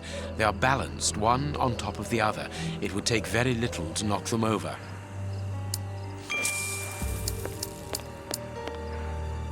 The cage is held shut with this bar.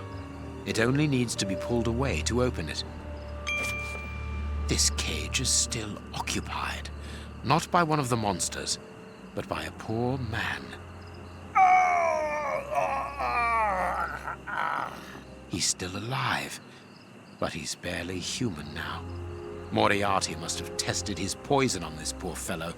If he was freed, he would leap at the throat of the first person he saw.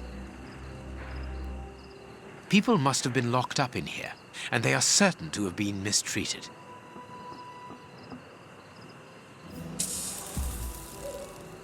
People must...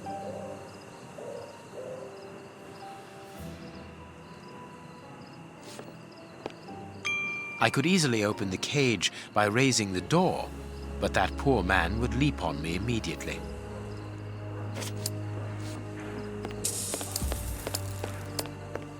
This large, empty aquarium held the fair's main attraction. The mermaid, Poseidon's daughter. I wonder what this machinery is used for. A rail system is fixed to the ceiling, and a hook is hanging from it. It must be used for moving heavy and bulky objects. Thanks to this mechanism, the hook can slide along the rail to be positioned wherever needed. The crank is in place. The hook is above the cage of this poor wretch.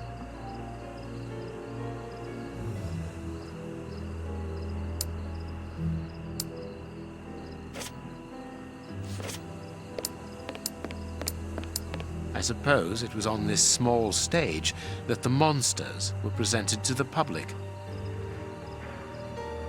Ah, here's something interesting. Hans's diary. What a dreadful diary. That Hans is the only real monster ever to have frequented this attraction. Chemistry material.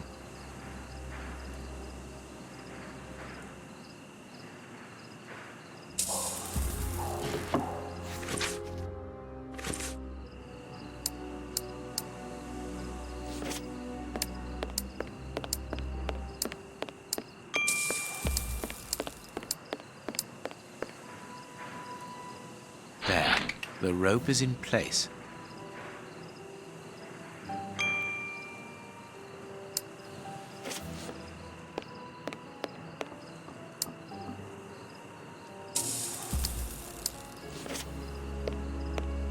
This way I can open the poor fellow's cage from the outside without taking any risks.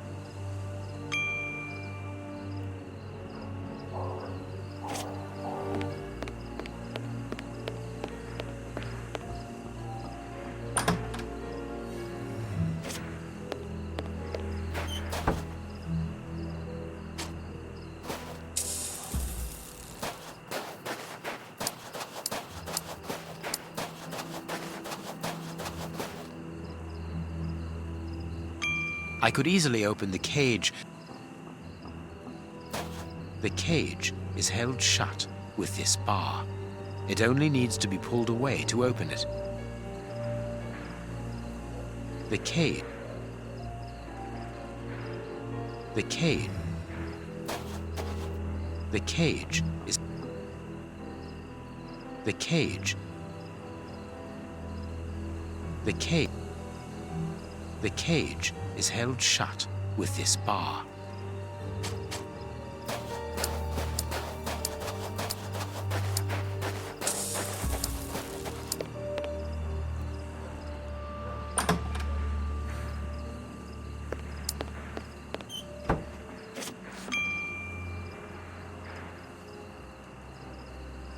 There is something interesting here. Here's what I've been looking for. The trap is in place. Now I only need to get the guard to go inside the freak show.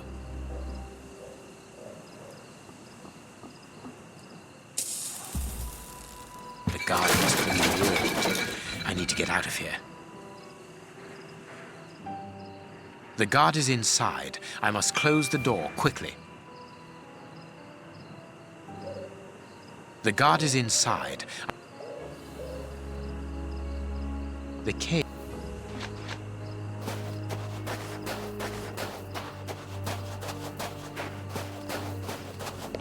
No, I can't do that. No, I can't.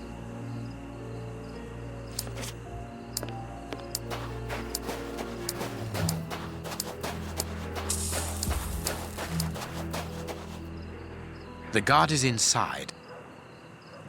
The guard is inside. The cage is held.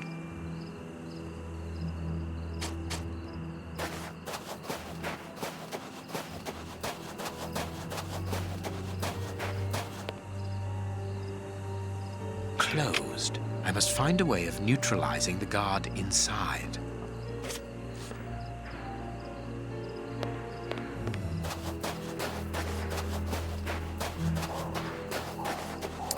I must find a way of...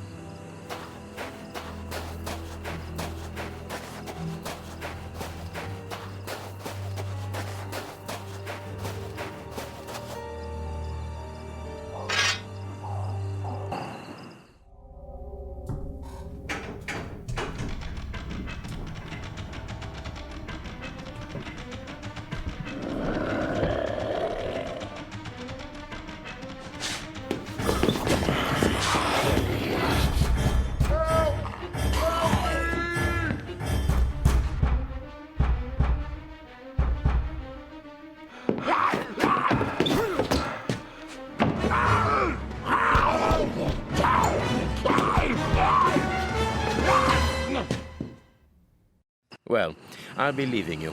I'm sure you have a great many things to do.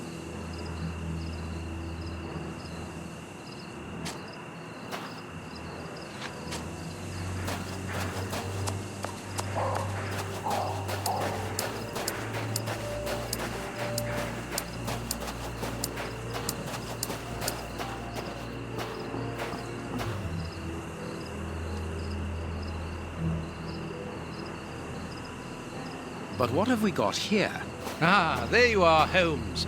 Did you have any problems? None, apart from a few small things. What have you found out about this warehouse? Prince Woodville's soup is loaded and contaminated by hands. And in the direction of Whitechapel. Watson, in a few hours, Moriarty will have at his disposal a formidable army, more powerful and more terrible than anything that has ever existed. What? The soup is destined for a poverty-stricken, starving population who have been conditioned for months against the ruling powers. Moriarty won't have any trouble in sending thousands of raving mad people to ravage the city, sowing death and destruction. No force would be able to resist them, not the police, not even the army. A perfect army, knowing neither fear nor pity. A tidal wave of humanity which will cover London and will fall away again, leaving a city of desolation behind it. What horror! And the chaos will only make Moriarty's coup d'etat even easier. But how will he guard himself against this bloodthirsty crowd? The chaos will only last for the time he needs. You mean to say that these poor wretches will all die 48 hours after ingesting the soup, according to our good Dr. Shielman. So the victims will be joined by their executioners. An immense mass murder. What Moriarty would call clearing up after work, no doubt. Good. Have you found a way of stopping Hans's process? Yes, I think so. If we can weaken the reservoir's feet with the explosives, for example, it will collapse and take the building down with it. Good work. What are you looking at? Have you ever seen anything like this before? Never.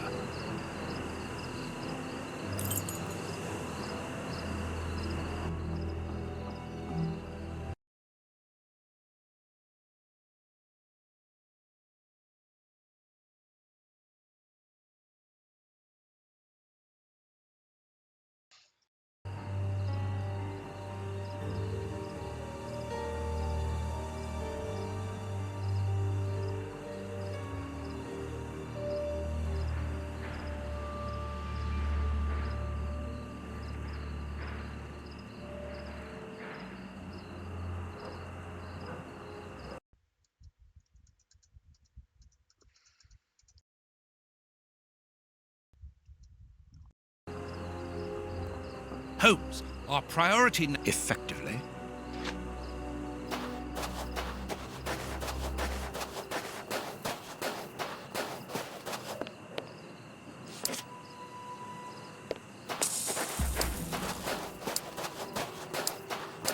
The main entrance is not locked, but it is guarded from outside. But why should they want to get out after going to so much trouble to get in?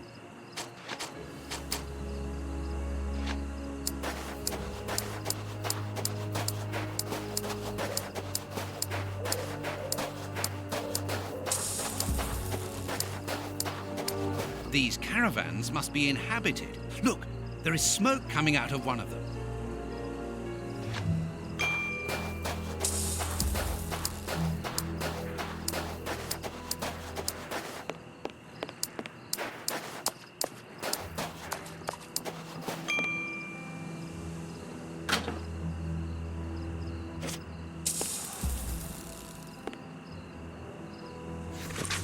An international anarchist's manifesto written in several languages. A metal plate, very solid.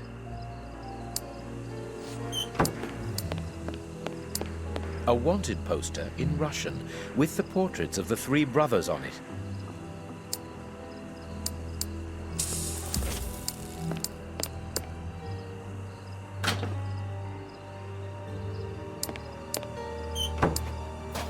Closed.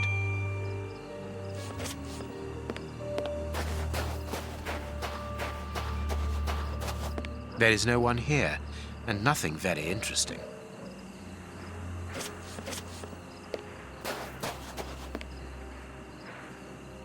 This ladder is only held back by a bolt.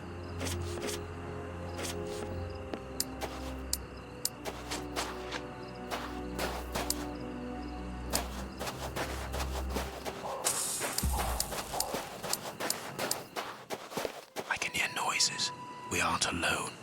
We had best be careful. This stall is a washroom. I can see water basins inside. The door can be blocked from the outside. Interesting. Gallons of vodka.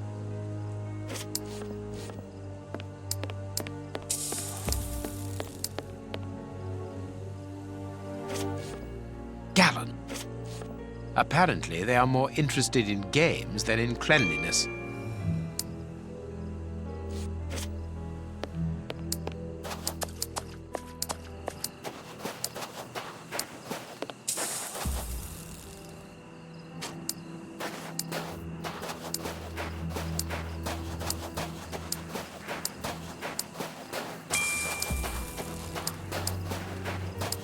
I pity the people who must have risked their lives in this attraction.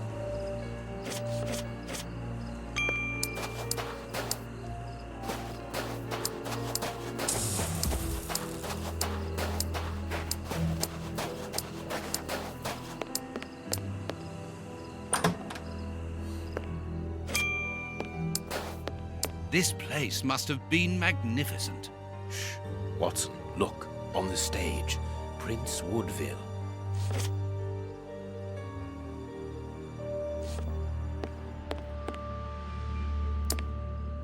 And it is with an immense pride that I take possession of the attributes of the crown and swear in front of you to serve my people with... Gentlemen, who are you? I don't believe I know you. Not as yet, Your Royal Highness, but I am overjoyed that you are familiar with the crowning ceremony. Of course. A good king should know it. That makes my duty so very much easier. Let me introduce myself. My name is Howard Sawbury, and I am in charge of the aforementioned protocol and the master of ceremonial events at Buckingham Palace. Yes, and I'm Sir John Cannard, in charge of the peacocks in the royal gardens. Congratulations, Sir John. Excellent imagination. I'm pleased to meet you, gentlemen, but what brings you here? Do you mean to say that no one has informed you? Have you not been in the city? It is Queen Victoria, of course. She has been dethroned. Really? So soon? According to my special advisor, Professor Moriarty, that should not take place until a few days from now. The people have decided otherwise, sir, and now they're calling for their new sovereign, the benevolent, most understanding Prince Woodville. Ah, gentlemen, you bring me great news. My good people have carried out their duty.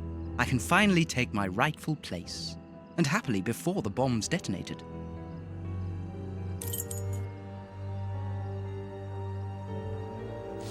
What is it now? I left orders not to be disturbed unless it is urgent. Leave me alone to concentrate on my crowning ceremony. It would be better to leave it for the moment. I cannot see what we might get out of this lunatic. What is it now? It would be...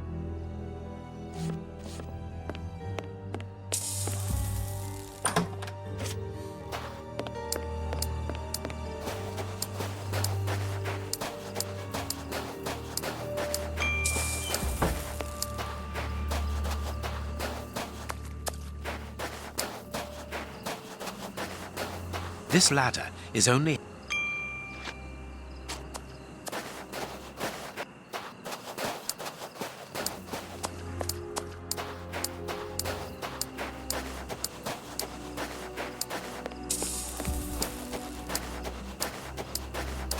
Look, Holmes, there appears to be some sort of control panel.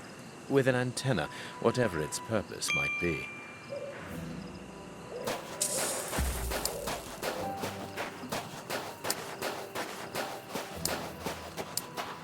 It seems that this window is more vulnerable than the main door. I think it is too high. It's protected by bars with a closed window behind it.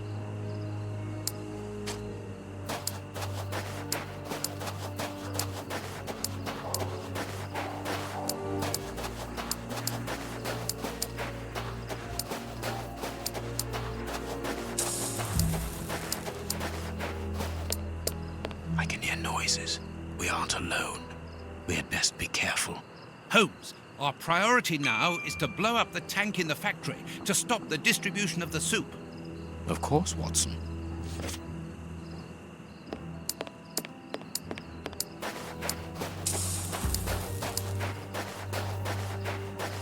A telephone line. It goes to the haunted house.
Apparently,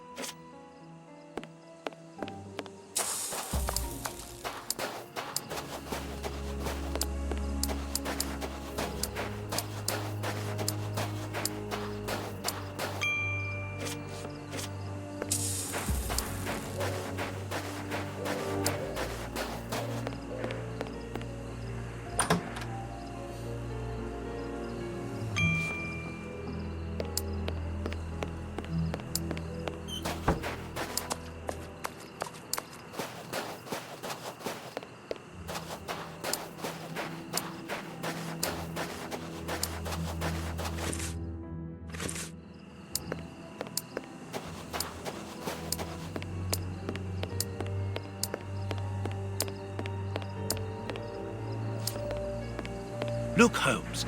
With an antenna.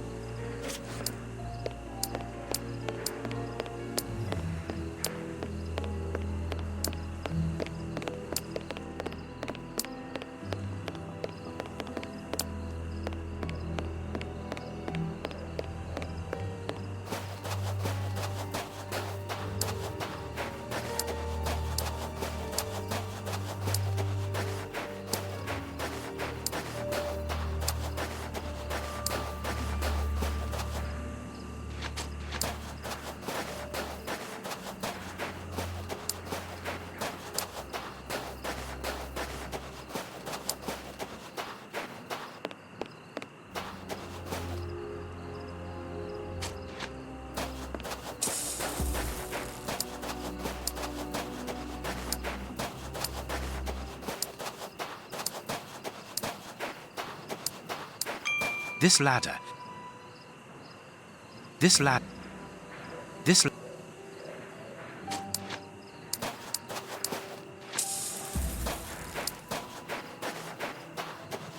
Closed.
What should we do next, Holmes?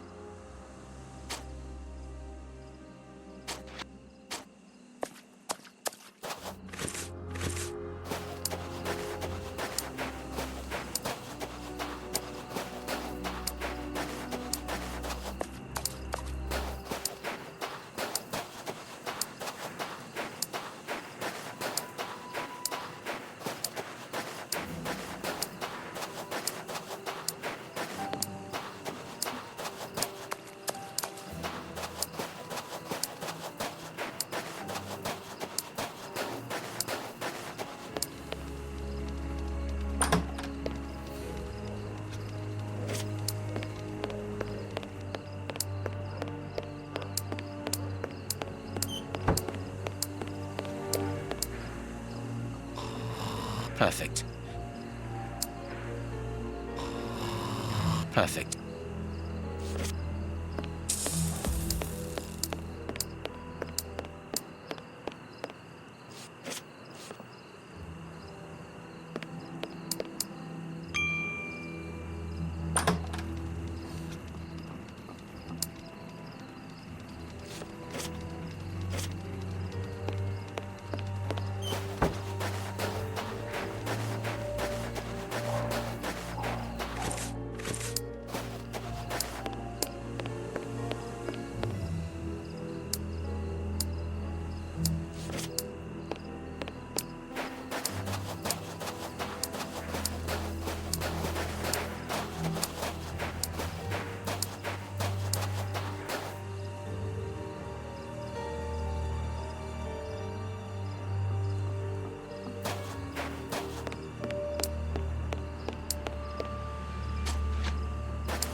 But what?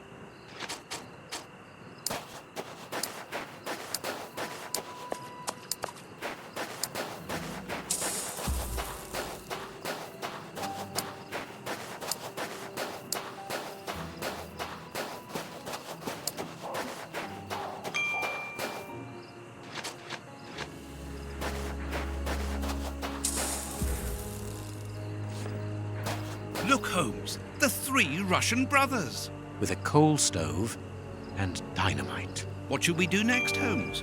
And then the dynamite would be very useful for blowing up the tank. Good idea. But in order that we can get it, we'll have to get them out of there without their knowing we are here. The best thing to do is to carry on exploring this place, Holmes.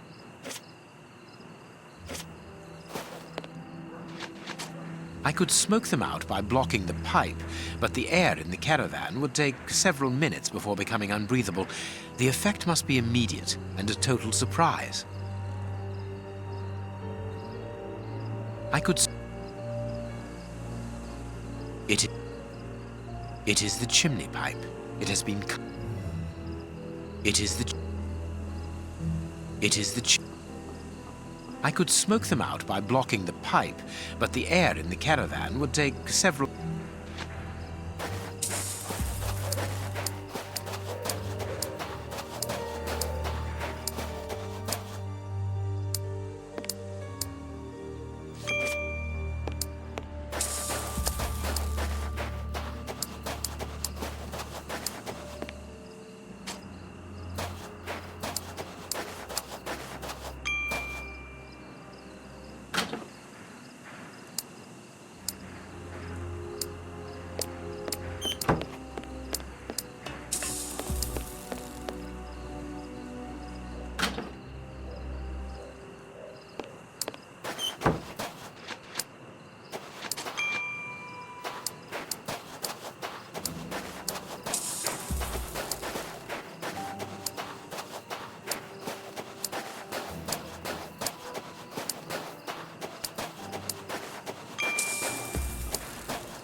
Holmes. Of course.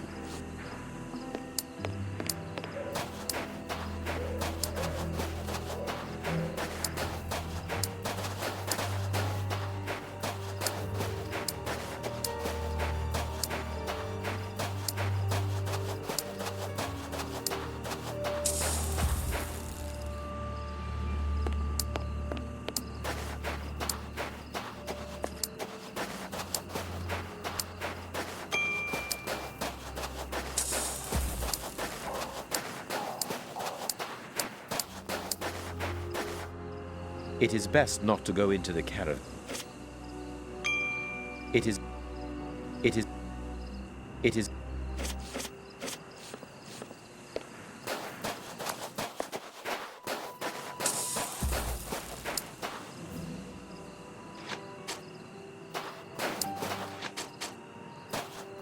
This ladder is...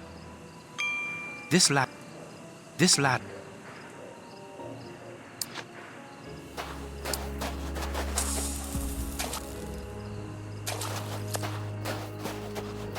Closed.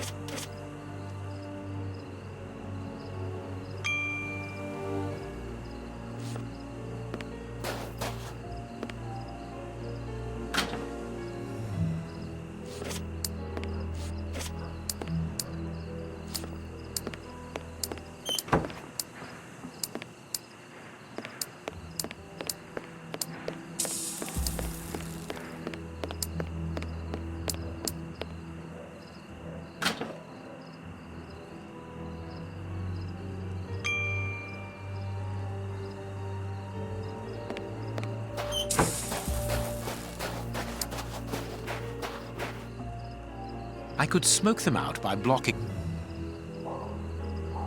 It is the chimney pipe. It has been cut. It is the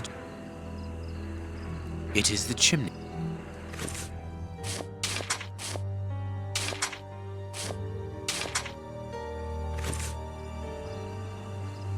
It is... This ladder...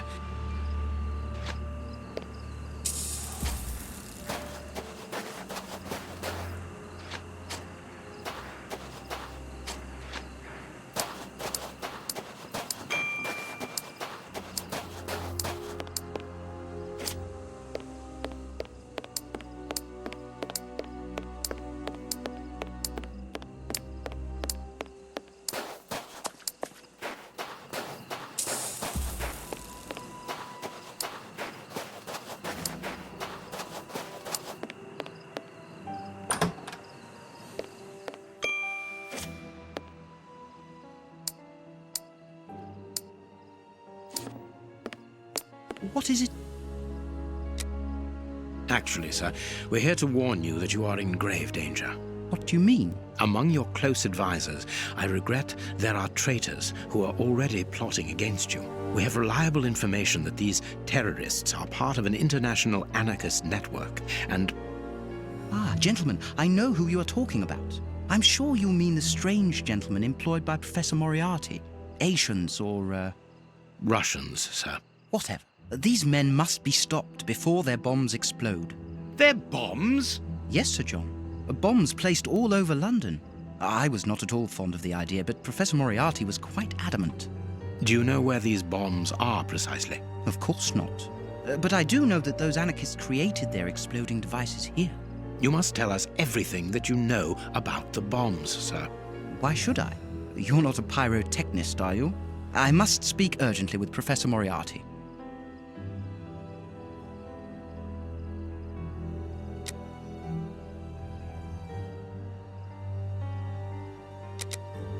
Sir, we're afraid that the beginning of your reign will be scarred by tragedy.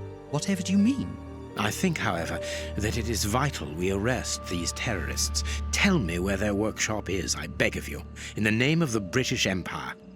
In a wooden stall between two tents, next to the Russian caravans. Very well. We're going to search. Wait. I demand an explanation. If everyone is plotting against me, how do I know that you are not also party to the plot? But we... Bring me Professor Moriarty, Mr. Sawbury, without delay. Sir John will remain here with me. I should be able to remove the prince without endangering Watson's life. There you are, Sir John. To be a king means also to be prudent. And that is why I prefer to have you here as reserve. I should be able to remove... Guarantee. I understand, sir. But in return, you must understand that this places me in a No, somewhat disagreeable I cannot leave situation. Watson alone with this madman. I shall have to neutralize him. Are unfathomable, I know. And I came here to render you a service. Come now. Let us be serious for one moment. What could a peacock trainer possibly do for me? You underestimate not only me, sir, but also my bird. These tangled ropes are holding back the curtains. Well-trained peacocks.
He's not moving. He appears to have passed out. But he could come around at any moment and sound the alarm. Yes, before leaving the theatre, we must make certain that that does not happen. Not so long ago, those words coming from you would have frozen my blood. Rest assured, my friend, that Sherlock Holmes no longer exists. Get rid of him now.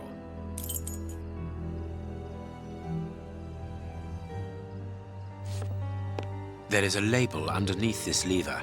Magician's Trap Door, middle of the stage. Exactly where the prince is standing. Hey, presto, it's magic. No more paranoid prince. Well done, Holmes. Look, Holmes, Prince Woodville lost his ring during the fight.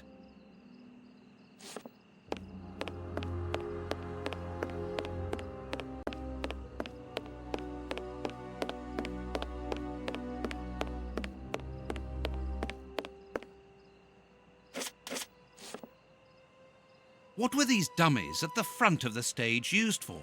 The prince put them there to represent his public.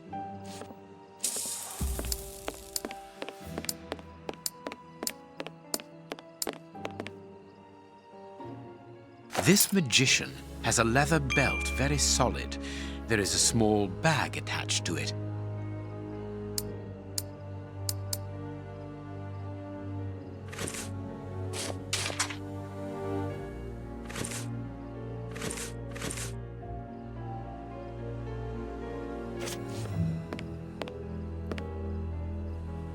There is an enormous diamond in the middle of this ring. I will give it to the police later.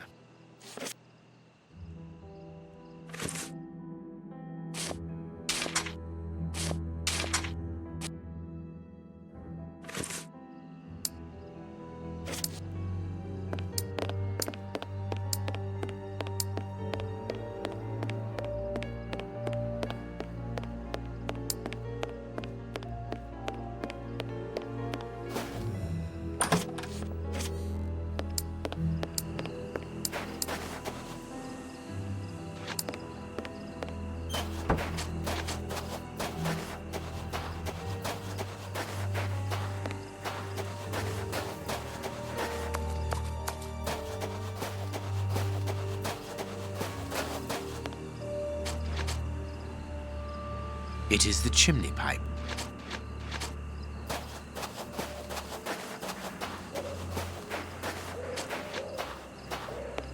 It is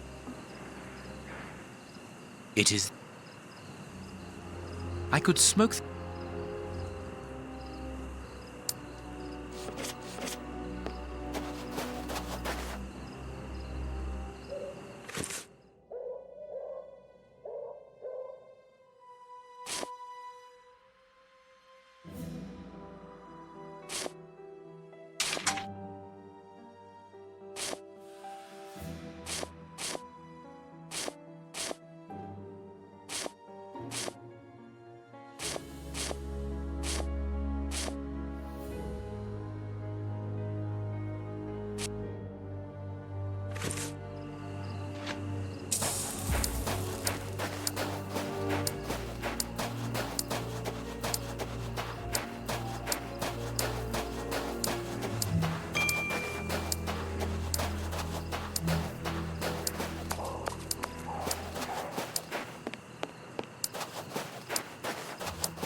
Look, Holmes. With an antenna.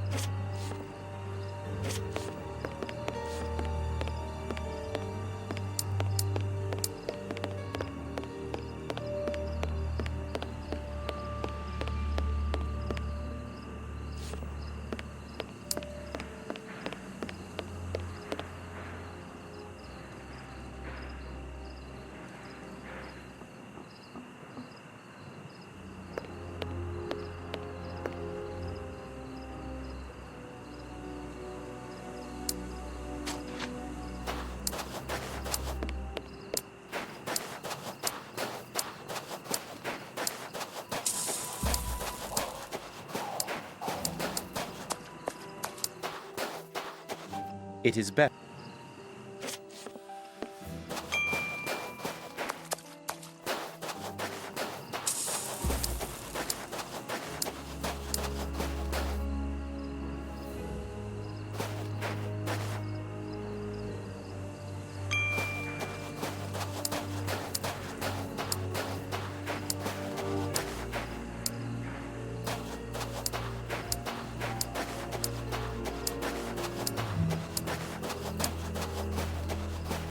But why?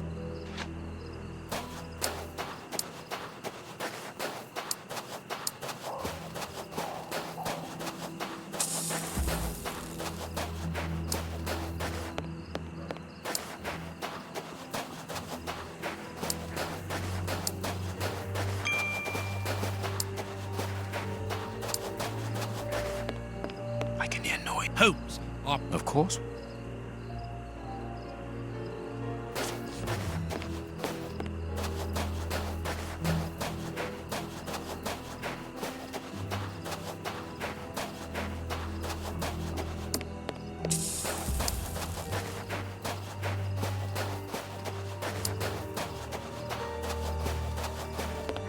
There is no one. There is no. This lad. This lad. This lad.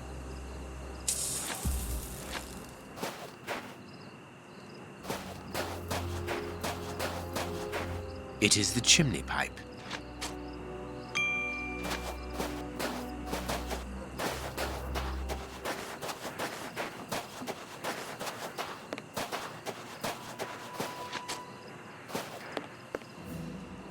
I could smoke them out by blocking the pipe, but the air in the caravan would take several minutes before becoming unbreathable.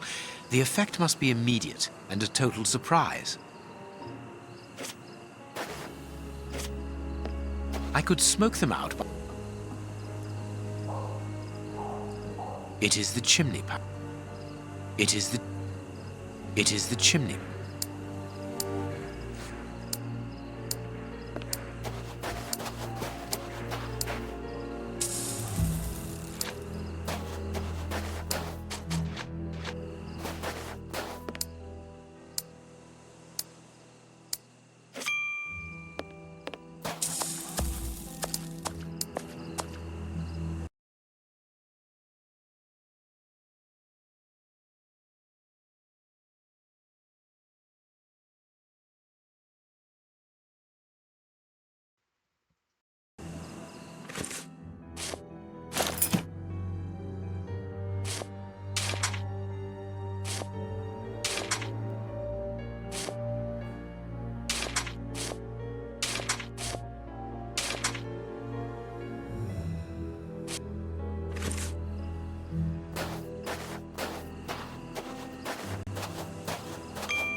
The illusionist's smoke powder.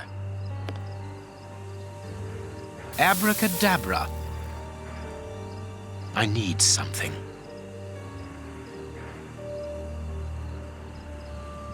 Magic powder and a metal plate. The revolutionaries won't resist it. Hide, Watson.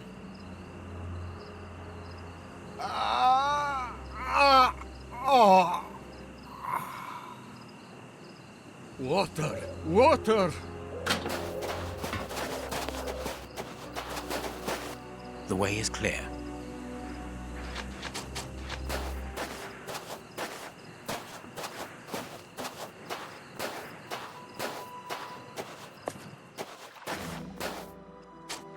Quick, let's shut the three brothers up in the washroom.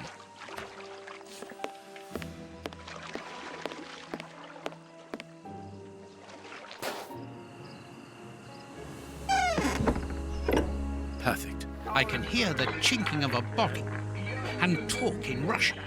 The three brothers are quietly getting drunk. Perfect. We must hurry, Holmes. Each chime tells us that the preparation of the poisoned soup is advancing. I'm coming, Watson. I just need to unblock the chimney. We must find... I can hear the chinking of a...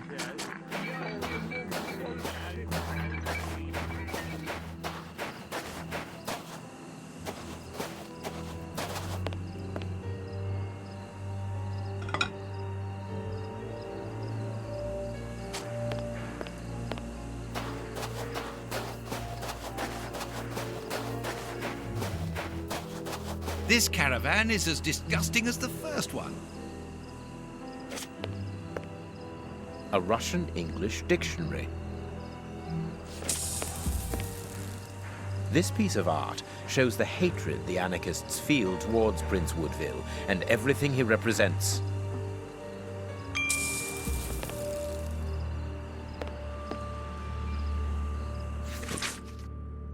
The names of the targets are written in Russian and are unreadable, in my case, that is, and apparently the brothers have made notes before every name. This list has something to do with the dictionary open on the table.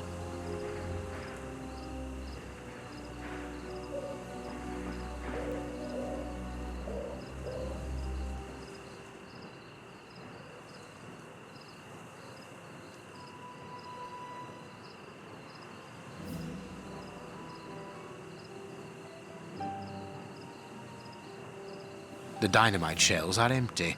A pity. A small saw. We might need this.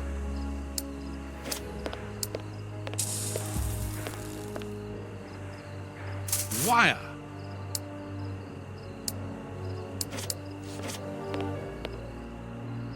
We must find... Let's see.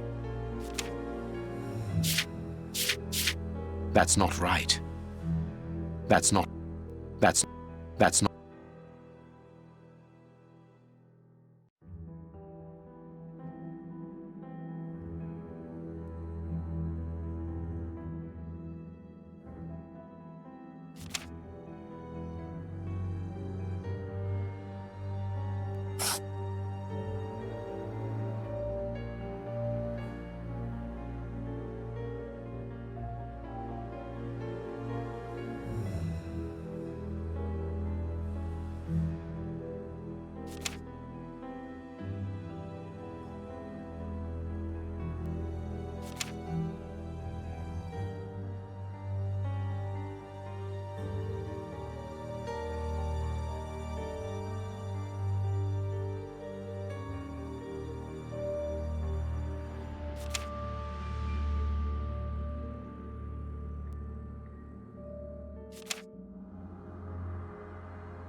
If these bombs explode, then I believe that the realm will be plunged into one of the gravest crises in its history.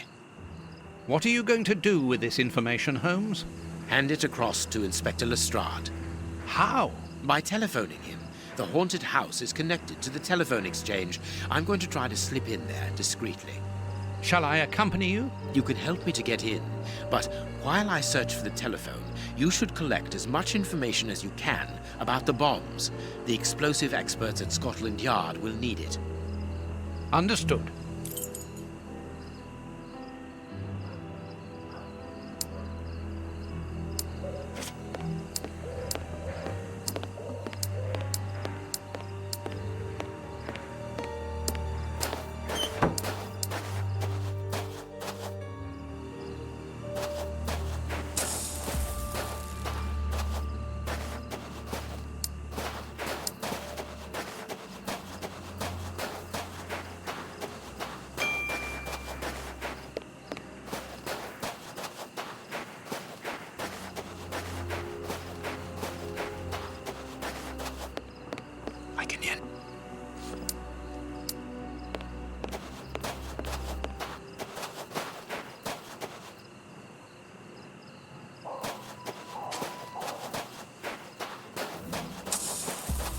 It is too...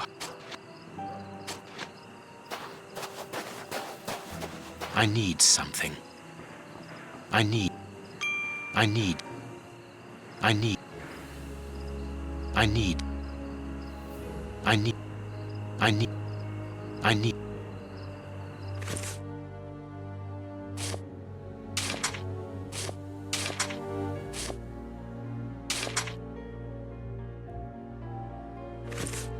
I need... I need...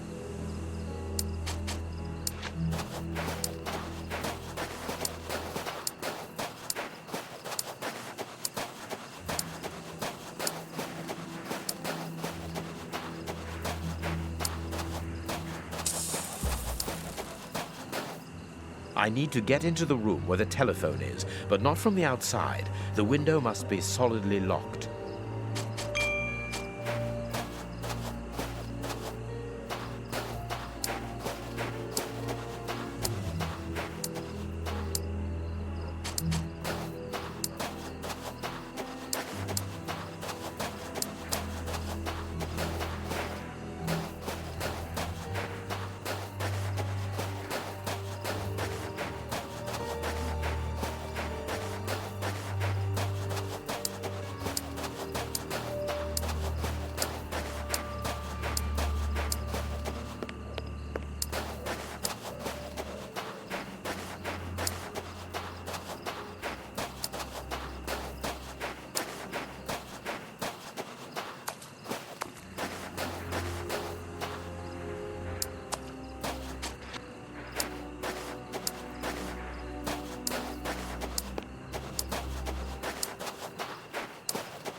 Perfect.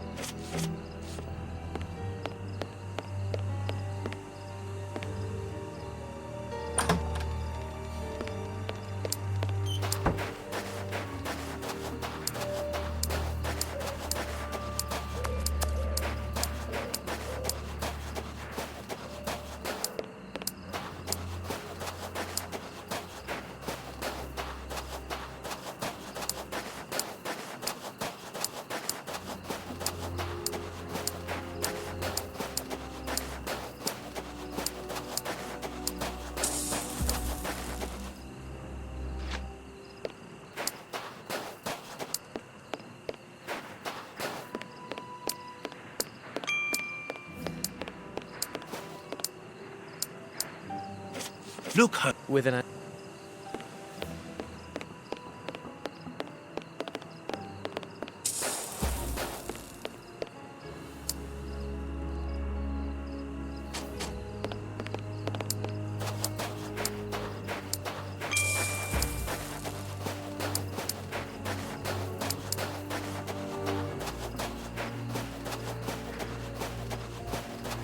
I need... I need... I need... I need... I need... I need... I need... I need...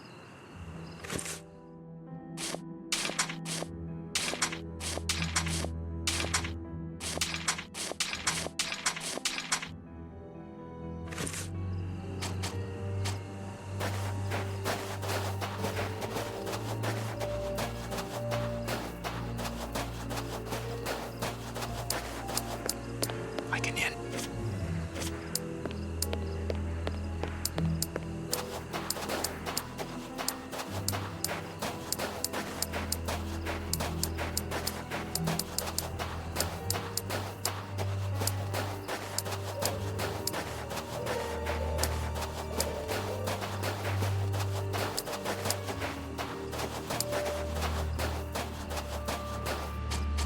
I need to get into the room where the telephone is, but not from the outside. The window must be solidly locked.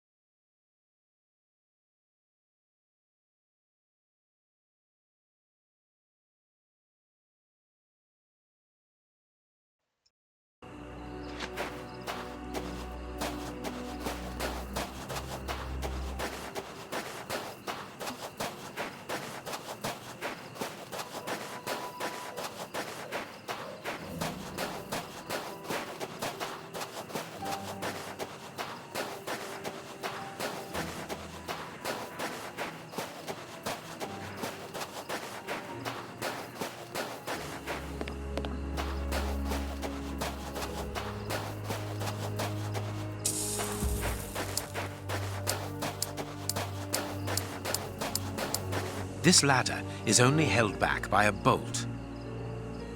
This ladder... This ladder... This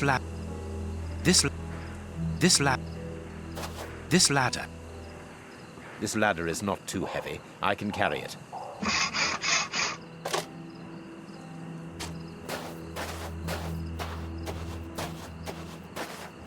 This ladder is not too heavy.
These bars are very solid. I could saw through the bars, being careful to create a passage wide enough.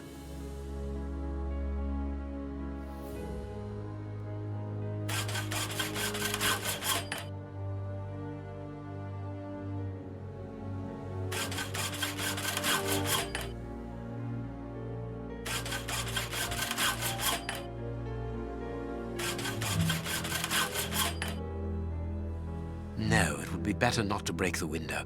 It would make too much noise. A good idea to use the diamond in the ring, Holmes. Exactly like at the Marquis's place.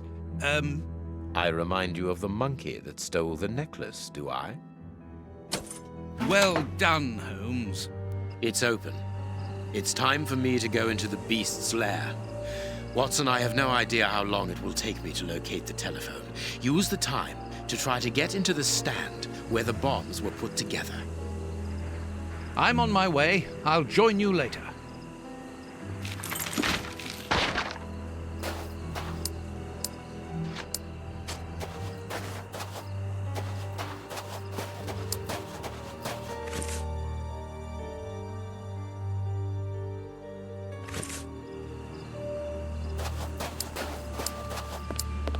There's no...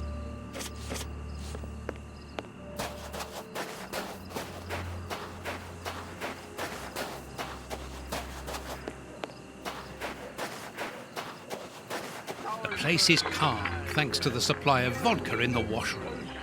The anarchists probably haven't even noticed that they're locked in.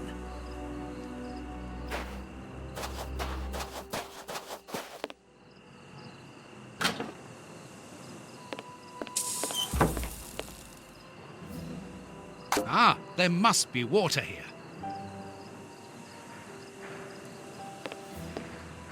The fire in this stove hasn't been put out, and now it's overheating.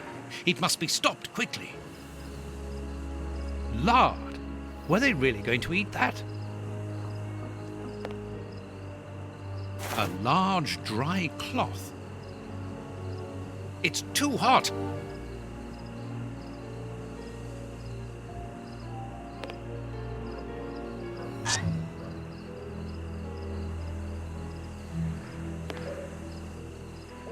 A key. That's of no use. That's of no... Oh, it was time.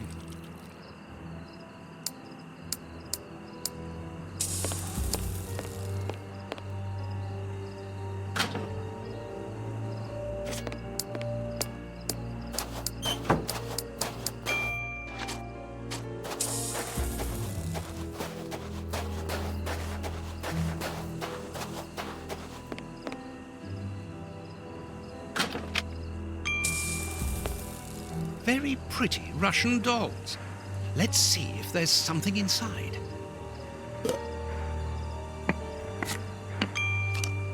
A key.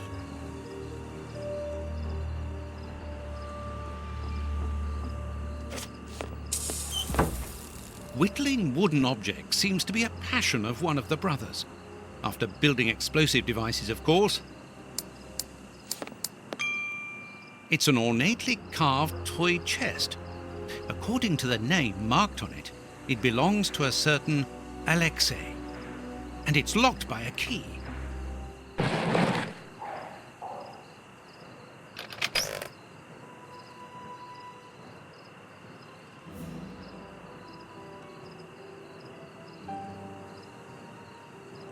A clock's hand. Strange handymen, these anarchists. A Cyrillic letter with a strange symbol. A pretty spinning top. A bag of marbles. They're marvelous.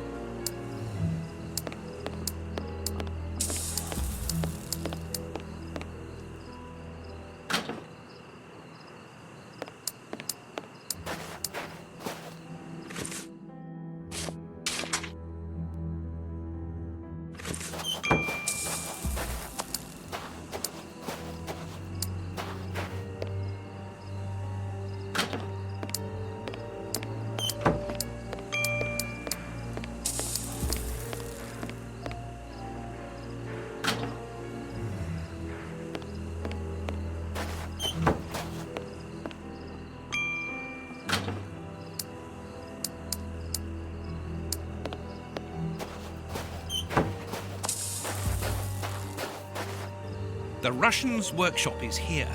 The padlock appears very solid.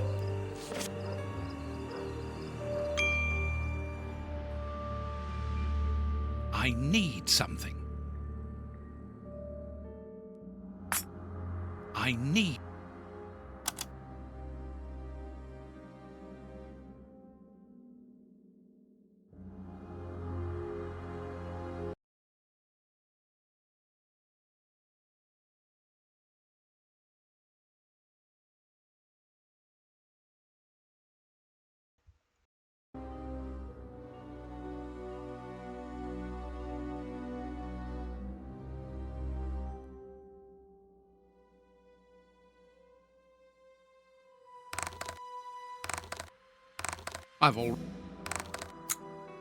It's not very difficult after all.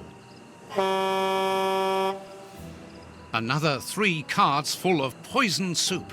I must hurry.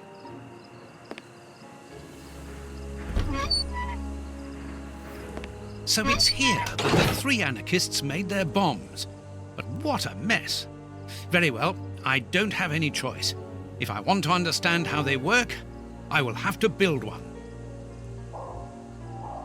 Locked. Locked.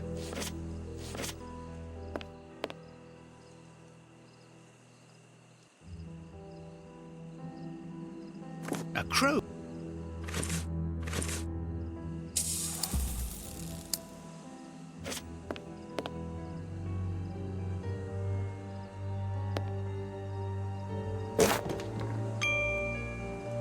Sticks of dynamite.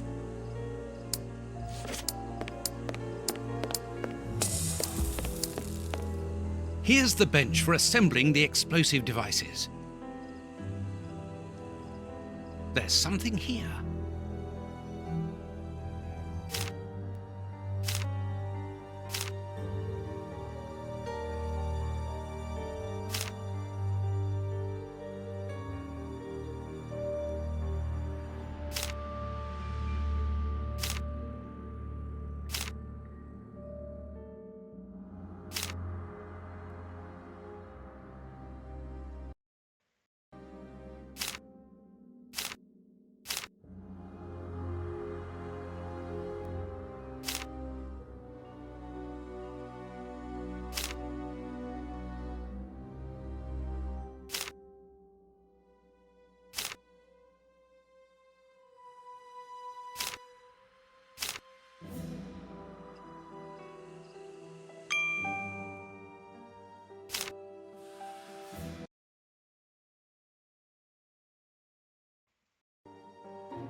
A plan for Russian bombs on a Japanese origami to blow up key places in England. Very cosmopolitan. That's of no use. That's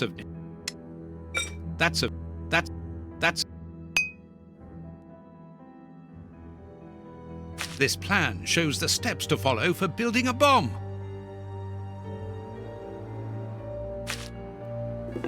That's of no.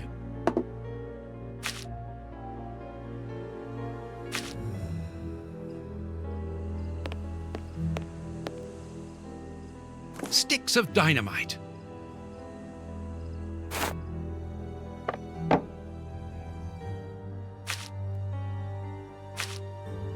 That's of no. That's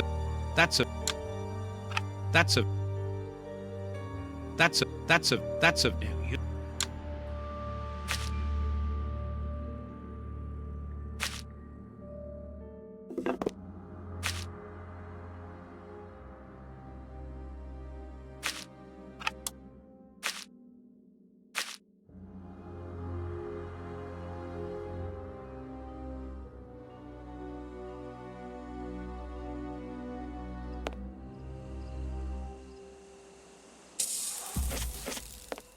This box contains a jumble of radio receivers and boxes of copper wire.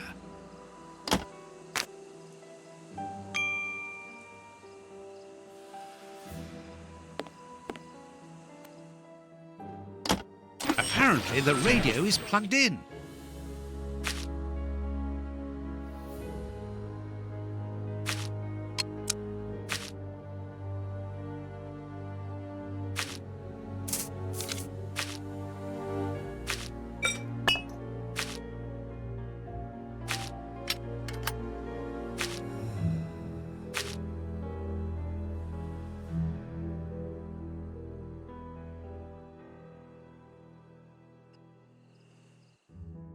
Oops, the switch doesn't work.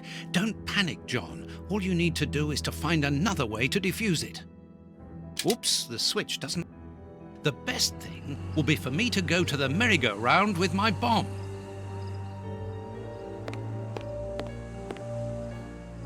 I'll take the bomb with me. Oh, it's heavy.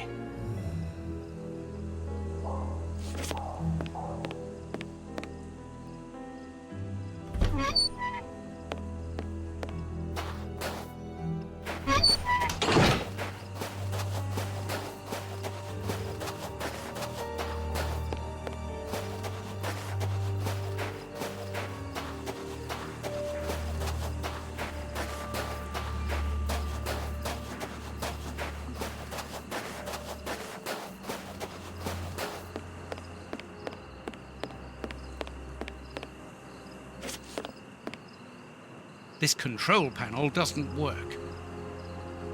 Thanks to this radar, I can perhaps disconnect my bomb.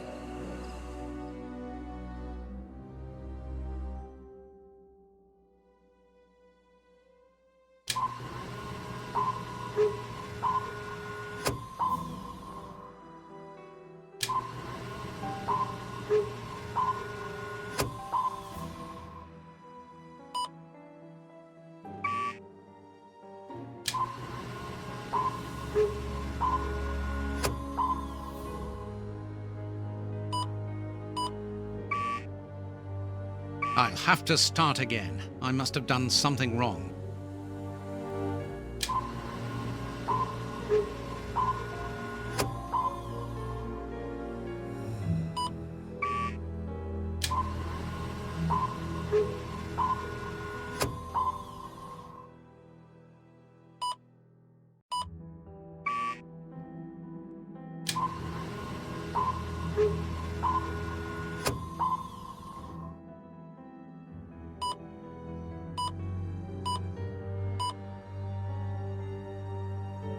Oh my God!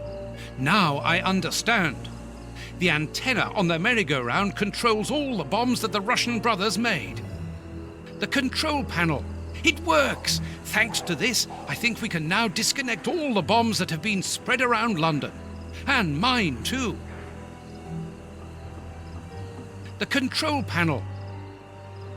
We can branch a telephone here to call Lestrade. I must warn Holmes.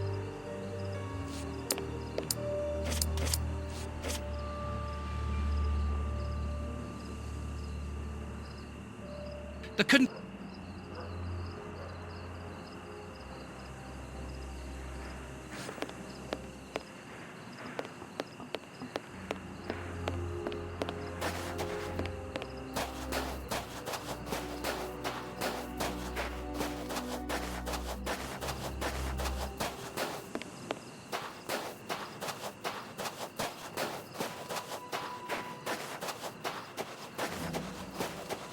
I'm going to throw a marble at the window.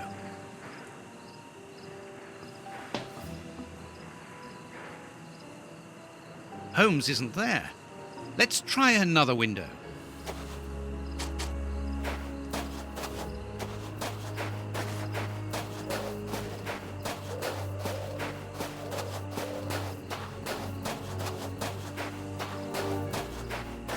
I'm going to throw a...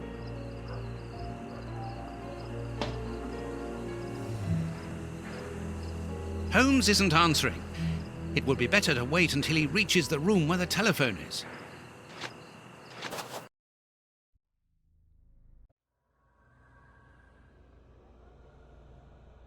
This room is clean and well kept. What a contrast to the filth throughout the rest of the fair.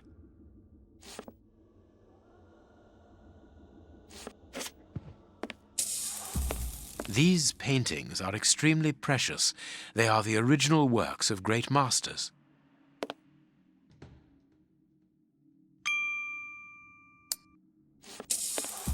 I know this book, The Dynamics of an Asteroid. It is the reference book written by Moriarty. I must be in his bedroom.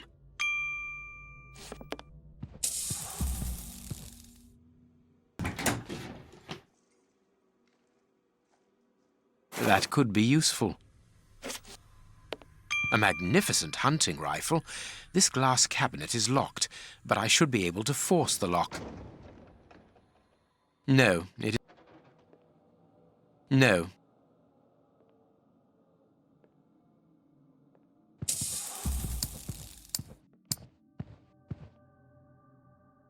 A key.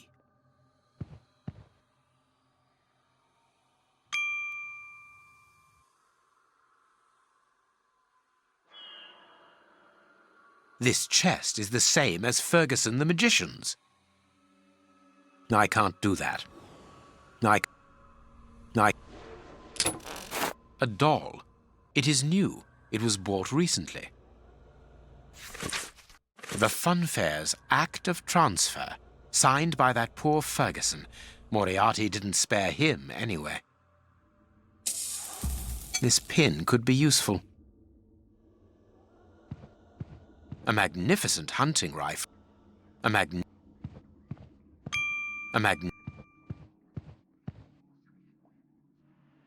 That could be useful. A magnet. No.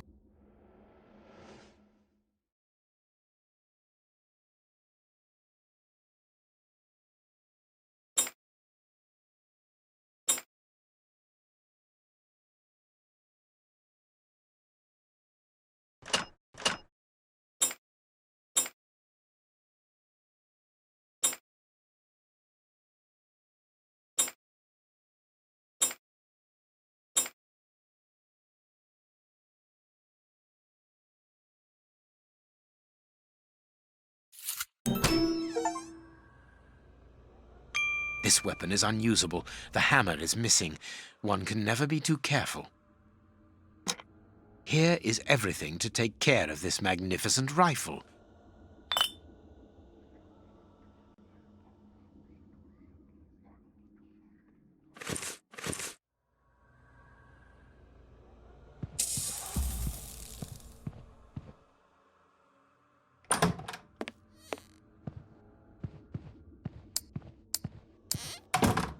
If I attach the rope here, I can go down without being seen.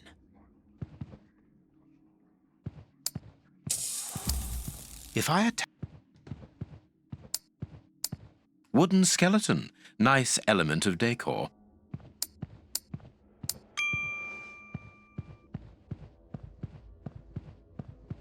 This place has been fitted out as a command center and as living quarters for Moriarty. Very well. Everything will be done as you wish. Above all, don't get impatient. I'll do the necessary. Moriarty is here. Apparently he is very busy, and this is curious. He seems to be obeying his interlocutor. Moriarty is a hired hand?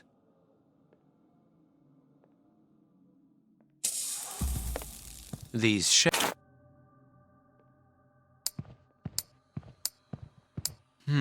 it would be...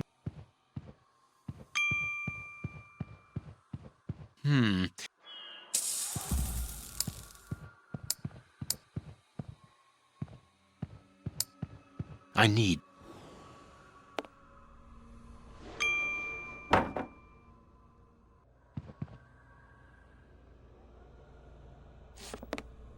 I can't do that.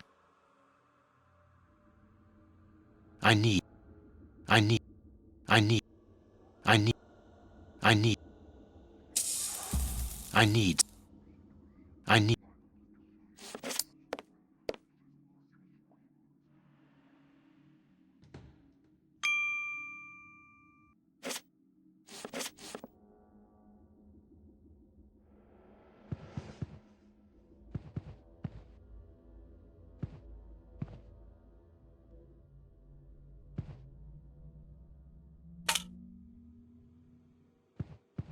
If I attach the... If I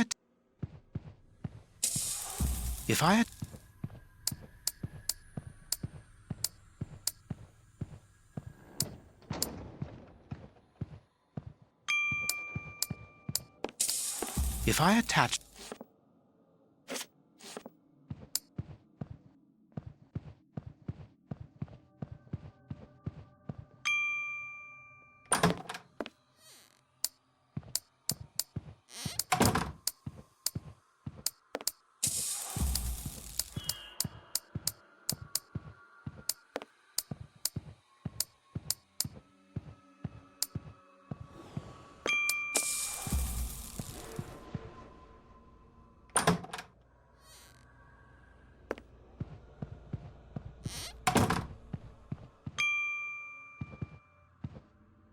If I...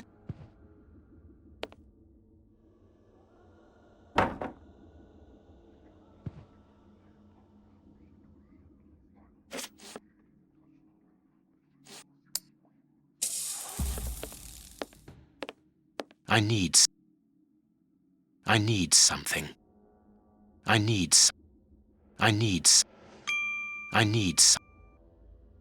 something.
I need something. I need...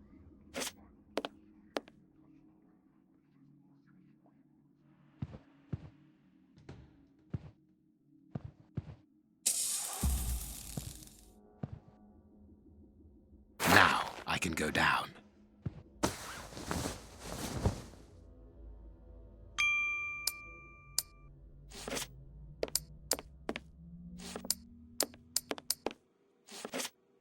These partitions are on pivots.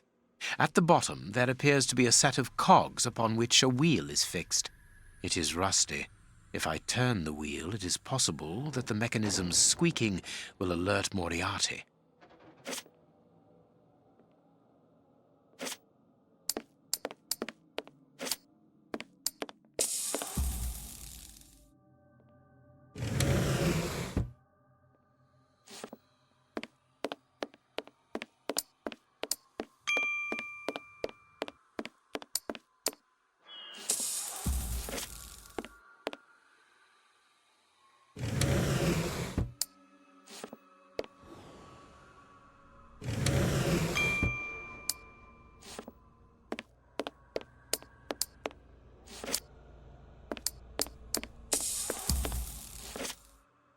These partitions, it is right.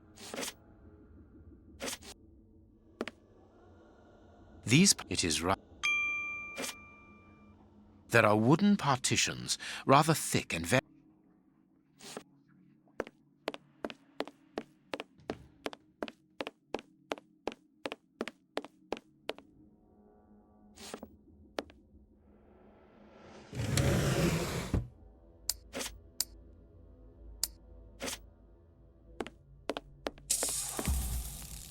There are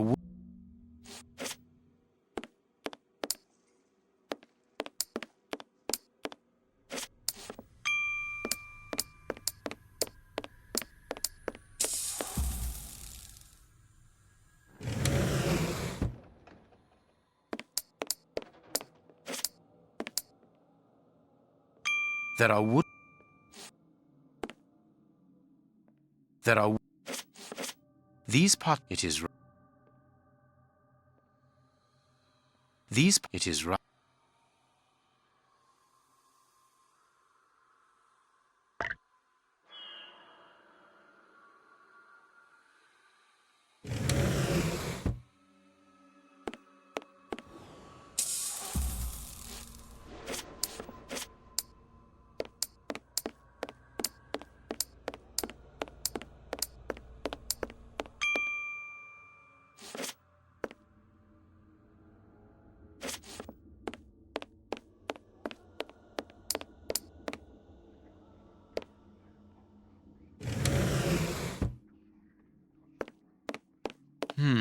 It would be better not to go down there.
I need something. I can't do... I...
I need something.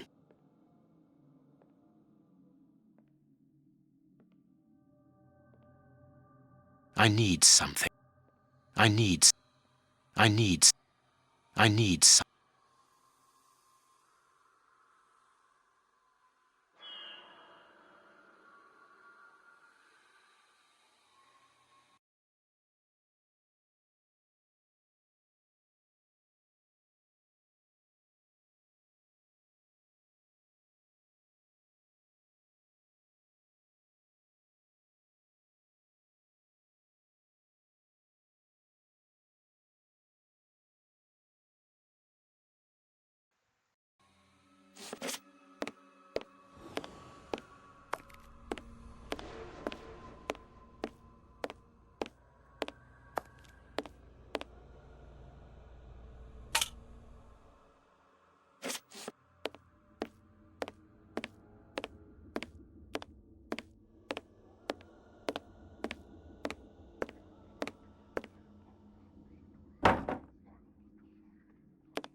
Closed.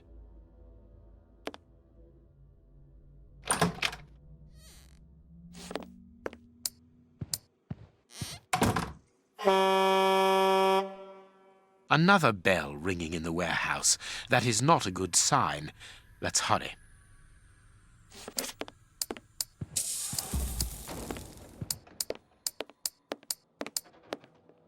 The shutters are closed. That is good. No one will see me.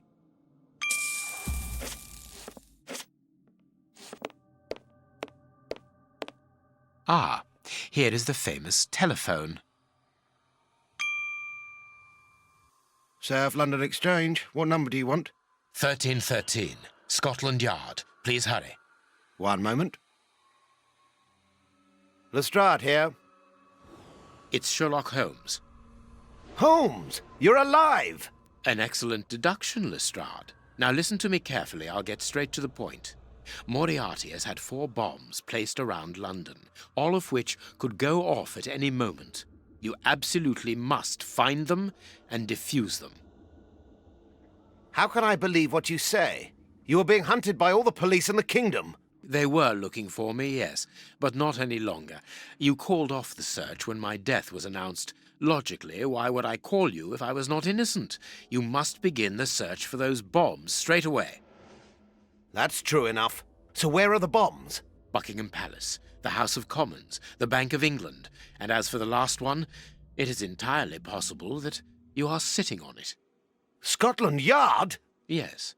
Mobilize all your men and find them, but don't touch them without the defusing instructions.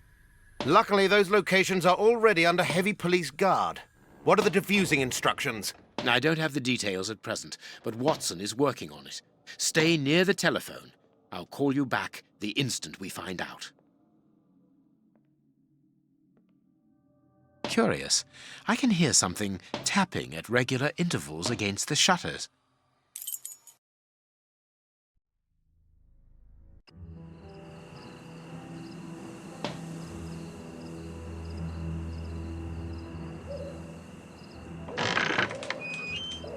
Watson? I think I know what we must do in order to defuse the bombs, Holmes.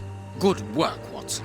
Yes, well, no, not really, because the bomb I have with me, Ah, I think I understand. How do you always manage to get yourself into these situations? I didn't really have any choice in the matter. It's primed, isn't it? I'm afraid so, and I need you to stop it. Perfect. We need to go to the merry-go-round. Can you bring the telephone with you? Well, I hope you know what you are doing. You'll understand when you see the control panel installed under the merry-go-round. But please hurry. I really would like to get rid of this infernal device. On the contrary, we must keep a careful hold of it.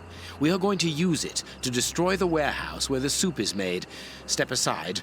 I'm going to jump. Quite simply, Holmes, the bombs all have a switch that allows them to be defused. But it's not as simple as that, is it? No, of course not. The bombs are also linked up with the merry-go-round's antenna by a radio frequency. And that wavelength is a security to stop the switches on the bombs from operating. Therefore, they must be disconnected from the merry-go-round. But that's not all. If no one switches them off, they will explode anyway. So that is why you need the telephone. We need to call Lestrade to tell him when to turn off the switches. Well done, Holmes. You have understood. You are reversing the roles, Watson.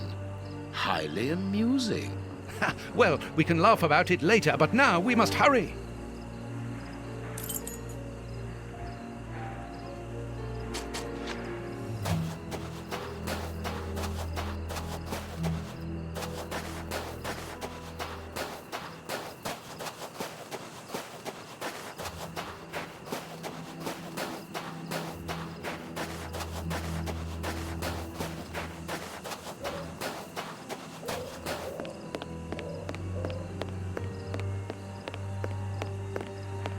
First of all, we must plug in the telephone. First of all...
Hurry up, Holmes.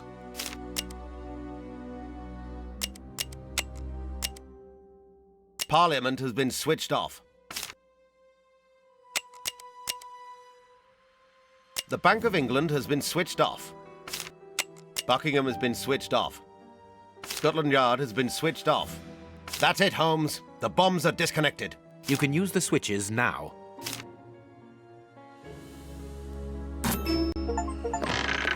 Let's hide, Holmes. The bombs were due to explode 5 minutes ago. You, go and get the anarchists and take them to the warehouse. Stay there. I'm going to the warehouse to check on the soup. Let's get out of here. Holmes, where are we going? Watson, what do you intend to do with that primed bomb at your feet? My God, there's not much time left. It will certainly be more useful elsewhere. Come, let us go, and let us try not to ruin the last chance we may have to save London.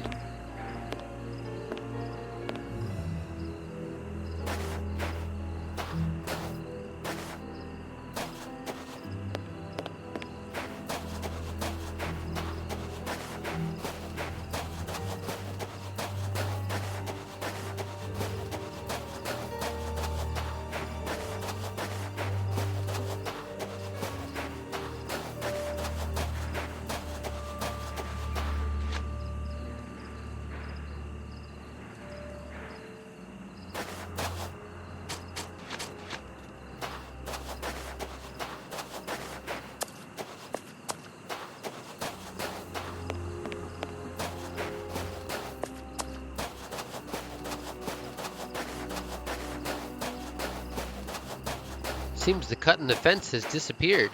That's weird.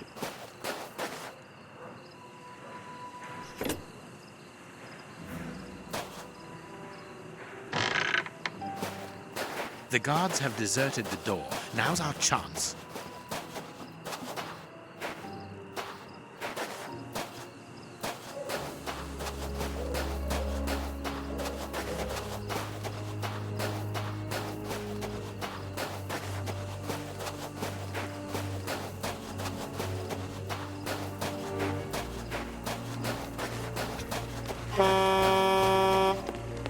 Holmes, I don't think that I told you about this siren.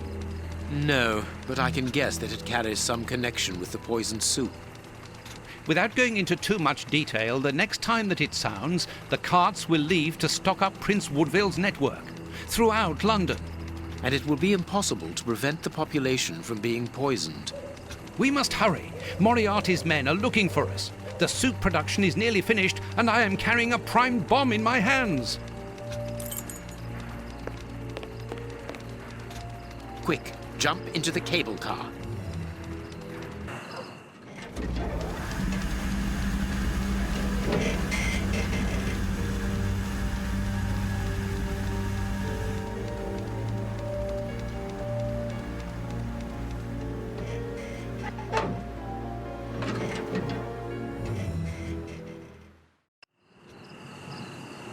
Uh-oh. There they are! Hey! Hey! They've seen us. There they are, boss. In the cable car. The esteemed Sherlock Holmes, back among the living. I am afraid that your resurrection can only be a temporary one at best. Have we ever been in such a perilous situation before? Very rarely, I must admit. Well, gentlemen, what are you waiting for? Are you afraid, Holmes?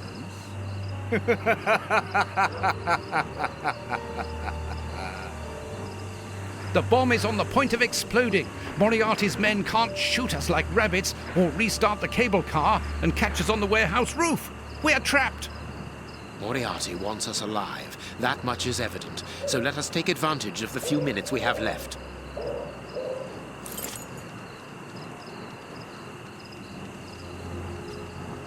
The lever is... What should we do?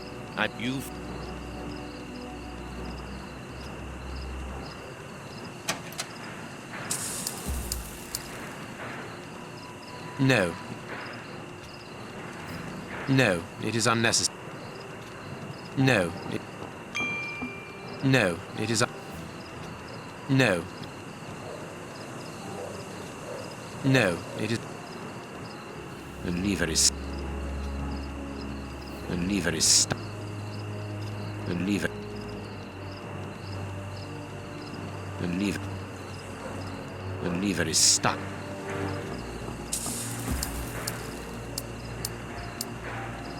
What should we do now? I'm going to send an You...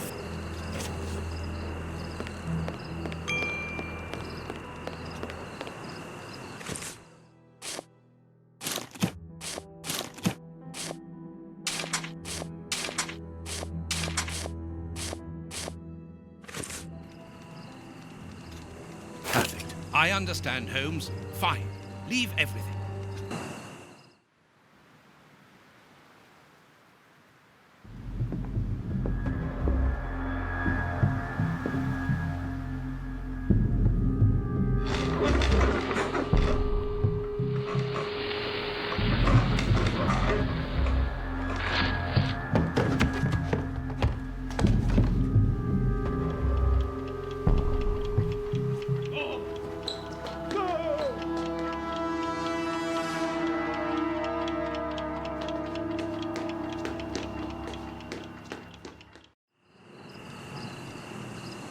The lever...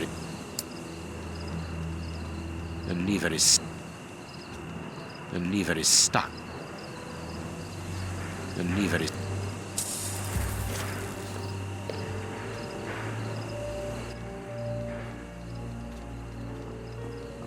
I need... What are you doing, Holmes? The manual emergency system is behind this trapdoor. It works. We are safe here. Yes, there are only a few seconds left before...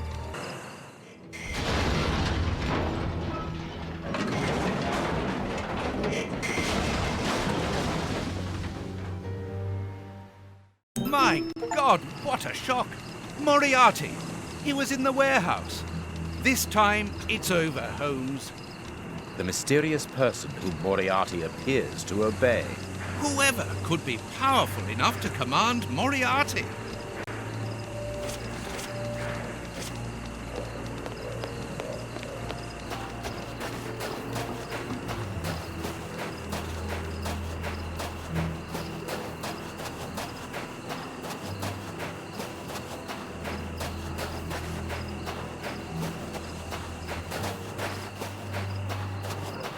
I mean, must be the prince. The hell? Why the... What was that sound?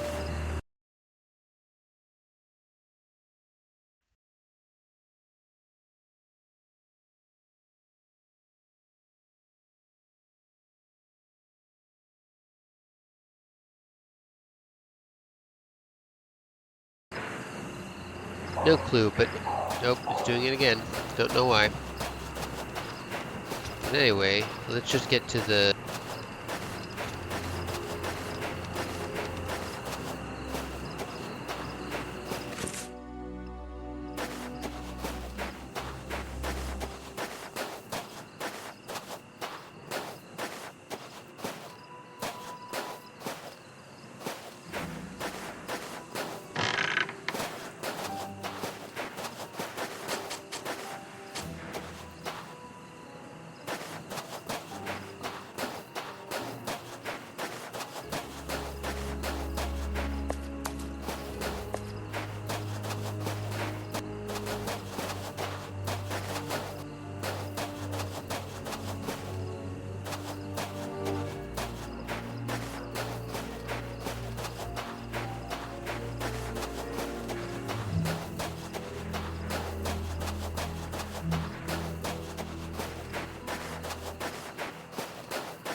Let's go to the haunted house. Okay, that's not what I thought. Is Prince gonna be there? The prince, I mean.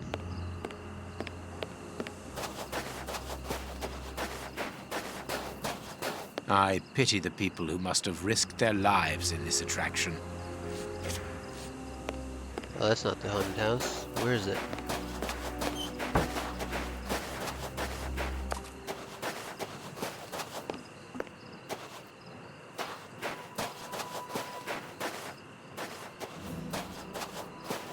Oh, was the haunted house the one with the maze?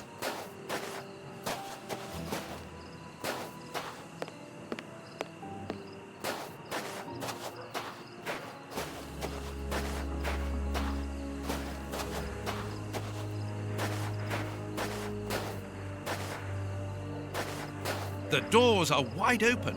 Perhaps we are too late. I don't think so.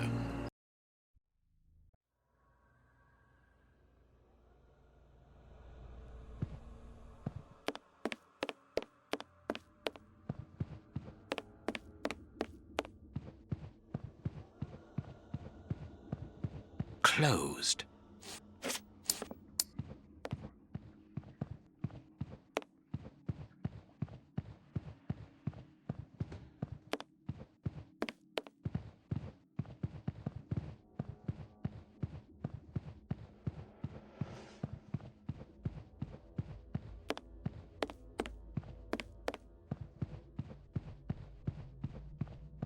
Closed. Okay, where am I going?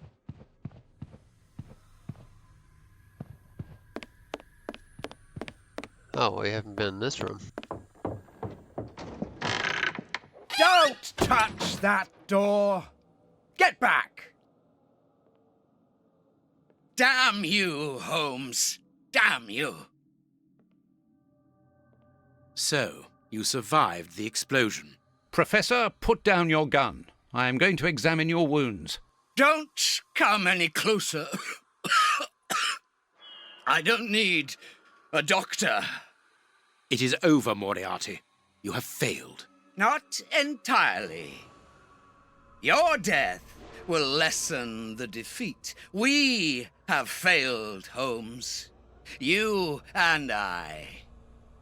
In that case, I cannot imagine that you would refuse to answer the last question of the condemned. A question. You can ask it of the devil, Holmes. Is Shielman immune to his own poison? What?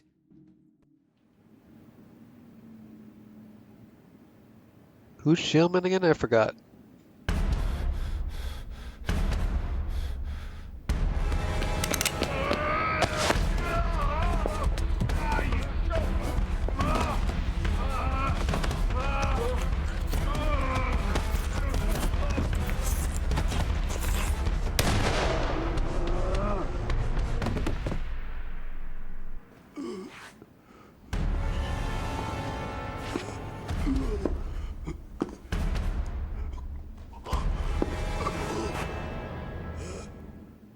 Don't leave her alone, Holmes. I always tried to do my best for her. Only you are worthy to teach her. Take her.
Again, I don't even remember who Hans Schielman is. Give me a second.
So Hans Schielman was the rat killer, the guy we talked to in the prison, and the guy we helped escape for some reason.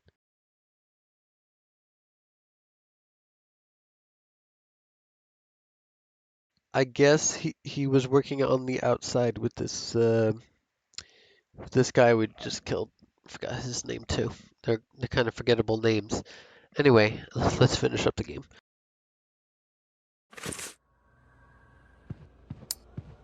What should we do next, Holmes? What do you...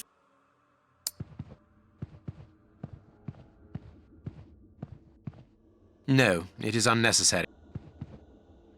No. No.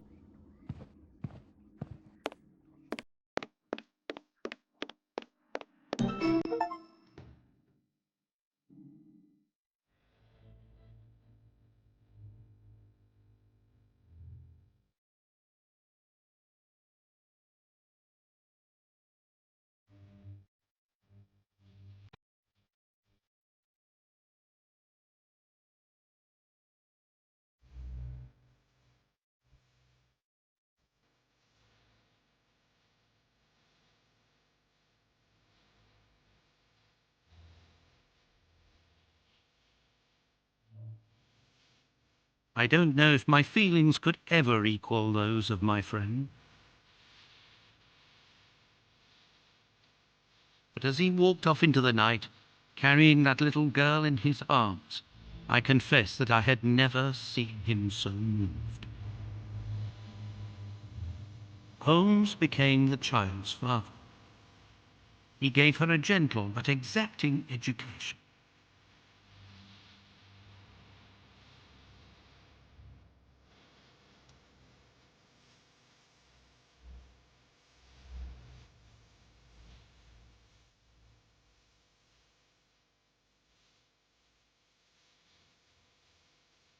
He finally realized, thanks to this child, the simple happiness that life could bring, and also something that had previously always escaped him: love.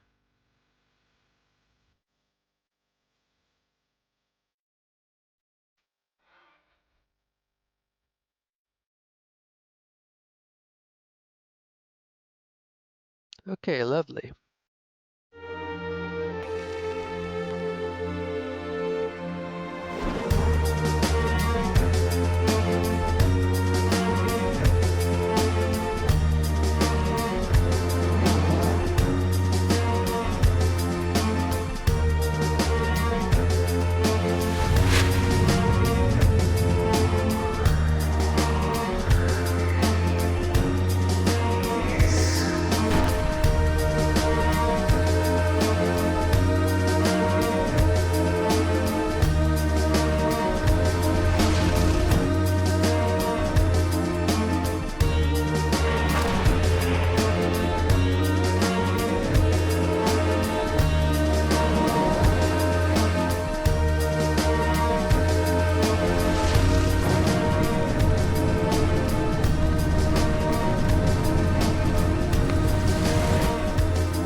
Okay, that was a great game. I can't wait to play the next one, which will be on Sunday.